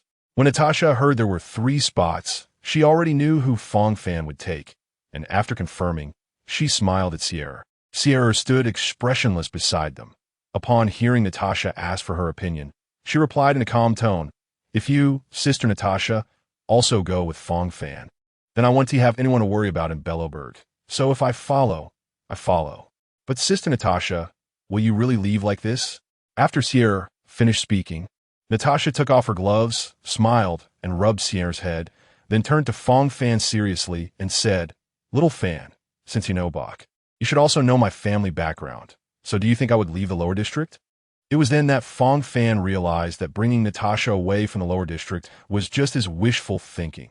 It was not the lower district that chose Natasha, but Natasha who chose the lower district. But from my perspective, I absolutely cannot abandon the people of the lower district at this moment. I just hope to bring some comfort to the people with my limited strength. If a person chooses the path of medicine just to secure a decent job, then they will eventually regret their choice. Chapter 45, Natasha. I want to stay here. This is a letter Natasha wrote to her adoptive parents in the upper district, and it is also her guiding principle throughout her life.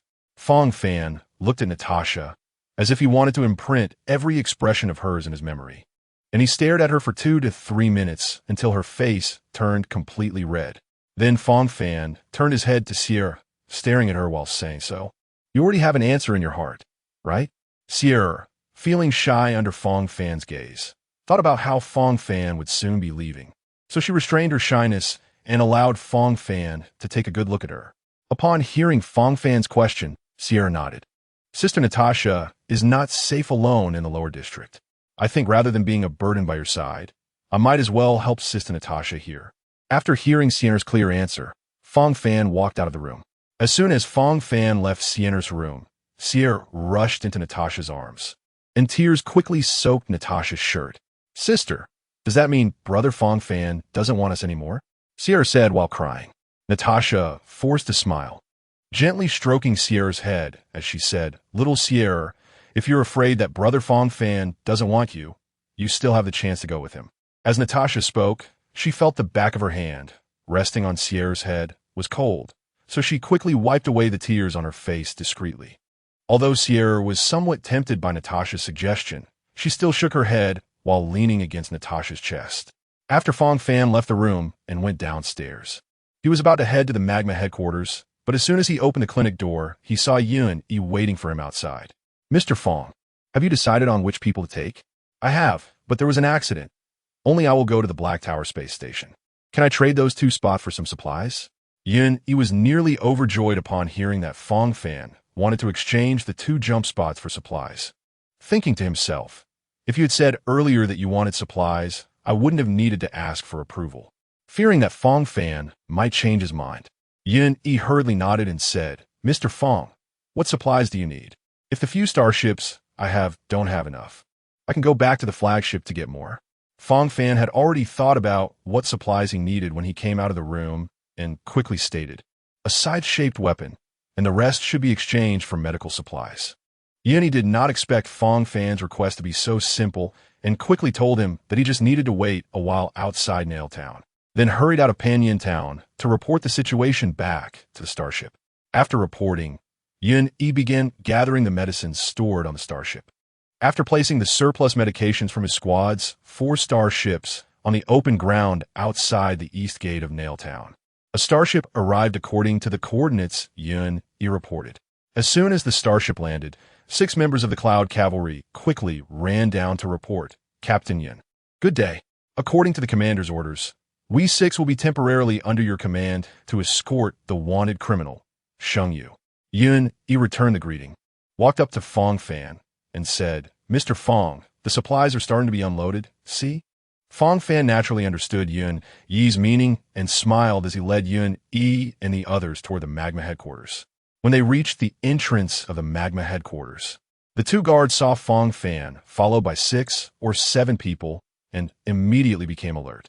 Fang Fan laughed and scolded, how can you be so blind? Blocking the god of wealth outside? By the way, where's Oleg? The chief is over at the clinic. All right, Oleg must have told you that I'm taking someone away, right? They are here to take the person. Fortunately, even though Oleg was busy before, he still remembered to give a heads up, avoiding any misunderstandings. The 2 guards recalled Oleg's instructions, so they opened a path for Fang Fan and the Cloud Cavalry. Fang Fan successfully brought Sheng Yu out with the Cloud Cavalry. Seeing that Sheng Yu was successfully brought out, Yan Mei also breathed a sigh of relief. Then Fang Fan and the Cloud Cavalry escorted Sheng Yu to the place where the starships were parked. On the way past Natasha's clinic, Fang Fan stopped by and asked Oleg to take a few people to guard the medical supplies. Oleg brought a few members of the Magma team with him to the open ground outside the city. When they finally saw the supplies, everyone, including Fang Fan, was stunned by the sheer quantity. There were 300 to 500 boxes of medical supplies of all sizes laid out on the ground, alongside a huge blue scythe. Once Oleg came to his senses, he quickly arranged for the Magma members he brought to guard the supplies. Fang Fan picked up the giant scythe and was surprised to find that it wasn't as heavy as he had imagined. Looking at the bare ground around him, he could not think of what to use to test it.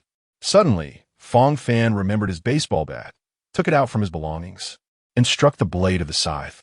He didn't even use much force, and the baseball bat broke into 2 pieces. Fang Fan then tested other aspects of the scythe and nodded in satisfaction. At this moment, Yan Mei walked up to Fang Fan and reminded him, Mr. Fang, there happens to be a jump ship nearby, but we cannot get close because of the Star Core. Please be ready in 10 minutes, and then take the Star Ferry with us to leave the area affected by the Star Core. Fang Fan acknowledged and, shouldering the giant scythe, ran towards Natasha's clinic. Upon reaching the 1st floor and seeing Natasha, he hurriedly informed her about the medical supplies and that he would be leaving soon. Natasha calmly told Fang Fan to pay attention to safety on the way and that she would wait for his return before quickly continuing to tend to the wounded. Fang Fan quickly ran up to the 2nd floor and knocked hard on Shi'er's door. When Shi'er opened the door, she was startled by the giant scythe in Fang Fan's hand. Fang Fan handed his current Winter City shield and the scythe to Shi'er. Little Shi'er, I'm leaving soon. I feel this scythe is the most suitable weapon for you. Please try it out and see if it works for you. Hearing that Fang Fan was leaving soon, sure, he thought he would be gone for a few days and planned how to spend these last days with him in Panyin Town. Upon receiving the scythe from Fang Fan, Shi'er immediately took it and fondled it lovingly. She casually asked, Brother Fang Fan, how many more days can you stay in the lower district? I'll be leaving in 5 minutes. Upon hearing this, Shi'er's face turned pale. If it weren't for the support of the scythe, she would have collapsed to the ground. Can you, Brother Fang Fan, have a safe journey? Shi'er forced a smile on her pale face and wished him well. Fang Fan squatted down, placing his hands on Shi'er's shoulders. Little Shi'er, I don't want to leave you either, but you see, I can't resolve the crisis of Bellowberg. I need to go out and seek my strength. Chapter 46. Moving forward, Fang Fan knew that at some point in the coming years, The Star Crystal train would arrive at Eurilo 6 and resolve the Star Core crisis. But what about after the Star Core crisis? He recalled not long ago. The bountiful Xuanlu's electric cannon had almost cost him his life. In the future, under his butterfly effect, would the lower district encounter even greater crises? If he remained limited to the lower district, what would his future mean? Moreover, many functions of the system had not been unlocked yet. Although he didn't know what prerequisites needed to be met, it was clear that lying in Panyan Town would not unlock them. Brother Fang Fan, when will you be back? Shi'er asked with a tone completely different from usual, while holding back tears. Fang Fan pondered for a moment. After all, he couldn't clearly remember the specific time intervals between events, so he could only vaguely say, "I'll be back in a few years." That's a promise. Don't abandon me and Sister Natasha. Okay, I will definitely come back. Brother Fang Fan, you have a lot of dust on your face. Let me wipe it off. Shi'er suddenly said, reaching out towards Fang Fan. Fang Fan was unprepared, genuinely thinking Shi'er wanted to help him wipe the dust. So he let her come in front of him. As Shi'er leaned in, she suddenly kissed Fang Fan on the lips. Fang Fan felt a familiar sensation on his lips, which disappeared in an instant. Only then did he realize Shi'er had kissed him. Some things need to be fair, Shi'er said softly, a moment of resentment bursting forth.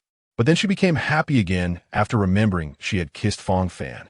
Fang Fan was still in shock from being kissed by Shi'er. Although he heard her words, he didn't think deeply about their meaning. Seeing that Fang Fan was still dazed, Shi'er stood on her tiptoes and ruffled his hair. Fang Fan finally came to his senses. Unsure how to face Shi'er, he could only say take care before hurriedly leaving the clinic to meet Yan. At this moment, inside Natasha's clinic, Shi'er lay on the bed, her face buried deep in the pillow, letting her tears soak the pillowcase. On the first floor, Natasha locked herself in the pharmacy room, sitting quietly against the door, letting tears flow down her cheeks. Fang Fan followed the Yunqi army's fleet and left Eurilo 6. On the Star Ferry, Fang Fan sat silently in his temporary seat, pondering the meaning of Shi'er's kiss. No matter how hard he thought, without the memories of Natasha feeding him medicine, he would never understand Shi'er's intentions. At this time, seeing that the entire Star Ferry team had entered a stable operating phase, Yan-Mei sat down beside Fang Fan. He took out a box of wooden sticks, first pulling one out and handing it to Fang Fan. Fang Fan looked at the wooden stick Yan-Mei handed him, puzzled, not knowing what he was trying to sell. Noticing Fang Fan's confused expression, Yan-Mei remembered that Fang Fan wasn't from the Xianzhou people. He offered the wooden stick again. I see you're not in a good mood. Are you homesick? Try this, it can relieve worries. After hearing Yan-Mei's words, Fang Fan understood what it was. Politely waving his hand to indicate he didn't want to smoke. Seeing Fang Fan decline, Yan-Mei placed one end of the wooden stick in his mouth, then pulled out an object similar to a lighter from his waist and lit the end of the stick he was holding. Fang Fan realized that this wooden stick was indeed a foreign cigarette, and he couldn't help but exclaim that this item was essential in any world. Seeing that Fang Fan was not interested in his wooden stick, Yan-Mei, with the foreign cigarette in his mouth, said to Fang Fan, "Come on, I'll take you to see something good." He then stood up and walked in one direction. After taking a few steps, Yan-Mei turned back and noticed Fang Fan hadn't followed, so he waved his hand, signaling Fang Fan to come along. Fang Fan felt he couldn't refuse, thinking he couldn't be forcibly detained just because he saw something confidential, so he stood up and followed. Yan-Mei brought Fang Fan to a room filled with mechanical devices, and in the center, on the largest platform, lay a huge deer antler. The antler had already been divided into several segments. Yan-Mei led Fang Fan to the platform, picked up a piece of the antler that still had a bone tumor, and handed it to Fang Fan, holding the end of the antler without the tumor. Fang Fan was unsure of Yan-Mei's intentions. "Mr. Fang, try to see how it feels." Fang Fan sensed Yan-Mei's intention and swung the antler a few times. After swinging it a few times, he noticed the special qualities of the antler. Although it was just a piece of antler, its density was extremely high. Fang Fan's current strength was nearly 10 times that of an ordinary person, yet he still felt the weight of the antler in his hand. Moreover, the end without the tumor appeared smooth, but upon gripping it, he felt a layer of fine fuzz on the surface. After swinging it a few times, he didn't feel any slipping sensation from the antler. Mr. Fang, how does it feel? Yan-Mei asked. Although I haven't used too many weapons, if this is a weapon, it's at least a top-tier weapon. If Mr. Fang likes it, please take this antler staff. No free lunch. This weapon is too precious. I can't accept it, Fang Fan said, unsure of why Yan-Mei was giving him such a suitable weapon. He was afraid that Yan-Mei would put some troublesome burden on him. Mr. Fang, don't be nervous. This is mainly compensation for the 2 jump slots. The items I sent earlier were actually still not enough compared to the 2 jump slots. So this antler staff is just a small additional compensation. Please accept it. Fang Fan, somewhat skeptical, accepted the antler staff he was holding. In the lower district, Oleg brought the medical supplies to Natasha's clinic with the members of the Earthfire. When the boxes were opened, everyone watching Natasha unbox was shocked, one by one. It took several minutes for Natasha to be the first to snap back to reality. Most of the boxes were filled with expensive-looking medicines, while the few boxes without medicines contained medical equipment. Natasha exchanged glances with Oleg, who left a few key members of Earthfire to help Natasha with follow-up matters before leading the other members to a remote area on the first floor of the clinic. You should be able to roughly estimate the value of those items, but I advise you not to have any ill intentions. Not to mention what means I have to deal with you. Who among you is a match for Mr. Fang? Initially, a few new members of Earthfire had some dubious thoughts, but thinking of Fang Fan, who could kill gods outside the city walls, they shivered and quickly abandoned their thoughts. Seeing that his words had the desired effect, Oleg left 2 people to guard the clinic's entrance and took the rest back to headquarters. Chapter 47. A new beginning. Fang Fan was constantly fiddling with the antler staff in his hand, unsure if it would eventually be polished by him. As the starship came to a stop in a certain location in the universe, a member of the Cloud Cavalry approached Fang Fan and Yan-Mei. Hello, Mr. Fang. The transition ship from your company has already docked next to us. Fang Fan signaled to the Cloud Cavalry member that he understood, then stood up and smiled at Yan-Mei, who was also standing beside him. Then I will thank Captain Yan once again for the addition. Until we meet again. Wishing you a smooth journey, Mr. Fang. Yan-Mei first performed a fist salute to Fang Fan, then spoke. Fang Fan returned a fist salute and followed the Cloud Cavalry member aboard the company's spaceship. After the company's staff verified Fang Fan's boarding information, they confirmed with him that he was heading to the Black Tower space station. They arranged a seat for Fang Fan and informed him that someone would remind him upon arrival at the destination. Fang Fan hurriedly found his seat according to the signs inside the spaceship. Not long after sitting down, Fang Fan felt a powerful thrust pressing him firmly into the chair. Since this spaceship did not go directly to the Black Tower space station, it took several transitions before Fang Fan was notified that he had arrived at his destination. Fang Fan unfastened the safety belt that had secured him and followed the guidance of the spaceship attendant into the corridor connecting the spaceship and the Black Tower space station. Fang Fan walked into the Black Tower space station through this corridor. The moment he stepped into the Black Tower space station, his mind system began to pop up notifications frantically. Notification: congratulations, host, for unlocking the main storyline. Reward: March 7, Dan Hung. Notification: please complete the main storyline tasks in a timely manner to receive generous rewards. Notification: the system has detected a network in this space and is connecting automatically. Notification: connection successful. Recharge function officially activated. Please refer to the recharge page for specific recharge ratios. Notification: the system has detected that some character skills require specific weapons to use and will soon modify the host's current weapon to meet relevant needs. Hearing so many notifications popping up in his mind, Fang Fan focused on reading these prompts. To others, Fang Fan looked frozen in place. Other people getting off the spaceship had begun their next steps after disinfection, while Fang Fan remained stationary. A few staff members responsible for disinfecting external guests noticed that only Fang Fan was still standing at the entrance. Since Fang Fan had not entered the disinfection area, the staff members could not disinfect him. After a few staff members exchanged glances, they turned their attention to the supervising Esther. Esther, knowing what they were thinking, helplessly said, "You can go rest.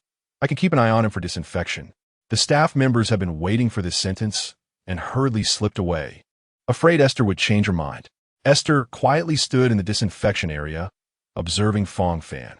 Most people who could take the company's transition spaceship were either wealthy or noble. And even those using the ship to escape were at least fallen nobles, all impeccably dressed.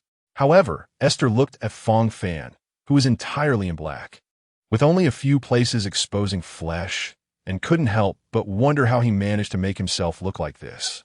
After carefully reading the information, Fang Fan used his previously accumulated resources to upgrade March 7 to the maximum level before returning his consciousness to the real world. Upon returning to consciousness, Fang Fan surveyed the steel-structured Black Tower space station, and after spending over a year in a medieval-style building, he couldn't help but sigh that modern society was better. Seeing that everyone around had left, and only one person was waiting for him, Fang Fan realized he was delaying someone from getting off work. Apologizing, he hurried forward. Fang Fan noticed the sign next to him that read, "Please disinfect here." He stood still. With nothing to do, Fang Fan began to observe the staff member in front of him. Upon closer inspection, he saw pink hair and a black lace dress that accentuated a well-proportioned figure. With a leg ring on the right thigh, that was a perfect finishing touch. Recognizing the familiar figure in front of him, Fang Fan suddenly remembered that this was the top wealthy lady, Esther. If not for fearing that being too reckless would scare her, Fang Fan might have shouted, "Rich lady, please take care of me." Esther had not used the disinfection equipment here either and studied it for a while before figuring out how to operate it. Seeing Fang Fan staring at her intently, though she was used to being gazed at, she still felt uncomfortable. If Fang Fan knew Esther's current thoughts, he would surely shout injustice, as he was only interested in her financial capability, not her body. Esther then did not remind Fang Fan to close his eyes during disinfection and directly activated the device to start the disinfection process on Fang Fan. Seeing a device spraying mist at him, Fang Fan instinctively closed his eyes. Esther noticed something was off as the disinfectant was being sprayed on Fang Fan. Upon closer inspection, she saw that the foam spraying onto him was gradually turning black. As most of the foam flowed down Fang Fan's face, his skin began to regain its fair color. As the foam continued to flow down, Fang Fan's shoulders became visible. Esther noticed that there was no clothing covering Fang Fan's shoulders and thought of a possibility, immediately screaming. Hearing the scream, Fang Fan quickly opened his eyes and discovered Esther was staring at him while screaming. Fang Fan thought he shouldn't have brought anything dangerous, except for the antler staff in his hand. Wait, why am I holding the antler staff? Why didn't I put it away? Oh no.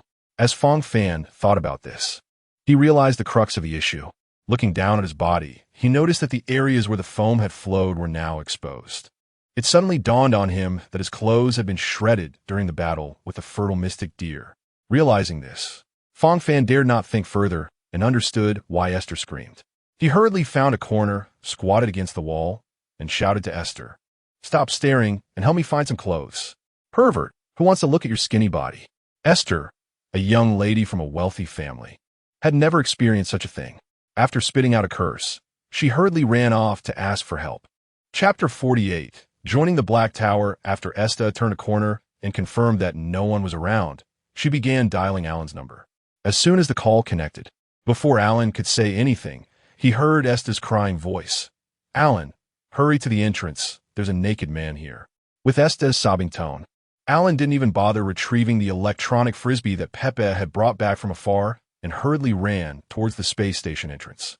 When Alan arrived at the scene and saw Fang Fan, who was squatting in the corner facing the wall and covered in black, 3 visible black lines appeared on his forehead.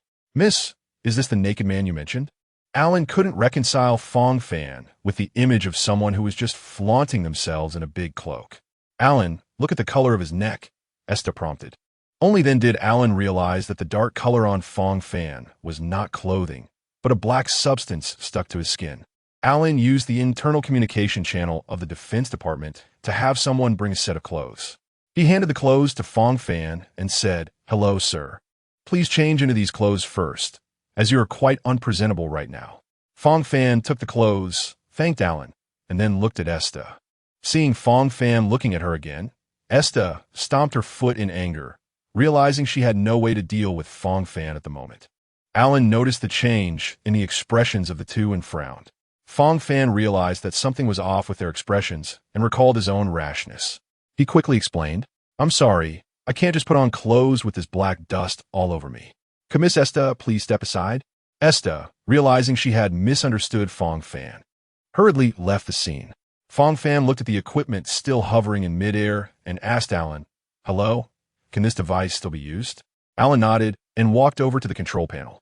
Looking at the commands Esta had previously issued, he couldn't help but sigh. Alan thought to himself that it was no wonder they could wash off the black dust from Fang Fan. Originally, they only needed to perform instant UV disinfection for travelers.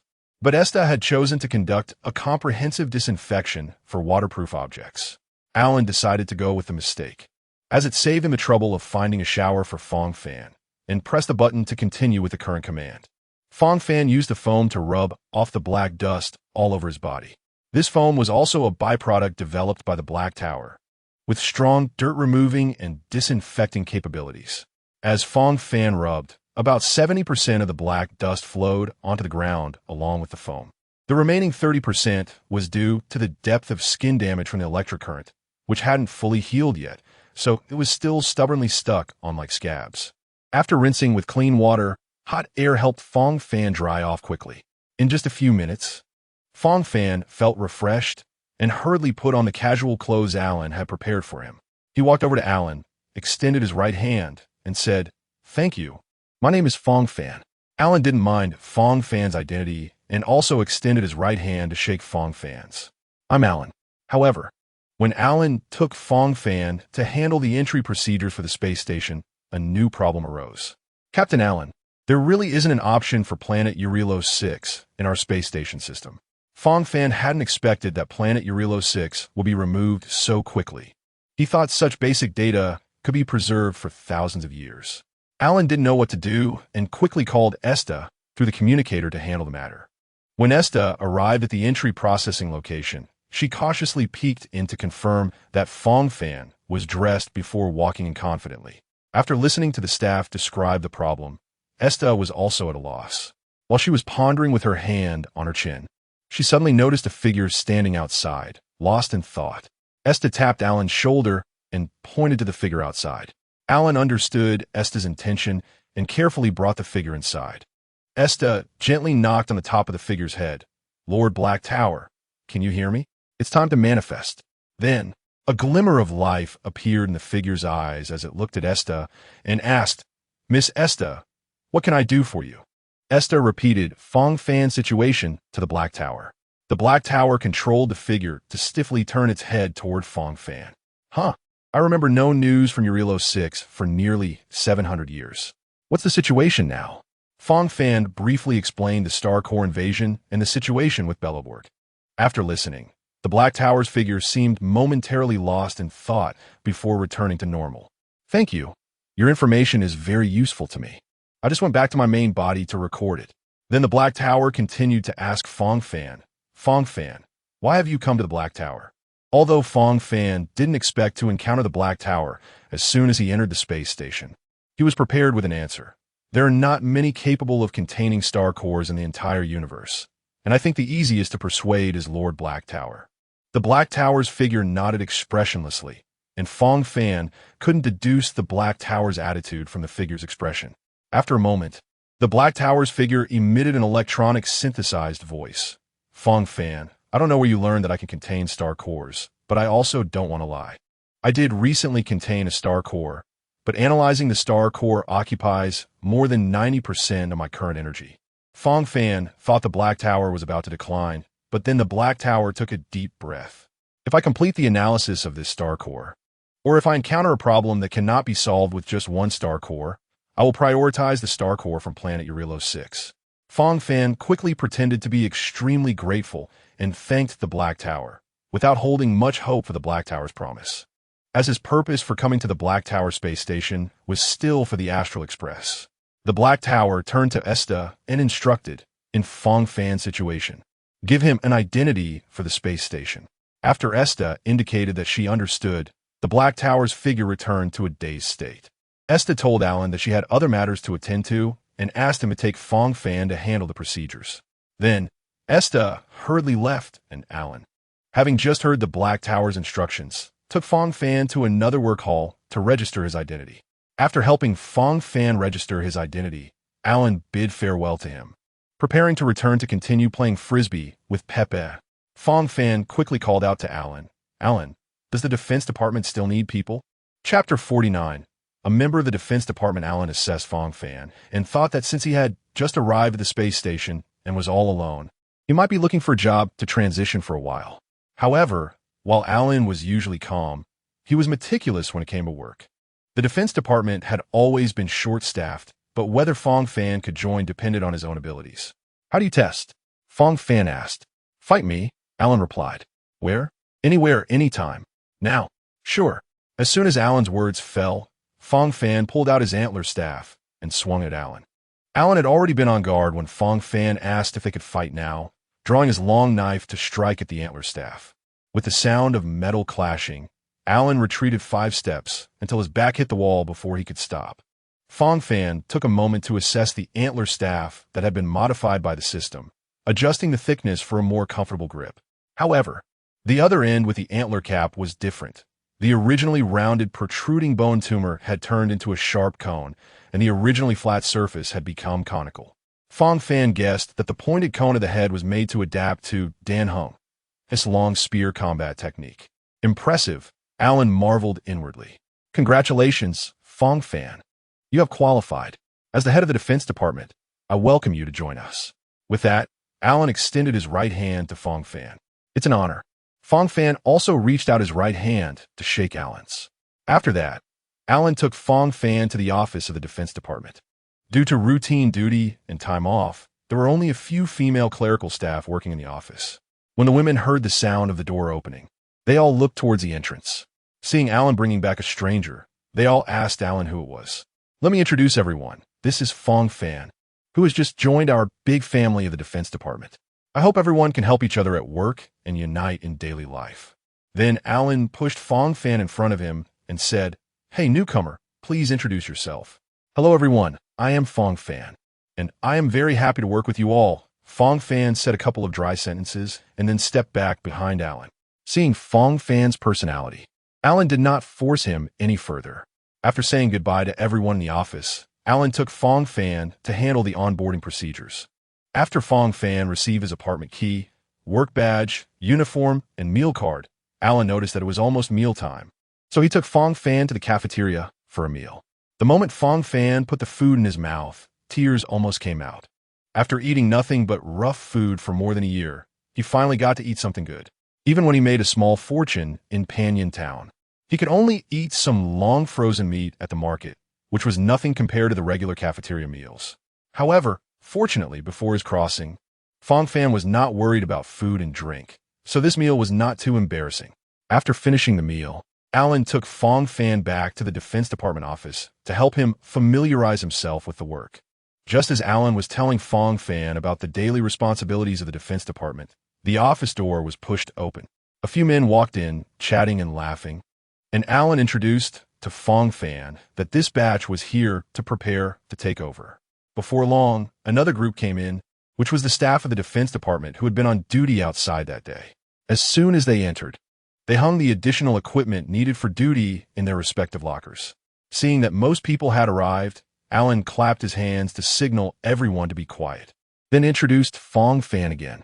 When the two teams of outdoor personnel heard that Fang Fan was a new member of the Defense Department, the welcoming applause was particularly warm.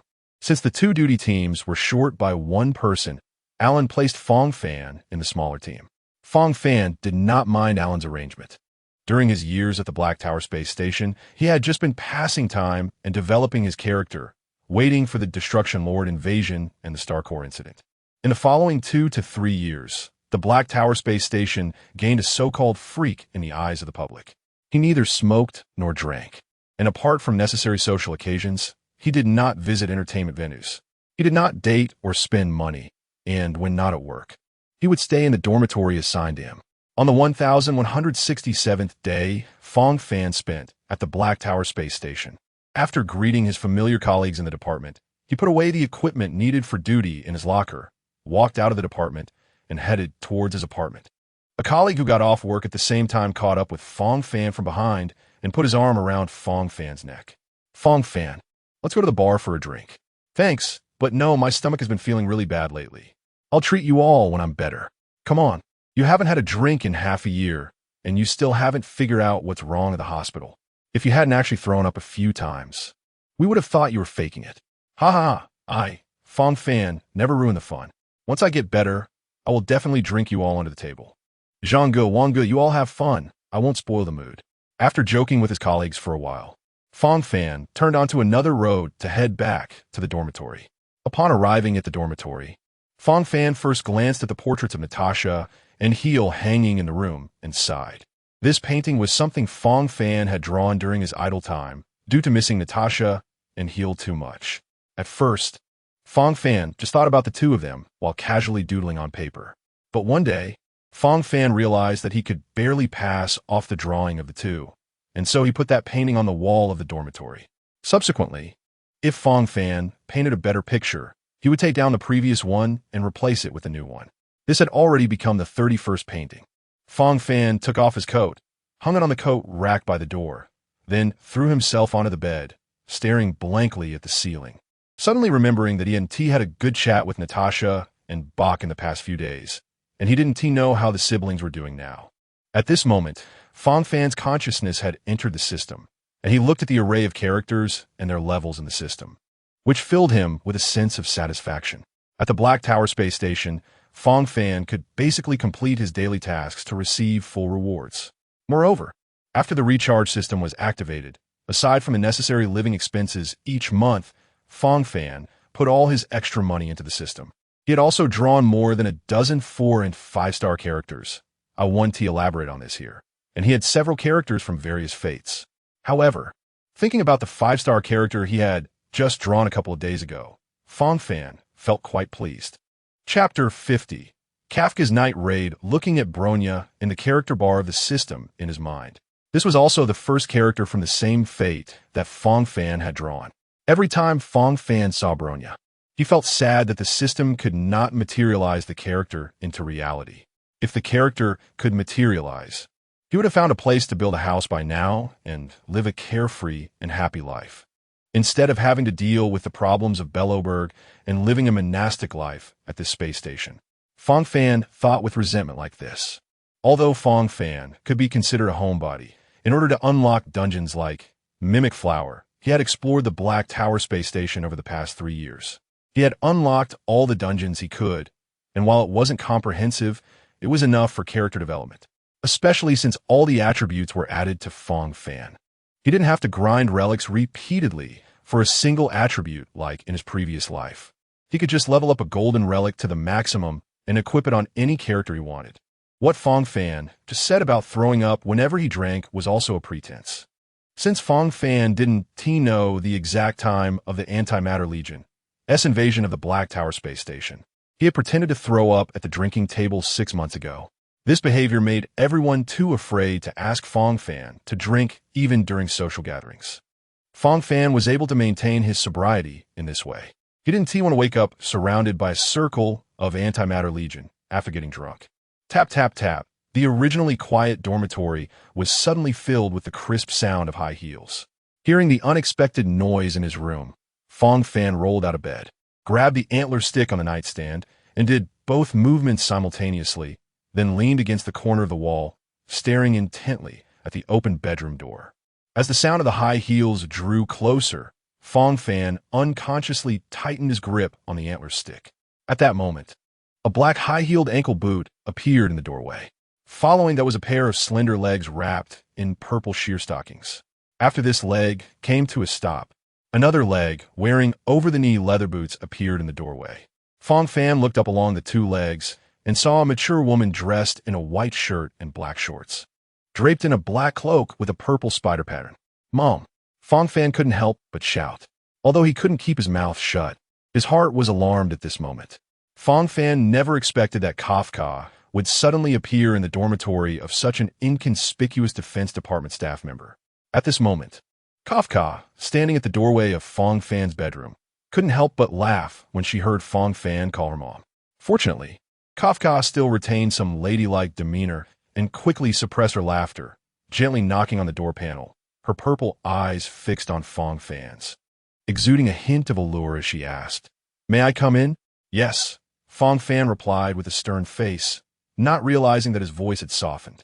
After receiving Fang Fan's permission, Kafka walked towards him with a cat-like grace. The sound of her high heels clicking on the floor grew closer, and Fang Fan felt as if the sound was stepping on his heart. Halfway there, Kafka was met with a stick pointed at her by Fang Fan. Looking at the nervously tense Fang Fan, Kafka covered her mouth and chuckled. Little handsome, why are you treating me like this? I want to eat you. Fang Fan still held the stick between them, gripping it tightly, the back end of the antler stick already damp with his sweat. Miss Kafka, I think it's better for us to keep a suitable distance, Fang Fan said, his nerves taut, fearing Kafka might suddenly turn hostile. Kafka shrugged her shoulders helplessly. Handsome. You called me mom. Why not get a little closer? However, she still took a step back to show she meant no harm. Fang Fan breathed a sigh of relief and lowered the antler stick, but he remained vigilant. You don't need to be wary of me. Your strength is much greater than mine. If you had any ill intentions towards me now, I couldn't escape, Kafka teased. And Fang Fan naturally didn't dare take it seriously. However, Kafka's words still surprised Fang Fan. During these years on the space station, he had never truly displayed his real strength. In fact, in the latter part, whether he had even exerted 1/10 of his strength was debatable. He had always maintained his power slightly above Alan's level. Noticing Fang Fan's surprise, Kafka continued, Your true strength wasn't discovered by me. Don't worry. It was Elier who found out. Fang Fan was puzzled about how his strength had been leaked, and when he heard Kafka's second half of the sentence, he nearly choked. He knew his own capabilities. Although he should be invincible on Earth, whether he could defeat the envoy was another matter, let alone these stellar gods. Do you know Mishayo? Kafka asked, and Fang Fan stood frozen. He never expected Kafka to mention that term. Seeing Fang Fan's expression, Kafka already knew the answer. Do you know the two stellar gods, Expansion, Achivelli, and Order, Tai? I know, but Haven they already. Do you know why they perished? Fang Fan was struggling to recall the world background, but before he could think of a specific answer, Kafka continued, they were all erased by someone higher up. Mishayo? Fang Fan probed cautiously. Yes, Mishayo. Kafka looked at the ceiling of Fang Fan's dormitory, as if the roof did not exist, and she could see the outer shell of the space station directly. Moreover, Mishayo has always wanted to control the entire plane. Control the plane? How do they control it? By controlling the stellar gods. The obedient prosper, the disobedient perish. Fang Fan felt his heart racing, unable to handle the stimulation. How did the conversation about positions lead to the battle between stellar gods and Mishayo? Previously, Expansion and Order wanted the entire universe to develop along a normal path. So you've seen the outcome. What about the current stellar gods? Destruction and Abundance have already confirmed their allegiance, and those who stand with us, the Stellar Core Hunters, are Preservation and Joy. You just revealed such a secret to me? Chapter 51. External Force. Fang Fan looked at Kafka, who casually discussed matters concerning the survival of their universe, unsure why she would share such things with someone she had just met for no more than 5 minutes. Because you're not a variable placed in this plane by Mishayo. Fang Fan felt that every word Kafka said today was challenging his psychological endurance. In a few days, I will place the Stellar Core in a test subject in the Black Tower space station. Did you know about this? How could I know what will happen in the future? We need to create chaos in the entire space station to approach that Stellar Core. Can you help us? When Kafka proposed that Fang Fan help, he instinctively wanted to distance himself from the Stellar Core Hunters and refused. However, as soon as he spoke his excuse, he realized he had slipped up. You really know, Kafka's smile grew more playful. Seeing that he had already let it slip, Fang Fan decided to go all in. Yes, I know a lot of things, but I want to ask you about the Stellar Core. What exactly is it? Kafka saw that Fang Fan had lowered his guard and estimated that the success rate of their cooperation had exceeded 80%. Regarding Fang Fan's question, she decided to be honest. Stellar Core? It's simple. The Stellar Core is the tool Mishayo uses to control the operation of the world. For planets that believe in preservation or may potentially believe in preservation, the Stellar Core will inevitably appear.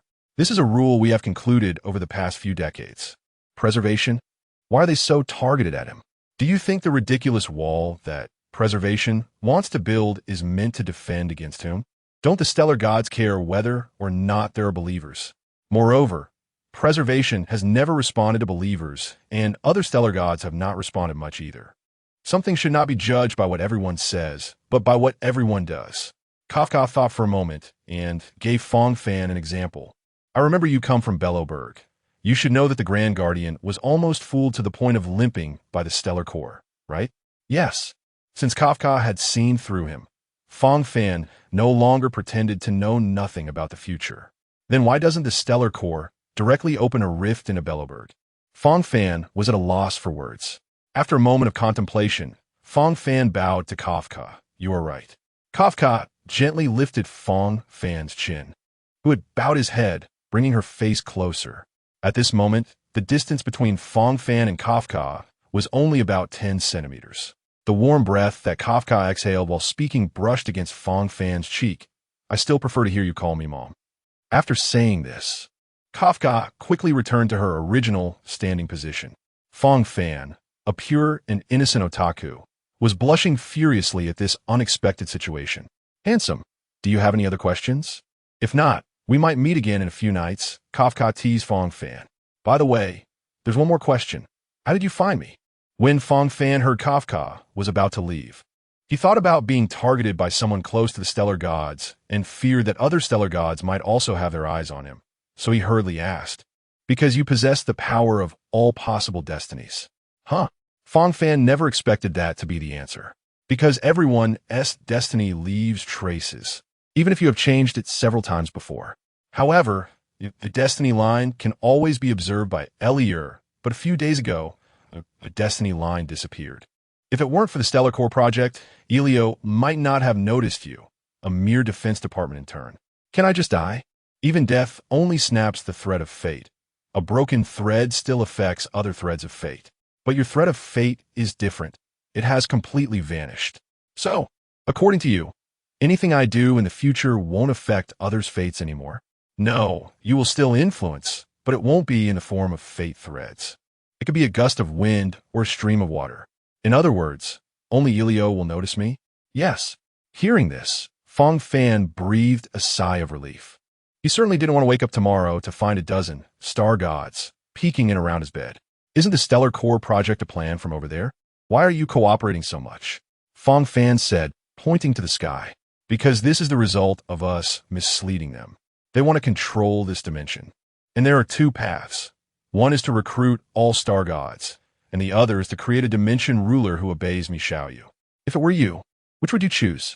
The second option, but wouldn't it be easier for him to become the ruler after your help? That's why he first encountered Guardian and then Hunter. A romantic angle? Hopefully, it will succeed. But now this plan is no longer necessary, although we will still implement it. After saying this, Kafka walked out of the bedroom. Why is it no longer necessary? Fang Fan hurriedly chased after Kafka and asked, because you are here. Kafka looked at Fang Fan, who had caught up with her, and smiled lightly. After seeing Fang Fan stunned by her answer, she boldly kissed his cheek.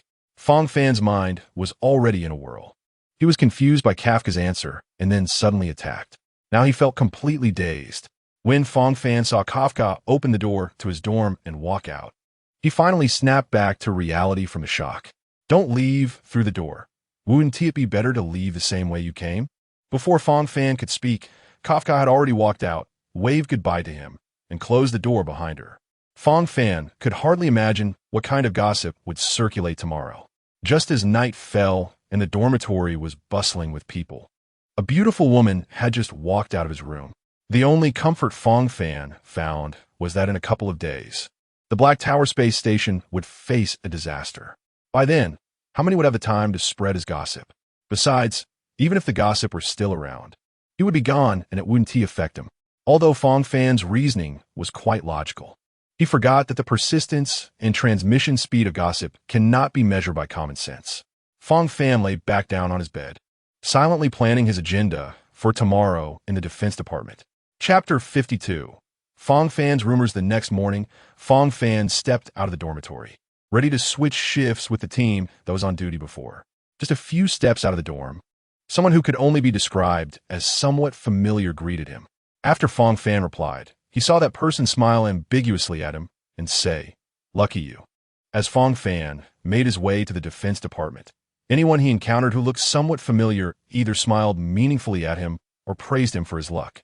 Fang Fan didn't need to think to know that Kafka must have been seen leaving his room last night. He could only be thankful that he had left early today to discuss some matters with Alan. Otherwise, who knows how his troublesome colleagues would treat him if he had walked out with them.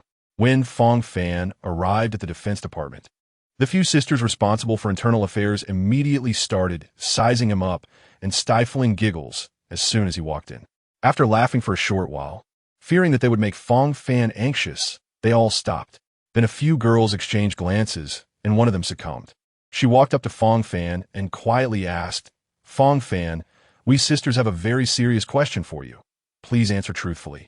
"I'm not in a relationship." Fang Fan already knew what they wanted to inquire about and answered directly before the question could be fully asked. "Please answer truthfully."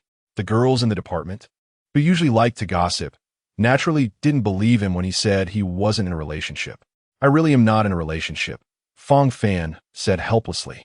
They had already picked a representative through eye contact, but another girl couldn't stand Fang Fan's answer. She stood up and directly asked, "Then who was that beautiful girl who came out of your room last night?" Exactly.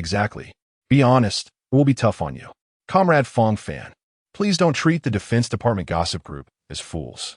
At this moment, Fang Fan said something that left everyone silent. "If I said she sneaked into my room and left without doing anything, would you believe me?" Those who had originally been condemning Fang Fan suddenly fell silent, big question marks appearing over their heads. However, everyone believed him. After all, without personal experience, they couldn't come up with such an absurd excuse. Once the department calmed down, Fang Fan remembered the purpose of his early arrival and hurriedly asked, "Where's Captain Allen now?" In that office, since Lady Black Tower went out, Captain Allen had clearly been much busier. Fang Fan thanked them and walked to the office door, knocking lightly. Hearing a "please come in" from inside, Fang Fan pushed the door and walked in. "Oh, it's Fang Fan. What brings you here?" Allen, who had originally been sitting at his desk in a serious manner, relaxed upon seeing Fang Fan walk in. She slumped in her office chair, one hand on her forehead, massaging her temples. "Captain Allen, you've been quite busy lately," Fang Fan said with a smile as he sat down on the nearby sofa and poured himself a glass of water.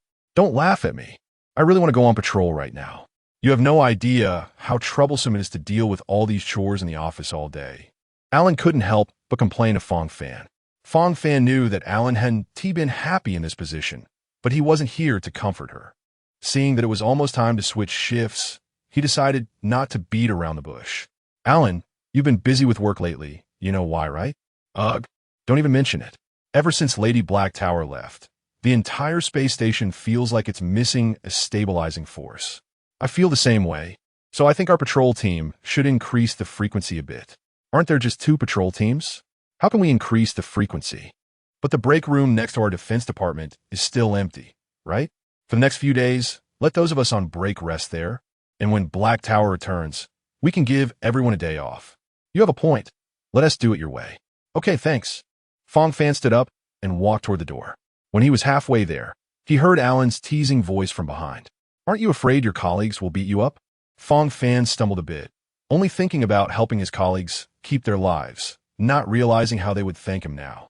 Fang Fan walked out of Allen's office, and the colleagues coming to switch shifts had also arrived. When the shift change time came, Allen walked out of the inner office as well. Then, in front of everyone, Allen announced that Fang Fan had proposed a good suggestion. Everyone applauded Fang Fan's good idea and expressed their intention to thank him properly afterward. However, due to the recent absence of the Black Tower in the space station, the station is currently going through a tumultuous period. The Defense Department, which patrols daily, has had to deal with numerous issues. Therefore, everyone didn't have much objection to Allen's decision. After Fang Fan and the others took over, a colleague who was originally patrolling with Fang Fan wanted to tease him a bit and test the truth of the rumor from yesterday. However, as soon as they began patrolling, numerous urgent incidents arose that needed to be handled, so everyone got busy with work and had no time to think about other matters. It wasn't until after 10 o'clock at night, when Fang Fan and the others returned to the break room after working over an hour of overtime, that they found everyone from the Defense Department including Alan, already there.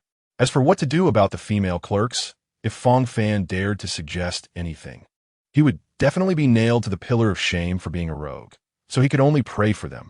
Originally, everyone was busy with their own matters, but when they saw Fang Fan and the others enter, their eyes lit up. Of course, they weren't concerned about anyone else, but rather the man at the center of the rumors, Fang Fan. Just as Fang Fan sat down on a small bed and was about to lie down to rest for a while, he discovered that his bed was already full of people. Those who couldn't fit on Fang Fan's bed quickly found a nearby bed to sit on. A small portion of people, who really had no place to sit, brought over stools to sit down. Alan affectionately wrapped his arms around Fang Fan's neck and said warmly, "Fang Fan, have we built enough brotherly bond over these years?" Fang Fan replied without any politeness, "Alan, without mentioning anything else. Just the fact that you've been beaten by me for 3 years means our feelings are definitely deep." Fang Fan knew Alan was setting the stage, so he responded bluntly. Usually, Alan might have just left with a dark face, but this time, for the sake of gossip, he endured it. Chapter 53. The attack of the Antimatter Legion next was a process of everyone taking turns to question Fang Fan, but he was only speaking the truth, which no one believed. Just when everyone was about to give up on the questioning, a loud shattering sound echoed, and the entire Black Tower space station's emergency alarm system began to sound. "Warning! Warning! The space station is under unknown attack. Please take cover immediately. Warning! Warning! The space station is under unknown attack. Please take cover immediately. Warning! Warning! The space station is under unknown attack. Please take cover immediately." Everyone immediately forgot about the trivial gossip and rushed to the adjacent office to grab their gear. Outside the Black Tower space station, in the vastness of space, waves of spatial fluctuations heralded the arrival of groups of the Antimatter Legion around the station. Before the Lord of Annihilation could give the order, their instinct for destruction drove them to charge directly into the nearest Black Tower space station. After smashing through the outer shell of the space station, they fell like cannonballs onto the station's ground, subsequently annihilating everything around them that could be destroyed. Thanks to Fang Fan's suggestion, the Defense Department was stationed in the break room, so although they were caught off guard by the nighttime attack from the Antimatter Legion, they still quickly put on their gear and, following Alan's orders, headed to various locations to stabilize the situation, whether out of public spirit or personal interest. After dispatching everyone to different places, Alan called Estelle. 2 minutes later, Alan was like an ant on a hot pan, pacing around the phone on the table. After scratching his head, Alan called Fang Fan again, and the call connected after just a couple of rings. "Fang Fan, I have something to do and may not be able to command from headquarters." "Estelle, right? I got it. You have to trust the brothers." "You." "Sigh, yes. I'm entrusting the brothers to you. Hopefully, a few can survive. I'll do my best." Feeling that the atmosphere was too gloomy, Fang Fan quickly changed the subject. "Go save the beauty and bring her back as soon as possible." "How would I know if he is willing?" "I won't tease you anymore. Go ahead, good luck." After hanging up, Fang Fan informed the captain beside him and also notified another captain about Alan's decision to stop commanding. Alan had already prepared his full set of gear and was recalling the route to Estelle's residence. After some effort, Alan remembered the route he took half a year ago when he escorted Estelle home and hurriedly ran along that path to her house. On Fang Fan's side, it was like cutting through vegetables. Not a single creation of the Antimatter Legion could withstand a round against Fang Fan's antlers. Just as a centaur-like wind caller smashed down in front of Fang Fan, it had barely stood up and let out a fierce howl before Fang Fan smashed it into pieces with a single blow. The members of the Defense Department watching Fang Fan's heroic performance looked at him with astonished eyes. Fang Fan was still deliberately controlling his speed to prevent the quick resolution of chaos due to his involvement, which could lead to the failure of the Star Core Hunters' plan. Everyone was calculating how many of the Antimatter Legion's phantoms they could handle. They also breathed a sigh of relief regarding Alan's safety. Over the past 2.5 years, although Fang Fan had always beaten Alan in sparring, it had only been narrowly. Therefore, when they saw the wind caller fail to withstand even a single blow from Fang Fan, they felt optimistic, believing that although the Black Tower space station was under attack by the God of Destruction, the difficulty of resisting it shouldn't be too great. However, at that moment, Alan had already sustained 7 or 8 injuries. Given Alan's strength, he could barely win against the Wind Caller, but he could still easily handle ordinary phantoms. Along the way, Alan was worried about Estelle's safety, but seeing the ordinary residents of the space station under attack, his sense of responsibility and kindness prevented him from standing by. Thus, Alan continued to accumulate injuries during this rescue. After all, Alan was still a flesh-and-blood being, and his stamina was limited. Constant battles with the phantoms had nearly exhausted his energy. Alan wanted to continue towards Estelle's residence, but some visible black spatial ripples appeared in front of him. At that moment, if Alan had left promptly, he could have avoided the incoming phantoms. However, seeing the ordinary residents around him fleeing to safety, Alan stood his ground, waiting for the phantoms to appear. Estelle was currently at the signal tower of the Black Tower space station, indiscriminately sending out a distress signal into the surrounding space. A train was traveling through the cosmos, and at that moment, seeing the previously empty display screen suddenly light up with a distress message, Kizuna, who was observing the train's operational status from the cockpit, looked at the sender of the distress signal, the Black Tower space station, and opened the message. Moments later, Kizuna walked over to the train conductor, Pam. "Dear Kizuna, you should be in the control room of the train right now. Please return to your post immediately, or Pam will get angry." Although Pam said this in a serious tone, neither her tone nor expression conveyed the seriousness she intended. Kizuna handed the printed distress message from the Black Tower space station to Pam, who took the paper and, upon seeing that the distress signal was from the Black Tower space station, was only slightly surprised, as she had received distress signals several times before. She then told Kizuna, "Kizuna, let's put aside the commission from Black Tower for now and go back to rescue. Who do you think is suitable to go? Dan-Heng and March 7? Then let those two go, and have Uncle Yang prepare just in case." Kizuna activated the train's intercom and announced that the train was about to enter a transition state and asked all passengers to prepare. Dan-Heng, March 7th, Yang Shu, and others walked from their respective lounges to the car in the middle. As March 7th stood firmly in the center of the car, Pam activated the train's jump function, with the destination being the Black Tower space station. When everyone felt the train return to its normal operating state, they unfastened their seatbelts. Dan-Heng walked to one end of the car and helped March 7th, who had just bumped into the wall. March 7th rubbed her head, which had just hit the wall, thinking, "This was just a small mistake. Next time, I will definitely stand firm during the train's jump." However, this thought only lingered for a moment before her attention was captured by the scenery outside the train window. Chapter 54. The Birth of the Pioneer, the Astral Express. Having arrived at the Black Tower space station, was surrounded by the antimatter legions of phantoms, as spatial fluctuations continued to generate in the surrounding area. More and more phantoms appeared around the Black Tower space station.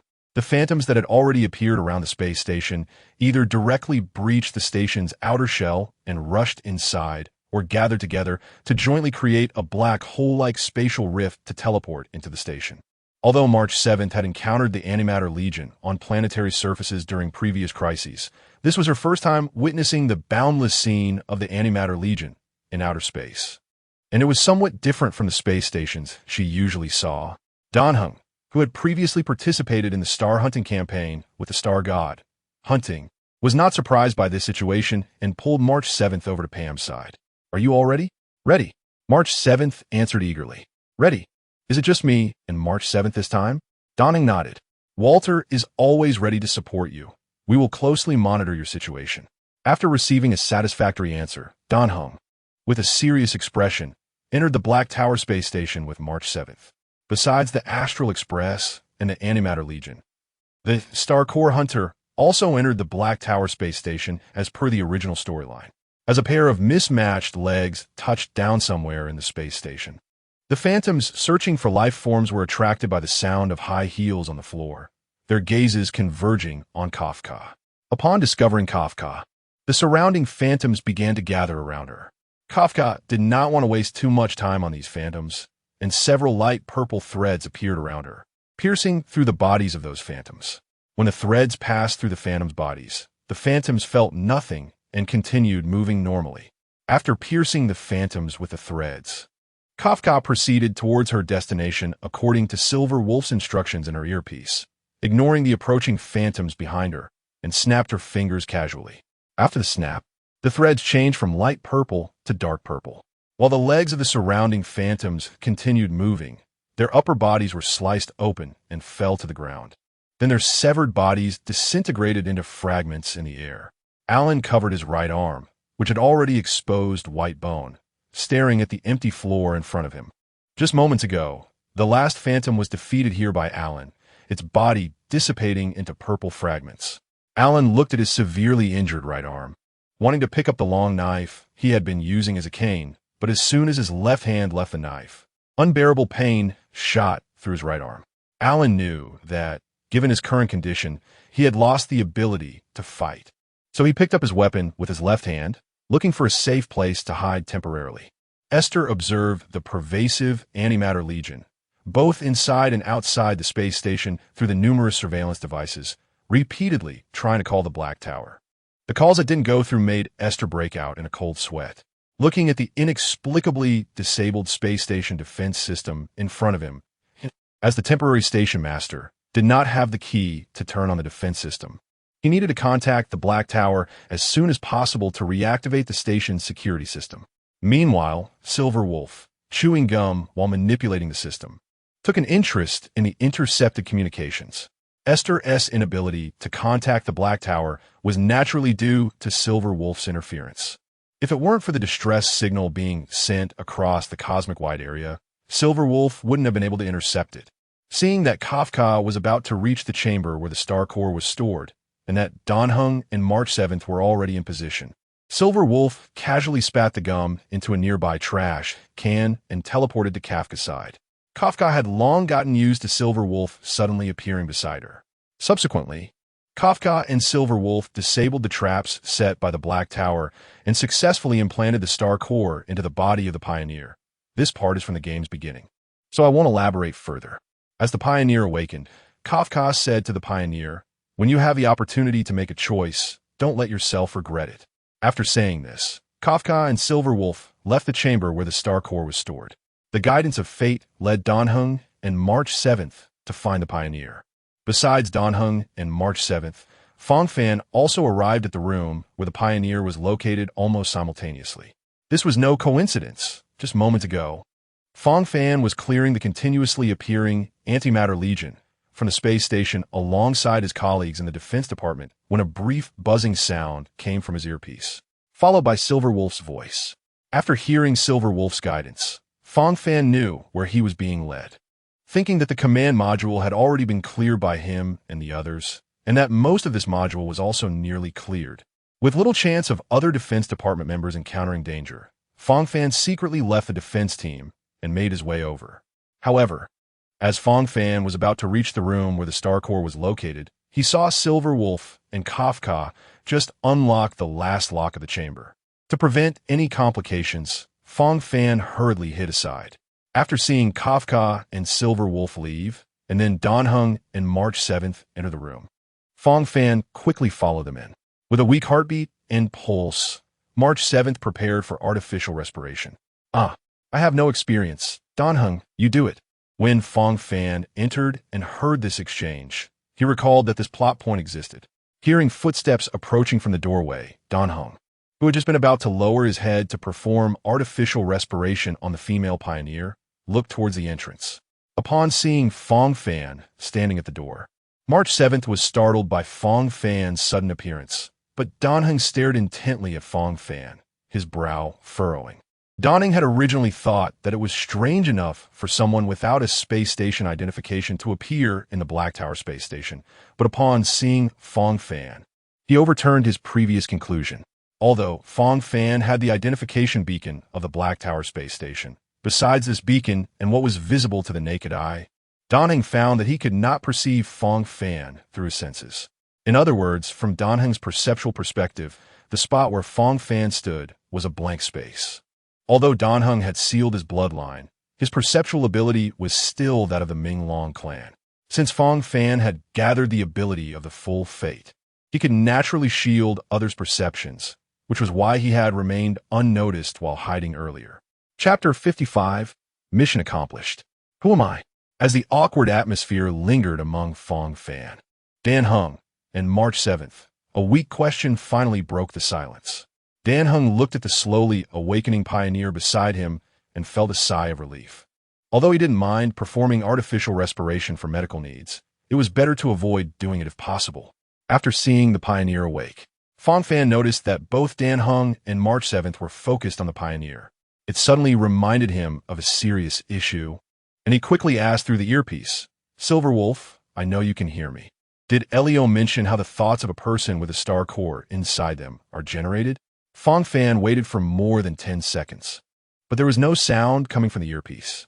Just when he thought Silver Wolf had disconnected, the voice finally came through. "Cosmic Will." And Elio specifically left a note that it won't be the kind of situation you were thinking of.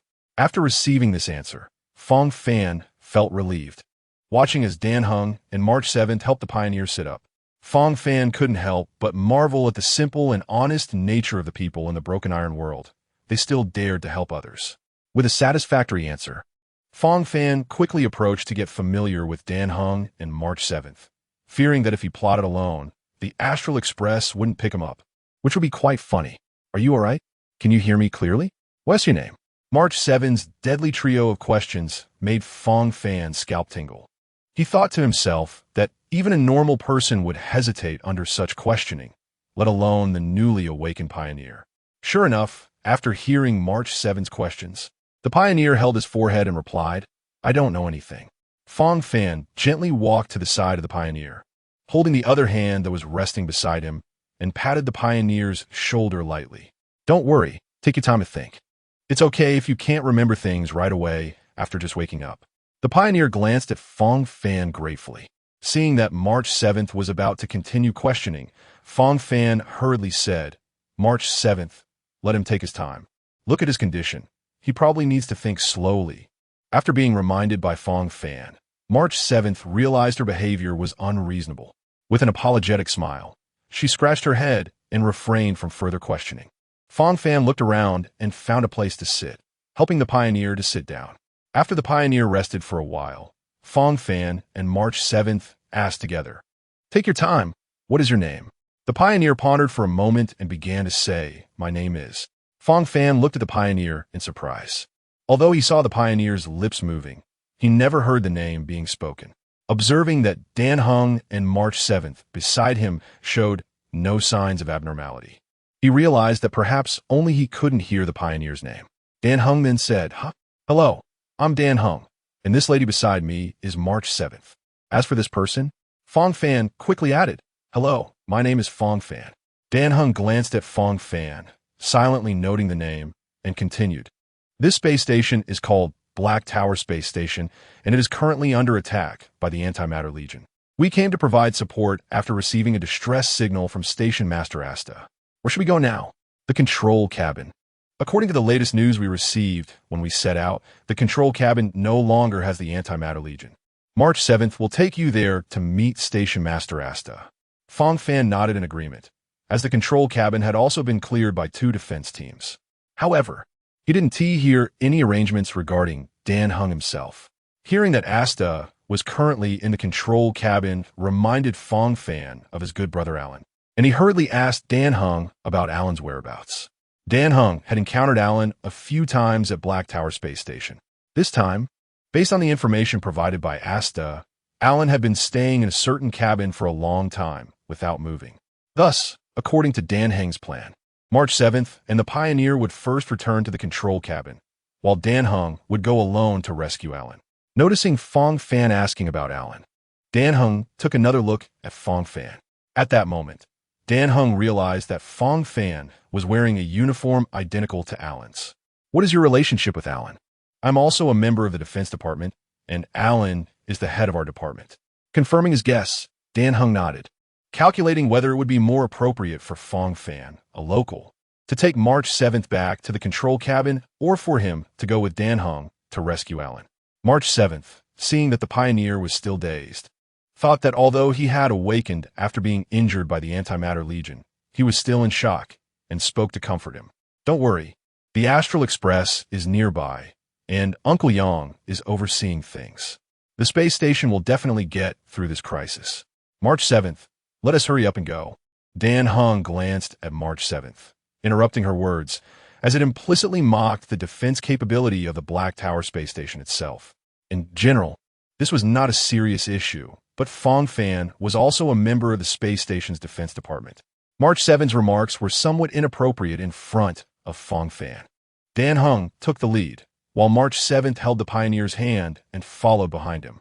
At that moment, March 7th noticed a baseball bat in the room storing oddities, which seemed particularly out of place, as it was just carelessly placed in a corner and not in the display cabinet with other oddities.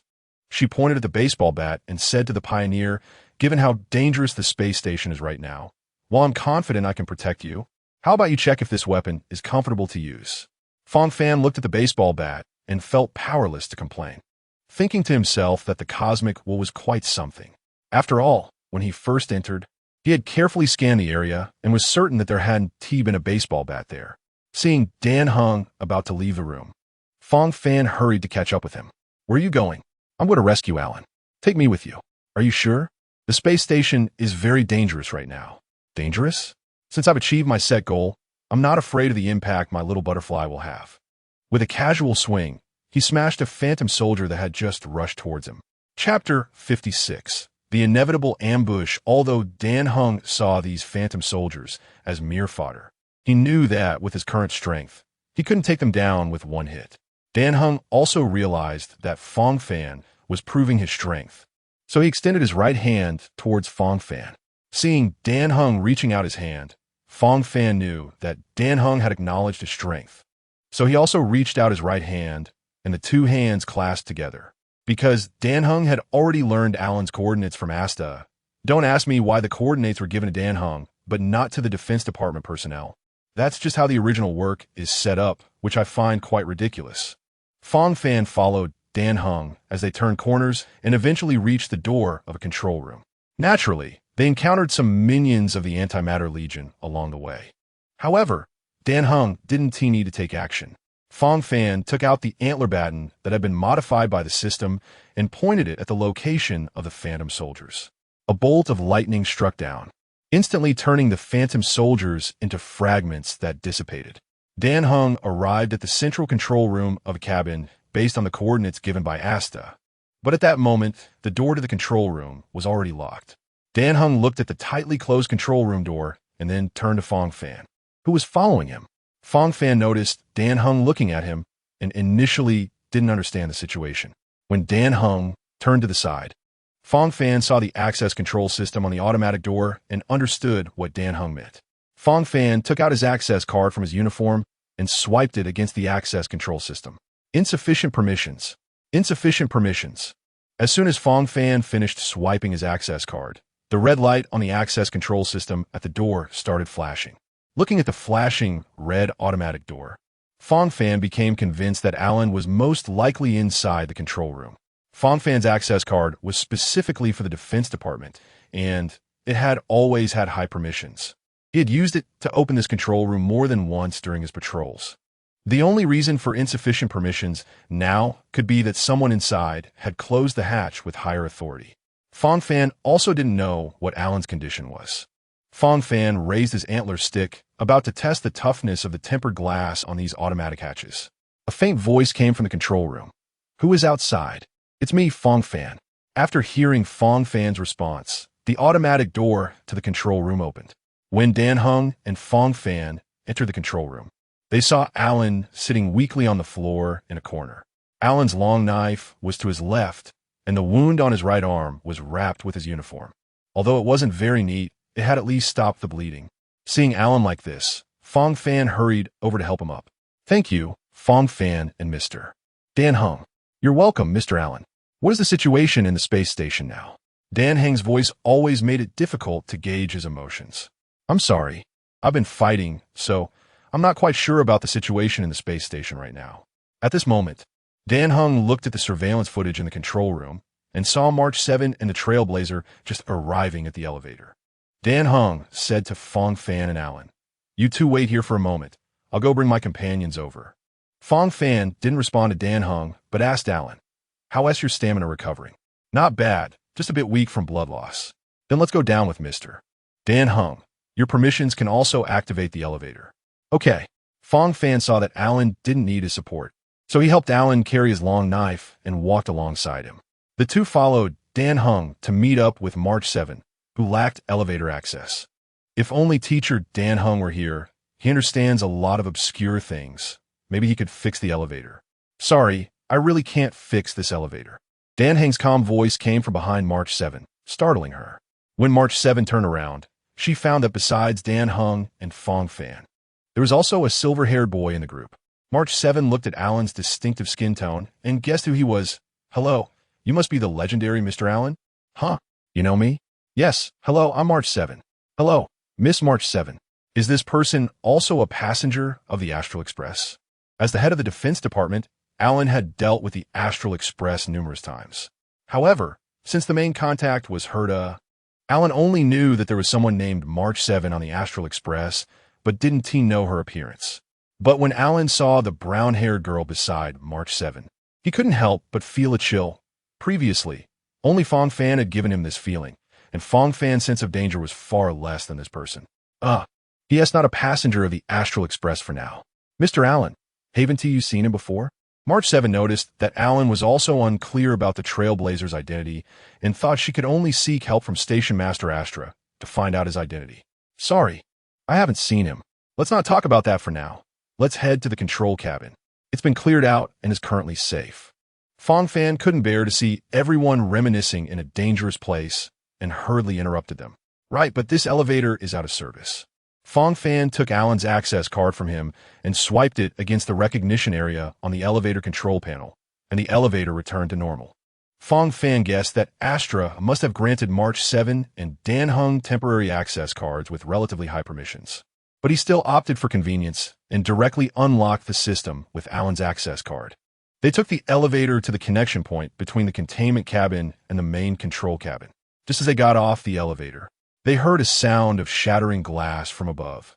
A Windbringer, a character that must appear in the plot, shattered the glass of the space station's cabin and fell towards Fang Fan and the others like a meteor. Fang Fan didn't expect that, even though the planned timing had changed, something that was bound to happen in the plot could still appear on time. However, seeing that it was just one Windbringer, he didn't think it was a big deal. Estimating the landing point of the Windbringer, Fang Fan walked to the spot and looked up. The already large figure of the Windbringer grew larger in Fang Fan's view, quickly occupying his entire field of vision. Fang Fan pulled out his antler stick and swung it with full force at the Windbringer, which was about to land. Chapter 57. Clearing the area as Fang Fan swung his stick, the Windbringer, which was about to land, was struck by Fang Fan's antler stick and instantly flew backward. It didn't fly far before turning into a pile of purple fragments in midair. Fang Fan casually put away his antler stick and turned around, just about to tell Dan Hung and the others, "It's safe now, let's hurry up." But he saw that besides Dan Hung and the Trailblazer, Alan and March 7 looked shocked, their mouths agape.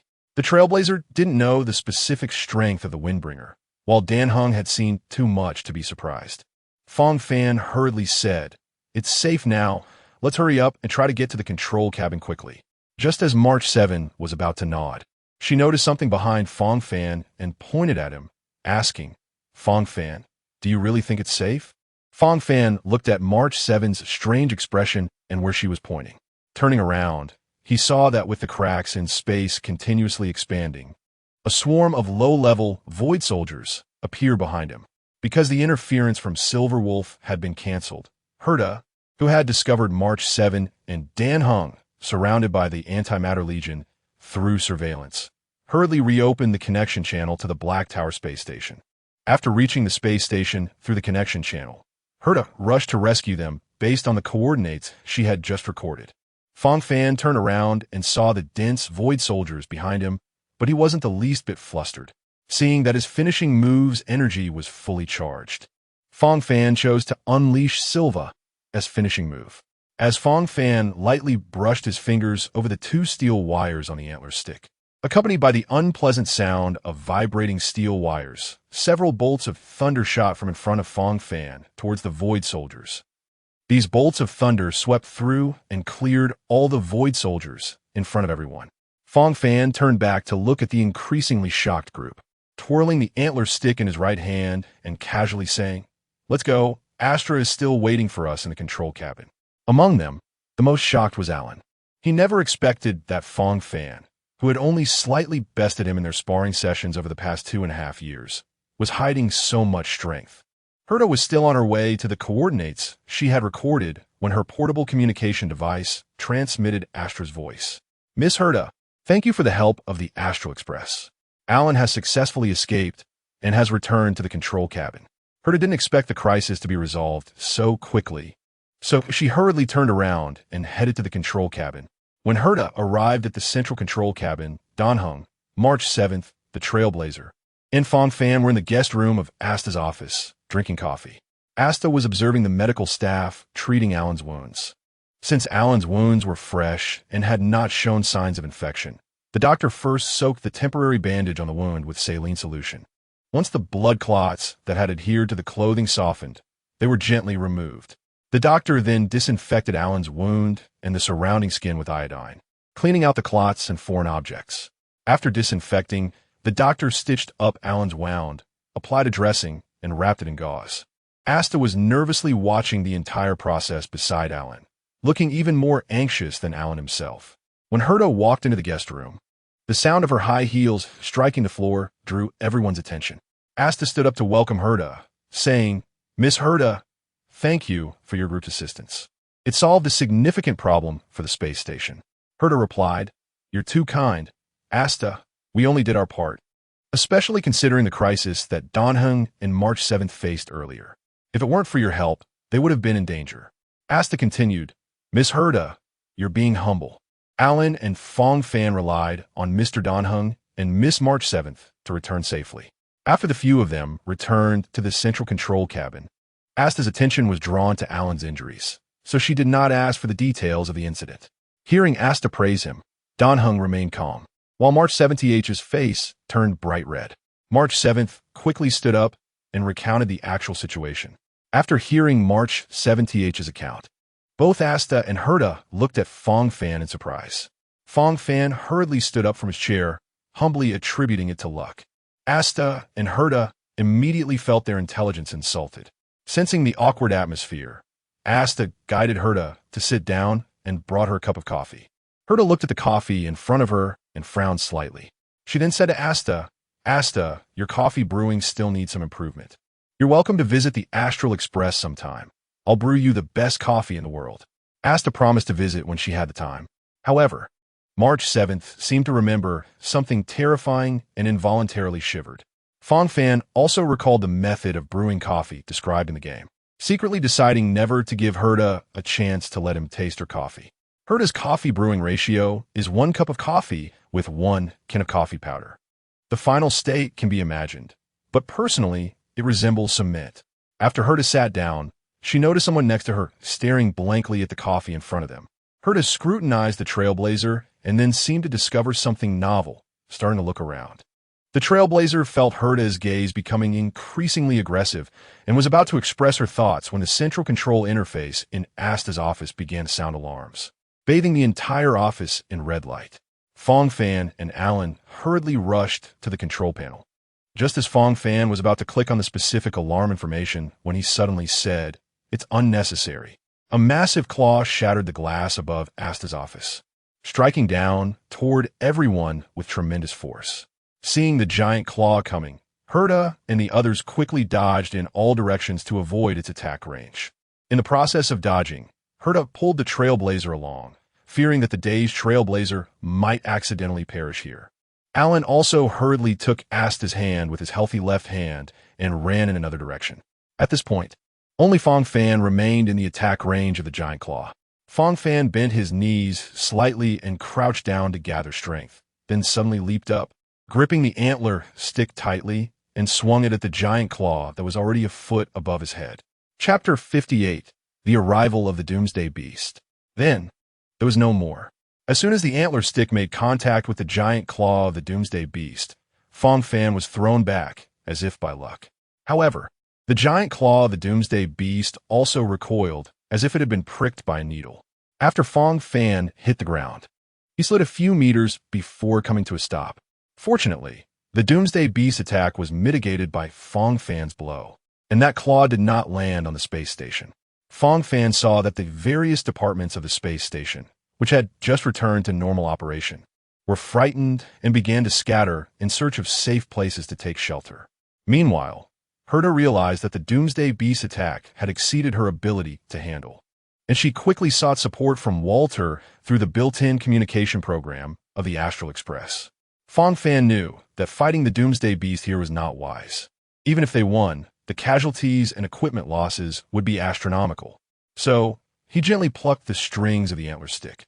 A bolt of electricity struck the giant claw of the Doomsday Beast, although that burst of electricity only left a black mark on the giant claw. The sudden attack made the Doomsday Beast feel a pain it hadn't experienced in years. The Doomsday Beast let out a deafening roar, and Fang Fan felt the ground of the space station shake with the beast's roar. The Doomsday Beast's two massive eyes, like suns, fixated on Fang Fan. Seeing that the Doomsday Beast's attention was drawn to him, Fang Fan quickly ran towards the support module's landing platform. Although Fang Fan's speed seemed insignificant compared to the Doomsday Beast's giant body, the beast could not accurately gauge Fang Fan's direction, so its already raised giant claw did not come down. Asta had long since cleared the path to the platform through the space station's broadcast system, so Fang Fan did not encounter any unexpected situations on his way to the platform. Herta was following closely behind Fang Fan with Dan Heng and the others. Since the Doomsday Beast's full attention was on Fang Fan, it didn't pay much attention to Herta and the others who were a few hundred meters behind. When Fang Fan reached the platform, he saw that the Doomsday Beast had not attacked him yet, so he hurriedly stopped to catch his breath. Although Fang Fan's body had long been digitized, the nearly 10 minutes of full-speed sprinting still made him feel a trace of blood in his breath. Meanwhile, Herta and the others chasing after Fang Fan had already lost sight of him. Fortunately, Herta's communication terminal remained connected to Asta's central control panel, so they were now heading to Fang Fan's location according to Asta's instructions. Just as Fang Fan had taken a couple of breaths and had not yet fully caught his breath, he noticed a shadow appearing in his vicinity. He didn't even need to look up to know it was the shadow of the Doomsday Beast's giant claw. As he looked up to observe the position of the giant claw, he ran to the side. The Doomsday Beast's movements were too slow. Although it controlled its giant claw to move toward Fang Fan's direction after seeing him move, it still missed. Fang Fan felt a gust of wind rush past him, and then the ground trembled violently. He almost lost his balance. At that moment, an earth-shattering crash echoed in his ears. Fang Fan turned to look and saw that the Doomsday Beast's giant claw had just been lifted again. The steel ground of the space station was left with a deep claw mark, about 5 to 6 inches deep. The Doomsday Beast, after failing to hit Fang Fan with 2 consecutive strikes, roared in anger, its eyes burning with fury as if they could consume the entire space station. The Doomsday Beast knew that it couldn't defeat Fang Fan using just its hands. It looked at Fang Fan, who was provocatively moving like a small insect in front of it, and changed its strategy. The Doomsday Beast raised both of its massive claws and struck downwards. However, this time the target was not Fang Fan, but the space station itself. At first, Fang Fan did not react, seeing the Doomsday Beast's claws coming down. His muscles tensed up, and his eyes were fixed on the trajectory of the claws, fearing they might suddenly change direction and come for him. When the Doomsday Beast's gigantic claw prints slammed into the floor of the space station, Fang Fan finally understood its intentions. Each strike from the Doomsday Beast made the steel structure of the space station groan. Fang Fan knew he couldn't let it continue destroying, otherwise the entire space station would cease to exist.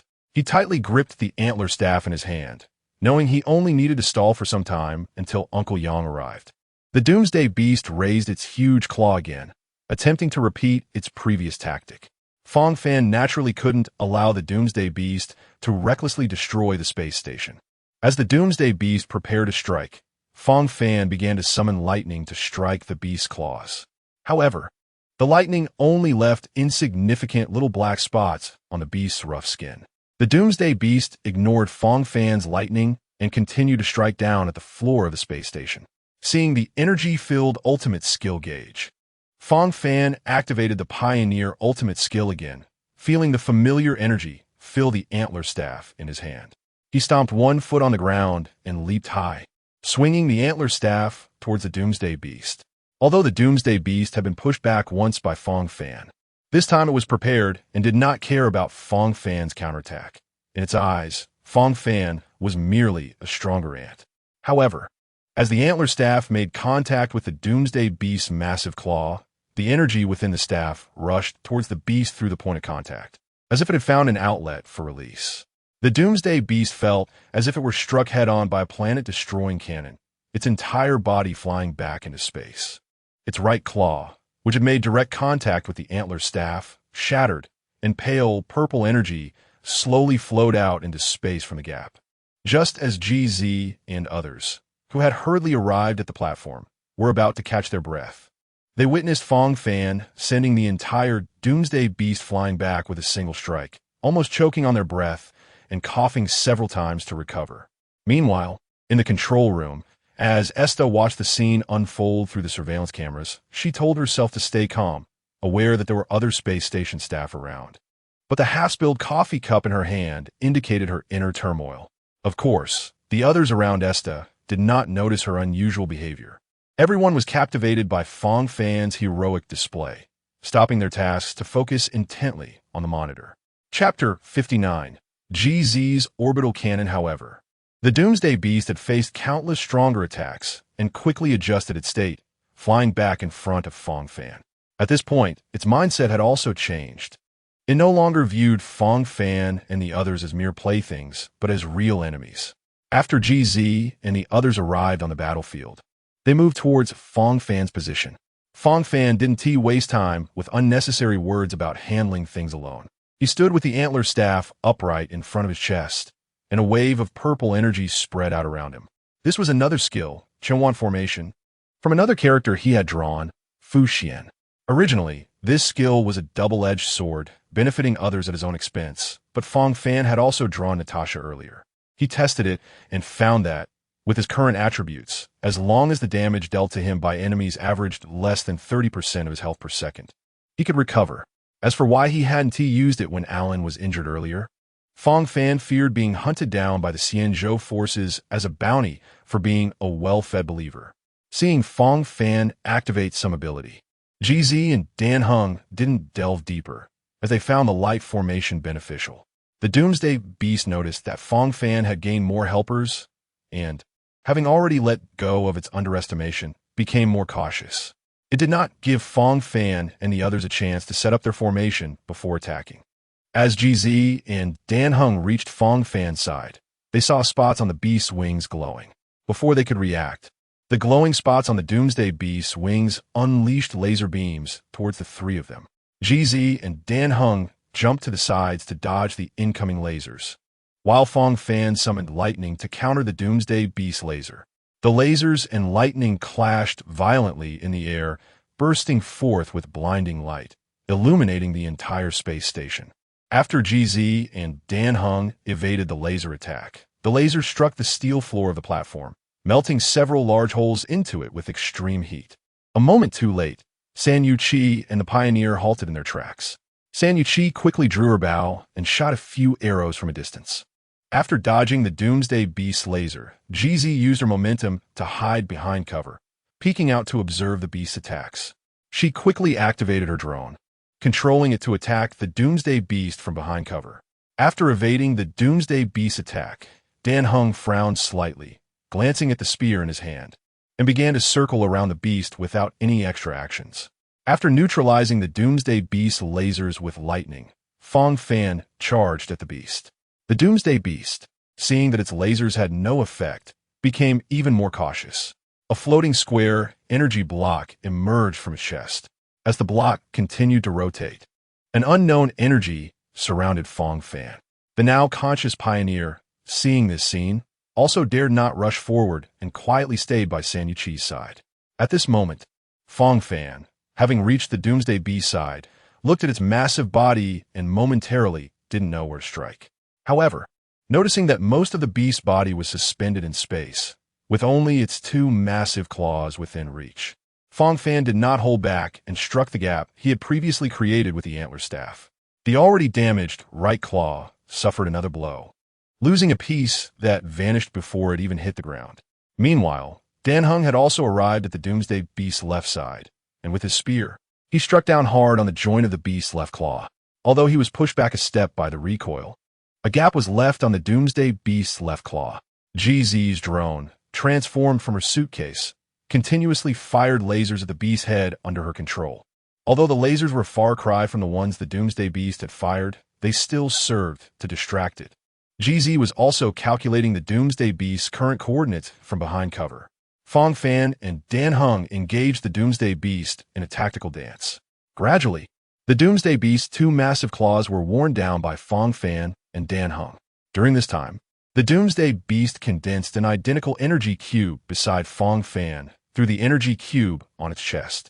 Then, the two cubes launched an attack on Fang Fan through quantum entanglement. During the first attack, Fang Fan noticed several fragments of energy cubes appearing around him, which then tightly closed in around him. When Fang Fan tried to dodge, he realized it was too late and had to endure the attack. As the cubes closed in tightly, Fang Fan's health points instantly dropped by 40%, prompting him to secretly use Natasha's skill to heal himself. In subsequent attempts, the Doomsday Beast tried to repeat the same attack, but Fang Fan realized that such attacks no longer posed a life-threatening danger to him. So he stopped dodging and became more aggressive in his movements. March 7's ice arrows, although unable to cause significant damage to the Doomsday Beast, still formed a thin layer of ice upon impact, which slowed the beast's actions. After calculating the Doomsday Beast's coordinates, Himiko transmitted the coordinates remotely to the Astral Express. Upon receiving the coordinates from Himiko, the central control system in the cockpit of the Astral Express aimed the railgun at the position of the Doomsday Beast outside of their line of sight. As Himiko's launch command was transmitted, the railgun began to gather energy, with the railgun's barrel changing color from red to white hot. A shot was fired towards the Doomsday Beast. Simultaneously, Himiko shouted for Fang Fan and Dan Heng to move away from the Doomsday Beast. Hearing Himiko's warning, Dan Heng quickly turned his gun away from the beast and hurriedly moved to safety. The sudden change in direction added a flush to Dan Heng's pale face. Fang Fan paused briefly upon hearing Himiko's voice, but then also began to run away. At that moment, Fang Fan felt an alarm ringing in his subconscious. A sense of life-threatening danger he had never experienced before appearing behind him. As he ran, he couldn't help but look back, just in time to see the Doomsday Beast engulfed by a white light. Chapter 60. It awaits you at the end. Fang Fan looked at the white light. Although he did not experience it directly, as an observer, he felt as though the white light was beckoning to him like a reaper. The white light came quickly and faded just as fast. In the blink of an eye, it had dissipated. After the white light vanished, the Doomsday Beast was still alive, but in a severely damaged state. Fang Fan understood why Himiko had disregarded her usual ladylike demeanor and urged him and Dan Heng to run. As the white light disappeared, Fang Fan looked at Himiko, who understood his unspoken question and, regaining her composure, said, "There won't be a second shot."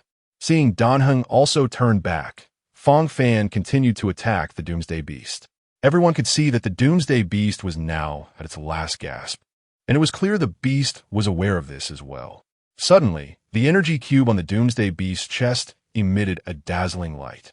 Then, the energy cube, which had remained intact despite Himiko's railgun strike, shattered, and its contents were absorbed by the beast like liquid. At this moment, the two formerly weak wings of the Doomsday Beast, which had seemed decorative, suddenly expanded several times, giving Fang Fan a sense of overwhelming presence. The enlarged wings of the Doomsday Beast lit up with countless spots of light, and in an instant, they were fully charged. Countless laser beams rained down towards Fang Fan and the others. Realizing they had no time to dodge, they quickly sought nearby cover. However, those covers were vaporized by just a few of the beams, dispersing into the air. Fang Fan stood frozen in fear, but he had already begun to continuously cast healing spells on himself. He watched as his health points fluctuated like a roller coaster, sometimes dropping and sometimes rising. However, his health remained above 50%. Otherwise, he would have long since lifted the defensive formation he had set up. While Fang Fan, Himiko, Dan Heng, and March 7th were focused on avoiding the laser storm from the Doomsday Beast, they failed to notice the anomaly with the Pioneer beside them. When the Doomsday Beast concentrated its first laser beam on the Pioneer, the entire body of the Pioneer seemed to become ethereal, but the star core inside was activated, and the overflowing energy formed a protective shield above everyone. Meanwhile, Nanook, who was creating a satisfactory creation in the Warforge, felt a shift in his mind and directed his gaze through layers of void to one of the creations he had casually made earlier. Through the Doomsday Beast perspective, Nanook saw Himiko, Danheng, and March 7th, but his attention was drawn to the Pioneer. However, Nanook did not see Fang Fan, as the spot where Fang Fan stood appeared as an empty space in his view. Observing the ethereal Pioneer, Nanook was captivated by the miniature star core located in the Pioneer's dantian. With a casual wave, Nanook unleashed an energy not particularly powerful, but infused with his understanding of the path of destruction, which entered the Pioneer's body through the Doomsday Beast laser. This activated the star core in the Pioneer's dantian, causing one part of the core to emit a more radiant light than the others, taking the Pioneer's consciousness into another dimension. In that dimension, Nanook constructed a bond using the most fundamental energy of his path of destruction, connecting himself with the Pioneer. However, what Nanook did not see was that Fang Fan's consciousness was also drawn into this dimension. In the Pioneer's vision, he found himself walking along a vast, endless road of the galaxy, looking down at the road that resembled the Milky Way, which radiated a golden light. The Pioneer continued forward until he saw the source of the golden light. The source was a giant with a body of ancient bronze, who said to the Pioneer, "He is waiting for you at the end." Fang Fan quietly watched as the Pioneer approached Nanook and listened to the few words Nanook spoke to him. After Nanook finished saying what he wanted to convey, he also infused the essence of destruction into the Pioneer's star core, but only half of it entered the core, while the other half was absorbed by Fang Fan, who was hidden in the shadows. When the Pioneer's consciousness returned, the star core in his dantian erupted with immense energy. The energy spread out, forming a shield that protected everyone from the Doomsday Beast's laser storm. However, it suddenly began to expand outward uncontrollably. The Pioneer then realized in despair that although the crisis had passed, his star core continued to release energy. As the energy accumulated, the shield around him resembled a giant bomb, just waiting for a fuse to ignite it. Just as the Pioneer was at a loss, a staff gently tapped the shield in front of him, and the immense energy instantly calmed down. The Doomsday Beast, which had just been struck on the head by this staff, instantly shattered into countless pieces, disappearing into the universe. Due to the excessive release of energy, the Pioneer immediately fainted. Walter gently landed on the ground, supporting the unconscious Pioneer, and nodded at Fang Fan and the others. Only then did Fang Fan have the opportunity to look at the system, but he found no indication that absorbing that half of the essence of destruction had helped him in any way. Subsequently, Fang Fan and the others returned to the main control cabin. At this moment, Asta, who had been watching the entire process in the control room, was already ready to serve drinks and snacks to Walter and the others, placing them on a long table in Asta's reception room.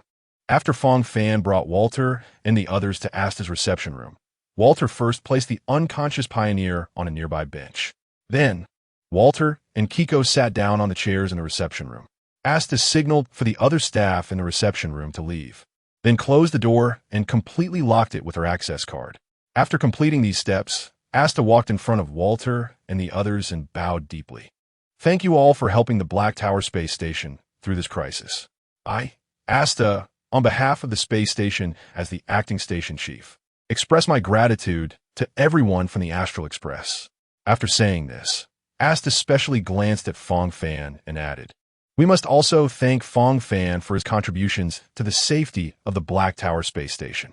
Walter, representing everyone from the Astral Express, stood up and returned the courtesy, saying, "Chief Asta, you are too kind. The space station is full of talented individuals. We are merely adding a touch of embellishment. With someone as talented as Mr. Fang Fan, we are sure to resolve this crisis." After exchanging a few pleasantries, the two sides began to discuss the most important topic: Walter noticed that Asta's portable communication device had already sounded several times during their conversation. So he got straight to the point, pointing at the Pioneer and asking, "Chief Asta, is this unconscious person a resident of the Black Tower space station?" "Mr. Walter, to be honest, this person is not registered in the Black Tower space station's resident system, and there are no records of him entering or exiting the Black Tower space station. We also do not know how he appeared here. In that case, I'll speak plainly. This person possesses a mysterious energy within him, somewhat similar to a star core. We from the Astral Express wish to take him away. I would like to know the space station's stance on this. The Black Tower space station does not intend to decide someone's fate. If you want him to join the Astral Express, I think it would be better to wait until he wakes up and hears thoughts." Seeing that Asta did not seem to oppose, Walter nodded in agreement with her suggestion.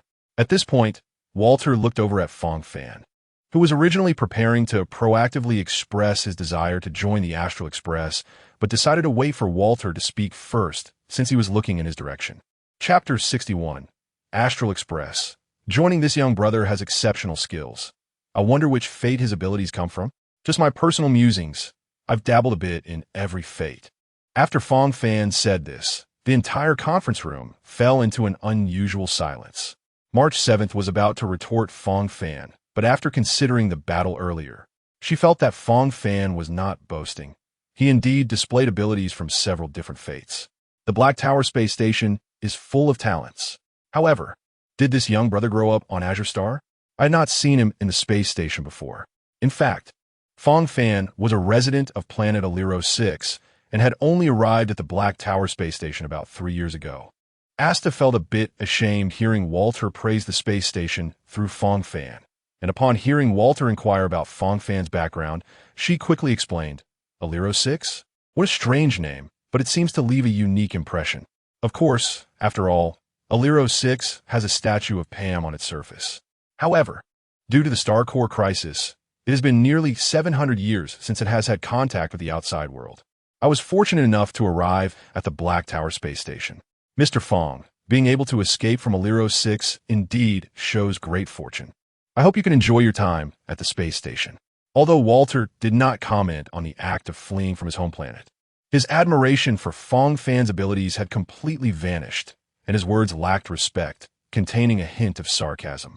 Fang Fan noticed the change in Walter's tone and understood why, quickly saying, "My hometown is undergoing a great change. Even with my talents, I cannot contend with the Star Core. I came here for this reason." Fang Fan continued, "I heard that the owner of the Black Tower space station, the Black Tower, has housed a Star Core within the station. I intended to ask the Black Tower for help in accommodating the Star Core from Aliro 6, but it seems the Black Tower is also helpless in this matter. However, today I met Mr. Walter, and I realized the person I wanted to seek help from is actually here." Walter looked at Fang Fan deeply. Fang Fan saw the questioning look in Walter's eyes. Others might not know the power he possessed, but I am very familiar with it. "Mr. Walter could easily absorb the external energy of the Star Core within him back into himself, and naturally, he could help resolve the Star Core issue from my home planet." Walter's expression shifted to one of surprise, and after pondering for a moment, he nodded at Fang Fan. Fang Fan felt relieved that Walter agreed. Otherwise, the significance of his arrival at the space station would have diminished. After all, not every organization could grant him the right to move freely across various factions. At this moment, accompanied by a soft groan, the Pioneer also woke up. March 7th was the first to rush forward upon seeing the Pioneer awake, asking with concern, "How are you? Are you feeling uncomfortable anywhere?" The Pioneer opened his eyes and slowly recalled, asking with confusion, "I feel fine. Am I in the space station?" March 7th nodded, "It's good that you're okay. The threat from a legion has been eliminated. After the Doomsday Beast fell, the Antimatter Legion disbanded." Kiko fiddled with the communication device in her hand and walked to the Pioneer's side, saying, "You woke up just in time. The person I am waiting for is about to arrive." Just as everyone was puzzled, the door of the conference room, which had been locked by Asta, opened automatically. Then they saw a mechanical puppet walk in. As soon as it entered, the mechanical puppet said, "How long have I been gone? How did the space station end up like this?" Asta felt a sense of shame wash over her as the puppet entered.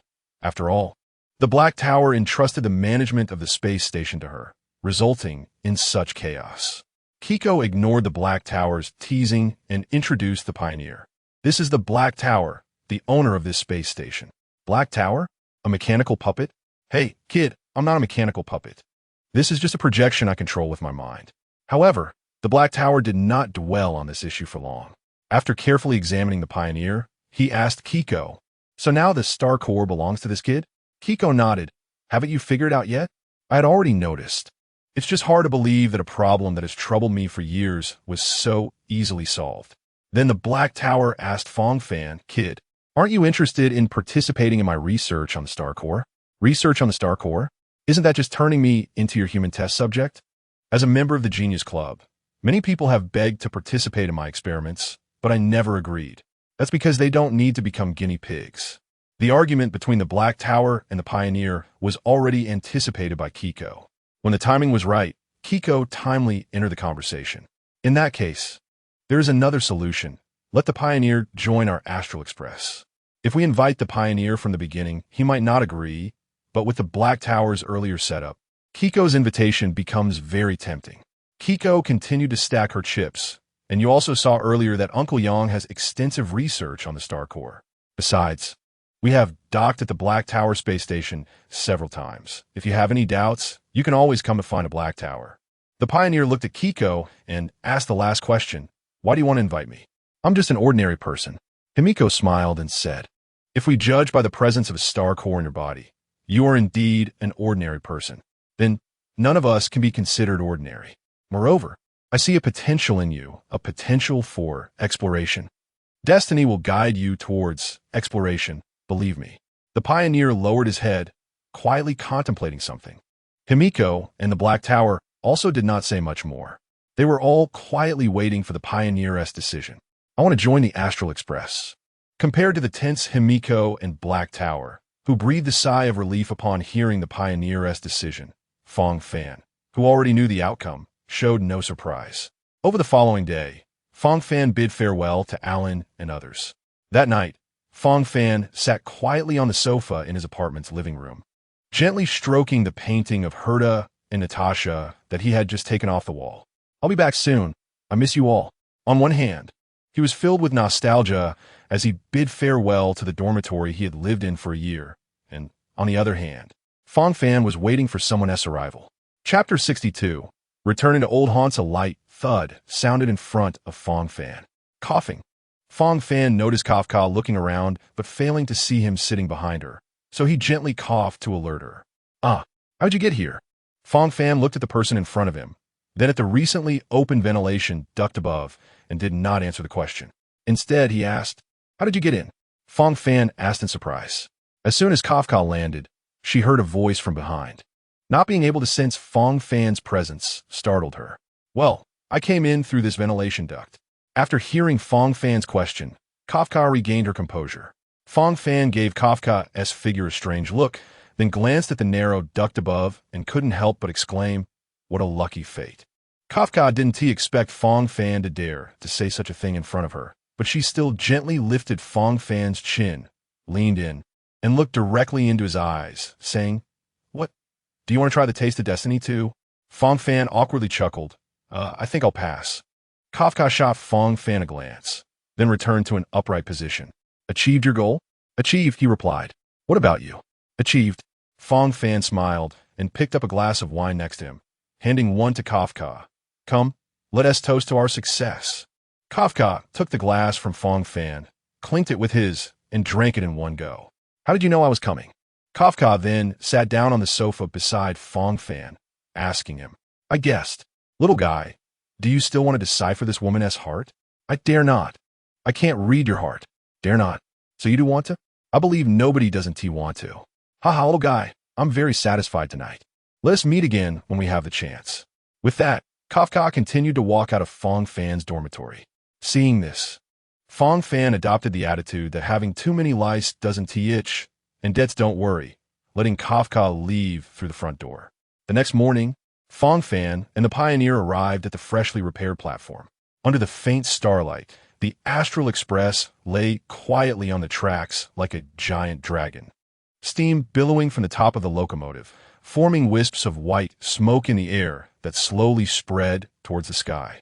Although Fang Fan didn't understand why the Astral Express still needed tracks, he didn't dare to voice his thoughts.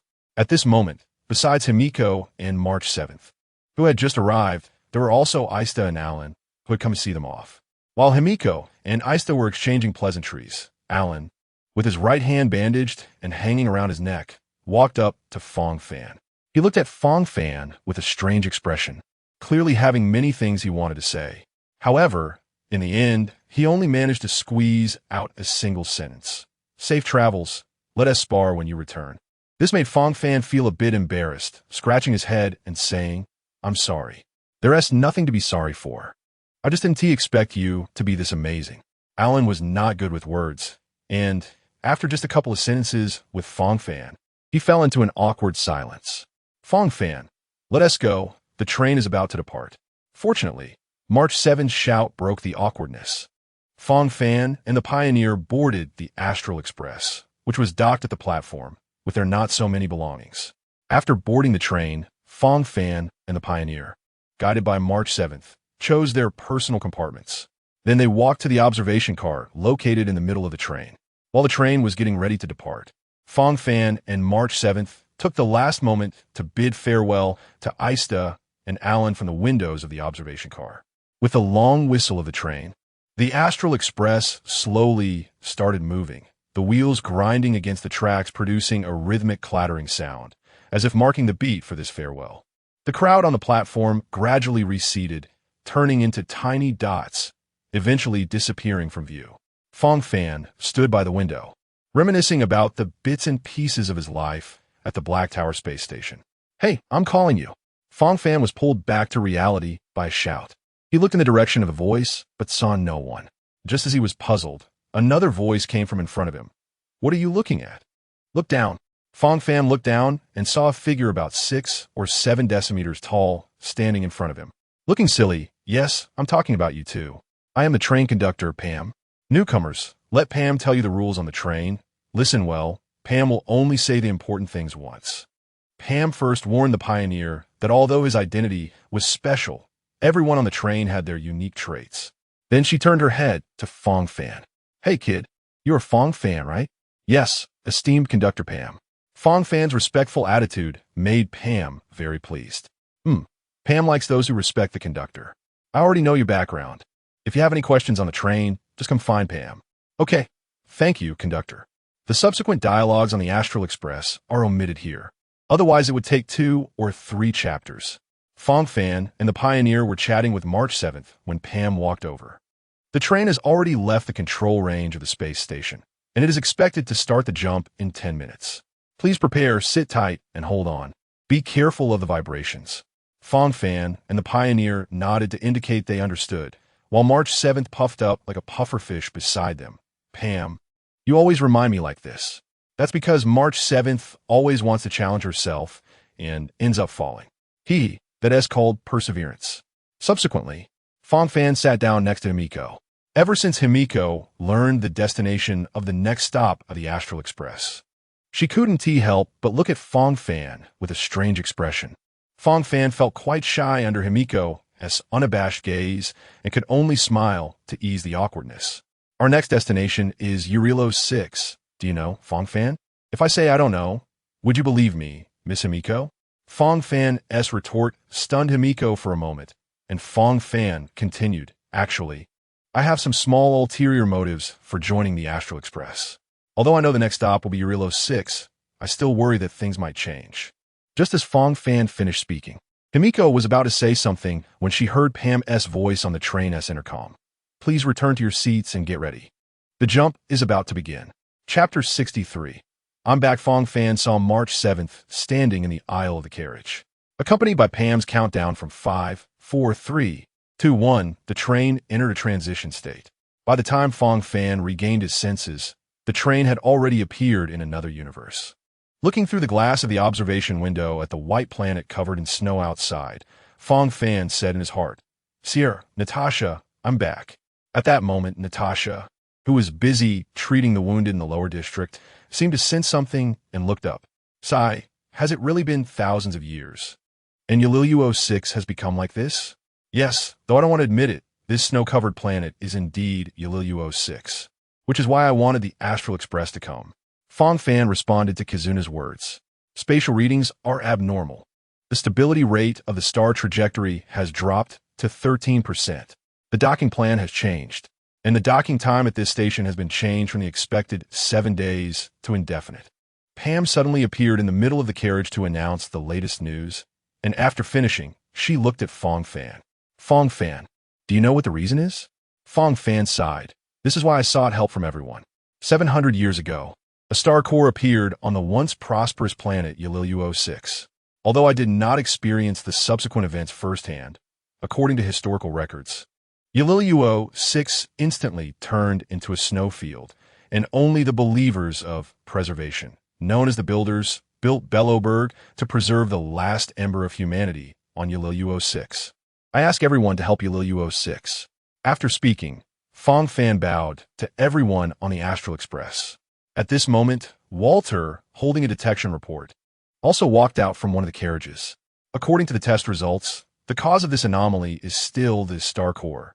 Kizuna rested her chin on her hand and said after thinking for a moment, for this expedition, I hope to entrust it to March 7th, Danheng and Fang Fan. The purpose of the journey is also very clear. Find this star core and bring it back to the train. The rest will be left to us. At this time, Danheng also walked out from his data room. Are you ready? Let's set off. The Yaliluo 6 team is now departing. As a progress bar filled, Fang Fan and the others found themselves on the icy wasteland of Yaliluo 6. With a familiar sensation underfoot, Fang Fan couldn't help but sigh. If only I could have a bowl of noodles right now. Dumplings on the train, noodles off the train, Danheng and the others followed behind Fang Fan. Seeing that everyone had landed safely, Danheng said to Fang Fan, as a native, we will need your guidance for this expedition. Danheng, you may not know, but there's only one city on Yaliluo 6 called Bellowberg. However, it is divided into an upper district and a lower district. Currently, we are at the outskirts of the upper district, while I am a resident of the lower district. Fang Fan, what is the difference between the upper district and the lower district? March 7th, curious about the distinction, asked. Fang Fan revealed a slight bitter smile, remembering his experiences in the lower district that year. The difference between the two might be like their positions, one in the sky, the other underground. March 7th wanted to ask further, but Danheng gestured for her to stop when he saw Fang Fan's disinterest in discussing it. Since Fang Fan doesn't know where to go now, let's move forward in a straight line based on the coordinates we set earlier. Let's reach the city first, Danheng said, stepping to the front of the four-person team and starting to lead Fang Fan and the others based on the coordinates and directions on the device. Although everyone was capable, the progress was still very slow due to the more than half a foot of snow. After walking for more than 10 minutes, Fang Fan and the others were still moving slowly according to the coordinates. At this point, Danheng, who was leading the way, suddenly stopped and looked to the side of the road. Fang Fan followed Danheng's gaze in that direction. Although Fang Fan knew there was a Sambo hidden in that patch of snow, he couldn't see where exactly it was hiding due to his nearly blurred vision. Danheng stared intently at a snow pile for a moment, then walked closer to it. When Fang Fan followed him to the snow pile, he noticed that the upper half of the snow was slightly trembling. Hey, stop hiding. You're freezing and shivering, March 7th said, stepping to the front of the team and addressing the snow pile. However, the snow pile continued to shake silently. Hiding like this won't help. Seeing that March 7th's persuasion was ineffective, Danheng drew out his spear from behind and approached the snow pile. Step back, March. The best way to deal with someone who covers their ears and steals a bell is. As he said this, Danheng gently inserted the spear into the snow pile, smashed the bell on their face. At the moment Danheng's spear went in, the snow pile suddenly twisted quickly but then stopped immediately, causing Danheng's spear to accurately jab at Sambo's backside. Ouch! With a cry of pain, Sambo emerged from the snow pile. Hey, buddy, we have no grievances in the past and no enmity recently. Why poke my butt with a spear? Sambo complained as he emerged from the snow pile, but when he looked around and saw 4 people surrounding him, his tone immediately changed. But you can't blame you heroes. Haha, my appearance was too abrupt. Taking the spear is fine, it's necessary. Otherwise, how would I meet my friends? As he spoke, Sambo noticed the person standing at the back looked incredibly familiar. While talking, he scrutinized Fang Fan. Seeing the confused look in Sambo's eyes, Fang Fan walked over to him. "Stop looking, Sambo, it's me." Upon realizing it was indeed Fang Fan, Sambo immediately hugged Fang Fan's neck, resting their heads together, appearing very close. But in fact, Sambo leaned his head down and whispered to Fang Fan, "Why are you back? Didn't you leave with that group from the ferry boat? The Black Tower space station I went to before? You still don't know who these 3 people are? So I'm asking how you got mixed up with them. Is it for the same purpose as yours?" "I see. Wait, what do you mean by the same purpose? What do you know?" "I know everything I should know. You don't need to guess randomly. I'm joining them for the same goal as you, which is to solve the Star Core." Chapter 64, Reunion. Sambo originally thought Fang Fan was just trying to deceive him, but when Fang Fan mentioned the Star Core, Sambo realized Fang Fan knew a lot. "Don't worry, Sambo. In a moment, you guide me to a rift in the boundary. I'll go back to see Natasha and Sierra. I won't interfere with your plans in the upper district. That would be great." "All right, I'll remember this friendship. Walk 200 meters west. There's a rift there. You can go down from there. It's right inside Rocky Town." "Good brother, thanks." After finishing the deal with Sambo, Fang Fan also put his arm around Sambo's shoulder and walked to Dan Heng and the others, introducing, "This is a friend of mine from the lower district named Sambo." Sambo then greeted Dan Heng and the others. After Sambo greeted them, Fang Fan continued, "Although Sambo is a member of the lower district, he often comes to the upper district, so he is more than capable of being our guide." Just as March 7th and the explorers welcomed Sambo, Dan Heng caught on to Fang Fan's implication. "Fang Fan, are you implying that you won't be exploring with us anymore?" "Dan Heng, do you remember the 4 elements of exploration? Explore, understand, establish, connect. If I, as a native, were a pioneer, then I feel this expedition would be incomplete." Although it was just Fang Fan's sophistry, Dan Heng felt it made a lot of sense and nodded in agreement with Fang Fan's statement. After pushing Sambo into the team, Fang Fan bid farewell to Dan Heng and the others, then left the team according to the coordinates Sambo had given him earlier. "Sambo, I thank you and your ancestors for 8 generations." After passing through the dimensional rift provided by Sambo, Fang Fan, with his current physique, stood still for about 8 or 9 seconds before returning to normal. However, just as Fang Fan was about to determine the direction to find Natasha, he looked around and realized that he was not inside Panyan Town, but in a wilderness. First, Fang Fan greeted Sambo, then reluctantly added an acceleration buff to himself and started running towards Panyan Town. After a while, Fang Fan looked at the city walls of Panyan Town in front of him, tears welling up in his eyes, feeling that he had finally returned home after so much difficulty. When Fang Fan reached the entrance of Natasha's clinic, his first reaction was not to sigh, but to confirm whether he had gone to the wrong place. Natasha's clinic had undergone another renovation, although the main structure remained unchanged. Many additional rooms have been added, making it almost unrecognizable at first glance. Ding ding ding. When Fang Fan pushed the door open, it triggered the bell at the entrance, producing a crisp sound. "Hello, is there anything uncomfortable?" Natasha heard the bell, but was currently tending to a patient and did not look up, casually asking a question. "I have a few people I want to see. I haven't seen them for a long time, and I feel like I might be lovesick." Looking at the busy Natasha, Fang Fan suddenly had a mischievous thought. "Sir, please mind your manners. This is a clinic, not a—" "Wait, is that your voice?" "Xiao Fan." Natasha thought it was some random street person causing trouble at the clinic, but the voice sounded strangely familiar. Just as Natasha finished treating the patient's wound, she looked up towards the entrance. Seeing the figure she had missed so much, Natasha found herself frozen in place, not daring to move forward. Over nearly 3 years, Natasha had not been without similar dreams. Every time she got close to Fang Fan in the dream, she would wake up. To see Fang Fan a bit longer in her dreams, Natasha would stand still, hoping to delay waking up. Seeing that Natasha recognized him, but stood still, Fang Fan walked over to her. When Fang Fan reached Natasha's side, he realized that after more than 2 years of growth, he was now taller than Natasha. Looking at Natasha's face, he couldn't help but reach out to touch her cheek. After feeling the rough touch of Fang Fan's hand on her face, Natasha understood that this was not a dream. She quietly gazed at Fang Fan's much more mature face, tears streaming down her cheeks silently. Seeing Natasha suddenly crying, Fang Fan panicked, thinking he had done something wrong, and instinctively wanted to withdraw his hand from Natasha's face. When Natasha felt the warm, rough touch on her cheek disappear, she panicked, fearing this might be another more realistic dream, and hurriedly reached out to grab Fang Fan's retreating hand, placing it back on her face. Although Fang Fan did not understand the meaning of Natasha's action, he dared not withdraw his hand at that moment and could only stand stiffly in place, maintaining his current posture.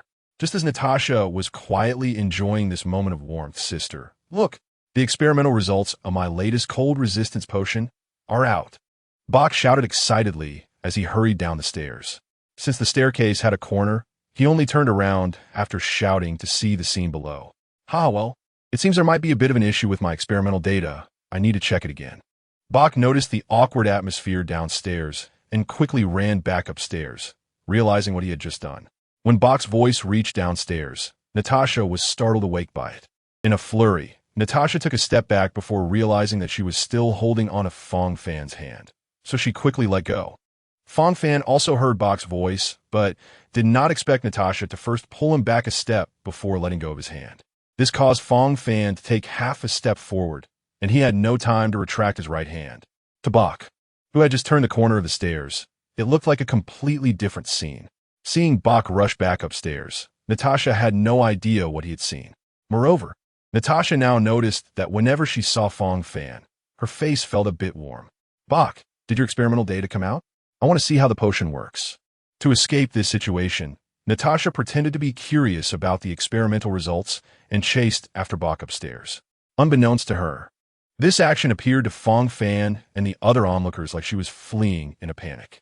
Fang Fan watched Natasha hurriedly run upstairs and shook his head with a smile, then followed her to the second floor. Chapter 65. Home Again. As Natasha ran upstairs, she also sent a message about Fang Fan's return to Sierra via her communication device. However, after sending the message, Natasha noticed that Sierra did not reply promptly. This was not uncommon, as Sierra sometimes was on a mission and did not have time to check her phone. Natasha did not think much of it. Hearing footsteps behind her, she knew without thinking that Fang Fan was following her. Natasha reached the second floor, unsure whether to wait for Fang Fan or head back to her room first. Remembering her earlier excuse, she ran towards Bach's laboratory. Fang Fan followed closely behind as he went up the stairs. Noticing that Natasha was not heading to her bedroom, he decided to follow her. After Bach returned to his laboratory, he sighed in relief. Just as he sat down in his lab chair to take a sip of water to calm his nerves, he heard a series of hurried footsteps outside his laboratory. Bach looked up at the door of his laboratory and saw Natasha walking in. Noticing that Natasha did not seem to intend to confront him, he also relaxed. "Hey, look who's back. Why you have time to come to your brother's laboratory?" After settling down, Bach began to tease his sister. Normally, when Bach teased Natasha, she either ignored him or responded coldly. However, this time was different. After hearing Bach's teasing, Natasha's face flushed with 2 shades of red. "Brother, what do you mean by little lover? There's no such relationship between us. Besides, I don't even know if Fang Fan agrees." Just as Natasha finished speaking, she suddenly felt Bach's gaze was a bit off, as he was not focusing on her. At that moment, Natasha sensed that someone was behind her. She turned around and saw Fang Fan standing at the door. Bach had not expected this coincidence. Fang Fan could have appeared any time, but he happened to walk in just as Bach made his teasing remark. By the time Bach realized it, it was too late to stop. However, what surprised Bach even more was that his dear sister did not notice that Fang Fan was standing right behind her, and she continued to shyly respond, unaware that Fang Fan had completely overheard what he said. At that moment, Bach felt as if he had nurtured a flower that was blooming beautifully only for someone to come and take both the pot and the flower away in the night. Fang Fan also did not expect to hear such explosive remarks when he followed her. Fang Fan was pondering Natasha's attitude towards him when he suddenly saw her turn around. A flash of panic crossed Fang Fan's face, but he quickly regained his composure. "What do you mean by agreeing or not?" Fang Fan pretended to just arrive at the door and feigned ignorance. The moment Natasha saw Fang Fan appear behind her, Her face turned as red as if she had been steamed, and a sense of shame flooded her mind, causing her to overlook the panic on Fang Fan's face. Hearing Fang Fan's question, Natasha believed without a moment's thought that he had just arrived and hadn't heard anything. She then returned to a somewhat normal state and hurriedly responded, "It's nothing, just that the next step might require human experiments, and I'm not sure if we can find any subjects." After saying this, she signaled Bach with her eyes to cover for her, "Right, Brother Bach?" Natasha emphasized the word brother, and the threatening tone was evident. Bach, taken aback, never expected that his usually gentle sister would threaten him in such a situation. However, he could only agree, "Yes, we're currently worried about subjects," while internally mocking Fang Fan for having arrived long ago, thinking Natasha's act was pointless. But how could Bach dare to tell Natasha the truth at that moment? He could only lie while wrestling with his conscience. As he spoke, he wondered to himself, "Who am I even lying to? All three of us know this is a lie." Seeing the awkward atmosphere, and with the mindset of if my friend dies, I won't live, Bach began to usher them out. "Natasha, Fang Fan, I still have some experiments to do. If you two don't have anything else, could you step out for a bit?" Natasha, fully aware of Bach's thoughts, found his reason sufficient. She shot Bach a glare before leaving with Fang Fan from the lab. Once outside, Natasha noticed Fang Fan was still carrying a suitcase, which reminded her that he had just returned. "Xiao Fan, I have a few patients to attend to downstairs. Why don't you head back to your room first? We can talk after I'm done." "All right." Fang Fan also felt that the atmosphere was too awkward, so he followed Natasha to his room while carrying the suitcase. Natasha led Fang Fan to his previous room, unlocked the door for him with a key, and brought him inside. As soon as Fang Fan stepped into the room and hadn't even had a chance to look around, he heard Natasha ask from behind, "Xiao Fan, how much of my conversation with Bach did you actually hear?"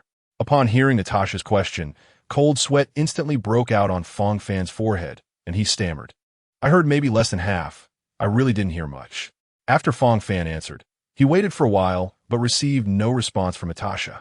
When he turned around, he realized Natasha had already gone downstairs. After asking her question, Natasha didn't wait for Fang Fan's reply and simply left. Thus, Fang Fan's answer was just spoken to the air. Coming back to his senses, Fang Fan surveyed his old room. He noticed that although he hadn't lived in this room for nearly 3 years, it had remained clean and tidy. Fang Fan knew this was likely due to Natasha and Clara cleaning his room regularly. He opened his suitcase, hung his clothes back in the closet, and arranged his personal items neatly. After putting most of his belongings and clothes away, he spotted a painting at the bottom of the suitcase. After some hesitation, he decided not to hang the painting on the wall, but instead opened the bottom drawer of his desk and placed the painting inside. Just as Fang Fan put the painting in the drawer, he felt the door behind him being opened. A waft of fragrance drifted past, and in Fang Fan's perception, someone was lunging at his back. Chapter 66. Long time no see. Feeling someone rushing at his back, Fang Fan's first reaction was to half-turn and grab the person's arm, then execute a shoulder throw. However, when Fang Fan turned around and was about to grab the person's arm, he was met with the sight of a purple figure. Because of Fang Fan's turn, the action that was supposed to be a leap onto his back turned into a full-on collision. Fang Fan's intention to grab the hand was halted mid-motion, leaving him at a loss for what to do. The person who intended to leap onto Fang Fan's back was now nestled in his embrace. Feeling Clara clinging to him like an octopus, Fang Fan didn't dare to move. He felt Clara nuzzle her head against his chest, and then heard her softly say, "Brother Fang Fan, I missed you so much." With a stiff hand, Fang Fan patted Clara's head and replied, "I missed you too." After hearing Fang Fan's response, Clara lifted her head, looking at Fang Fan with her big purple eyes, and asked, "So, Brother Fang Fan, do you miss me more, Sister Natasha more?" Fang Fan didn't expect to face such a critical question right after returning. For a moment, he didn't know how to respond. Seeing Fang Fan's awkwardness in not knowing how to answer, Clara didn't press him too hard. After jumping down from Fang Fan, she pretended to calmly survey his bedroom. Although Clara had entered Fang Fan's room hundreds of times during his absence from the lower district, she felt that now, with Fang Fan having rearranged his belongings, there was a hint of a scent she liked in the room. After inspecting Fang Fan's room, Clara nodded and sought recognition. "Brother Fang Fan, are you satisfied with how Sister Natasha and I tidied up your room?" "Yes, Thank you both, Fang Fan nodded. Seeing that she had spent a bit too long in Fang Fan's room, Sierra bid him farewell. After leaving Fang Fan's room, she gently patted her cheeks, confirming they weren't too hot, and sighed in relief. Then Sierra thought about Fang Fan returning and leaned against the wall, starting to smile foolishly. After Sierra left, Fang Fan finished tidying up the last bits of his room and lay down on the bed. Feeling the hard bedboard beneath him, he found it cozier and more reassuring than the soft big bed back at the Black Tower space station. When he woke up, Fang Fan realized it was already the next morning. He glanced at the clock on the wall and saw it was time for breakfast. Fang Fan walked to the dining area on the second floor, where Natasha was having breakfast with the children from the orphanage. Upon seeing Fang Fan enter, Natasha stood up and got him a plate. Fang Fan took the plate, served himself some breakfast, and sat down at an empty seat next to Natasha, ready to eat. The food looks good today. Has it improved overall, or is it just because I've just come back? Natasha shot Fang Fan a glance. You don't have that much clout. But the food has improved because of you. Some of the medical equipment you left behind was too advanced for the lower district, so we exchanged it for some assistance for the orphanage. No wonder I noticed a few more children. Do you still have enough energy now? Not all. Right now. I'm mostly busy with the clinic, and these kids are just older ones taking care of the younger ones. How's Sierra doing? Didn't you see her yesterday? She stayed in your room for quite a while. Natasha didn't notice that her tone had lost its usual calmness, subtly tinged with jealousy. Cough. Fang Fan didn't expect Natasha to say that. A mouthful of porridge got stuck halfway, making him cough a few times. Natasha, don't speak with such ambiguity, and besides, it hasn't been long, right? As Fang Fan spoke, he noticed Natasha was looking into his eyes. For some reason, Fang Fan felt a bit guilty, and his tone weakened. After saying that, Fang Fan realized, I haven't done anything wrong. Why am I speaking so timidly? He hurriedly steered the conversation back on track. By the way, is Sierra at the Fire of Earth now? Yes, thanks to someone giving Sierra a weapon. She can now only be defeated by Oleg at the Fire of Earth. Many field matters are now handled by her team. Natasha, you've worked hard these past years. Natasha, who had just scooped a spoonful of porridge, paused with her spoon in midair upon hearing Fang Fan's words. She felt a lump in her throat, and tears were about to flow out. So she quickly drank the porridge to suppress her tears. Thanks to the medical equipment obtained from the Xianzhou earlier, Natasha has regained the official subsidies from Belloberg and can maintain the normal operation of the orphanage. Therefore, Fang Fan could relax, no longer needing to mine to support the orphanage. Fang Fan first went to Bach's laboratory to discuss the principles of the cold resistance agent. At first, Fang Fan could understand, but as the principles progressed, he realized that professional matters should be left to the professionals. After chatting with Bach for more than an hour, Fang Fan estimated it was about time, left Bach's laboratory, and went downstairs to tell Natasha before heading to the entrance of the Panrock town. After waiting for more than 20 minutes, a rift opened in front of him. Sampo and Danheng emerged from it. Fang Fan looked at Sampo, who came out of the rift as if nothing had happened. Fang Fan thought to himself that he had to take a few seconds to recover when he came through yesterday, deepening his understanding of Sampo's strength. Apart from Sampo, the remaining four were experiencing their first crossing of the rift and felt dizzy as soon as they landed. Apart from the familiar three, Fang Fan also saw grown-up Bronya. Seeing that Danheng and the others would take a while to recover, he walked over to Sampo. What are your plans this time? There are hardly any of those wanderers left outside the city from a few years ago. Sampo didn't expect Fang Fan to ask that. In Sampo's previous plans, the conflict between the residents of Panrock Town and the surrounding wanderers was an important part, but he had never mentioned this to anyone. And now Fang Fan had pointed it out. Sampo felt that he needed to reassess Fang Fan, leaving a remark of I have my own way before reverting to his usual carefree demeanor and heading towards Danheng and the others. Chapter 67. Fang Fan quietly observed Sampo's actions from a distance, his gaze filled with contemplation and concern. He did not interrupt Sampo's plans because he knew Sampo was a person with clear goals and plans. He believed Sampo could develop according to his plan, successfully train Bronya to become a great guardian, and resolve the current Star Core crisis. Besides confirming the progress of Sampo's plan, Fang Fan had another important goal: to find the arms factory that was sealed during the company's retreat. Although he knew that the key required for the entire machine army was in the company's hands, he did not intend to give up. Because on the Astral Express, there was a genius, Lady Herda, who could independently repair the entire train. Time flew, and after more than 2 years, Fang Fan once again set foot on the land of Rivet Town. Everything here felt familiar, yet strange.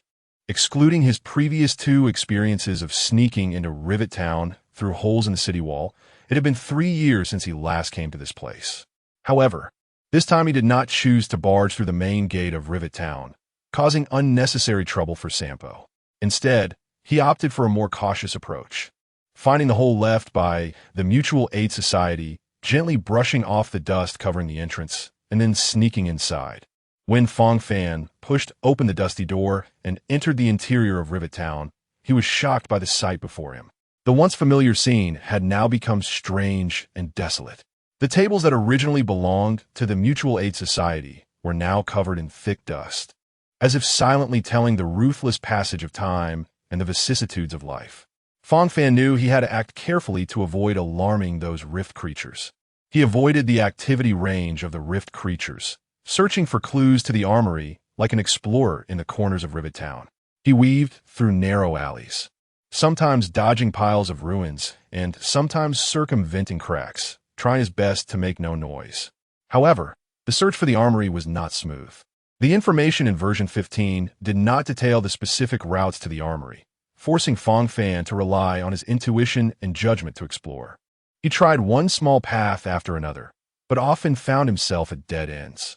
Whenever he realized he had taken a wrong turn, he would silently return to the starting point and choose another path.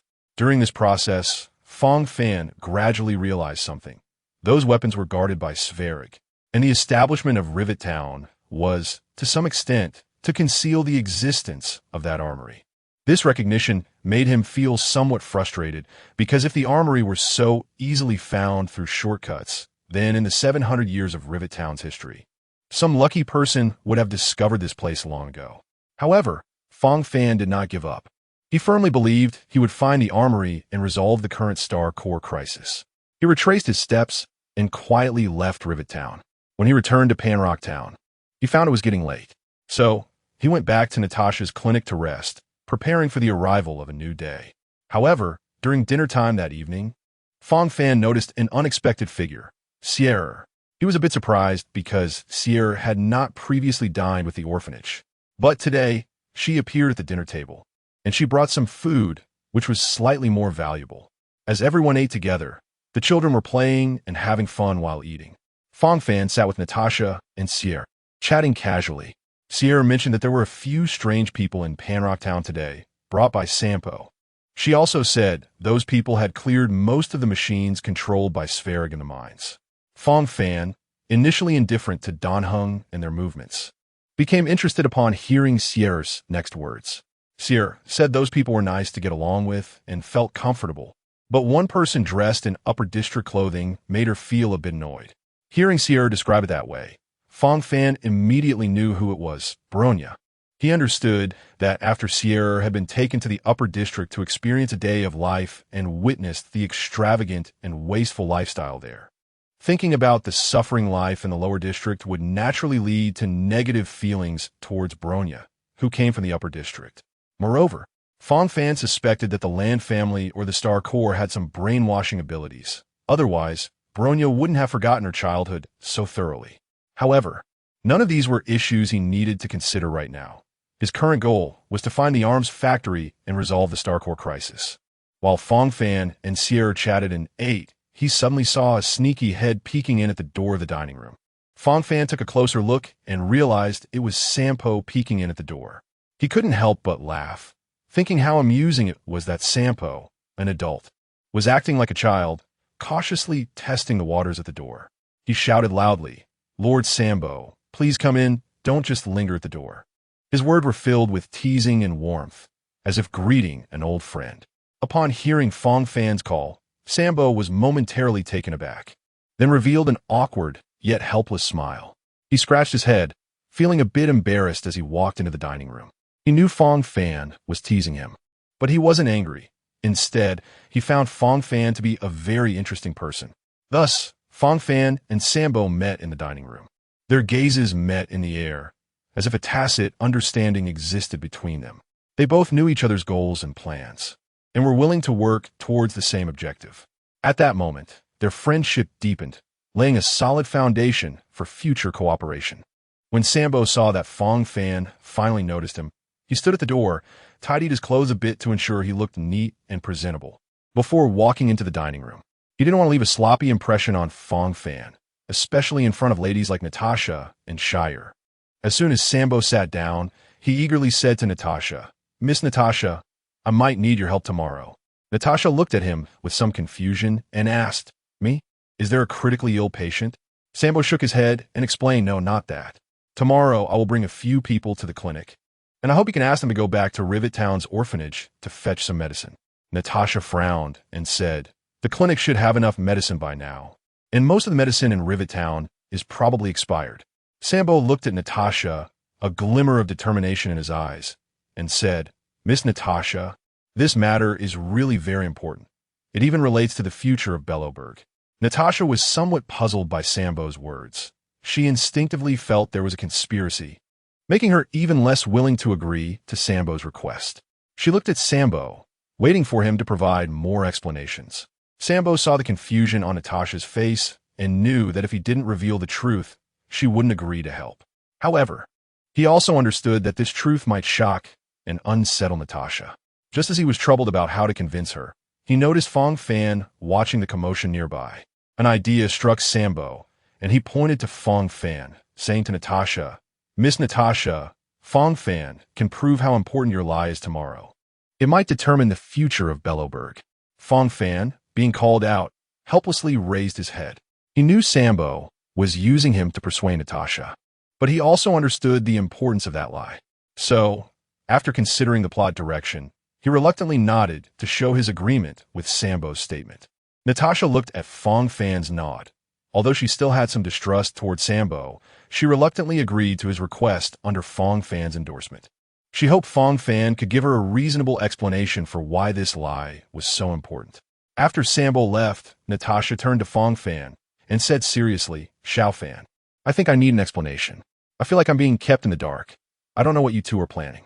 Fang Fan looked at Natasha, knowing she was a clever and perceptive woman who wouldn't be easily deceived. He took a deep breath and began to explain, "Sister Natasha, some things have not yet happened, and knowing the outcome in advance might not be good. Also, Shire doesn't know about this matter." Shire, who was eating, shot Fang Fan a glance, and then continued to eat with her head down. However, it was clear she was distracted, her ears unconsciously tilting towards Fang Fan's direction, obviously wanting to hear what he would say next. Natasha observed Shire's reaction and became even more curious. She turned to Fang Fan, insisting on an answer. "Xiao Fan, I know your hidden identity is unusual. I can't say I know some events will affect the entire structure of Bellowburg, but I can't be completely in the dark. Please tell me the truth." Fang Fan looked into Natasha's determined eyes, knowing she wouldn't give up easily. After thinking for a moment, he decided to reveal some truth to her while also providing a believable fact. "Sister Natasha, let me put it this way. The noble from the upper district that Shire just mentioned, you might have some impression of him. His name is Bronya Rand." Fang Fan paused and continued. "She is one of the key figures in resolving the core crisis." Chapter 68 Bronya? "I do have some impression of that name," Natasha said, furrowing her brows as she recalled. After a moment, her eyes suddenly widened. "Bronya? Could it be that child who once lived in our orphanage?" Fang Fan gently nodded at Natasha's surprised expression. He knew Natasha had a good memory, especially regarding the children from the orphanage. She almost had a deep impression of all of them. Natasha fell silent for a moment, seemingly digesting this sudden news. Bronya, the little girl who once lived by her side, had now become a noble in the upper district and was closely related to the future of Bellowburg. This transformation was too immense for Natasha, making it hard for her to accept at once. "Apart from tomorrow's matter, is there anything else I need to do?" Natasha took a deep breath, trying to calm herself down, and then asked Fang Fan. Fang Fan looked at Natasha, knowing she was trying to adapt to this new reality. He pondered for a moment and said, "Actually, there are no special recommendations. Besides tomorrow's task, I think you just need to continue being sincere and stick to your own style." I believe your wisdom and kindness can help us get through this tough time. Natasha nodded. Although she was still somewhat confused and anxious, she knew Fang Fan was encouraging and supporting her. She decided to trust Fang Fan's judgment and believe in her own intuition and judgment. Early the next morning, after having breakfast on the second floor, Fang Fan asked Natasha for the location of Shiwaro and then set off towards the mechanical settlement. The rock town was located directly beneath Bellowberg, and influenced by the will of preservation, the temperature here, while not high, was still sufficient for people to live normally. However, as Fang Fan gradually moved away from Rocktown, he felt the surrounding temperature beginning to drop. In addition to the temperature change, the snow by the roadside became increasingly abundant. Fang Fan couldn't help but feel puzzled. He didn't understand why there was snow in the underground world. But this did not affect his pace. He trudged through the snow, trying to maintain his balance. As he progressed, Fang Fan noticed some human footprints on the original path. However, as he continued forward, these footprints were gradually covered by the snow. Fortunately, he could still see several tracks made by mechanical treads in the snow, which helped him determine the direction of the road. When Fang Fan was about to reach the mechanical settlement, he finally saw human footprints. These footprints belonged to the Wanderers, who had already set up tents around Shiwaro's castle. Less than a kilometer away from the group of Wanderers' tents, there was a mine. Mechanical creations and Wanderers were scattered across the mine, working diligently. Their figures appeared particularly busy and orderly in the morning light. After passing through the group of Wanderers' tents, Fang Fan arrived at the stone bridge leading to Shiwaro Castle. He stood on the bridge, gazing at the tightly closed gate. Taking a deep breath to prepare for the challenges ahead, Fang Fan stood beside the gate, controlling the nearby operation hub. As he operated it, a small mechanical soldier slowly approached the gate. This mechanical soldier, from behind the gate, asked Fang Fan his purpose in a cold and mechanical voice. "Outsider, please state your purpose." The mechanical soldier's voice echoed in the silent air. Fang Fan took a deep breath and replied, "I came here to meet with Shiwaro. There are some matters that I need to discuss with him face to face." However, the machine soldier seemed unsatisfied with this answer, repeating, "Please state your purpose. Please state your purpose." Fang Fan knew that this couldn't go on. He couldn't let this machine soldier continue to harass him. After all, the purpose of his visit was very important and must not be leaked. Thus, he decided to adopt a more direct and violent approach. He took 2 steps back and then began to run. As he approached the large gate, he jumped vigorously, easily flipping over using the top of the gate. The machine soldier immediately emitted a piercing alarm. Fang Fan stood still, waiting for the next development. He wanted to know if a large number of machine soldiers would appear or if Shiwaro would come directly. Soon, he saw a gigantic humanoid figure walking towards him. It was Shiwaro, taller than Fang Fan had anticipated. Fang Fan immediately performed a salute according to the etiquette of the lower district. Shiwaro returned the gesture accordingly. "Hello, Shiwaro. My name is Fang Fan." Fang Fan got straight to the point. "I am here to discuss the warehouse hidden in Nailtown with you. Is it convenient for us to talk here?" Fang Fan knew that Shiwaro was a robot, so he did not expect to glean anything from Shiwaro's expression or tone. He just needed to explain the situation clearly and wait for Shiwaro's response. As expected, Shiwaro had no expression and spoke in a flat tone. "Since you wish to discuss this matter, then follow me." Shiwaro gestured for Fang Fan to follow. He then led Fang Fan to his castle. They arrived at a conference room in the castle, where Shiwaro signaled a robot to bring Fang Fan a cup of coffee. After that, he closed the conference room door and sat down opposite Fang Fan. "Mr. Fang Fan," Shiwaro began, "I would like to confirm. Is the matter of the armory in Nailtown known only to you, or do others know as well? I do not wish to deal with a second or even a third person after providing you with sufficient compensation." Upon hearing this question, Fang Fan's heart fluttered slightly. He understood that Shiwaro was confirming whether his leverage was unique enough. Thus, he looked deeply at Shiwaro and slowly replied, "Mr. Shiwaro, please trust my sincerity. Only I know about the armory in Nailtown. The reason I chose to collaborate with you is that I believe in your strength and credibility. I hope we can jointly utilize this leverage for a better future for Bellowberg."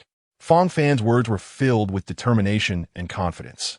He knew this was key to his mission. He had to make Shiwaro believe in him, and that their cooperation would lead to a win-win outcome. Fang Fan smiled slightly.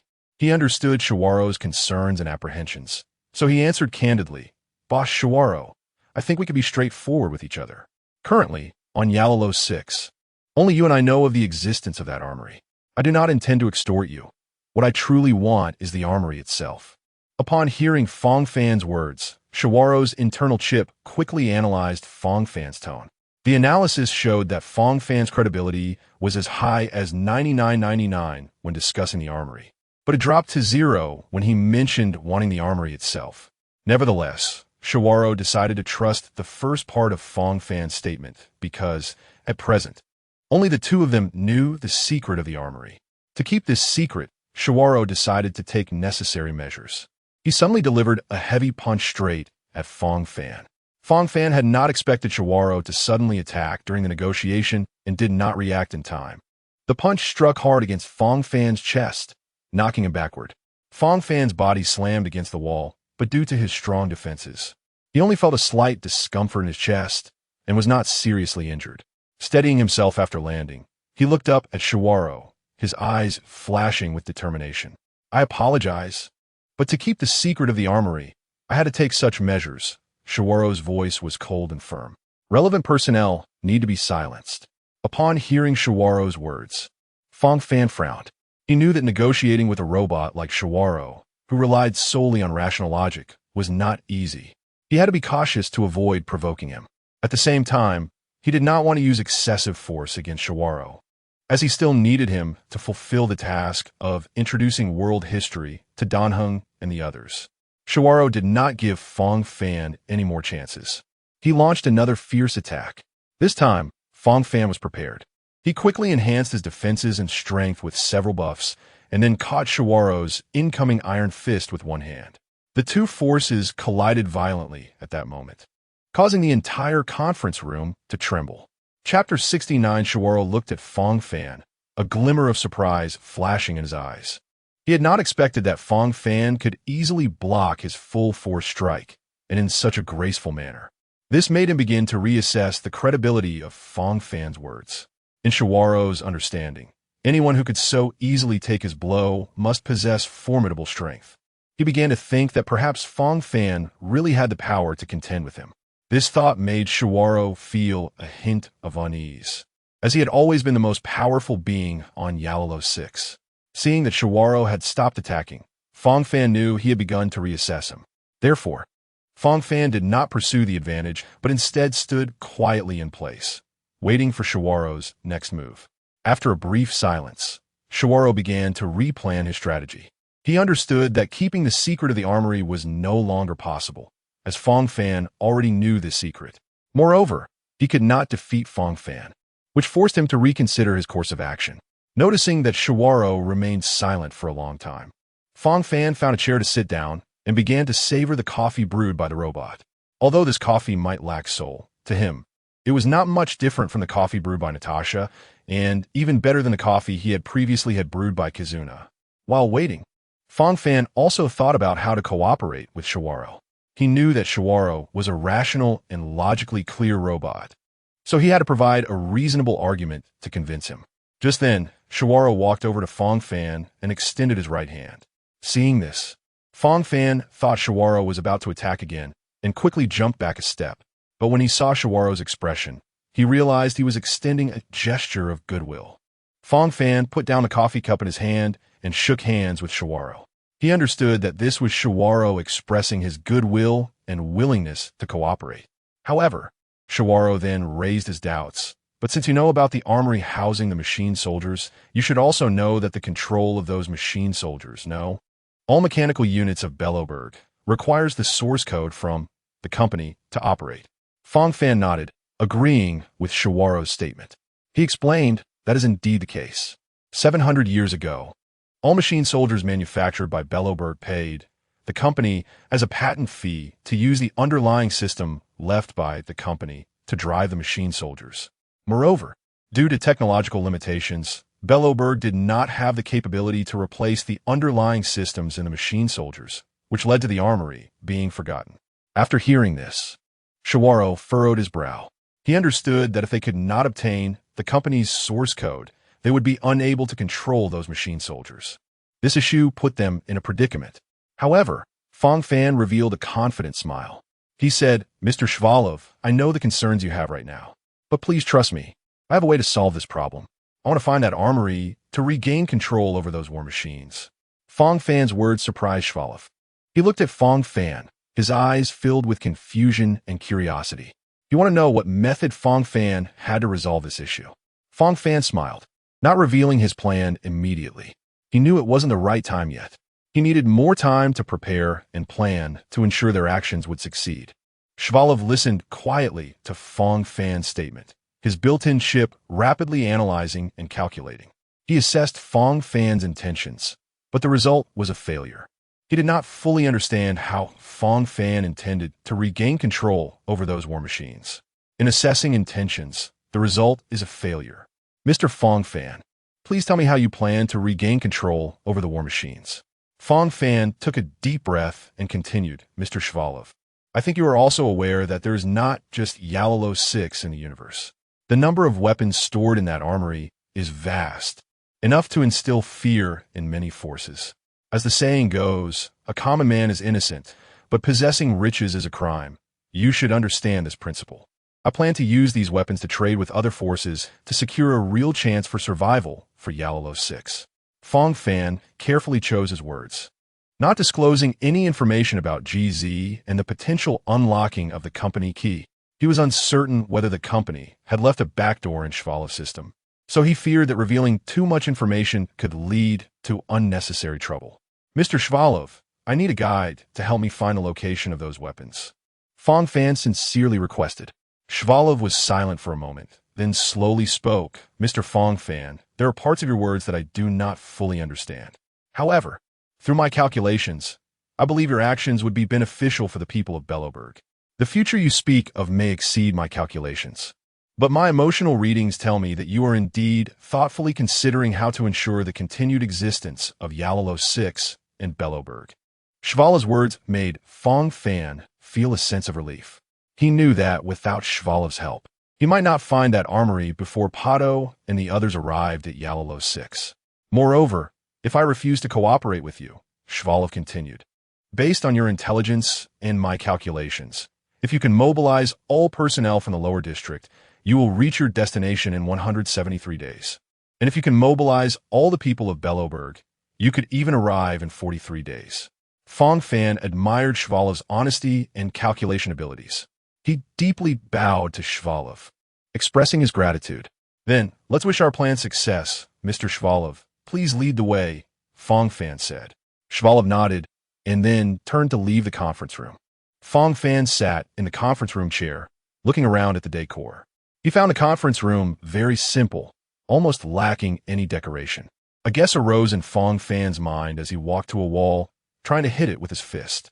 First, he used 50% of his strength, but the wall did not budge.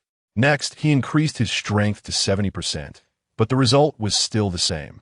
Finally, he exerted all his strength in a single hit, causing the wall to shake slightly, but it left no marks. Through this simple test, Fang Fan understood why Shvalov chose to meet him in this conference room. This conference room was evidently constructed from a special material capable of resisting strong impacts. After about 10 minutes, Shvalov returned to the conference room. After confirming that Fang Fan was ready to depart, he led Fang Fan to Rivet town. Fang Fan knew very well that Shvalov must have already informed Clara about his upcoming journey before he arrived. He was not surprised by this. When Fang Fan and Shvalov finally arrived at Rivet town, he stopped Shvalov from clearing the obstructing rift artifacts ahead. Fang Fan knew that although these rift artifacts seemed to be in the way, they were actually part of Rivet town and were essential to reaching the armory. He took Shvalov and once again dived into the familiar opening. Although Shvalov's action unit was powerful, it still struggled in such a narrow space. However, it managed to pass through the opening with difficulty, arriving deep within Rivet town alongside Fang Fan. Shvalov did not take a detour, but led Fang Fan directly to the end of a small alley. There, Shvalov pointed to a wall, which was precisely the place where Fang Fan had previously been unable to find the entrance to the armory. Fang Fan couldn't help but feel a mix of amusement and frustration. He didn't know whether Shvalov was testing his combat ability or genuinely believed that Fang Fan would be more efficient at demolition than it was. However, since they had already found the entrance, Fang Fan decided not to think too much about it. He walked up to the wall, took a deep breath, and then struck it with a powerful punch. Due to the excessive force, his entire arm actually punched through the wall instead of collapsing it entirely. Fang Fan awkwardly retracted his arm. This time he was smarter and controlled his strength, delivering a punch that caused the brick wall to instantly collapse, revealing a mountain path behind it. Seeing this, Shvalov said nothing and silently led Fang Fan along the mountain path into the mountain. The path was initially easy to walk on, but as they continued to climb, the weeds and bushes on either side began to grow wildly due to a lack of maintenance, gradually taking over the entire path. The higher they went, the more overgrown the path became, and it was almost impossible to see the original route. However, Shvalov seemed unconcerned, pushing forward with Fang Fan through the thick underbrush. Fang Fan couldn't help but marvel that this was indeed a mountain path that tested one's endurance and willpower. Finally, when they were nearing the summit, the weeds had completely taken over the path, making it nearly unrecognizable. But Shvalov appeared unfazed, continuing to walk resolutely forward. When Fang Fan and Shvalov finally reached the top of the mountain, he was deeply shocked by the sight before him. What is a true miracle? At that moment, Fang Fan finally had the answer. Chapter 70. After reaching the top of the mountain, the sight before Fang Fan completely astonished him. It turned out that the peak he thought soared into the clouds no longer had a summit. It resembled a meticulously carved giant volcanic crater, showcasing the incredible productivity of the Bellow Bird people. He looked around, imagining what it must have been like when Rivet Town was established. This mountain peak was likely specially modified for Rivet Town, providing a solid backing for the hard-working engineering teams. Inside the mountain, a massive basin had also been artificially hollowed out, resembling a natural windbreak harbor. In the center of the basin was a wide square, and at the center of the square stood a prominent mountain. Fang Fan immediately understood that this mountain must be the legendary armory storage. Shvalov said little, merely guiding Fang Fan down the staircase built into the mountainside. With every step, Fang Fan could feel the awe of this massive project. When they reached the end of the stairs, a huge platform unfolded before them. Crossing the platform, Fang Fan and Shvalov arrived next to the mountain. Upon closer inspection, Fang Fan realized the enormity of this warehouse. The surface of the mountain was covered in complex patterns and symbols, clearly some kind of advanced code or activation mechanism. After transmitting a code from the signal transmitter on Shvalov's arm, the mountain wall slowly opened, revealing a gap. Although from a distance, this gap seemed to be just a small part of the mountain when it appeared before Fang Fan. It was a huge passage wide enough for several people to pass through. Shvalov turned on the lighting device on his head and walked into the passage first. Fang Fan followed closely behind, nervously and curiously observing everything around him. On both sides of the passage, various mechanical soldiers were neatly arranged, their heights ranging from one person to several people tall, quietly guarding this secret armory. Shvalov did not stop to admire these mechanical soldiers. He walked straight to the deepest part of the armory. Fang Fan kept close behind, filled with curiosity and anticipation for the unknown. When they reached the deepest part, an elevator appeared before them. This elevator was silver and as shiny as new, as if waiting for their arrival. Shvalov walked to the control panel of the elevator and skillfully entered a complex string of mixed passwords. As the password was entered, the elevator doors slowly opened, revealing a clean and tidy cabin inside. Fang Fan looked at this seemingly futuristic elevator, feeling as if he had crossed into a sci-fi movie. He knew that next, he would embark on a brand new adventure. Fang Fan followed Shvalov into the silver elevator, feeling a wave of inexplicable tension. The interior of the elevator was simple and modern, with only two buttons quietly embedded in the control panel. Shvalov pressed one of the buttons without hesitation, and the elevator doors slowly closed, isolating them from the outside world. As the elevator descended slowly, Fang Fan felt his heart gradually speeding up. He didn't know where he was going or what awaited him. This feeling of the unknown made him both excited and anxious. After descending for 30 or 40 seconds, the elevator finally stopped. When the elevator doors slowly opened, Fang Fan's eyes brightened. They had arrived at a room resembling a control center. This room was spacious and bright, with a huge control console in the center, surrounded by a circle of transparent glass walls, through which the pitch-black space outside could be seen. Shivalo walked to the control console, pulled out a cable from his right arm, and skillfully plugged it into the interface of the console. Then, he fell into a motionless state, his eyes flashing with streams of data. Fang Fan stood by, waiting quietly, knowing that Shivalo was performing some important operation. After 5 or 6 minutes, Shivalo finally returned to normal. He retracted the cable back into his body and began pressing several buttons on the console. As he operated, the originally pitch-black glass outside the control console suddenly lit up with bright lights, illuminating the entire exhibition hall. Fang Fan stared in shock at everything before him. He had thought that the mechanical soldiers on the ground were the entirety of the inventory, but what lay before him now was a dense array of war beasts. Each of these beasts was over 10 meters tall, and their sheer number was astonishing. In the area Fang Fan could see, there were already hundreds of them, while further away was a blur, making it impossible to discern the exact quantity.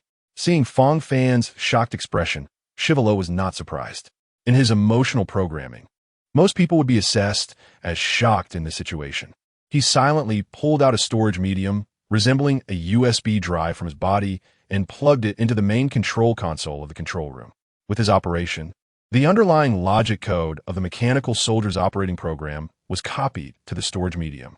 When Fang Fan regained his composure from the shock, Shivalo had already handed the storage medium to him. Fang Fan took the storage medium, filled with emotion. He knew that this was not just a simple program code, but a heavy responsibility and mission. These war beasts would become an important force in their future battles, and both he and Shivalo would bear the heavy burden of defending their homeland. Fang Fan took the small square that Shivalo handed over. Looking at it with a puzzled expression, Shivalo noticed Fang Fan's gaze and proactively explained, "Mr. Fang Fan, this is the operating source code for the mechanical soldiers in the armory. If you can crack it, you will be able to control all the mechanical soldiers in the armory." Upon hearing this, Fang Fan felt a surge of excitement. This was precisely the purpose of his trip. He thanked Shivalo and decided to return immediately to deliver this important storage medium to GZ and see if she could crack the source code. Seeing that Fang Fan's goal had been achieved, Shivalo asked if he needed to return now. Fang Fan nodded, and the two began their journey back. When they reached halfway to Rivet town, Fang Fan suddenly noticed 2 figures appearing on the previously empty platform. He speculated that this might mean Bronya had regained some memories about her origins. Fang Fan and Shivalo crawled out of the cave, eliminating a few troublesome rift creatures along the way. They successfully returned to Shivalo's castle. As soon as they returned to the castle, a mechanical soldier acting as a doorman approached Shivalo and played a recording from Clara. In the recording, Clara stated that due to the increasing number of injured people around the castle, she planned to go to Rivet town to find usable medicine, assuring Shivalo not to worry, as she would return safely. Fang Fan stood beside Shivalo, listening to the recording, and noticed that Shivalo's red eyes dimmed slightly after hearing it.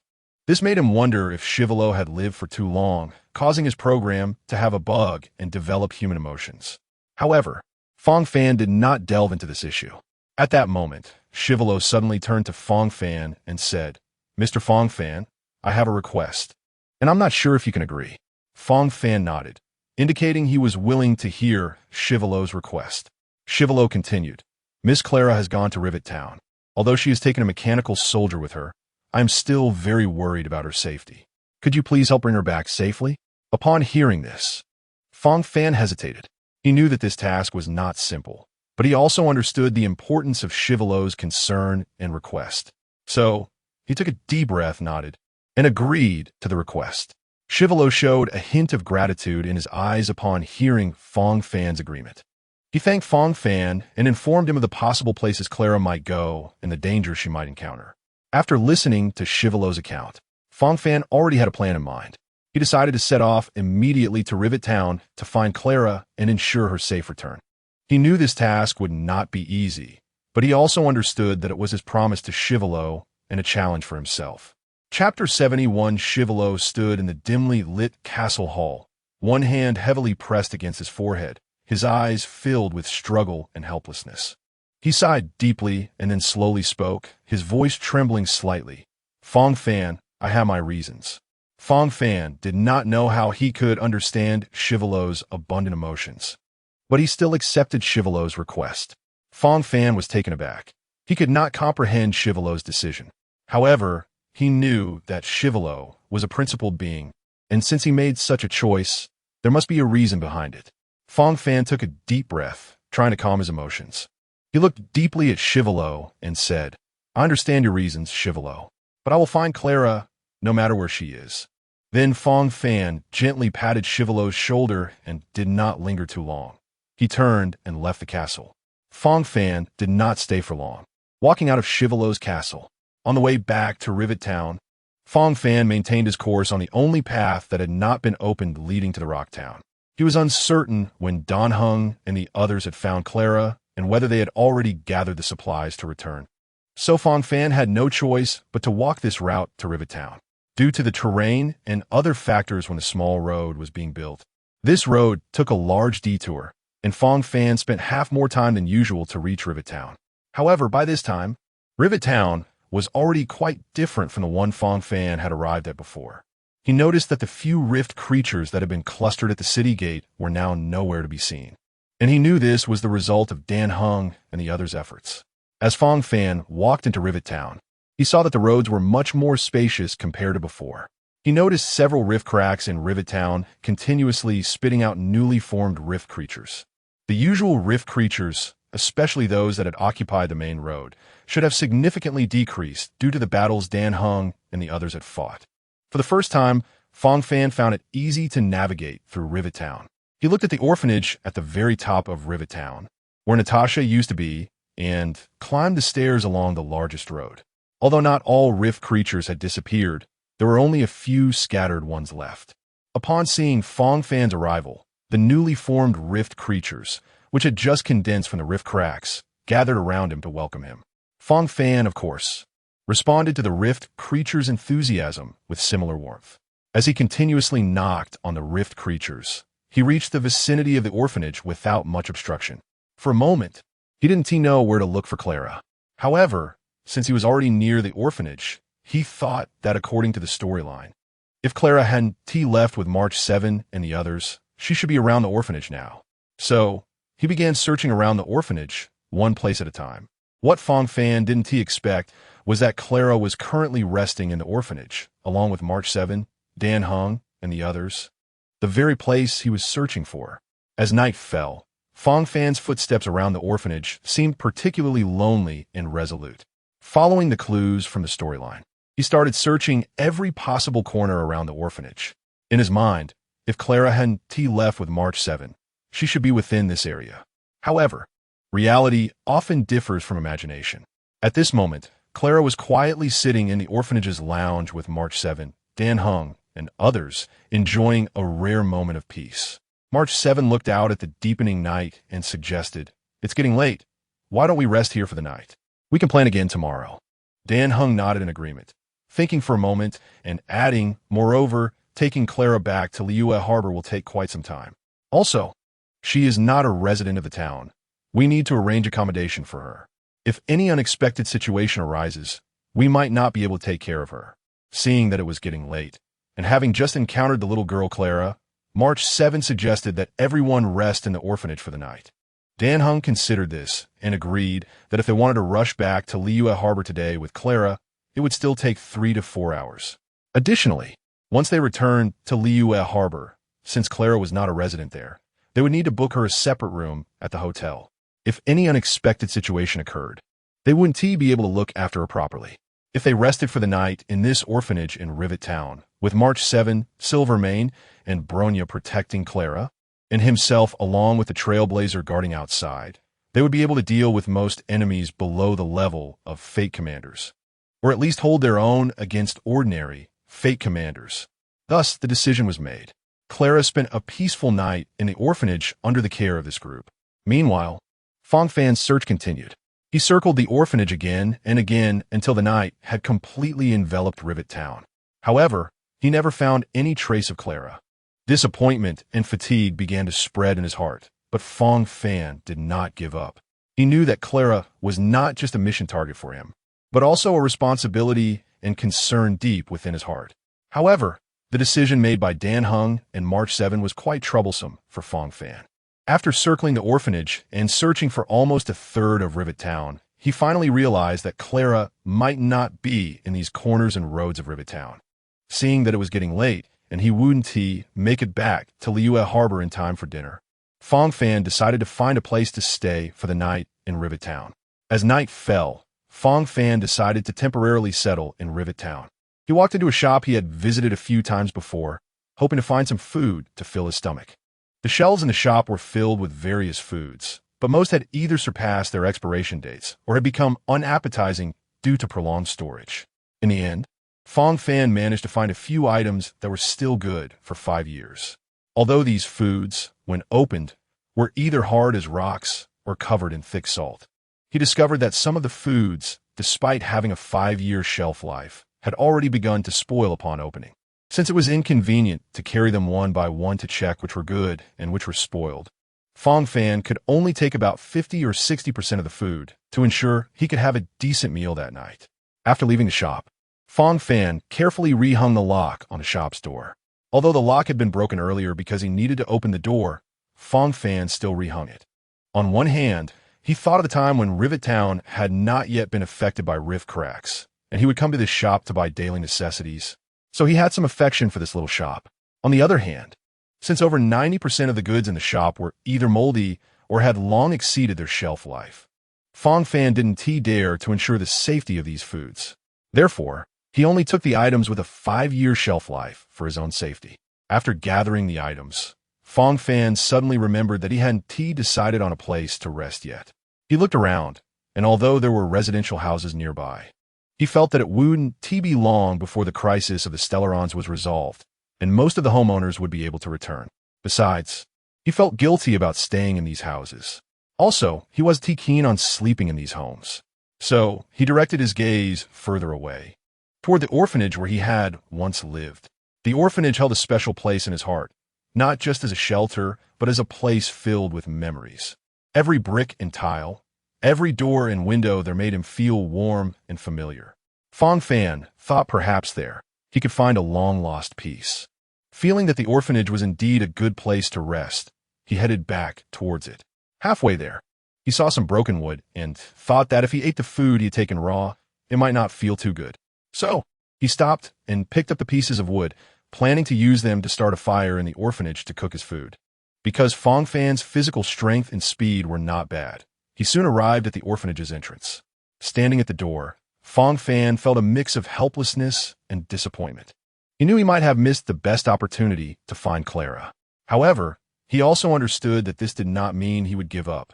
When the sun rose tomorrow, he would continue his journey to find Clara. No matter how many difficulties and challenges lay ahead, he would not easily back down. For him, Clara was not just a goal, but a deep commitment and responsibility. Chapter 72, taking a deep breath, Fang Fan pushed open the orphanage's large door. The door creaked open slowly, as if welcoming him back. He walked into this once familiar place, overwhelmed by an indescribable feeling. He entered and began to prepare a resting place for himself for the night. Although he knew this place might not be as comfortable as those residential houses, he believed he could find a different kind of warmth and peace here. The orphanage was quiet, with only a gentle breeze rustling the old curtains on the windows, creating a soft sound. Fang Fan stood at the entrance, quietly gazing at this place that was once filled with laughter and joy. Moonlight streamed through the gaps in the windows, casting mottled shadows on the floor. Fang Fan's shadow was infinitely elongated in the moonlight, as if merging with this lonely place. He began searching for a suitable resting place within the orphanage. Although the orphanage was somewhat dilapidated, there were still a few relatively intact rooms. Fang Fan chose a room that looked relatively clean and tidy and began to organize his resting area. He first piled the wood he had collected in the corner of the room, preparing to make a fire later. Then, he took out some food and water from his pack and placed them on the table. Although the food was not very tasty, it felt exceptionally precious at this moment. After organizing everything, Fang Fan sat by the bed, quietly contemplating his future. He knew the Star Core crisis had not yet been resolved, and he still had a long way to go. However, at least for this night, he could find a sense of peace and calm in this familiar and warm place. The moonlight fell on Fang Fan's face, reflecting his determined and profound gaze. He knew that no matter how many difficulties and challenges lay ahead, he would persevere until he found a solution to the Star Core crisis. The night spent in this orphanage would become an unforgettable and precious memory in his life. After taking out the food he had prepared earlier and opening the packaging, Fang Fan discovered that some of it had indeed deteriorated. About 30 of the food looked acceptable on the outside, but was already rotten inside. Fang Fan divided the food into 2 piles, one for the good food, and the obviously inedible items set aside. Once he finished these preparations, Fang Fan realized he had overlooked something important. He had intended to heat and cook the food to make a makeshift meal, but just as he was about to start cooking, he remembered that he had not prepared any cooking utensils. Looking at his empty hands and the ingredients beside him, he found himself at a loss. He glanced at a piece of dried meat that looked extremely tough and considered just gnawing on it to get through the night. However, after thinking it over several times, he still couldn't make up his mind. Just when he finally decided to eat the piece of dried meat directly, he remembered that there should still be some cooking utensils or containers in the orphanage. So, he immediately put down the tough piece of dried meat and left the room he had chosen, heading towards the kitchen he remembered. At this moment, he did not notice that Dan Heng was standing in a concealed corner on the 2nd floor, secretly observing Fang Fan's every move. Because it was already dark, Dan Heng could only see a black silhouette and did not know who it was. In fact, when Fang Fan had just pushed open the orphanage's door and walked in, Dan Heng, who was making subsequent plans with March 7, had already sensed that someone had just opened the orphanage's door. Although March 7 thought it was just Dan Heng overreacting, Dan Heng still insisted on trusting his instincts and went to the door of the chosen room, standing in a shadowy corner to sneak a look towards the orphanage's entrance. As soon as Dan Heng looked over, his pupils slightly constricted when he saw a shadow quietly standing at the entrance of the orphanage. At that moment, Dan Heng did not see the person's true appearance, which was Fang Fan. Moreover, since Fang Fan had just joined the train and had not spent much time with Dan Heng and the others, and Dan Heng had been focused on his encyclopedia work, he was not familiar with Fang Fan and merely regarded him as a stranger who had ideas about the orphanage. However, Fang Fan's subsequent actions made it difficult for Dan Heng to guess what he was planning. He saw Fang Fan enter a few rooms without lingering too long, just standing for a moment before moving to the next room. In fact, at this time, Fang Fan was looking for a room suitable for him to stay the night. After staying in one room for a while, he walked out again. Dan Heng watched as Fang Fan walked straight up the stairs towards the 2nd floor where he was. Dan Heng unconsciously tightened his grip on the long gun in his hand. Following his memory, Fang Fan headed towards the kitchen he recalled. The kitchen was located on the other side of the orphanage, not far from the room Fang Fan was in, but since it was on the 2nd floor, he had to walk a bit further. Fang Fan crossed the empty corridor, avoiding the scattered debris left behind in the panic of leaving due to the dimensional rift, and arrived at the kitchen door. Filled with anticipation, he was finally able to prepare a simple dinner for himself, which lifted his spirits. He happily held the cooking utensils he had found, ready to leave the kitchen and return to his room. However, just as Fang Fan was about to step through the kitchen door, he suddenly felt a strong gaze upon him. Instinctively, he looked up and turned to the direction behind him, where a figure stood hidden in a dark corner. Although concealed, Fang Fan could still sense the intense scrutiny. His heart tightened, but he did not show any signs of panic. He took a deep breath to stabilize his emotions and continued walking forward, pretending not to notice the figure. Meanwhile, Dan Heng on the 2nd floor was also nervously observing Fang Fan. He saw Fang Fan enter the kitchen, and his mind filled with more questions. He did not know what Fang Fan was planning to do and whether he should take action. Pushing open the kitchen door, a stale smell wafted out. Fang Fan frowned, but began to search carefully. The kitchen utensils and containers were very old, some even covered in rust. However, Fang Fan still found a few things that could be used, such as a rusty knife and an old pot. Excited, He picked up these utensils, thinking that he finally had a way to make dinner, and happily walked towards the kitchen door. At this moment, Dan Heng was already standing in a concealed spot outside the kitchen door.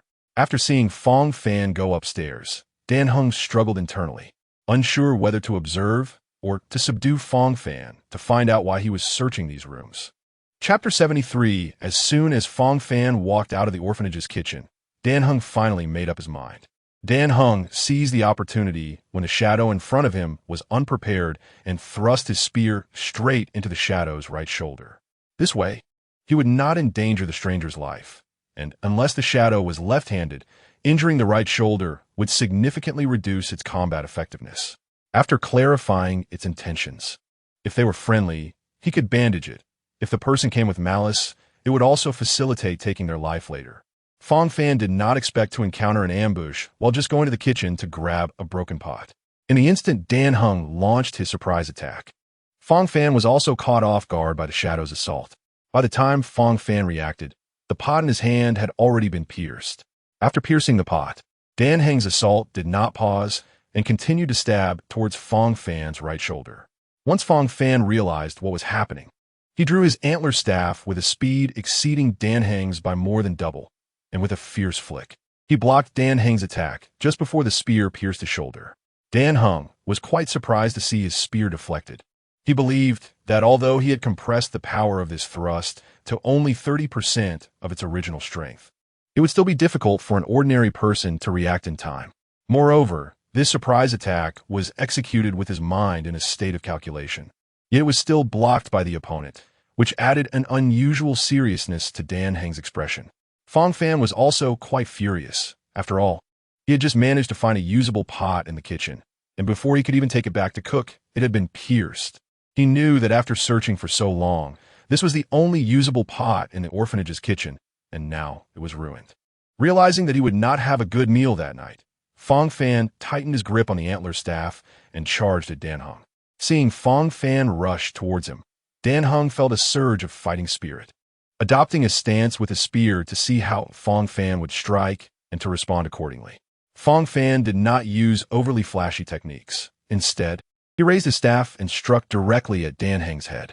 Having just been blocked by Fang Fan, Dan Heng understood that Fang Fan had some strength, and blocking with his spear at this moment was not very wise. Dan Heng had trained with the spear for many years and was not to be underestimated. He maneuvered his spear in and out, resembling a serpent flicking its tongue. He pointed the spear's tip at the center of gravity of Fang Fan's antler staff, and then used a gentle force to guide it. At first, Fang Fan did not pay much attention to the spear tip resting on his staff, but unexpectedly, as Dan Heng lightly guided it, Fang Fan felt his strength flowing like a flood into a canal.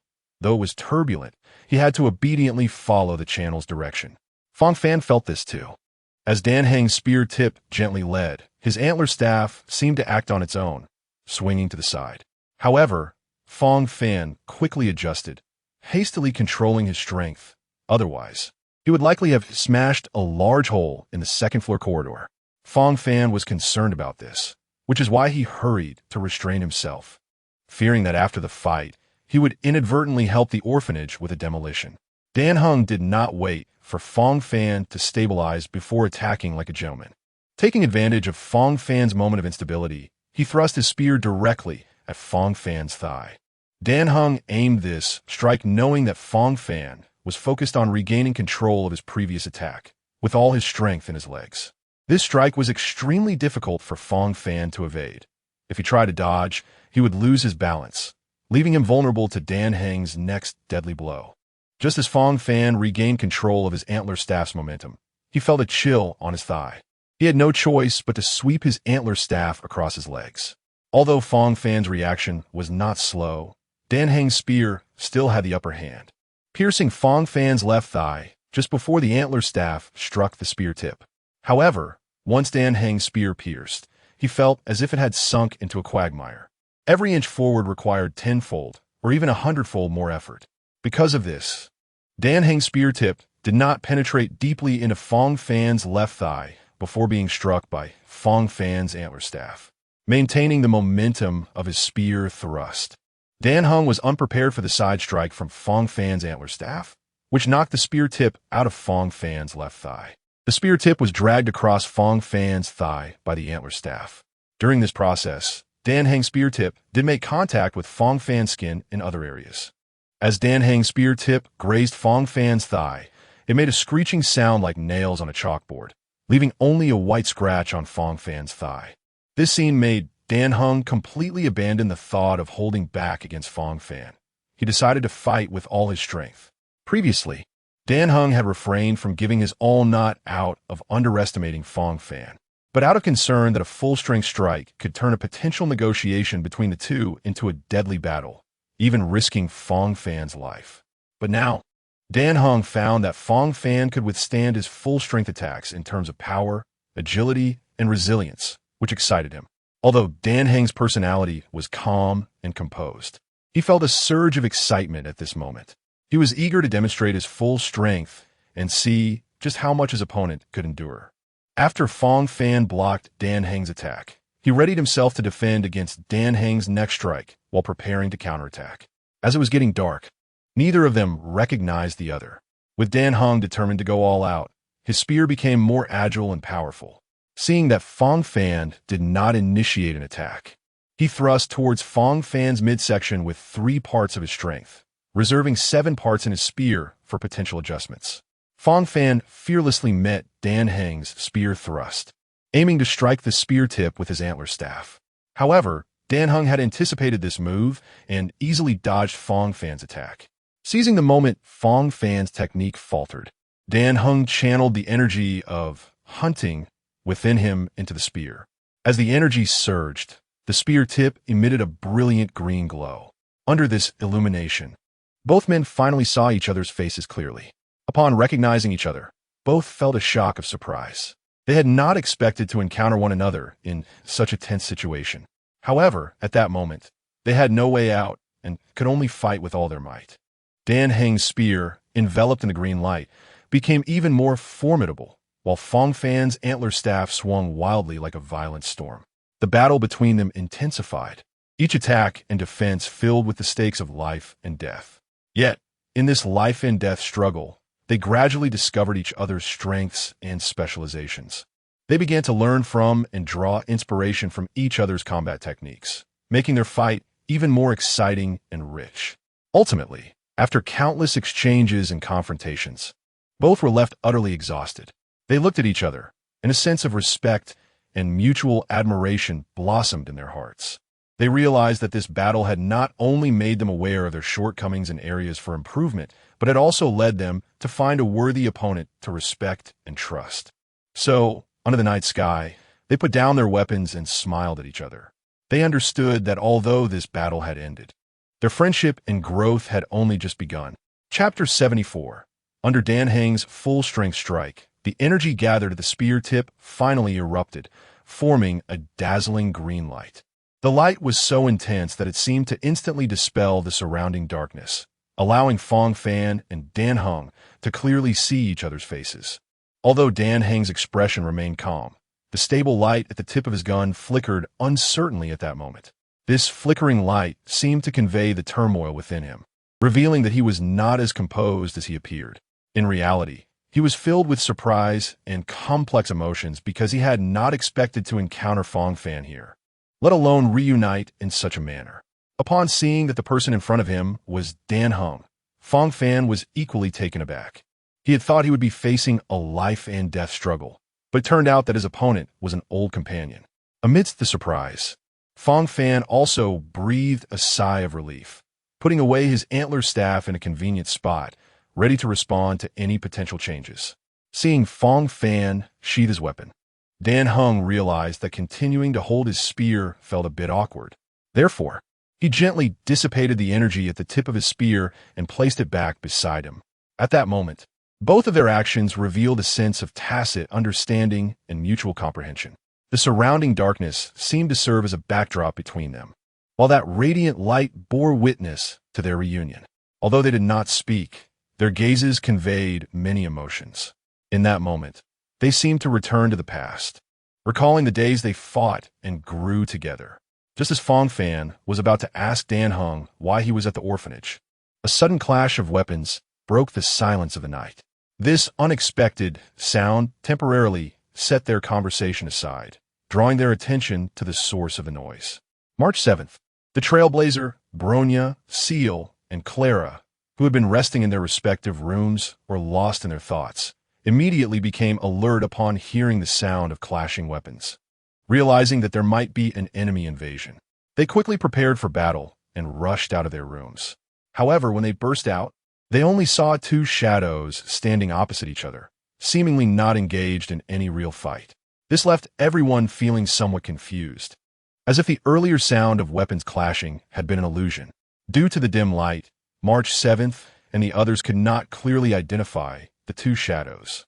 They were filled with doubt and tension, unsure of who the two figures were, friends or foes. At that moment, Dan-Heng and Fang Fan also heard footsteps and turned to see March 7th and the others rushing out of their rooms. Seeing the scene, both Dan-Heng and Fang Fan felt a bit awkward and helpless. They knew they needed to quickly clarify the situation to avoid unnecessary misunderstandings and conflicts. Therefore, Dan-Heng took the initiative to say, "Everyone, don't be nervous. This is Fang Fan, our friend. We were just sparring and there was no real fight." Upon hearing Dan-Heng's explanation, March 7th and the others finally relaxed. They knew Dan-Heng's judgment was always accurate, and since he said Fang Fan was a friend, it must be true. Hence, they all put down their weapons and smiled with relief and friendliness. Under normal circumstances, Dan-Heng would have asked March 7th to take Bronya, the trailblazer, Seal, and Clara back to their rooms to wait safely. However, knowing that Fang Fan was on the other side, Dan-Heng felt it was no longer an issue, as there was no real danger. After seeing March 7th, the trailblazer, Bronya, Seal, and Clara come out. Fang Fan also greeted March 7th and Bronya. Then, in the crowd, he spotted Clara. Seeing Clara appear among the group made Fang Fan breathe a sigh of relief, as he had now completed the task assigned to him by Suero. At this moment, Dan-Heng also spoke up. "Fang Fan, let us go. We should talk in the room. It's not appropriate to stand here." Fang Fan, realizing it was dark around them, and unsure if Dan-Heng could see his nod, replied, "Okay." March 7th, the trailblazer, Bronya, Seal, and Clara were surprised to see the two shadows from the second-floor corridor walking towards them. When the two approached the light, March 7th, the trailblazer, Bronya, Seal, and Clara discovered that it was Fang Fan and Dan-Heng. Just as Bronya was puzzled about the sudden appearance of a new person, Seal, unable to contain her feelings, took a few steps to run and jumped into Fang Fan's arms. Fang Fan, recognizing Seal's intent from a run, steadied himself to catch her. Seeing this scene, Bronya, who was already filled with doubt, felt even more confused. After Fang Fan followed Dan-Heng into the room, he completely forgot about the food he had left on the first floor. Looking at the delicious food by the fire, Fang Fan confirmed that March 7th, Dan-Heng, the trailblazer, Bronya, Seal, and Clara had already eaten, so he didn't hold back and sat down beside the fire, starting to feast. After finishing his meal, Fang Fan began preparing to talk to Dan-Heng about why they were at the orphanage. After chatting with Dan-Heng for a while, Fang Fan learned that he had overthought things earlier.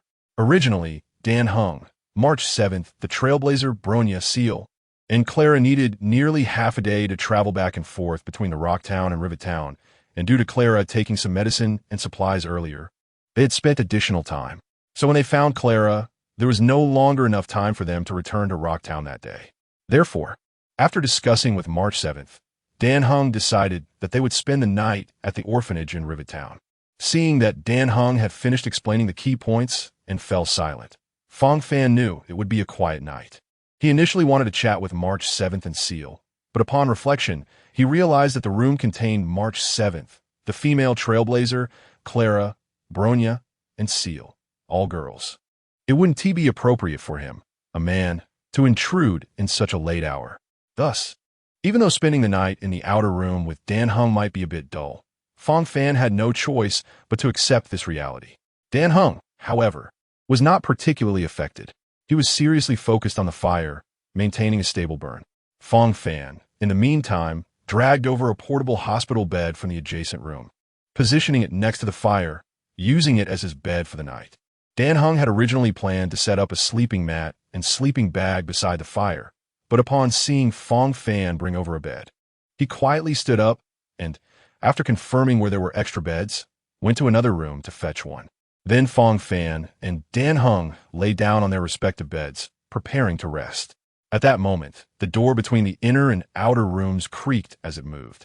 Fang Fan and Dan Heng simultaneously opened their eyes, glanced at each other, and quietly listened to the sounds from inside, trying to figure out what was happening.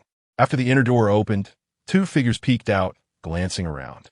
Confirming that Fang Fan and Dan Heng were still lying on their beds and had not reacted to the strange noise, the two figures continued to stealthily approach the door leading to the corridor. At that moment, Fang Fan and Dan Heng, aided by the glow of the campfire, realized that the two figures were actually Bronya and Seer. After Bronya and Seer cautiously opened the door connecting the corridor, they quickly walked out. Fang Fan glanced at Dan Heng on the bed next to him and, noticing that he made no move to get up, climbed down from his bed. After putting on his shoes, he quietly followed behind Bronya and Seer, curious about what they were up to so late at night. Chapter 75. Dan Heng was not interested in such gossip-like matters, but Fang Fan was different. After Bronya and Seer left the room, Fang Fan quietly counted to 20 or 30 seconds before gently walking towards the door. When he reached the door, he looked through the crack and found there was still a relatively large gap. Seeing this gap made Fang Fan smile. When he had just lain down on the bed, he heard Seer and Bronya leaving, and he had quietly closed the door, so he guessed that they hadn't fully shut it. This gap confirmed that suspicion. Fang Fan didn't have to worry about any sound from the door's spring or latch when he opened it. He gently pushed the door outward. Sure enough, the door opened silently under Fang Fan's push. He first opened the door just enough to peek outside, and once his eyes adjusted to the darkness outside, he saw that there were no signs of Seer and Bronya in the corridor. Only then did he gently push the door further open. After pushing the door wide enough for his body to slip through, Fang Fan turned sideways and carefully stepped outside. This entire process was smooth and quiet, with not a single sound emitted. After stepping outside, he saw that there were no traces of Bronya and Seer in the second-floor corridor or the opposite corridor. Fang Fan cautiously leaned his head over to look down, but there were also no signs of Seer and Bronya in the hall on the first floor. He walked carefully in the corridor, afraid that his feet might kick something and make noise. Moreover, he had to constantly pay attention to any movement on the first floor, fearing that Bronya and Seer might have returned to the orphanage. Upon reaching the staircase, Fang Fan looked down the stairs and spotted two shadows outside the main door. Due to the height of the door, he could not see the individuals clearly, but judging by the shapes of the shadows, he was about 60 to 70% sure that they were Bronya and Seer.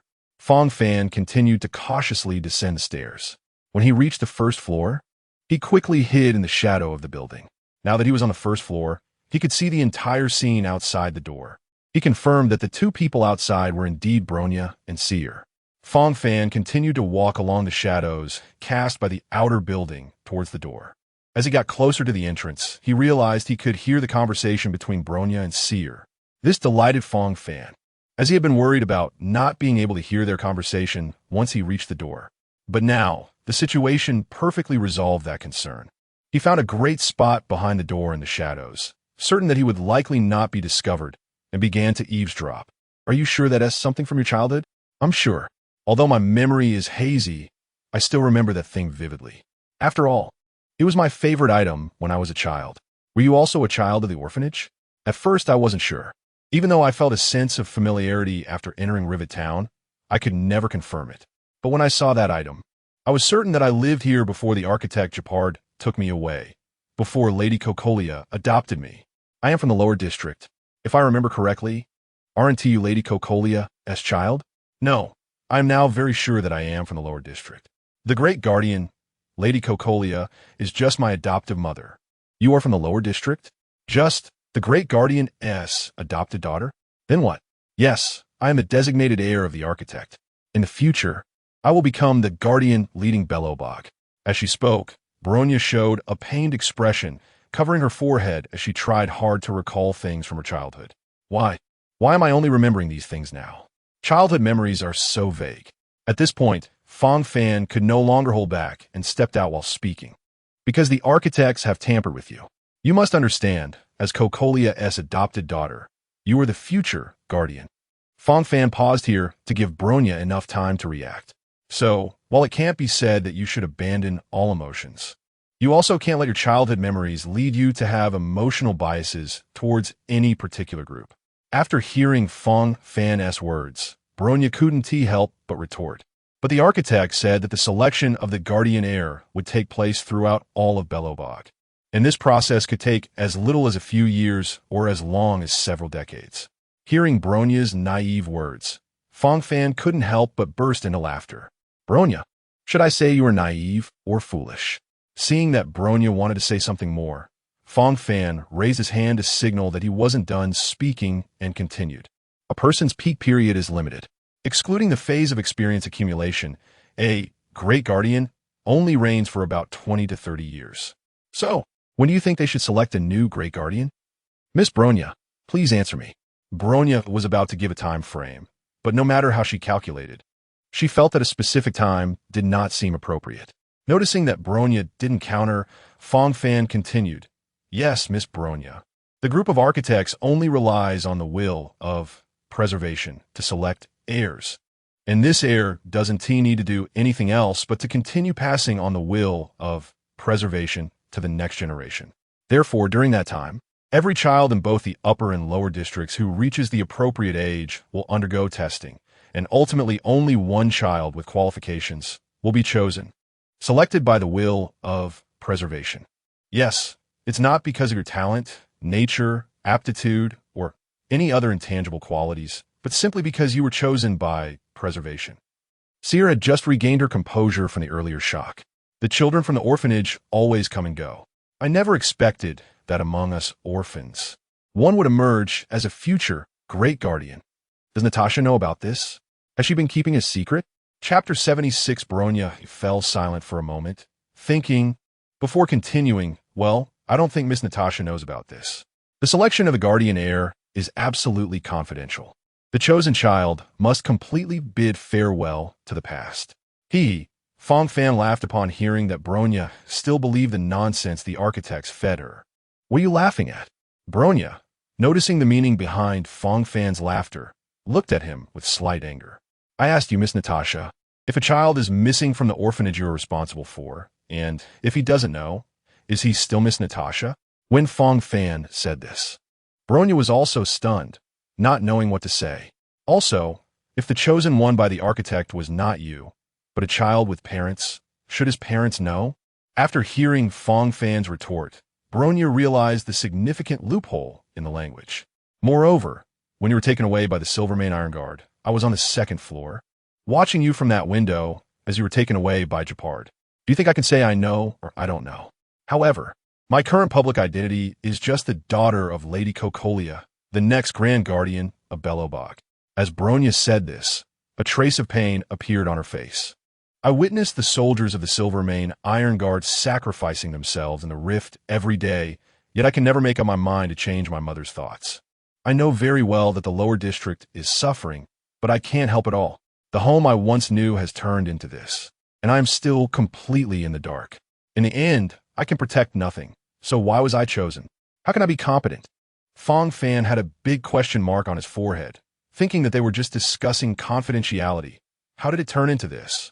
Seeing Bronya lamenting, Seal timely reminded Bronya through scolding to regain her confidence. Fang Fan had no intention of continuing to question Bronya about how the heir to the Grand Guardian should maintain confidentiality. Seeing that the two were chatting endlessly, and it seemed there was no gossip to listen to, he quickly returned to the room upstairs to rest. After Fang Fan returned upstairs, he saw Dan Heng lying on the bed with a calm expression. Fang Fan knew that Dan Heng was not interested in these matters, so he didn't mention it. Then the two lay on their respective beds and soon fell asleep. During this time, Fang Fan heard some subtle rustling sounds, and after opening his eyes, he found it was just Bronya and Seal returning to the room, so he continued to sleep. The next morning, after dawn, everyone had a meal and then headed back to Herta Station. When they arrived at Herta Station, Dan Heng and Fang Fan discussed it, and Dan Heng took March 7th. The Trailblazer and Bronya to the Gerda Hotel to rest, while Seal reported back to Earthfire. Fang Fan, due to the request from Boss Suero, took Clara to deliver her to Boss Suero. Since Fang Fan had made a trip to Boss Suero's base before, delivering Clara back this time was quite familiar. However, when Clara and Fang Fan arrived at the camp area where the homeless gathered around Suero's castle, Clara took out the medical supplies she had collected and began bandaging the injured. Fang Fan noticed that there was always a mech accompanying Clara, and he guessed it should be a mech assigned by Boss Suero to protect Clara. So Fang Fan wasn't too worried about Clara's safety. Seeing that Clara would take some time to bandage the homeless, he didn't wait for her. Not wanting to waste too much time there, he directly headed towards Suero's castle, preparing to verbally report to him and then continue with his own matters. Suero should have considered Fang Fan a trustworthy individual. As soon as Fang Fan rang the doorbell, the mech acting as the doorman approached. After scanning Fang Fan's face, it didn't follow the previous notification procedures and directly opened the castle door. As soon as Fang Fan walked into Suero's castle, he saw Suero coming out. Suero saw that Fang Fan had come alone without Clara. Although nothing could be seen from his expression, Fang Fan speculated that Boss Suero must be disappointed. "Hello, Mr. Fang Fan. Didn't you find Miss Clara?" Suero asked directly as he approached Fang Fan. Fang Fan smiled. "Boss Suero, you misunderstood me. Miss Clara has been found." "Then where is she now?" Fang Fan pointed to the tents outside. "Miss Clara is there distributing medicine to the homeless. She should be back soon after she finishes." "Thank you, Mr. Fang Fan." After expressing his gratitude, Suero didn't say anything more. Seeing that Suero didn't offer him any reward, Fang Fan didn't want to stay there any longer. "Boss Suero, if you have no other matters, then I'll take my leave. We will have the opportunity to meet again in the future." After bidding farewell to Suero, Fang Fan left his territory and returned to Herta's station. After returning to Herta's station, Fang Fan first went to the Gerda Hotel to find Dan Heng, who was resting. After entering Dan Heng's room, he directly handed over the storage device that Suero had given to him. Seeing Dan Heng's puzzled expression, Fang Fan explained the background of the storage device. After hearing Fang Fan's description, Dan Heng realized the matter was somewhat significant. "Fang Fan, I can't crack this. If it can be cracked, only Miss Herta might be able to do it. That is what I meant. I forgot to ask earlier on the train. But you should have a way to contact her, right? We have a communication device. Then please directly pass it to Herta. Let her decipher this control program. And then the crisis in Belobog will be half resolved." "Why are you so pessimistic?" "Fang Fan, although Belobog is your hometown, I feel you are being overly anxious." Fang Fan sighed. "Dan Heng, when that day comes, you will understand why. Really, I have too much to prepare." Chapter 77. Although Dan Heng didn't understand why Fang Fan wanted to do this, he still respected Fang Fan's decision and plugged the storage device into his communication device. Then, after the communication device copied the control source code from the storage device, Dan Heng sent it to Herta. After seeing the messages sent successfully and recipient received on the communication device, Dan Heng pushed Herta's contact information to Fang Fan. After thanking Dan Heng, Fang Fan returned to Natasha's clinic. After having lunch with the children from the orphanage, he returned to his room, then opened the portable communication device and found the contact information for Astha that he had saved earlier. Although the external communications of the Yalalo 6 planet had been completely cut off due to the Stellaron crisis, Fang Fan could still contact Astha using the core technology of the Astral Express. After confirming that Astha was still online, he transmitted some data and information about the mech from the armory that he had obtained from Boss Suero to Astha. "Hurry up and tell me, where can these mech be bought?" Urgent expression. "Miss Astha, no need to be so anxious. Hurry up, hurry up. The security personnel of the space station are severely lacking. I'm so anxious I want to buy a battleship." Seeing Astha's text, Fang Fan couldn't help but remember the battleship order that Alan had helped Astha cancel. He quickly replied to Astha, fearing that she might impulsively go and purchase a battleship. "Miss Astha, this product is not on the sales platform yet. Then when will it be available?" "About half a month to a month from now. If you need, I can ship it directly point to point to you. However, the lowest level source code of this equipment belongs to the company, so I don't know if Miss Astha dares to take it over." After Fang Fan sent this message, he felt a bit of sweat on his palm due to nervousness. He didn't know how Astha would react. If Astha could handle 2/3 of the mechs in the armory, Fang Fan could use one-third of the mechs as immediate combat power and labor to make up for the manpower shortage after Bellowbird resolved the Star Core crisis. He could also sell the two-thirds of the mechs to Asta for a good price. So even if Topa came to collect debts later, he could repay most of the debt, allowing Bronya to better control the fate of Bellowbird. At that moment, Fang Fan was feeling quite anxious while waiting. However, it was just a minute, and soon he saw Asta's reply. What is the price of these mechs? Fang Fan had already received an earlier estimate from the big boss Shvauro regarding the mechs in the armory, and he sent Asta a price that was 20 off that estimate. After sending this quote to Asta, Fang Fan thought for a moment and added a sentence. This price does not include shipping. Asta immediately replied with a question mark, and then Fang Fan's portable communication device rang. He saw that the caller ID was Asta, and although he didn't really want to answer the call, he had no choice but to pick it up for the sake of this deal. Fang Fan, are you treating me like a fat sheep to slaughter? Just giving me a quote at 80 of the original price is one thing, but then you tell me it doesn't include shipping? How about this? You lower the price a bit more to 75, and I'll find an interstellar logistics company to transport it. Okay? Okay. I'll contact you as soon as I resolve the Star Core crisis. When Fang Fan heard the first half of Asta's words, his heart sank. However, he didn't expect the situation to turn around in the end. Fang Fan was afraid Asta might change her mind, so as soon as Asta finished speaking, he immediately agreed to her request. Asta was also surprised by how quickly Fang Fan agreed, but the demeanor of a wealthy person spread through the microphone to Fang Fan. Fang Fan, how much of a deposit do you need from the total price, and to which account should it be transferred? After hearing Asta's question, Fang Fan was momentarily stunned and hurriedly replied, Captain Asta, there's no rush on the deposit. Let's discuss the money and goods after everything is settled. All right, but you can't sell to someone else just because they offer a higher price. Fang Fan couldn't help but laugh and cry at Asta's words. After all, while he knew Asta didn't care about money, he didn't expect to sell to her at 75. Fang Fan's psychological price was actually around 50 or 60. Based on the principle of dealing with the wealthy, Fang Fan happily signed the contract with Asta through the online program. After signing the contract, Fang Fan remembered the issue of the company's source code and couldn't help but ask Asta, Captain Asta, I hope it's not too presumptuous to ask, but how will you handle the company's underlying source code after you obtain these mechs? I went to consult Lord Blacktower just now, and he said it's fine to buy. He will handle the subsequent programming issues. Fang Fan then recalled that the space station still had Blacktower overseeing it, as he hadn't had much presence since the earlier incident when he went out. However, as a programmer capable of creating a simulated universe, the underlying source code from the company might not be a big deal for Blacktower. After resolving this issue, Fang Fan walked out of the room.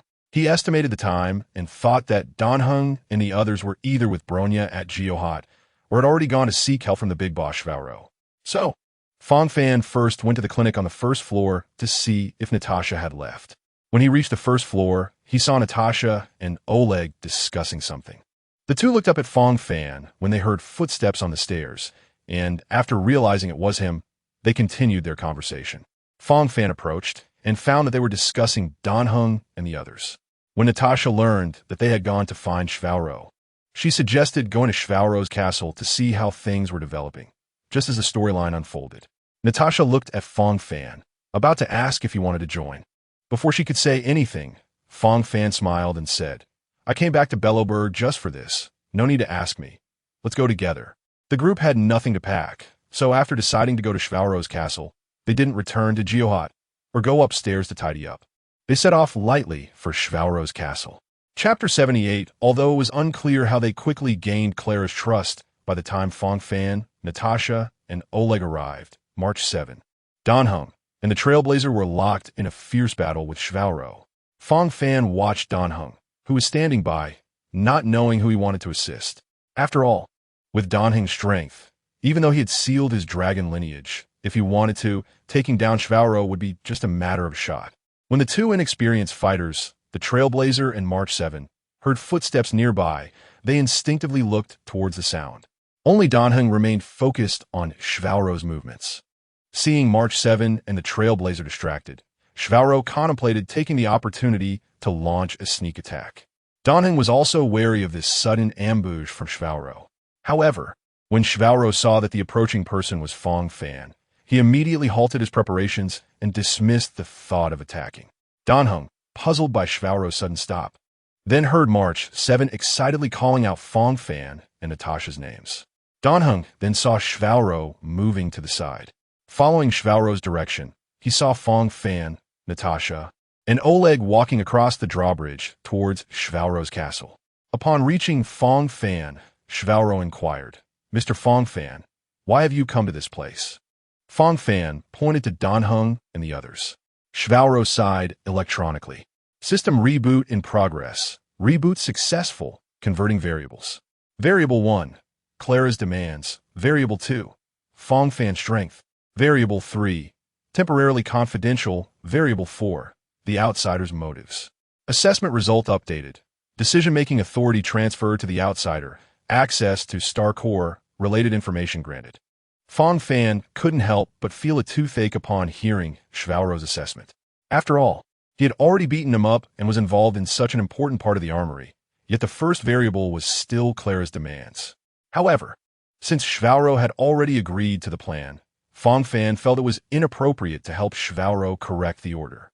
At that moment, Seal was still in a dazed state. "Is this over now, Natasha? Can the lower district return to Bellowburg?" Natasha sighed. "No, Seal, our battle with them has just begun."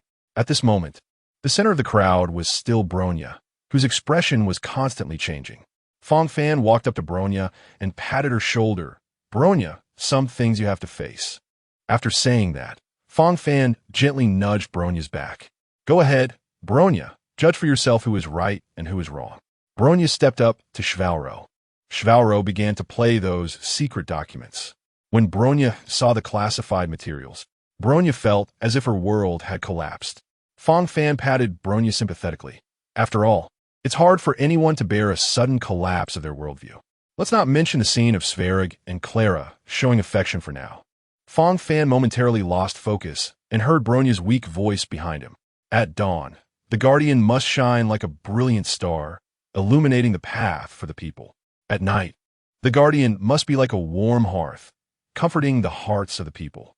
Fang Fan turned around and saw Bronya's mental nitrogen pump, Herta cheering her on. Fang Fan knew he was unnecessary at that moment, so he quietly watched how Herta would educate Bronya. At that moment, Sampo also emerged from the side. "Did you already know what I was going to do?" "Why do you say that, Mr. Sampo? So why did you suddenly come?" "I was going to get reinforcements." "We're here, so no need to say more." Fang Fan saw that Herta had mostly calmed Bronya down, so he clapped his hands to draw everyone's attention to himself. "Core is the device connecting the upper and lower districts, and it can now be activated. The road to the ground is also within reach. Whether it's my previous efforts or what you all are doing now, it's a tiny hope, a hope that can change the fate of Bellowbog. But I'm not satisfied with just hope.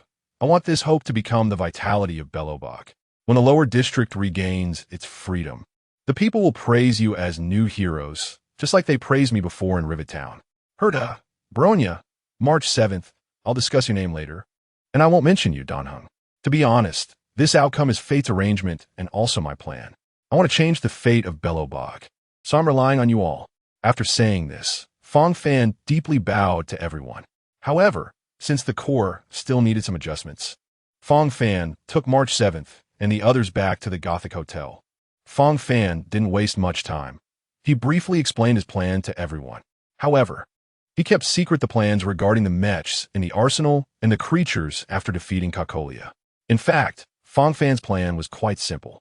Bronya would first return and have a chat with Kakolia, see what was going on. If it was a misunderstanding, then restart communication between the upper and lower districts. If Kakolia was indeed influenced by the Stellarons, then she would need to learn a Chinese term, Qing Jun Se.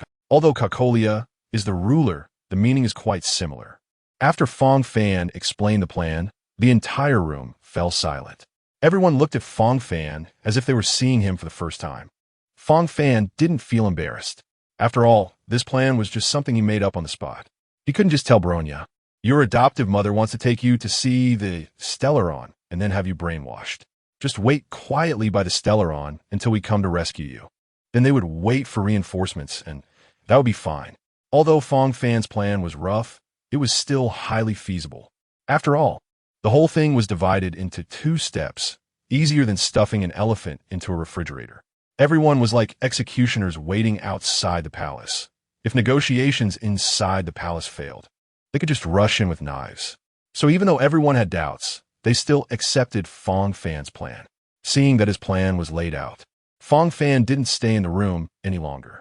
After reminding them to get some good rest, he returned to Natasha's clinic. Chapter 79, After a Night's Rest. Everyone was refreshed.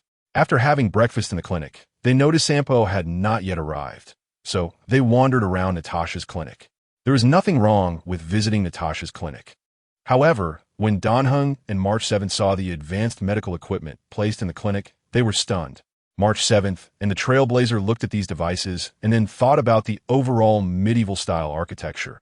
It just gave a sense of time-space dislocation. But Donhung, who was once one of the high-ranking members of the LeFou celestial vessel, was familiar with many of the vessel's devices. Donhung never expected to see medical equipment unique to the celestial vessel on the isolated planet of Yalalo 6, which had been cut off from the world for 700 years. When Fang Fan saw their expressions, he realized he had overlooked something. However, it didn't matter. Natasha's clinic had already fulfilled its role in advancing the plot. Fang Fan, what's going on here? Fang Fan smiled and said, I helped the celestial vessel with a small task in the lower district. So as a token of gratitude, they gave the clinic some useful equipment and supplies.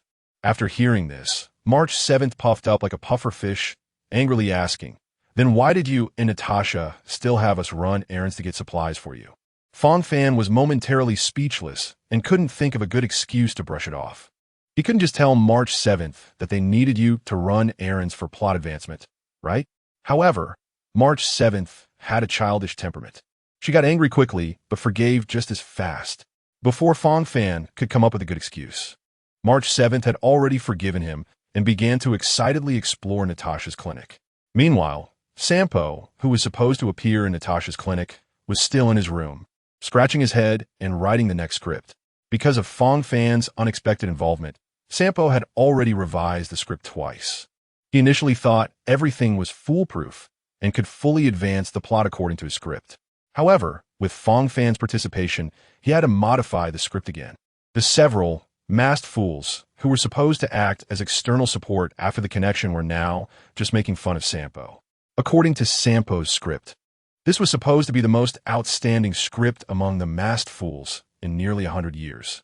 But Sampo didn't expect that just as he was ready to start the performance, a new character, Fang Fan, had appeared. And the worst part was that this Fang Fan wanted to play the lead role.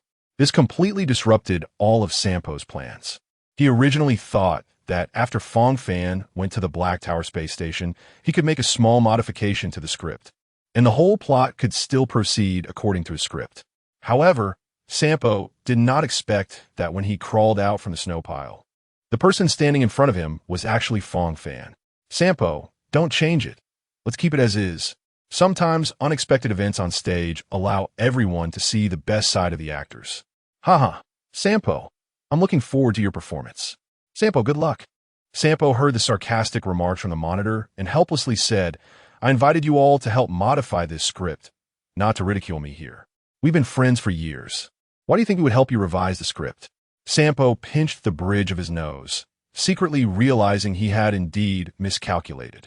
With no other choice, Sampo threw down the pen in his hand.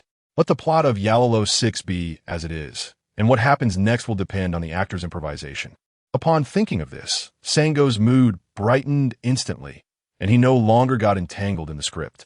He walked to the door, put on his coat, and prepared to head to Natasha's clinic. When Sango arrived at Natasha's clinic, March 7th was almost falling asleep from waiting. When everyone saw Sango arrive, they did not say anything and stood up. Sango led March 7th and the others to the core, then activated the transportation function of the core, allowing Fang Fan and the others to reach the upper district. When everyone arrived in the upper district, they were all out of breath.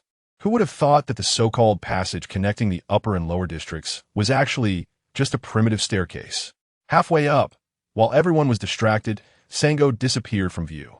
After reaching the upper district, due to Fang Fan's lower district outfit and the striking appearances of March 7th, Donhung, and the Pioneer, they attracted a lot of attention. Since, under the current circumstances, Fang Fan still did not know Silvara, he waited for 5 minutes to give Bronya some time to think. Bronya knew that if everyone stayed at the Gerda Hotel, they might not see Coco before March 7th, and the others did. So, after some contemplation, Bronya said the words Fang Fan wanted to hear. How about we go rest at Silvara's place first? I'll go back to check on my mother. From there, Bronya parted ways with March 7th and the others. The subsequent events after Bronya met Coco can be summarized briefly. Coco originally wanted to act like a caring mother, but Bronya directly pointed out why she treated the lower district citizens this way. Following that, Bronya launched a verbal assault, prompting Coco to use the power of the Star Core to take her away. On Fang Fan and March 7's side, although the streets were filled with patrolling Silver Mane guards, the disparity in strength between Fang Fan, March 7th, and the ordinary Silver Mane guards was not enough for the guards to detect their presence. When they arrived at Silvara's mechanical shop, they were warmly welcomed by Silvara. All right, you're safe here. My workshop has decent soundproofing and usually doesn't have many visitors. Upon hearing Silvara's words, even without prior knowledge of the subsequent plot, Fang Fan could tell that someone would definitely come soon. That flag was too obvious. Silvara was very curious about the encounters of March 7th and the others, as it was the first time he had seen fully armed frontline Silver Mane guards in Belobog City. What did you all do?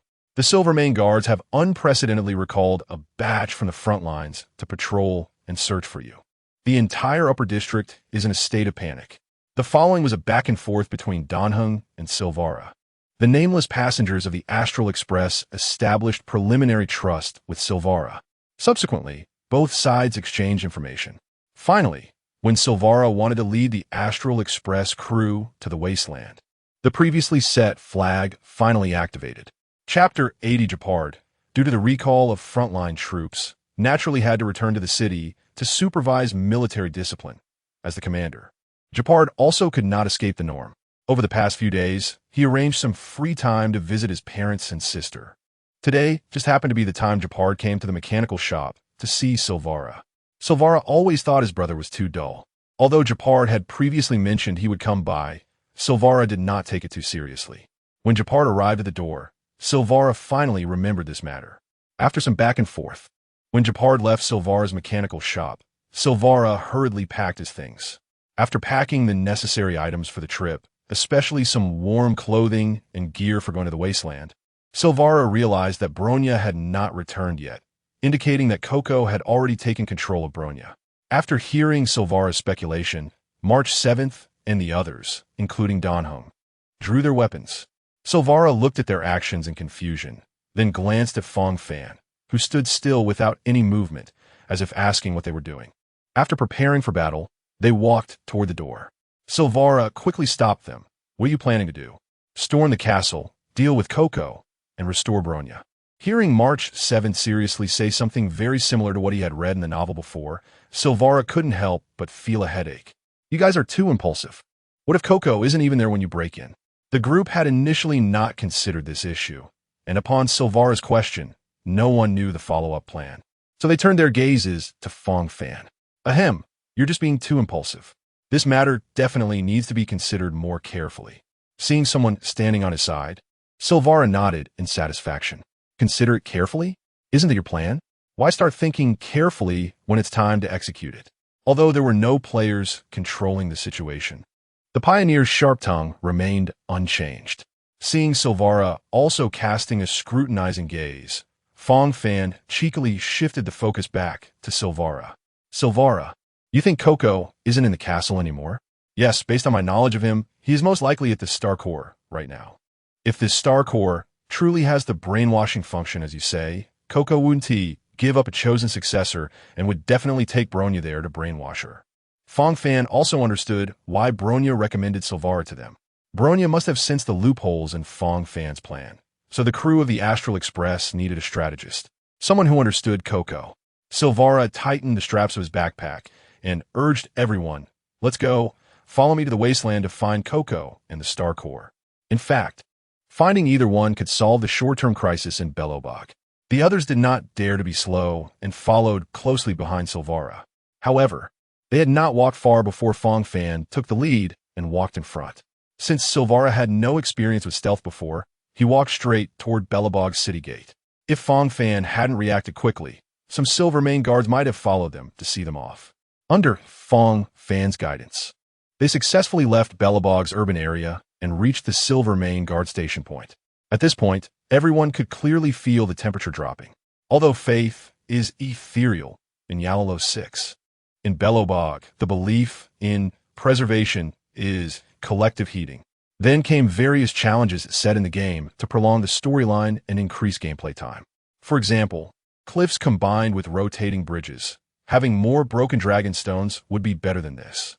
Subsequently, Fang Fan and March 7th finally made it to the wasteland.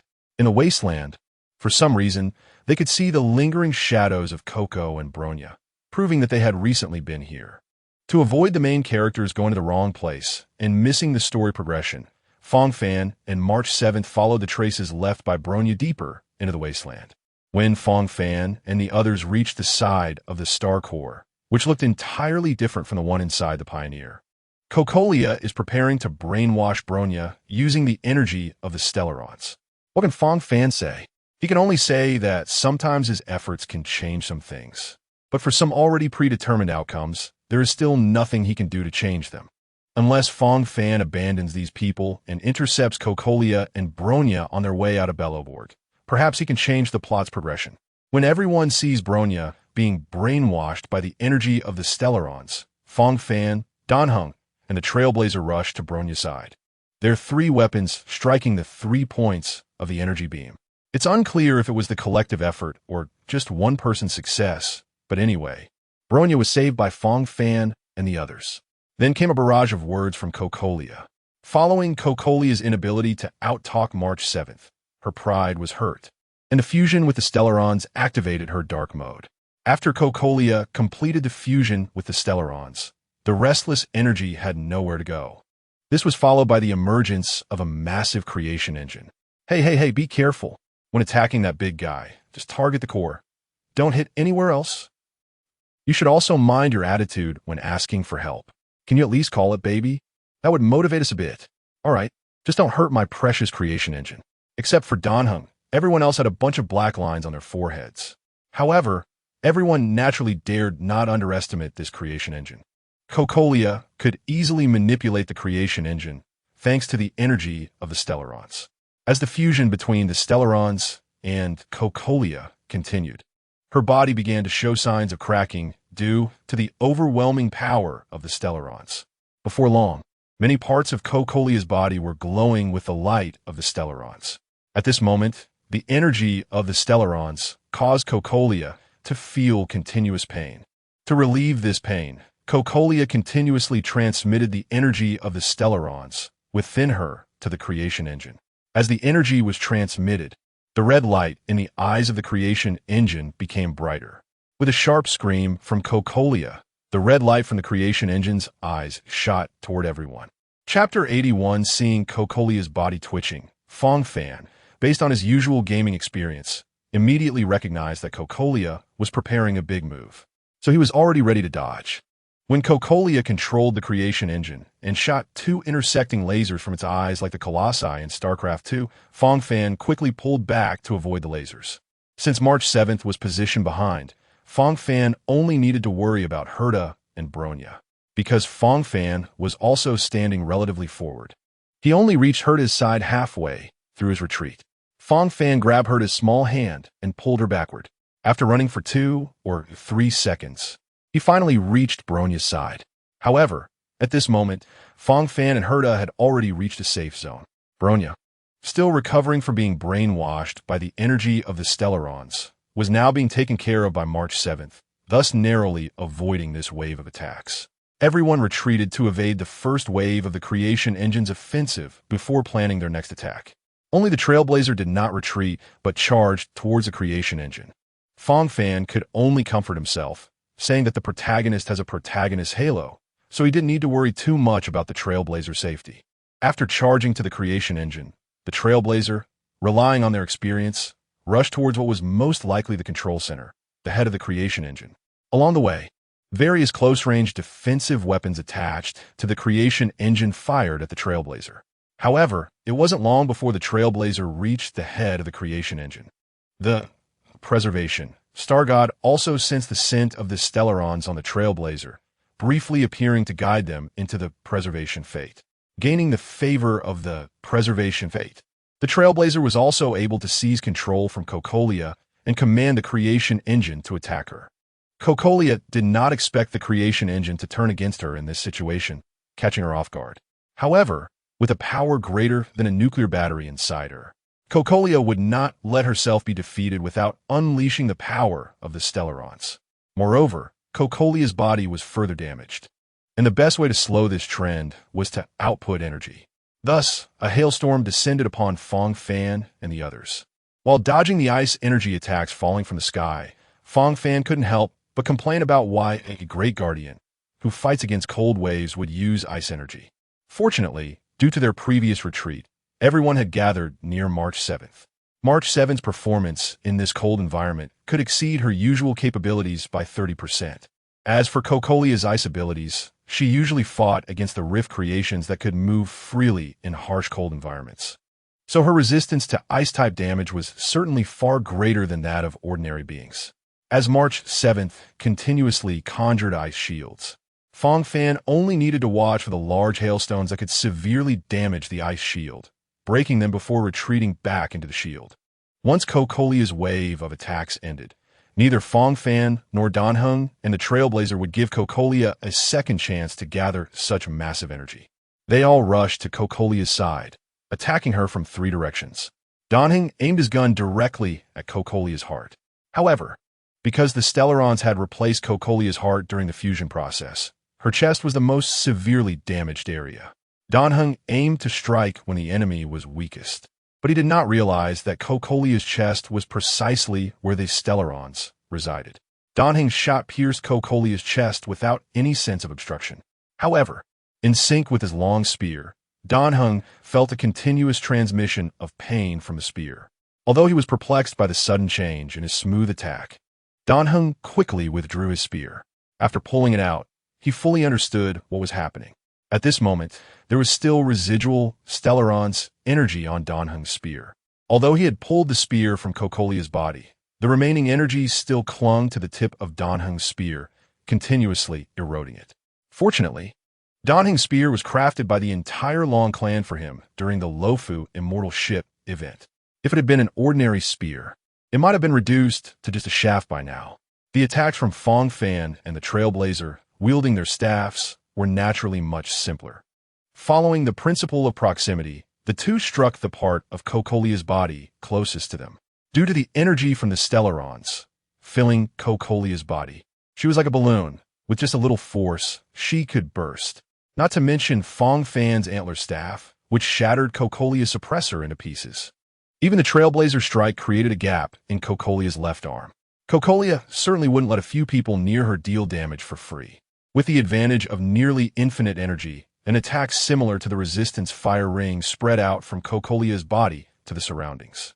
At this moment, a few people in the distance naturally had enough time to dodge, but the 3 beside Cocolia, Fang Fan and his companions, did not have such ample time. Sensing the surging energy, the 3 could only prepare their defenses and endure the damage inflicted by Cocolia. In this critical moment, Fang Fan quickly mobilized the power within him, transforming the antler staff into an indestructible barrier, blocking it in front of himself and his companions. Danheng relied on the agility of his spear to cleverly evade most of the attacks, while also using the spear's sharpness to inflict effective damage on Cocolia during the openings. The pioneer, leveraging his extraordinary strength and speed, withstood a portion of the attacks, creating more opportunities for Fang Fan and Danheng to strike. Despite their best efforts to defend and counterattack, the powerful energy of the resistance fire ring still brought them immense shock. Fang Fan felt the tremendous impact from the antler staff, as if it were going to shatter his arm. Danheng's spear also trembled slightly under this energy, as if it could break at any moment. The pioneer, having directly endured most of the attacks, involuntarily took a few steps back under the energy's impact, a trace of blood seeping from the corner of his mouth. After this wave of attacks ended, the 3 were certainly not going to sit idly by. They began to attack again. However, They clearly did not expect that Cocolia would release a second and third resistance fire ring. Just as Fang Fan and the Pioneer were caught off guard, an ice shield suddenly appeared in front of them. Although this ice shield melted completely under the fire ring in a short time, it still bought Fang Fan and the others enough time. At this critical moment, a glint of determination flashed in Fang Fan's eyes. He took a deep breath, mobilizing all the power within him, transforming the antler staff into a brilliant light, standing as an indestructible shield in front of himself and his companions. The dazzling light seemed capable of withstanding all attacks. At the same time, Danheng demonstrated his extraordinary skills. Gripping his spear tightly, he moved like the wind, skillfully weaving between the attacks of the resistance fire ring. His spear moved like a silver snake, sometimes coiling up, sometimes diving down, leaving deep wounds in Cocolia's defenses with every swing. The Pioneer, relying on his exceptional strength and speed, withstood a portion of the attacks. His muscles were taut, and his body seemed to transform into a towering mountain, firmly enduring the tremendous impact. His gaze was resolute and deep, as if to say, "No matter what, I will not back down." However, despite the three of them giving their all, the powerful energy of the resistance fire ring still brought them immense shock. Fang Fan felt the tremendous force from the antler staff, as if it were going to shatter his arm. He gritted his teeth, doing his utmost to stabilize his stance, ensuring that his defense showed no signs of weakness. Danheng's spear also shook violently under this energy, as if it could snap at any moment. But he did not give up. Instead, he focused even more on finding Cocolia's weakness, preparing to deliver a fatal blow. The Pioneer directly endured most of the attacks, his body involuntarily retreating a few steps under the energy's impact, blood trickling from the corner of his mouth. But he paid no mind, simply wiping the blood from his mouth with his sleeve and charging toward Cocolia once more. In this life-and-death moment, the hearts of the three grew more resolute. They knew they could not fall here. Otherwise, not only would they fail their mission, but they would also put many others in danger. Thus, they gritted their teeth, giving their all, preparing to face the next wave of attacks. However, due to the presence of the Star Core within Cocolia, the energy within her seemed endless. Besides the energy rings, several ice spikes occasionally appeared beneath Fang Fan and the others. Fortunately, although Cocolia's energy was nearly infinite, the amount of energy she could output in a given time was still limited. On the battlefield where fire and frost intertwined, Cocolia resembled a furious goddess, continuously unleashing boundless energy. Her figure flickered in the firelight, each movement accompanied by the force of thunder. Flames and frost became exceptionally fierce under her control, as if they were going to engulf the entire battlefield. Fang Fan, Danheng, and the Pioneers stood at the center of the battlefield, facing this unprecedented challenge. Their eyes sparkled with determination, knowing that they must unite as one to defeat this seemingly invincible opponent. Fang Fan stood at the front line, gripping the antler staff, radiating intense fighting spirit. Each time Cocolia launched an attack, he fearlessly stepped forward, using the antler staff to block the raging energy. Each impact produced a deafening sound, as if shaking the entire battlefield. Meanwhile, Danheng nimbly danced across the battlefield like a dancer, weaving between flames and frost. His spear moved like a silver snake, sometimes coiling around Cocolia, sometimes striking at her weak points. His speed was astonishing, dazzling the eye as if racing against time. Every time his spear struck Cocolia, it sparked brilliantly, as if trying to pierce through her body. The Pioneer charged directly at Cocolia with his extraordinary strength and speed. He was like a raging tiger, unstoppable. Each of his charges resembled a meteor crashing down, attempting to break Cocolia's defenses. His figure left behind a trail of afterimages on the battlefield, as if struggling against fate. Whenever his fist struck Cocolia, it triggered a violent shockwave, as if trying to shatter her body. However, Cocolia's energy seemed inexhaustible, and her attacks grew increasingly fierce.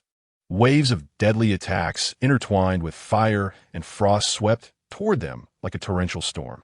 Fang Fan and the others continuously defended against these attacks, feeling increasingly overwhelmed with each block. But they did not retreat. Relying on their firm belief and coordinated efforts, they repeatedly withstood Kokolia's onslaught.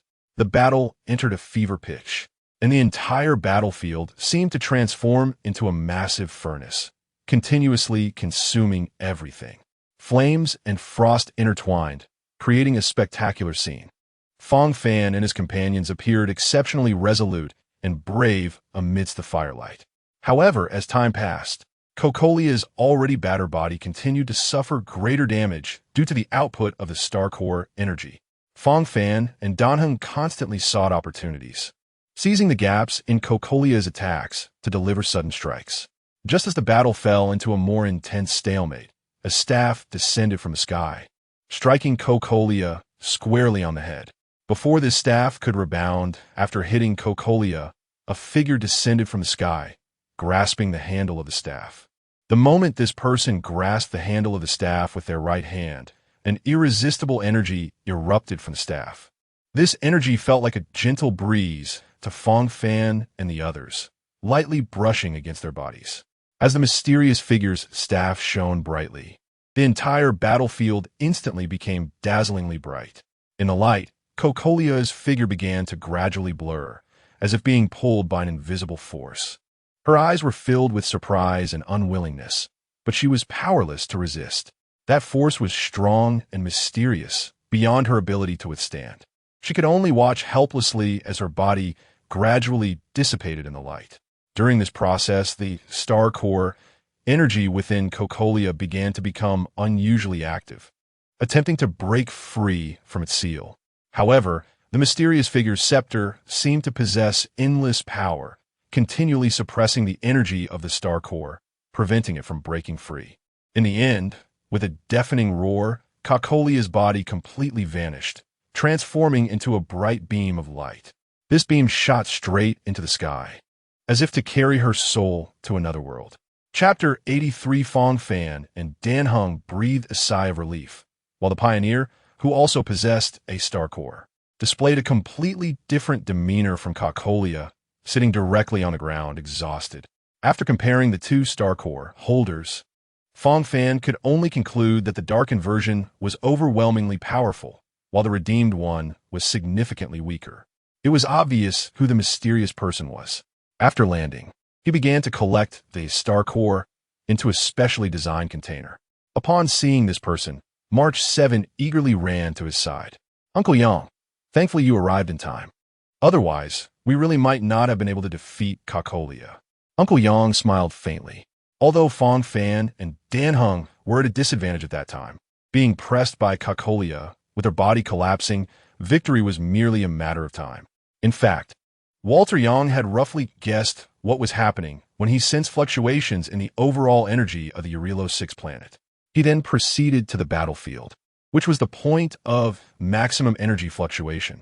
Just as Kokolia summoned hail to strike the entire battlefield, Walter had already arrived above the battlefield. Upon his arrival, several pieces of hail fell from the sky and struck Walter. However, he didn't mind. With a casual wave of energy around him, the hail was shattered. Seeing that the battlefield was still relatively balanced, Walter didn't rush into the fray, but instead observed from the periphery. Since Fang Fan and the Pioneer had only recently joined the train crew during the previous Black Matter space station incident, Walter was unaware of their true abilities. He hesitated to intervene in the battle to assess their combat capabilities. Walter had already anticipated the Pioneer's strength, which was not far from his expectations. He could only say that this level of strength was above average in any random world, but within the Star Rail train crew, it still needed more practice. However, Fang Fan's strength was a pleasant surprise for Walter. Although no particular aspect stood out, Fang Fan was competent in every area. With Kokolia's departure and the star core sealed, the Eurilo 6 planet returned to tranquility. However, everyone understood that this was merely the calm before the storm. The real enemy, those behind the scenes who controlled the star core technology, were still observing them in the shadows. Walter Yang put away the special container, which sealed the recently suppressed star core. He looked deeply at Fang Fan and the Pioneer, a glint of appreciation flashing in his eyes. These two young individuals displayed astonishing potential and courage in battle, filling him with confidence for the future of the train crew. "You did well," Walter Yang said in a deep, powerful voice. "But remember, this is just the beginning. The real challenges lie ahead." Fang Fan and Dan Heng nodded to show their understanding. Although the pioneer was exhausted, determination shone in his eyes. They knew that the road ahead was long, but they were ready. March 7 silently watched everything, filled with emotion. Since joining the train crew, she had witnessed everyone's growth and changes. She believed that as long as they stood united, they could overcome any challenge. Walter Yang turned to leave but suddenly paused, looking back at Fang Fan and the others.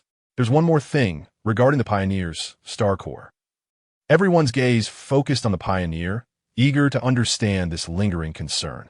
Walter Yang took a deep breath and slowly spoke. "The Pioneers' Star Corps is different from Kakolia's. It is more primitive and unstable. We need to handle it with extra caution." Fang Fan and Dan Heng frowned, understanding the implications. The Pioneer's power was formidable, but it was also more dangerous. If not controlled, the consequences could be dire. Walter Yang looked at them and said, "I will do my best to help him control this power. But most importantly, he must learn how to wield and master it himself." The Pioneer was silent for a moment, then looked up at Walter Yang and said, "Thank you, Uncle Yang, I will work hard." Everyone exchanged smiles, their worries slightly alleviated. They knew the road ahead was long, but as long as they had confidence, courage, and unity, they could face any challenges. With Walter Yang's departure, Fang Fan, Dan Heng, the Pioneer, and March 7 began a new journey. They understood that Kakolia was just the tip of the iceberg, and the real challenges and dangers awaited them ahead. On the way back to the train, Fang Fan and Dan Heng fell into deep thought. They reminisced about the previous battle, contemplating how to better enhance their strengths to face the more arduous challenges ahead. The Pioneer, although utterly exhausted, had determination shining in his eyes. He understood the responsibilities and missions he bore and believed he could overcome all difficulties and master that powerful force. March 7 quietly watched them, feeling both emotional and comforted. She knew that after this battle, these young people had become more mature and resilient. She believed that as long as they maintained unity and trust, they could achieve victory against any enemy. Once back on the train, they immediately began preparing for the next actions. Fang Fan and Dan Heng started studying how to improve their combat skills and abilities, while the Pioneer began rigorous Star Corps control training. March 7 coordinated various resources and intelligence to ensure they were fully prepared for the upcoming battles. During this process, they not only enhanced their strengths, but also deepened their understanding and trust in each other. They realized that only by standing united and supporting one another could they overcome all difficulties and challenges. As time passed, they gradually closed in on the trail of the masterminds. Each clue brought them closer to the truth while simultaneously exposing them to greater dangers. However, they did not retreat, but instead became more resolute in their beliefs and determination. In this process, they also gained invaluable experiences and lessons. They learned how to better respond to enemy attacks, how to utilize their abilities more effectively, and how to unite more closely together. These experiences and lessons made them more mature and resilient, providing precious support and assurance for their future battles. Although the road ahead was long and challenges numerous, Fang Fan, Dan Heng, the Pioneer, and March 7 believed that as long as they stood united and pressed forward courageously, they could overcome all difficulties and challenges, unveil the veil of truth, and bring peace and tranquility to the entire universe. Chapter 84. As the investigation deepened, Fang Fan, Dan Heng, the Pioneer, and March 7 gradually discovered that the masterminds were not a single force, but a vast and intricate organization. This organization has extensive reach in the universe, mastering advanced technology and the powerful Star Corps force. To delve deep behind enemy lines and gather more information, Fang Fan and his team decided to carry out a covert operation. They disguised themselves as an ordinary exploration team and quietly infiltrated the enemy-controlled area. However, the operation did not go as smoothly as expected. They were soon discovered by the enemy, leading to a fierce battle. During the fight, Fang Fan and Dan Heng showcased their combat skills, and the Pioneer displayed strong Star Corps power at a crucial moment. They coordinated closely to fend off the enemy's attacks. After a fierce battle, they finally escaped the enemy's pursuit and successfully infiltrated the enemy's interior. Here, they uncovered many astonishing secrets. It turned out that this organization had been using Star Core power for illegal experiments and research, attempting to control the entire universe. To expose the organization's crimes, Fang Fan and his team began gathering evidence. However, this process was not easy. They not only had to face the enemy's tight surveillance and attacks, but also deal with the enormous risks brought by Star Core power. Yet they did not back down. Instead, their conviction and determination became stronger. During the evidence-gathering process, they also met some like-minded allies. These allies included innocents who had suffered persecution from the organization and warriors fighting for justice. Together, they resisted this evil organization. As the evidence gradually increased, they began planning a large-scale operation to completely destroy the organization. They knew this would be a life-and-death battle, but they were fully prepared and willing to pay any price for justice and peace. In this decisive battle, Fang Fan, Dan Heng, the pioneer, and March 7th displayed remarkable courage and wisdom. They fought fiercely against the enemy and ultimately succeeded in destroying the organization's core facilities, exposing their crimes. Although the battle was over, Fang Fan and his team knew that peace and tranquility in the universe required their continued protection.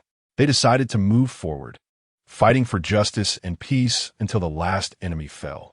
After a thrilling, decisive battle, Fang Fan, Dan Heng, the pioneer, and March 7th finally revealed the crimes of the mastermind, bringing a glimmer of peace to the universe. However, they understood that this was just a phase victory in a long battle, and the road to true peace was still filled with challenges and uncertainties. After the battle ended, they began to organize their achievements and made the gathered evidence public.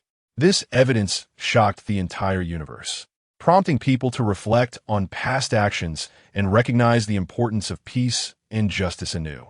Meanwhile, Fang Fan and his team also began repairing the cosmic facilities damaged by the battle. They used their technology and abilities to help those war-affected planets rebuild their homes, contributing their strength to the peace and prosperity of the universe.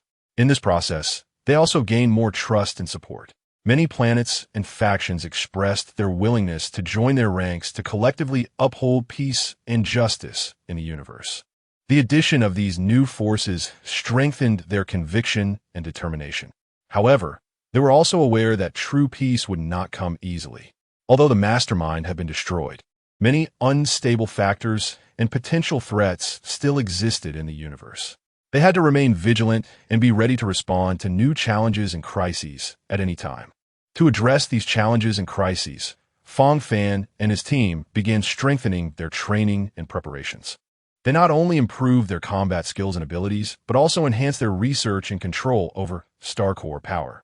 They understood that only by continuously improving and becoming stronger could they better maintain peace and justice in the universe. As time passed, peace in the universe gradually stabilized. Fang Fan, Dan Heng, the pioneer, and March 7th became legendary figures in the universe, and their stories were recounted in every corner. They demonstrated through their actions that the power of justice and peace is limitless, and as long as people hold on to their beliefs and move forward courageously, they can overcome all difficulties and challenges. Under their leadership, the universe welcomed a new era of peace and prosperity. This era is filled with hope and dreams, as people began to explore the unknown universe in pursuit of a better future. Fang Fan and his team would continue to move forward, fighting for the peace and prosperity of the universe until the very last moment. As peace in the universe gradually stabilized, Fang Fan, Dan Heng, the pioneer, and March 7th did not stop their steps. They knew that the true exploration and challenges had only just begun. They began to delve into the unknown regions of the universe, seeking undiscovered planets and civilizations. In this process, they encountered various unknown dangers and challenges, but they also made many new friends and allies. Each exploration deepened their understanding of the universe. They discovered many strange planets and creatures, unveiling many unsolved mysteries in the universe. These discoveries not only enriched their knowledge and experience, but also brought them endless surprises and emotions. However, the exploration process was not without difficulties and challenges. Sometimes they had to face harsh environments and weather, and at other times they needed to deal with unknown enemies and crises. But no matter what difficulties they encountered, they could unite and overcome them together. Under their leadership, more and more people began to join the exploration team. They formed a large exploration team to collectively explore the mysteries and unknowns of the universe. This team included both experienced veterans and enthusiastic newcomers. They learned from each other, supported each other, and continued to move forward on the path of exploration. In the process of exploration, they also discovered many new technologies and resources. These technologies and resources not only improved their exploration efficiency, but also provided a tremendous boost to the development of the entire universe. However, they were also aware that the road of exploration was still filled with uncertainties and dangers. They had to remain vigilant and cautious at all times, continuously learning and improving to better respond to future challenges and crises. Despite this, they remained full of confidence and hope. They believed that on the path of exploration, as long as they united and moved forward courageously, they would surely uncover more mysteries and beauty, bringing more peace and prosperity to the entire universe. Thus, they continued to move forward, exploring the unknown mysteries and challenges in the endless universe. Their stories would continue to be recounted in every corner, inspiring more people to join the exploration team and collectively create a better future. Chapter 85 on the path of exploration. Fang Fan, Dan Heng, the pioneer, and March 7th not only accumulated rich experience, but also gradually realized the importance of inheritance and guardianship. They understood that the peace and prosperity of the universe require the efforts and maintenance of generations. Therefore, they began to cultivate a new generation of explorers and guardians. They imparted their knowledge and experience to young explorers, teaching them how to face unknown dangers and challenges, and how to maintain peace and justice in the universe. These young explorers held Fang Fan and his team in high regard and gratitude. They not only learned exploration skills and combat abilities, but, more importantly, they learned how to become responsible individuals. They understood that they bore the heavy responsibility of safeguarding the peace and prosperity of the universe, and must always remain vigilant and prepared. In addition to cultivating a new generation of explorers and guardians, Fang Fan and his team also began to pay attention to planets and civilizations affected by war and disaster. They actively participated in rescue and reconstruction efforts, providing support and assistance to those in need. In this process, they not only helped the disaster-stricken planets and civilizations, but also further consolidated the peace and prosperity of the universe. They proved through their actions that only unity and mutual assistance can face challenges and crises together. Over time, Fang Fan, Dan Heng the Trailblazer, and March 7th gradually became legendary figures in the universe.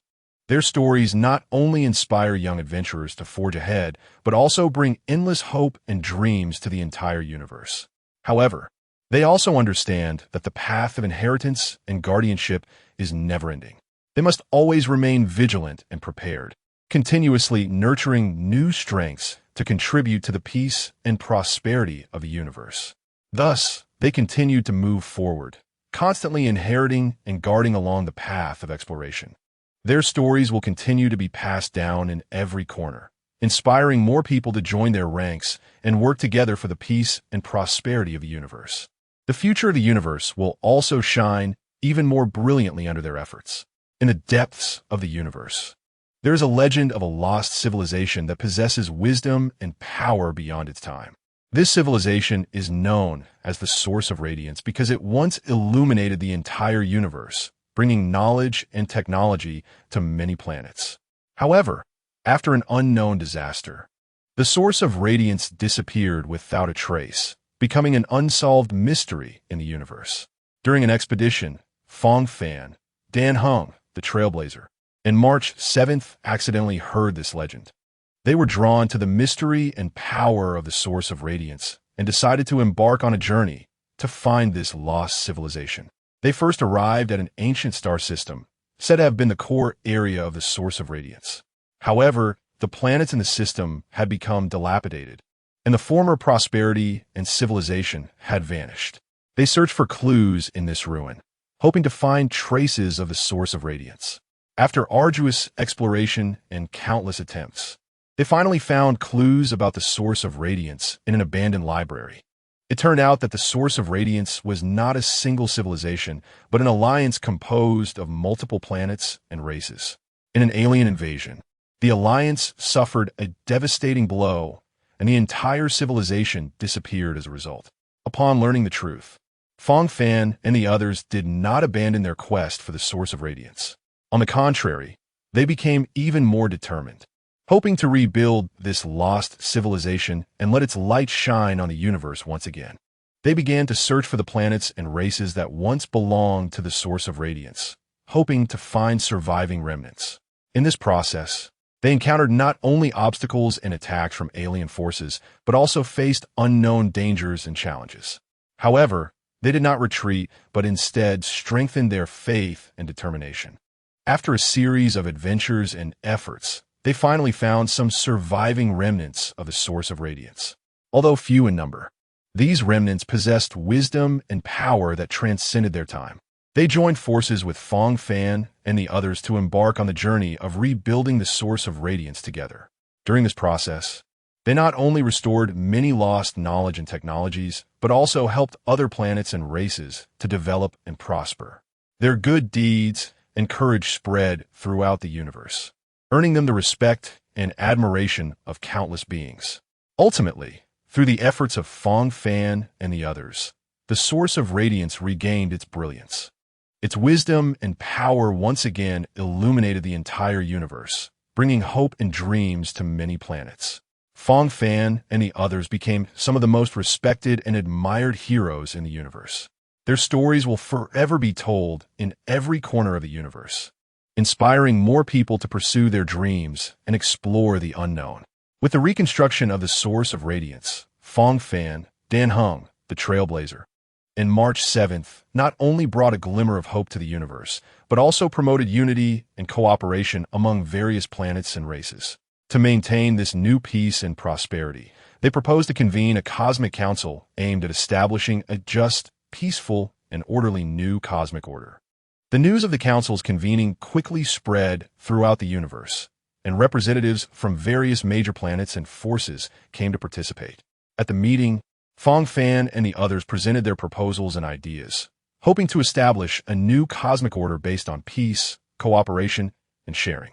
After intense discussions and voting, the proposal put forth by Fang Fan and the others was ultimately approved. This new order not only emphasizes equality and respect among planets and races, but also encourages the sharing of knowledge, technology, and resources to promote the common development and prosperity of the entire universe.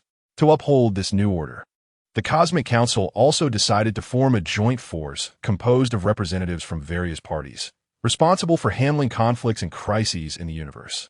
Fang Fan, the trailblazer, and March 7th were appointed as commanders of this joint force, tasked with leading the troops to maintain peace and stability in the universe. Under this new order, the universe welcomed unprecedented prosperity and harmony. Trade between planets became increasingly frequent, and cultural exchanges grew. People began to pay more attention to the overall development and future of the universe, working together for a better future. However, the new order did not mean that all problems were resolved. There still existed potential threats and crises in the universe, requiring Fang Fan and the others to remain vigilant and prepared at all times. They understood that only through continuous effort and progress could they ensure the peace and prosperity of the universe.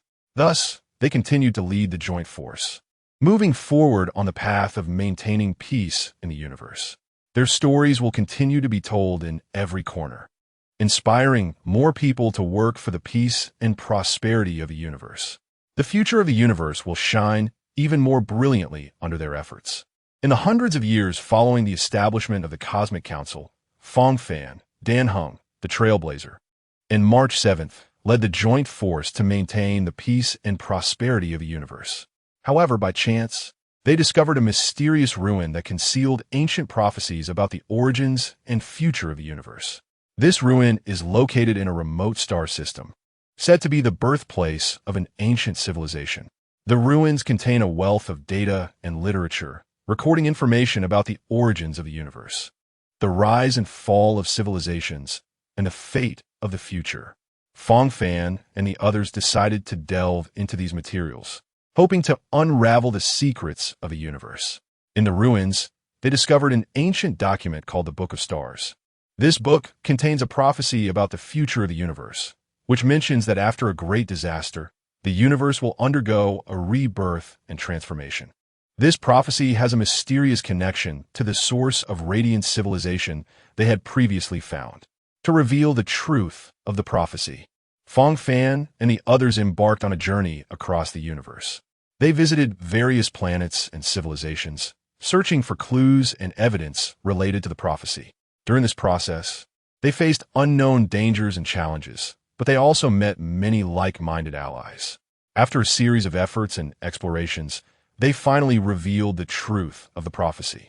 It turned out that the disaster foretold by the Book of Stars was a universe-level catastrophe, and the source of radiant civilization was the only force capable of saving the universe.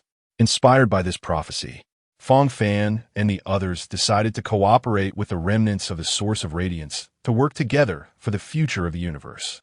They began actively preparing and training, hoping to bring a glimmer of hope to the universe when the disaster struck. At the same time, they spread the truth of this prophecy throughout the universe, hoping to awaken more people and promote unity. Through their efforts, the universe began to gradually gather a powerful force. People started to pay more attention to the future and fate of the universe, working together for its rebirth and transformation. Fang Fan and the others would continue to move forward, constantly exploring and challenging in the unknown journey, contributing their strength to the peace and prosperity of the universe. With in-depth research into the prophecy of the Book of Stars and close cooperation with various planets and races, Fang Fan, Dan Heng, the Trailblazer, and March 7th gradually understood the true meaning of the universe's future.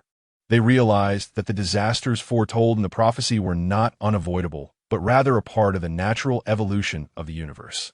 The power of the civilization of the Source of Light was the key to guiding the universe into a new era. In order to welcome this impending new age, Fang Fan and his companions began to prepare. They united with the survivors of the Source of Light to jointly develop an advanced technology called the Stellar Engine, which could harness energy from the universe to provide a continuous power supply to various planets. At the same time, they advocated for cooperation and sharing among different planets and races to collectively build a prosperous and harmonious cosmic society. With their efforts, the Cosmic Council passed a series of resolutions encouraging all parties to strengthen communication and cooperation, contributing to the future of the universe together. As time went on, the planets and races in the universe gradually united to welcome the arrival of the new era. Fang Fan and his companions also gradually became legendary figures in the universe, and their stories and ideals spread to every corner. Under the dawn of the new era, the universe welcomed unprecedented prosperity and harmony. People began to pay more attention to the overall development and future of the universe, working together for a beautiful future. Fang Fan and his companions would continue to move forward, constantly challenging themselves in the journey of exploring the unknown, contributing their strength to the peace and prosperity of the universe. However, they were also aware that the future of the universe was still full of unknowns and challenges. They had to remain vigilant and prepared at all times, continuously learning and improving to ensure the peace and prosperity of the universe. Therefore, they continued to lead the united forces and the survivors of the Source of Light, advancing on the path of maintaining cosmic peace. Their stories would continue to be recounted in every corner, inspiring more people to strive for the future of the universe. The future of the universe would also shine even more brilliantly through their efforts. In the prosperity and harmony of the new era, Fang Fan, Dan Heng, the pioneer, and March 7 were not satisfied. Their gaze extended beyond the current universe, towards more distant and mysterious unknown realms. They realized that true exploration and challenge had just begun. and there were more secrets beyond the boundaries of the universe waiting for them to discover. To transcend the boundaries of the universe, they began to research a technology called interstellar traversal. This technology would allow them to cross the boundaries of the universe and explore the existence of other parallel universes or the multiverse. They united the top scientists and engineers in the universe to jointly study this cutting-edge technology. After years of hard work, they finally succeeded in developing interstellar traversal technology. This technology not only allowed them to cross the boundaries of the universe, but also enabled them to discover the existence of other parallel universes. In these parallel universes, there were completely different physical laws and life forms from the current universe, which opened their eyes. As the interstellar traversal technology continued to improve and be applied, Fang Fan and his companions began to form an interstellar exploration team to explore other parallel universes. They not only brought back many precious materials and discoveries, but also established friendly connections and cooperation with the life forms in other parallel universes. However, interstellar exploration was also filled with unknowns and dangers. They encountered many unprecedented challenges and crises, such as harsh environments in parallel universes, unknown life forms, and potential threats. But it was these challenges and crises that strengthened their determination and courage to explore. During the process of interstellar exploration, Fang Fan and his companions gradually understood the true meaning of the universe. They realized that the universe is not just a vast and boundless space, but also a miracle full of life and wisdom. Every planet and every life form is a part of the universe, collectively forming this beautiful and mysterious cosmos. Therefore, they decided to bring back the results and ideas of interstellar exploration to the current universe and share them with all planets and races. They hoped to promote unity and cooperation among the various planets and races in the universe through the power of interstellar exploration, working together for a beautiful future. With their efforts, interstellar exploration became a new trend in the universe. More and more people began to pay attention to the importance of interstellar exploration and joined this great cause. Fang Fan and his companions would continue to lead the interstellar exploration team, seeking the truths and mysteries of the universe in endless exploration. Their stories would forever be recounted in every corner, inspiring more people to strive to transcend the boundaries of the universe. Chapter 87. As the interstellar exploration deepened, Fang Fan, Dan Hung, the pioneer, and March 7 realized that the life forms and civilizations in each parallel universe should unite to create a more prosperous and harmonious cosmic society together. Thus, they advocated for the establishment of an organization called the Interstellar Alliance, aimed at promoting cooperation and communication among parallel universes and jointly advancing the development of the universe. The establishment of the Interstellar Alliance attracted widespread attention and response from various parallel universes. Representatives from different planets and races came to participate in the founding conference of the Interstellar Alliance to discuss the future and fate of the universe together. At the founding conference, Fang Fan and his companions elaborated on the purpose and philosophy of the Interstellar Alliance, hoping to achieve resource sharing, technological complementarity, and cultural integration through strengthening cooperation and communication, and to jointly promote the development of the universe. Their ideals received widespread recognition and support from the representatives present. To strengthen the connection and cooperation among the members of the Interstellar Alliance, Fang Fan and his companions promoted the establishment of a series of cooperation mechanisms and platforms. They established the Interstellar Council as a place for members to communicate and make decisions. At the same time, they also promoted cooperation in areas such as interstellar trade, technological exchange, and cultural education, fostering mutual benefit among members. With the promotion of the Interstellar Alliance, cooperation and communication among parallel universes became increasingly frequent and in-depth. Collaborative achievements in technology, culture, and economy continued to emerge, injecting new vitality into the prosperity and harmony of the universe. However, the Interstellar Alliance also faced some challenges and difficulties. There were differences in culture, values, and interests among different parallel universes that required joint efforts to coordinate and balance.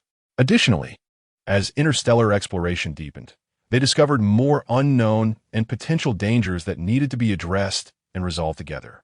To tackle these challenges and difficulties, Fang Fan and his companions led the members of the Interstellar Alliance to continuously strengthen cooperation and unity.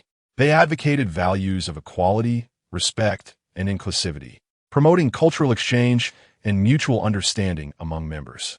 At the same time, they also strengthened their connections and cooperation with other interstellar organizations and forces to jointly maintain peace and stability in the universe.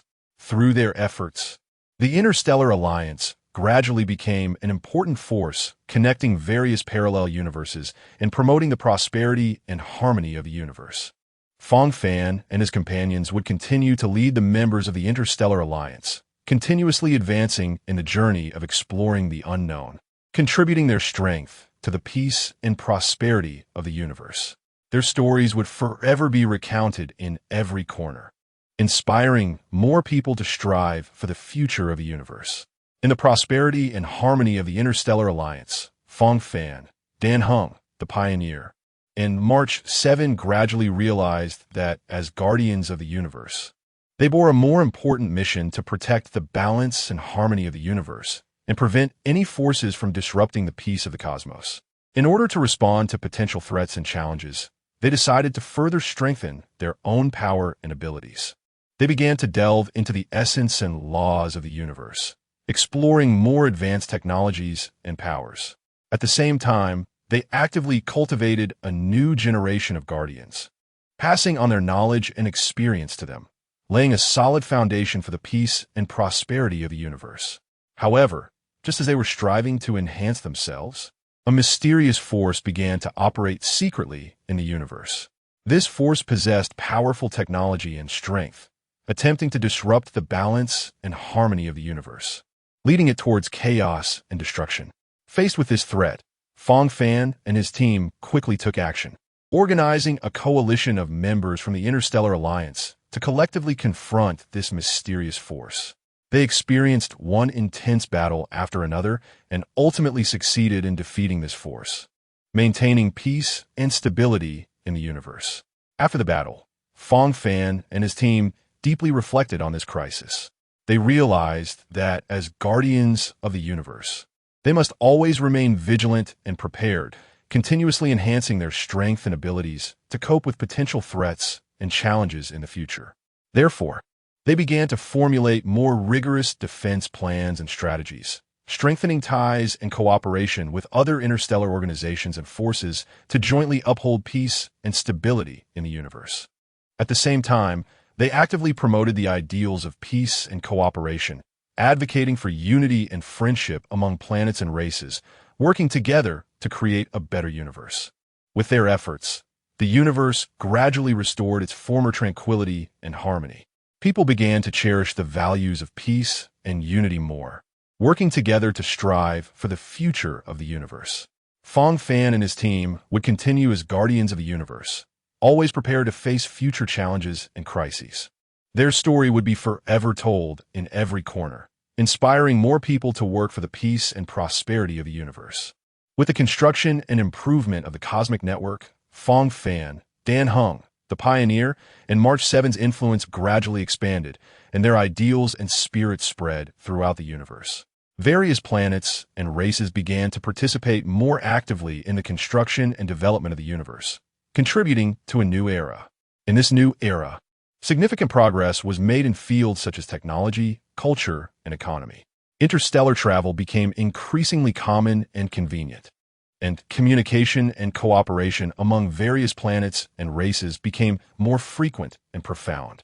People began to pay more attention to the overall development and future of the universe, working together for its prosperity and harmony. To promote the diversity and exchange of cosmic culture, Fang Fan and his team advocated for a grand cosmic cultural festival. Representatives from various planets and races participated, bringing their unique cultures and artistic performances. This cultural festival not only allowed all parties to better understand each other's cultures and values, but also enhanced their friendship and cooperation. In the economic field, the cosmic network provided a broader market and opportunities for various planets and races.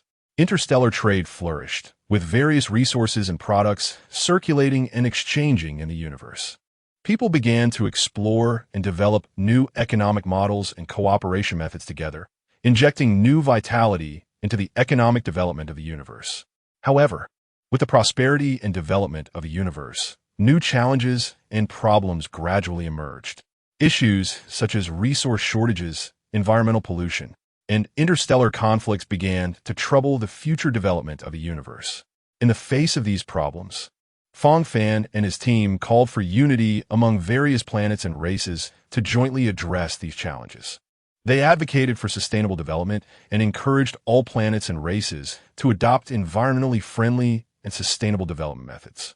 At the same time, they strengthened mediation and peace negotiation efforts regarding interstellar conflicts, striving to resolve contradictions and disputes between all parties.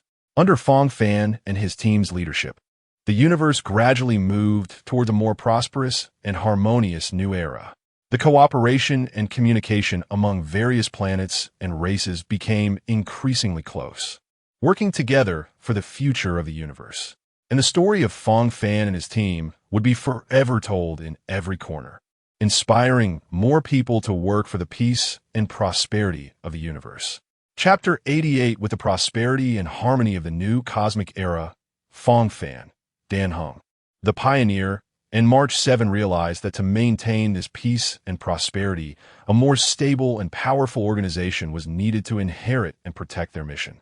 Thus, they decided to establish the Interstellar Guardians Alliance, aimed at cultivating and selecting a new generation of Guardians to ensure the continuity of peace and prosperity in the universe. The Interstellar Guardians Alliance attracted many aspiring individuals who came from different planets and races but shared a belief in safeguarding peace in the universe. The Alliance established a strict selection and training mechanism to ensure that every member possessed outstanding abilities and qualities. Under the training of the Interstellar Guardians Alliance, the new generation of Guardians gradually emerged. They not only inherited the wisdom and courage of Fang Fan and his team, but also possessed more advanced technology and power. They led the members of the Interstellar Alliance to jointly confront various challenges and crises, safeguarding the peace and prosperity of the universe. To strengthen the strength and influence of the Interstellar Guardians Alliance, Fang Fan and his team decided to cooperate with other interstellar organizations and forces. They established close ties and cooperation mechanisms with organizations such as the Interstellar Alliance and the Cosmic Council to jointly maintain peace and stability in the universe. Under the leadership of the Interstellar Guardians Alliance, the prosperity and harmony of the universe continued. The cooperation and communication among various planets and races became closer, working together for the future of the universe. Fang Fan and his team, as founders and leaders, continued to contribute their strength to the peace and prosperity of the universe. However, the future of the universe remained full of unknowns and challenges. Fang Fan and his team understood that only through continuous learning and progress could they cope with potential threats and crises in the future. Therefore, they continued to lead the members of the Interstellar Guardians Alliance to explore the mysteries and boundaries of the universe, contributing their wisdom and strength to the peace and prosperity of the universe. Through their efforts, the Interstellar Guardians Alliance became a powerful force in the universe. Their story and ideals would continue to be told in every corner, inspiring more people to work for the peace and prosperity of the universe. The future of the universe would also shine even brighter under their protection. Under the leadership of the Interstellar Guardians Alliance, the prosperity and harmony of the universe lasted for centuries. Fang Fan, Dan Heng, the pioneer, and March 7 gradually grew old, but they understood the importance of inheritance. Thus, they decided to hold a grand interstellar inheritance ceremony to pass on the mission and wisdom of the Guardians to the new generation of Guardians. The interstellar inheritance ceremony was held at the heart of the universe. Fang Fan and his team invited the most outstanding members of the Interstellar Guardians Alliance, as well as representatives from various planets and races to participate. During the ceremony, Fang Fan and his team detailed their experiences and missions, sharing the wisdom and experiences they had gained over the years in safeguarding the universe. The new generation of Guardians solemnly pledged during the ceremony that they would take on the mission of the Guardians and continue to safeguard the peace and prosperity of the universe. They promised to continuously learn and improve to cope with future challenges and crises, to strengthen the power and influence of the new generation of Guardians. Fang Fan and his team decided to launch a project called the Interstellar Guardians Program. This program aimed to cultivate the leadership and strategic vision of the new generation of Guardians, enabling them to better respond to future challenges. Under the promotion of the Interstellar Guardians Program, the new generation of Guardians began to receive more systematic and in-depth training. They learned advanced technology, strategies, and leadership knowledge, continuously enhancing their abilities and qualities.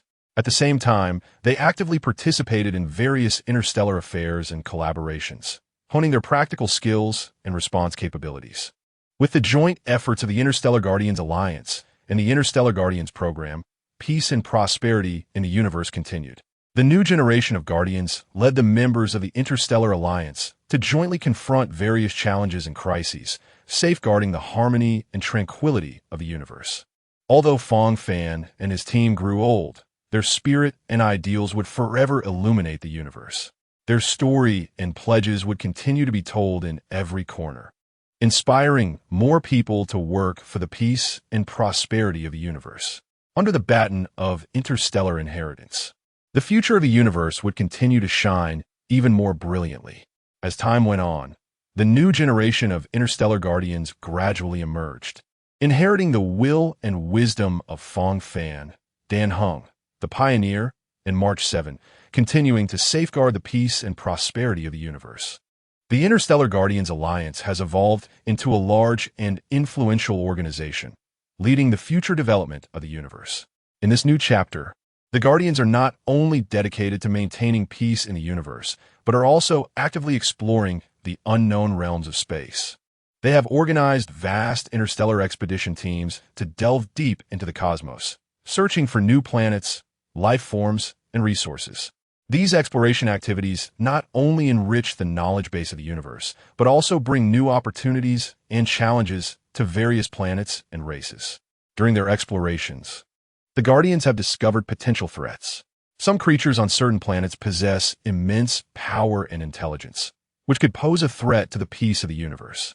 Therefore, the Guardians have decided to strengthen their connections and communications with these beings, aiming to resolve potential conflicts through peaceful means. At the same time, the Guardians also face issues such as resource shortages and environmental pollution. They advocate for sustainable development, encouraging various planets and races to adopt environmentally friendly and sustainable practices. By sharing resources and technology, the Guardians collectively tackle these challenges, contributing to the sustainable development of the universe. Under the leadership of the Guardians, the cosmic society is gradually becoming more open and inclusive. Cooperation and communication between planets and races are becoming increasingly close, as they strive together for the future of the universe. The Interstellar Guardians Alliance has also become a powerful force in the cosmos, contributing their wisdom and strength to the peace and prosperity of the universe. However, the future of the universe remains filled with uncertainties and challenges. The Guardians understand that only through continuous learning and progress can they address potential threats and crises in the future. Thus, they continue to lead the members of the Interstellar Alliance in exploring the mysteries and boundaries of the universe, contributing their wisdom and strength to the peace and prosperity of the cosmos. In this new chapter, the Guardians will continue to inherit and safeguard the peace and prosperity of the universe. Their stories and missions will resonate in every corner, inspiring more people to work towards the future development of the cosmos. The future of the universe will also shine with even more brilliance under their protection and exploration. Chapter 89, with the efforts of the Interstellar Guardians, peace and prosperity in the universe continue to develop. Over time, the Interstellar Guardians Alliance has begun to actively expand the boundaries of the universe, seeking new planets and resources to inject new vitality into cosmic development. First, the Interstellar Guardians Alliance has established cooperative relationships with multiple interstellar organizations to jointly conduct cross-stellar exploration missions. They utilize advanced technological equipment to discover many hidden galaxies and planets in the depths of space. These newly discovered planets not only bring abundant resources to the universe, but also provide new opportunities for cooperation and development among various planets and races. To enhance communication and cooperation between planets, the Interstellar Guardians Alliance has also established interstellar routes, making space travel more convenient and safe. These routes not only promote trade and cultural exchanges between planets, but also provide more practical opportunities for members of the Interstellar Guardians Alliance, honing their leadership and strategic vision. In the process of expanding the boundaries of the universe, the Interstellar Guardians Alliance has actively advocated for the principles of peace and cooperation. They engage in friendly exchanges with various planets and races to resolve potential conflicts and disputes collaboratively. Through peaceful negotiations and mediation, the Interstellar Guardians Alliance has successfully resolved many interstellar conflicts, laying a solid foundation for peace and stability in the universe. As the boundaries of the universe continue to expand, the strength and influence of the Interstellar Guardians Alliance have gradually increased. They have become an important force in the cosmos, contributing their wisdom and strength to the peace and prosperity of the universe. Simultaneously, they serve as a model for other planets and races, inspiring more individuals to work towards the future development of the cosmos. Under the leadership of the Interstellar Guardians Alliance, the future development of the universe is filled with infinite possibilities. Cooperation and communication among various planets and races will become even closer as they strive together for the future of the universe. The Interstellar Guardians Alliance will continue to expand the boundaries of the universe, contributing their strength to the peace and prosperity of the cosmos. In the days to come, the Interstellar Guardians Alliance will continue to carry the mission and wisdom of the Guardians, injecting new vitality and hope into the future development of the universe. Their stories and achievements will continue to resonate in every corner, inspiring more people to work for the prosperity and harmony of the cosmos. As the boundaries of the universe continue to expand, the Interstellar Guardians Alliance realizes that technology is the key to driving cosmic development. Therefore, they have decided to increase their efforts in technological research and innovation to inject new technological power into the peace and prosperity of the universe. The Interstellar Guardians Alliance has established a dedicated technology research and development department, gathering many outstanding scientists and engineers. They are committed to researching more advanced energy technologies, communication devices, spacecraft, and more, providing strong technical support for cosmic exploration and development.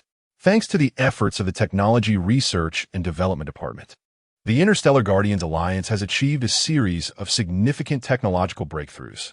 They successfully developed a new type of efficient energy technology that can provide lasting and stable energy supplies for various planets and races.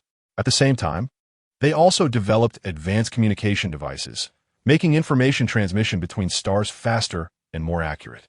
Additionally, the Interstellar Guardians Alliance emphasizes applying technology to practical actions that safeguard peace in the universe. They utilize advanced technological means to enhance their monitoring and early warning capabilities for potential threats. Once any abnormal situation or potential crisis is detected, the Interstellar Guardians Alliance can respond quickly and take effective measures to maintain peace and stability in the universe. Driven by technological innovation, the strength and influence of the Interstellar Guardians Alliance have further increased. They have become leaders in technological development in the cosmos, injecting new vitality into the future development of the universe. However, the double-edged sword effect of technology has also made the Interstellar Guardians Alliance aware that technological development must be accompanied by ethical and moral considerations. They have begun to strengthen the regulation and management of technological applications to ensure that the power of technology serves the peace and prosperity of the universe, rather than becoming a source of destruction and threat. Under the dual mission of technological innovation and guardianship, the Interstellar Guardians Alliance will continue to contribute to the future development of the universe. They believe that with the power of technology, the peace and prosperity of the universe will become more lasting and stable. Their stories and achievements will continue to resonate in every corner, inspiring more people to work for the future development of the cosmos. as technology continues to innovate and the boundaries of the universe expand. The Interstellar Guardians Alliance realizes that culture is also an important factor in promoting the prosperity and harmony of the universe. Therefore, they have decided to further promote cultural exchanges and integration among various planets and races, jointly creating a flourishing interstellar culture. To facilitate cultural exchanges, the Interstellar Guardians Alliance has organized a series of grand interstellar cultural festivals and art exhibitions. These events attract representatives from various planets and races, who bring their unique cultural performances, artworks, and traditional customs. Through observing and experiencing different cultures, the understanding and friendship among various planets and races have been further deepened. At the same time, the Interstellar Guardians Alliance encourages artists, scholars, and creators from different planets and races to collaborate and communicate. They have jointly created many artistic works and academic publications that incorporate various cultural elements, contributing wisdom and creativity to the prosperity of interstellar culture.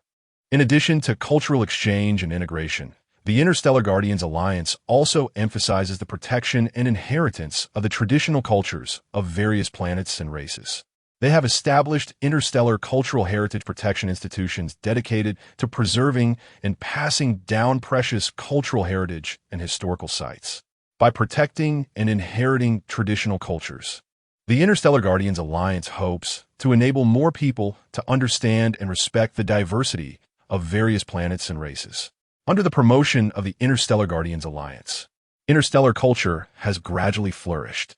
The cultural exchange and integration between various planets and races have brought more creativity and inspiration, injecting new vitality into the future development of the universe. However, the Interstellar Guardians Alliance understands that cultural prosperity is not just about superficial excitement and diversity, but also needs to be built on the foundation of respect and understanding. Therefore, they continue to strengthen research and learning about the cultures of various planets and races, striving to eliminate cultural barriers and prejudices and promote genuine cultural integration and coexistence. Under the leadership of the Interstellar Guardians Alliance, the prosperity of interstellar culture will continue to drive the harmony and development of the universe. Various planets and races will work together to create a more colorful, inclusive, and vibrant universe, allowing the brilliance of interstellar culture to shine in every corner. Their stories and achievements will continue to be recounted on every planet, inspiring more people to strive for the prosperity of interstellar culture. Chapter 9090, with the prosperity of interstellar culture and the continuous advancement of technology. The Interstellar Guardians Alliance realizes that in order to maintain this harmony and stability, a more systematic and comprehensive governance mechanism is needed. Thus, they began to construct a new chapter in interstellar peace and governance. First, the Interstellar Guardians Alliance established a comprehensive interstellar legal system aimed at regulating the behavior of various planets and races, ensuring peace and order in the universe. This legal system not only covers traditional criminal, civil, and commercial laws, but also formulates corresponding legal provisions for special situations in interstellar relations, such as interplanetary trade, resource distribution, and resolution of interstellar disputes. To enforce this legal system, the Interstellar Guardians Alliance also formed an interstellar law enforcement team. These law enforcers not only possess advanced technological equipment and combat skills, but also have rich legal knowledge and a fair and impartial character. They are responsible for maintaining legal order in the interstellar realm, combating illegal activities, and ensuring the legitimate rights and interests of various planets and races. In addition to the law enforcement team, the Interstellar Guardians Alliance also established an interstellar parliament as a platform for representatives of various planets and races to discuss and solve major issues together.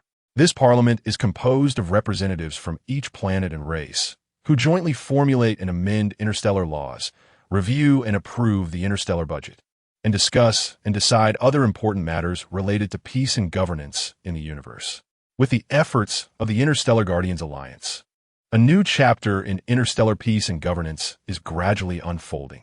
Various planets and races, under the guidance and regulation of the law, work together to maintain peace and order in the universe, promoting the prosperity and development of cosmic society. However, the Interstellar Guardians Alliance understands that establishing a governance mechanism is only the first step. More importantly, it is how to continuously improve and refine it. Therefore, they encourage representatives from various planets and races to actively participate in parliamentary discussions, offering constructive opinions and suggestions. At the same time, they also strengthen the training and supervision of the law enforcement team to ensure they always uphold the law and justice. Under the leadership of the Interstellar Guardians Alliance, the new chapter of interstellar peace and governance will continue to be written. They believe that under the regulation and guidance of the law, the peace and prosperity of the universe will be more lasting and stable.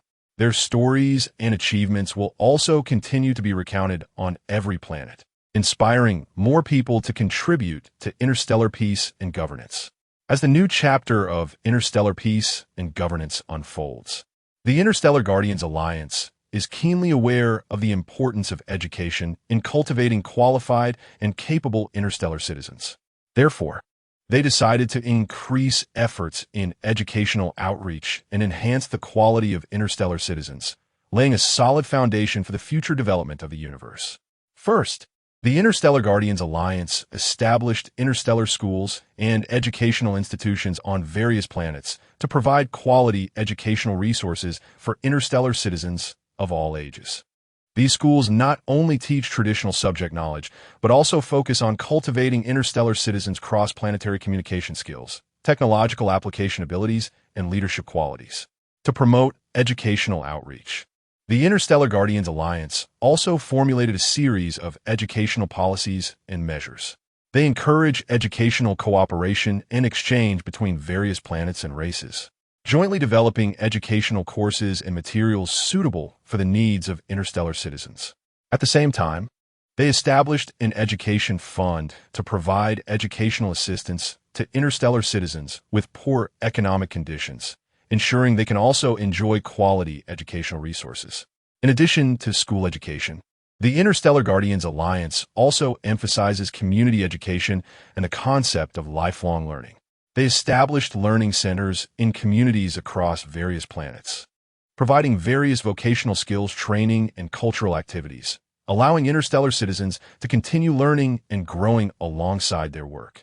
Through efforts in educational outreach and the enhancement of interstellar citizens' quality, the Interstellar Guardians Alliance hopes to cultivate more knowledgeable, responsible, and accountable interstellar citizens.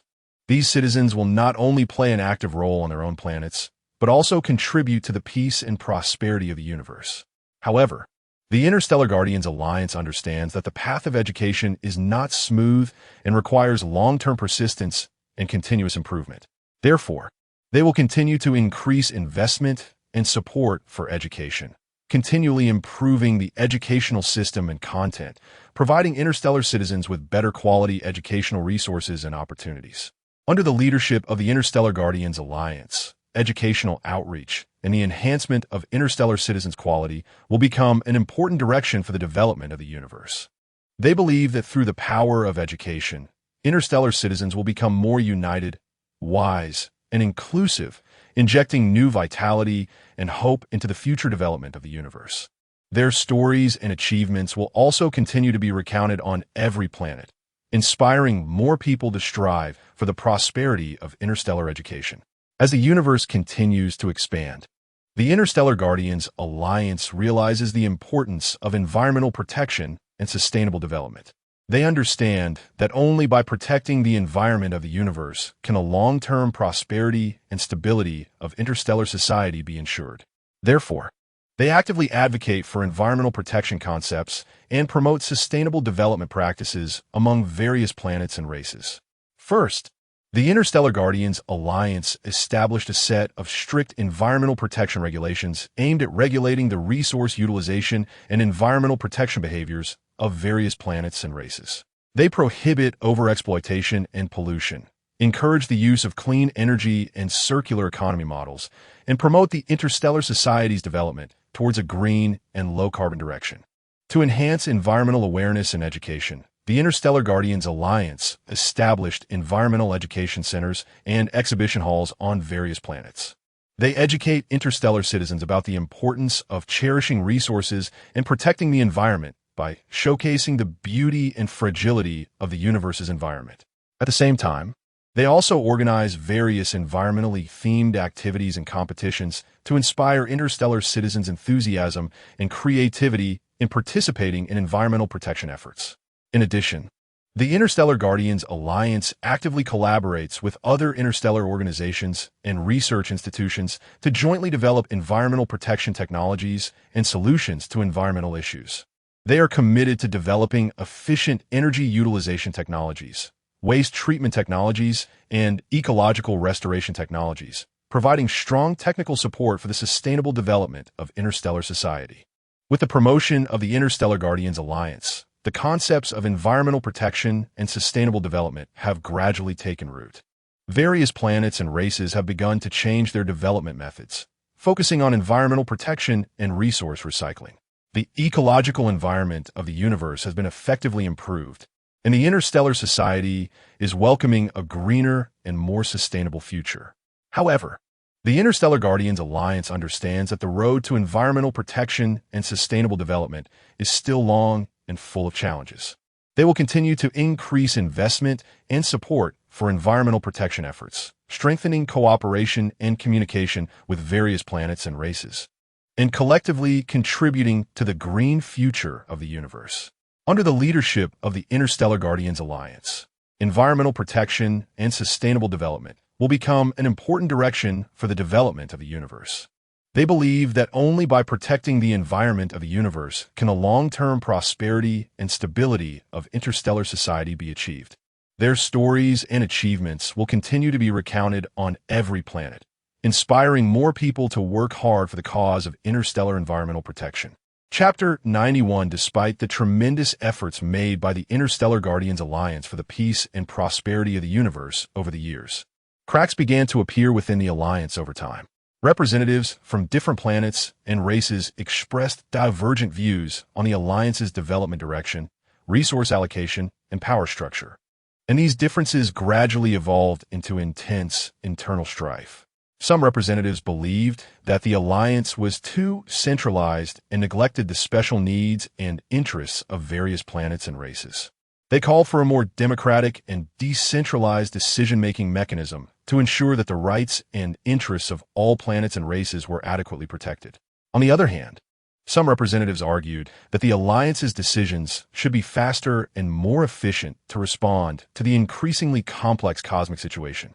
During the internal strife, trust and unity within the alliance were severely damaged. Some planets and races even considered withdrawing from the alliance to seek independent development. The alliance's reputation and influence were also severely harmed, and the peace and stability of the universe faced unprecedented challenges. In response to this crisis, the leadership of the Interstellar Guardians Alliance decided to take decisive action. They first acknowledged the existing problems and disagreements within the alliance and expressed their willingness to listen to the opinions and demands of various planets and races.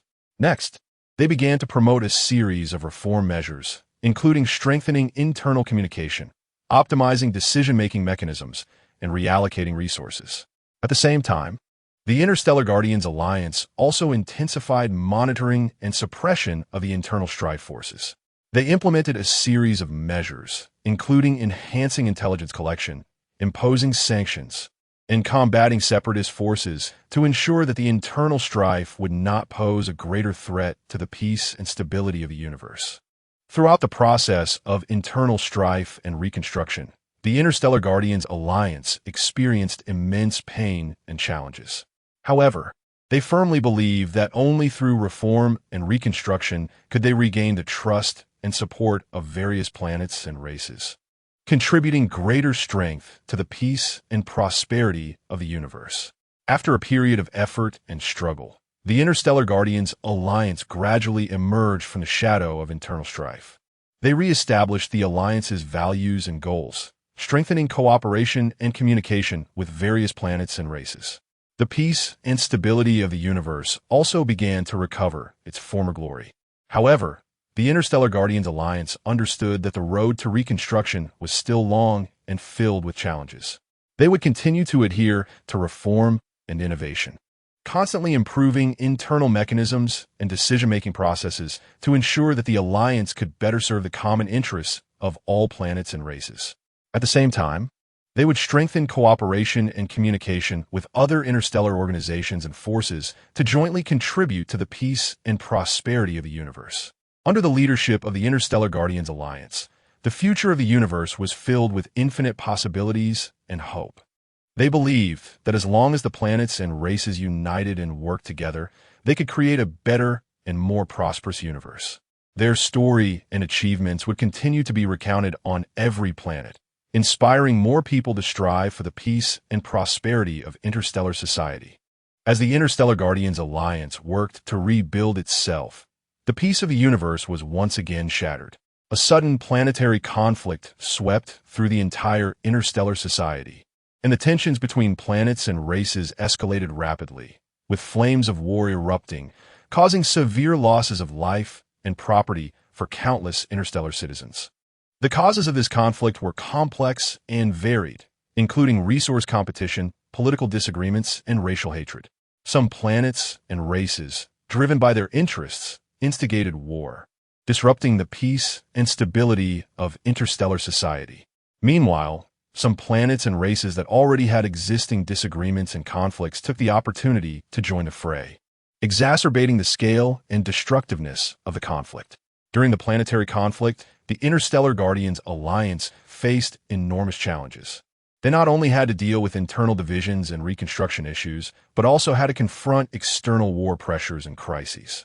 However, despite the difficulties, the Interstellar Guardians Alliance resolutely stood on the side of maintaining peace and stability.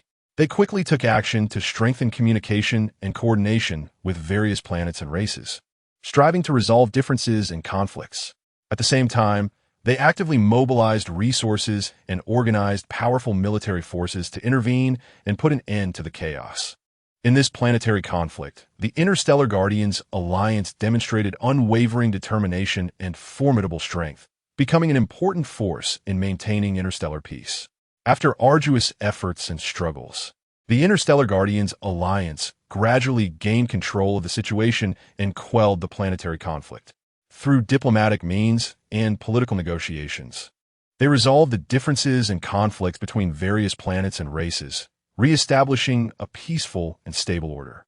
However, the Interstellar Guardians Alliance understood that this was only a temporary victory. They were well aware that to truly achieve long-term peace and prosperity in interstellar society, they would need to exert more effort and wisdom. Thus, they began to formulate more comprehensive security mechanisms and preventive measures, strengthening supervision and management of various planets and races to ensure that similar conflicts would not occur again. In the process of restoring order after the planetary conflict, the Interstellar Guardians Alliance once again demonstrated their courage and responsibility. They not only maintained peace and stability in interstellar society, but also promoted unity and cooperation among various planets and races. Their story and achievements would continue to be recounted on every planet, inspiring more people to strive for the peace and prosperity of interstellar society. After the devastation of the planetary conflict, the order of interstellar society had completely collapsed. Despite the Interstellar Guardians Alliance's utmost efforts to rebuild peace and stability, the rifts between various planets and races had become too deep to mend. Their trust had shattered, and the Interstellar Guardians Alliance itself had lost its former prestige due to internal disagreements and corruption. The internal problems of the Interstellar Guardians Alliance became increasingly severe. Some high-ranking officials abused their power for personal gain, leading to the failure of the Alliance's decision-making mechanisms and unfair resource allocation. These issues exacerbated the dissatisfaction and disappointment of various planets and races towards the Alliance, making them more inclined to pursue their own interests rather than jointly maintaining peace and stability in interstellar society. Meanwhile, violent incidents and conflicts in interstellar society became increasingly frequent. Various planets and races, in pursuit of resources and territory, resorted to war, plunging interstellar society into chaos and darkness. The lives and properties of interstellar citizens suffered tremendous losses. while the Interstellar Guardians Alliance was powerless to prevent it. Faced with this situation, some insightful individuals within the Interstellar Guardians Alliance began to reflect and seek new paths.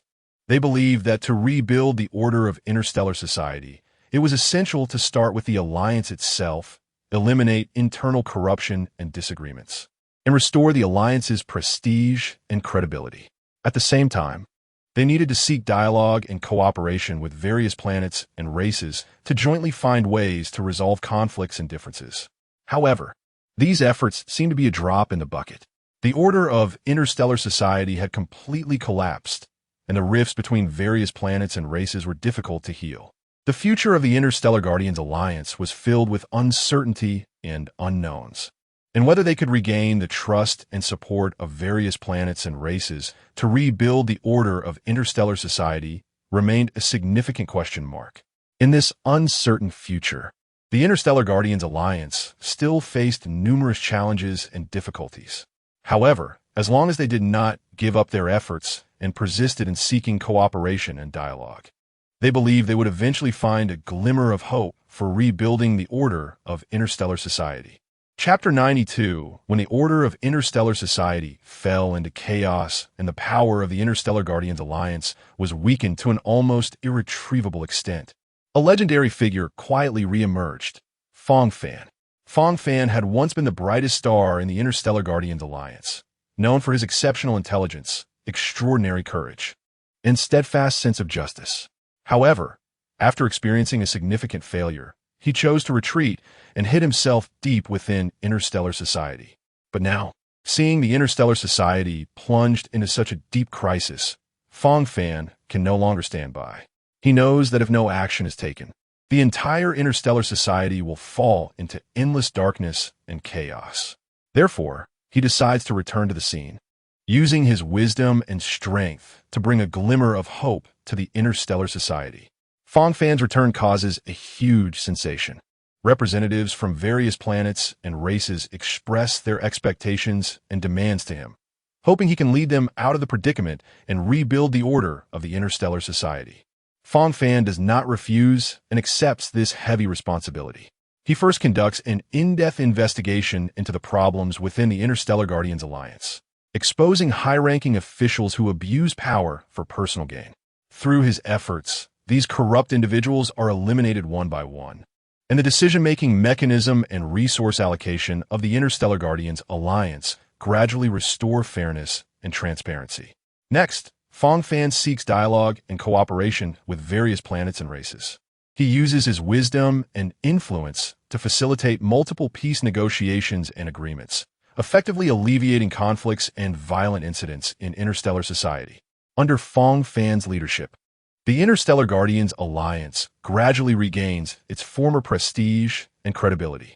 They win back the trust and support of various planets and races, becoming an important force in maintaining peace and stability in the interstellar society. However, Fang Fan understands that this is only a temporary victory. He knows that to truly achieve long-term peace and prosperity for the interstellar society, more effort and wisdom are needed. Thus, he decides to continue leading the Interstellar Guardians Alliance forward, tirelessly fighting for the future of the interstellar society. Under Fang Fan's return, the future of the interstellar society is filled with new hope and possibilities. His legendary story will continue to be passed down on every planet, inspiring more people to strive for peace and prosperity in the interstellar society. Although the order of the interstellar society has been somewhat restored after Fang Fan's return, the darkness and distortion deep within his heart quietly begin to grow. As he strengthens his control over the Interstellar Guardians Alliance and various planets and races, a twisted desire starts to emerge in his heart. He yearns to control everything and become the true ruler of the interstellar society. Fang Fan begins to conspire, quietly changing the purpose of the Interstellar Guardians Alliance. He uses his influence to gradually transform the Alliance into a tool for his personal ambitions. He starts to secretly manipulate various planets and races, provoking new conflicts and wars to consolidate his power. Under his manipulation, the interstellar society once again falls into chaos and darkness. Wars between planets escalate, and countless innocent interstellar citizens lose their lives. Yet, Fang Fan turns a blind eye to this. With only a thirst for power and a desire to control the entire interstellar society in his heart. However, as Fang Fan's ambition continues to swell, his actions draw increasing vigilance and resistance from others. Some insightful individuals begin to expose his crimes, calling on people to be wary of his ambitions. Some planets and races that were once loyal to the Interstellar Guardians Alliance also begin to question and resist his rule. Faced with the intensifying resistance and exposure, Fang Fan does not restrain his actions. Instead, he becomes more insane and extreme. He decides to take drastic measures to eliminate all voices and forces opposing him. Under his orders, the military of the Interstellar Guardians Alliance begins to brutally suppress the rebels. Countless planets and races suffer ruthless attacks and destruction. The entire interstellar society once again plunges into chaos and darkness. Fang Fan's path of annihilation ultimately leads to the complete collapse of the interstellar society. His ambition and mad actions not only destroy the peace and stability of the interstellar society, but also bury the future of himself and the Interstellar Guardians Alliance. His name and image are forever nailed to the pillar of shame in the interstellar society, becoming a tragic lesson that serves as a warning for future generations. After Fang Fan's annihilation, the interstellar society falls into unprecedented darkness and chaos. The trust between planets and races has completely collapsed, and the Interstellar Guardians Alliance has also lost its former prestige and power. The entire interstellar society seems to have no hope of returning to the path of peace and prosperity. However, at this moment of despair, some insightful individuals and brave souls begin to stand up, calling for the reconstruction of order and faith in the interstellar society. They believe that only by uniting and working together can they rebuild the future of the interstellar society. These brave individuals begin to organize themselves, establishing new alliances and organizations dedicated to restoring peace and stability in the interstellar society. They face immense difficulties and challenges, but they firmly believe in their beliefs and goals, determined to fight tirelessly for the future of the interstellar society. In this uncertain future, the fate of the interstellar society is filled with uncertainty and challenges. However, as long as there are brave and steadfast individuals, there is hope for the interstellar society to shine with a bright and prosperous future once again. After Fang Fan's annihilation, the interstellar society seems to be trapped in eternal darkness. Trust between planets has been destroyed, and the reputation of the Interstellar Guardians Alliance has plummeted. However, just as in the darkest moments, stars always shine with the brightest light. Some brave and steadfast souls begin to rise up, believing that there is still a possibility of rebuilding the interstellar society. Among these souls is a female leader named Elia, who was once a young official in the Interstellar Guardians Alliance and has always been vigilant of Fang Fan's ambitions and mad actions. After Fang Fan's regime is overthrown, Elia decides to step up and lead the people in reconstructing order in the interstellar society. Elia first begins to engage in dialogue with various planets and races, listening to their demands and expectations. With an open and inclusive attitude, she strives to mend the rifts caused by Fang Fan's rule. She firmly believes that only through genuine dialogue and cooperation can trust in the interstellar society be rebuilt. At the same time, Elia also sets out to rebuild the Interstellar Guardians Alliance. She discards the past corruption and despotism, establishing a more democratic and transparent organization. She selects a group of talented and just young officials, encouraging them to contribute their strength to the future of the interstellar society. Elia's efforts gradually gain recognition and support from various planets and races. They begin to rejoin the Interstellar Guardians Alliance, working together to rebuild the order of the interstellar society. Conflicts and violent incidents in interstellar society also gradually decrease, and the dawn of peace and stability begins to emerge. However, the road to rebuilding the interstellar society remains filled with challenges. Some residual forces continue to undermine peace in secret, and the differences and contradictions between some planets and races will take time to resolve. But Elia firmly believes that as long as they unite and work together, they can overcome all difficulties and rebuild the future of the Interstellar Society. Under Elia's leadership, the Interstellar Guardians Alliance gradually regains its former prestige and strength. They become an important force in maintaining peace and stability in the Interstellar Society, tirelessly fighting for the future of the Interstellar Society. The future of the Interstellar Society is also filled with new hope and possibilities. Cooperation and communication between various planets and races are increasingly strengthened, contributing to the prosperity and development of the Interstellar Society.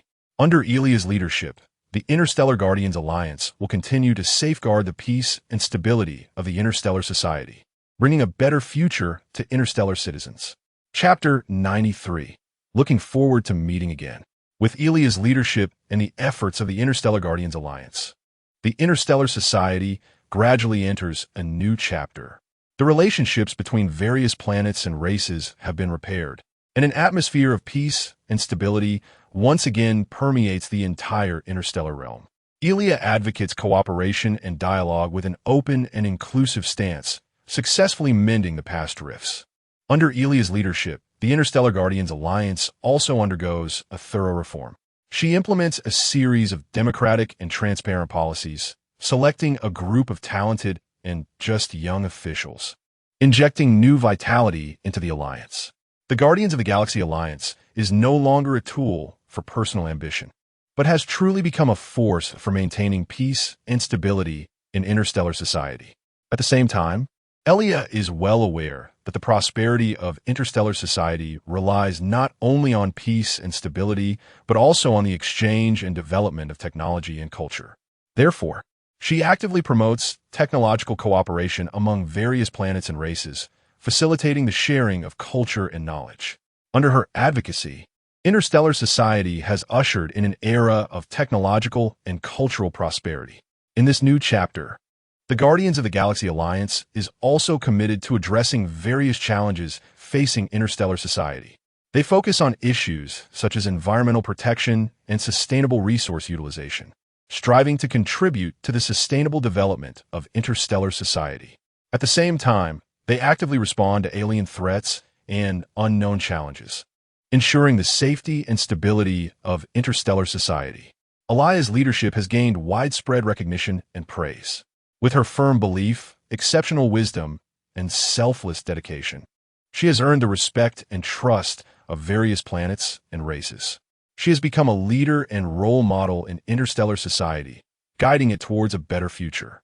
However, Elia understands that the future of interstellar society is still fraught with challenges and uncertainties. She is acutely aware of her heavy responsibilities and must continue to work hard to contribute to the prosperity and development of interstellar society. In this new chapter, the Guardians of the Galaxy Alliance will continue to safeguard the peace and stability of interstellar society, bringing a brighter future for interstellar citizens. Meanwhile, interstellar society will continue to move forward, under Elia's leadership, towards an even more glorious future.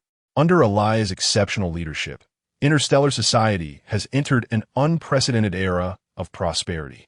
The integration of technology and culture has tightened the connections among various planets and races, working together for the future of interstellar society. However, as time passes, Elia gradually feels the weight of her responsibilities and realizes the need to find a suitable successor to continue safeguarding the peace and prosperity of interstellar society. Thus, Elia begins to cultivate a new generation of guardians. She not only selects a group of outstanding young officials from the Guardians of the Galaxy Alliance, but also actively encourages various planets and races to recommend young people with potential and talent. She personally mentors these young individuals, imparting to them the concepts, knowledge, and skills necessary for safeguarding peace and prosperity in interstellar society. Thanks to the efforts of these young people, the Guardians of the Galaxy Alliance has been revitalized. They not only inherit Elia's beliefs and mission, but also, based on their understanding and innovation, propose many new ideas and suggestions for the future development of interstellar society. Under their leadership, the Guardians of the Galaxy Alliance has become an indispensable force in interstellar society, making significant contributions to the preservation of peace and prosperity. However, the process of inheritance is not smooth sailing. The new generation of guardians also faces confusion and setbacks when confronted with challenges and difficulties. Sometimes, their decisions are questioned or even opposed. Yet it is through these challenges and difficulties that they gradually grow and mature, learning how to uphold their beliefs, resolve differences, and unite their strengths. Elia always pays attention to the growth of the new generation of guardians. With her experience and wisdom, she provides them with guidance and support. In her view, these young individuals are the future and hope of interstellar society, and their growth and progress will determine the future direction of interstellar society. As time goes by, the new generation of guardians gradually emerges. With their talent and courage, they contribute to the peace and prosperity of interstellar society. Through their efforts, the Guardians of the Galaxy Alliance continues to safeguard the future of interstellar society, bringing a brighter tomorrow for interstellar citizens. And Elia can confidently pass the mantle of guardianship to them. She knows that these young people will inherit her mission and continue to strive for the peace and prosperity of interstellar society. With the baton of inheritance, the Guardians of the Galaxy Alliance will continue to write the legendary story of the Guardians. The past 2 weeks have been poorly written, and I estimate no one will see this sentence. I apologize and hope for another opportunity to meet. The end.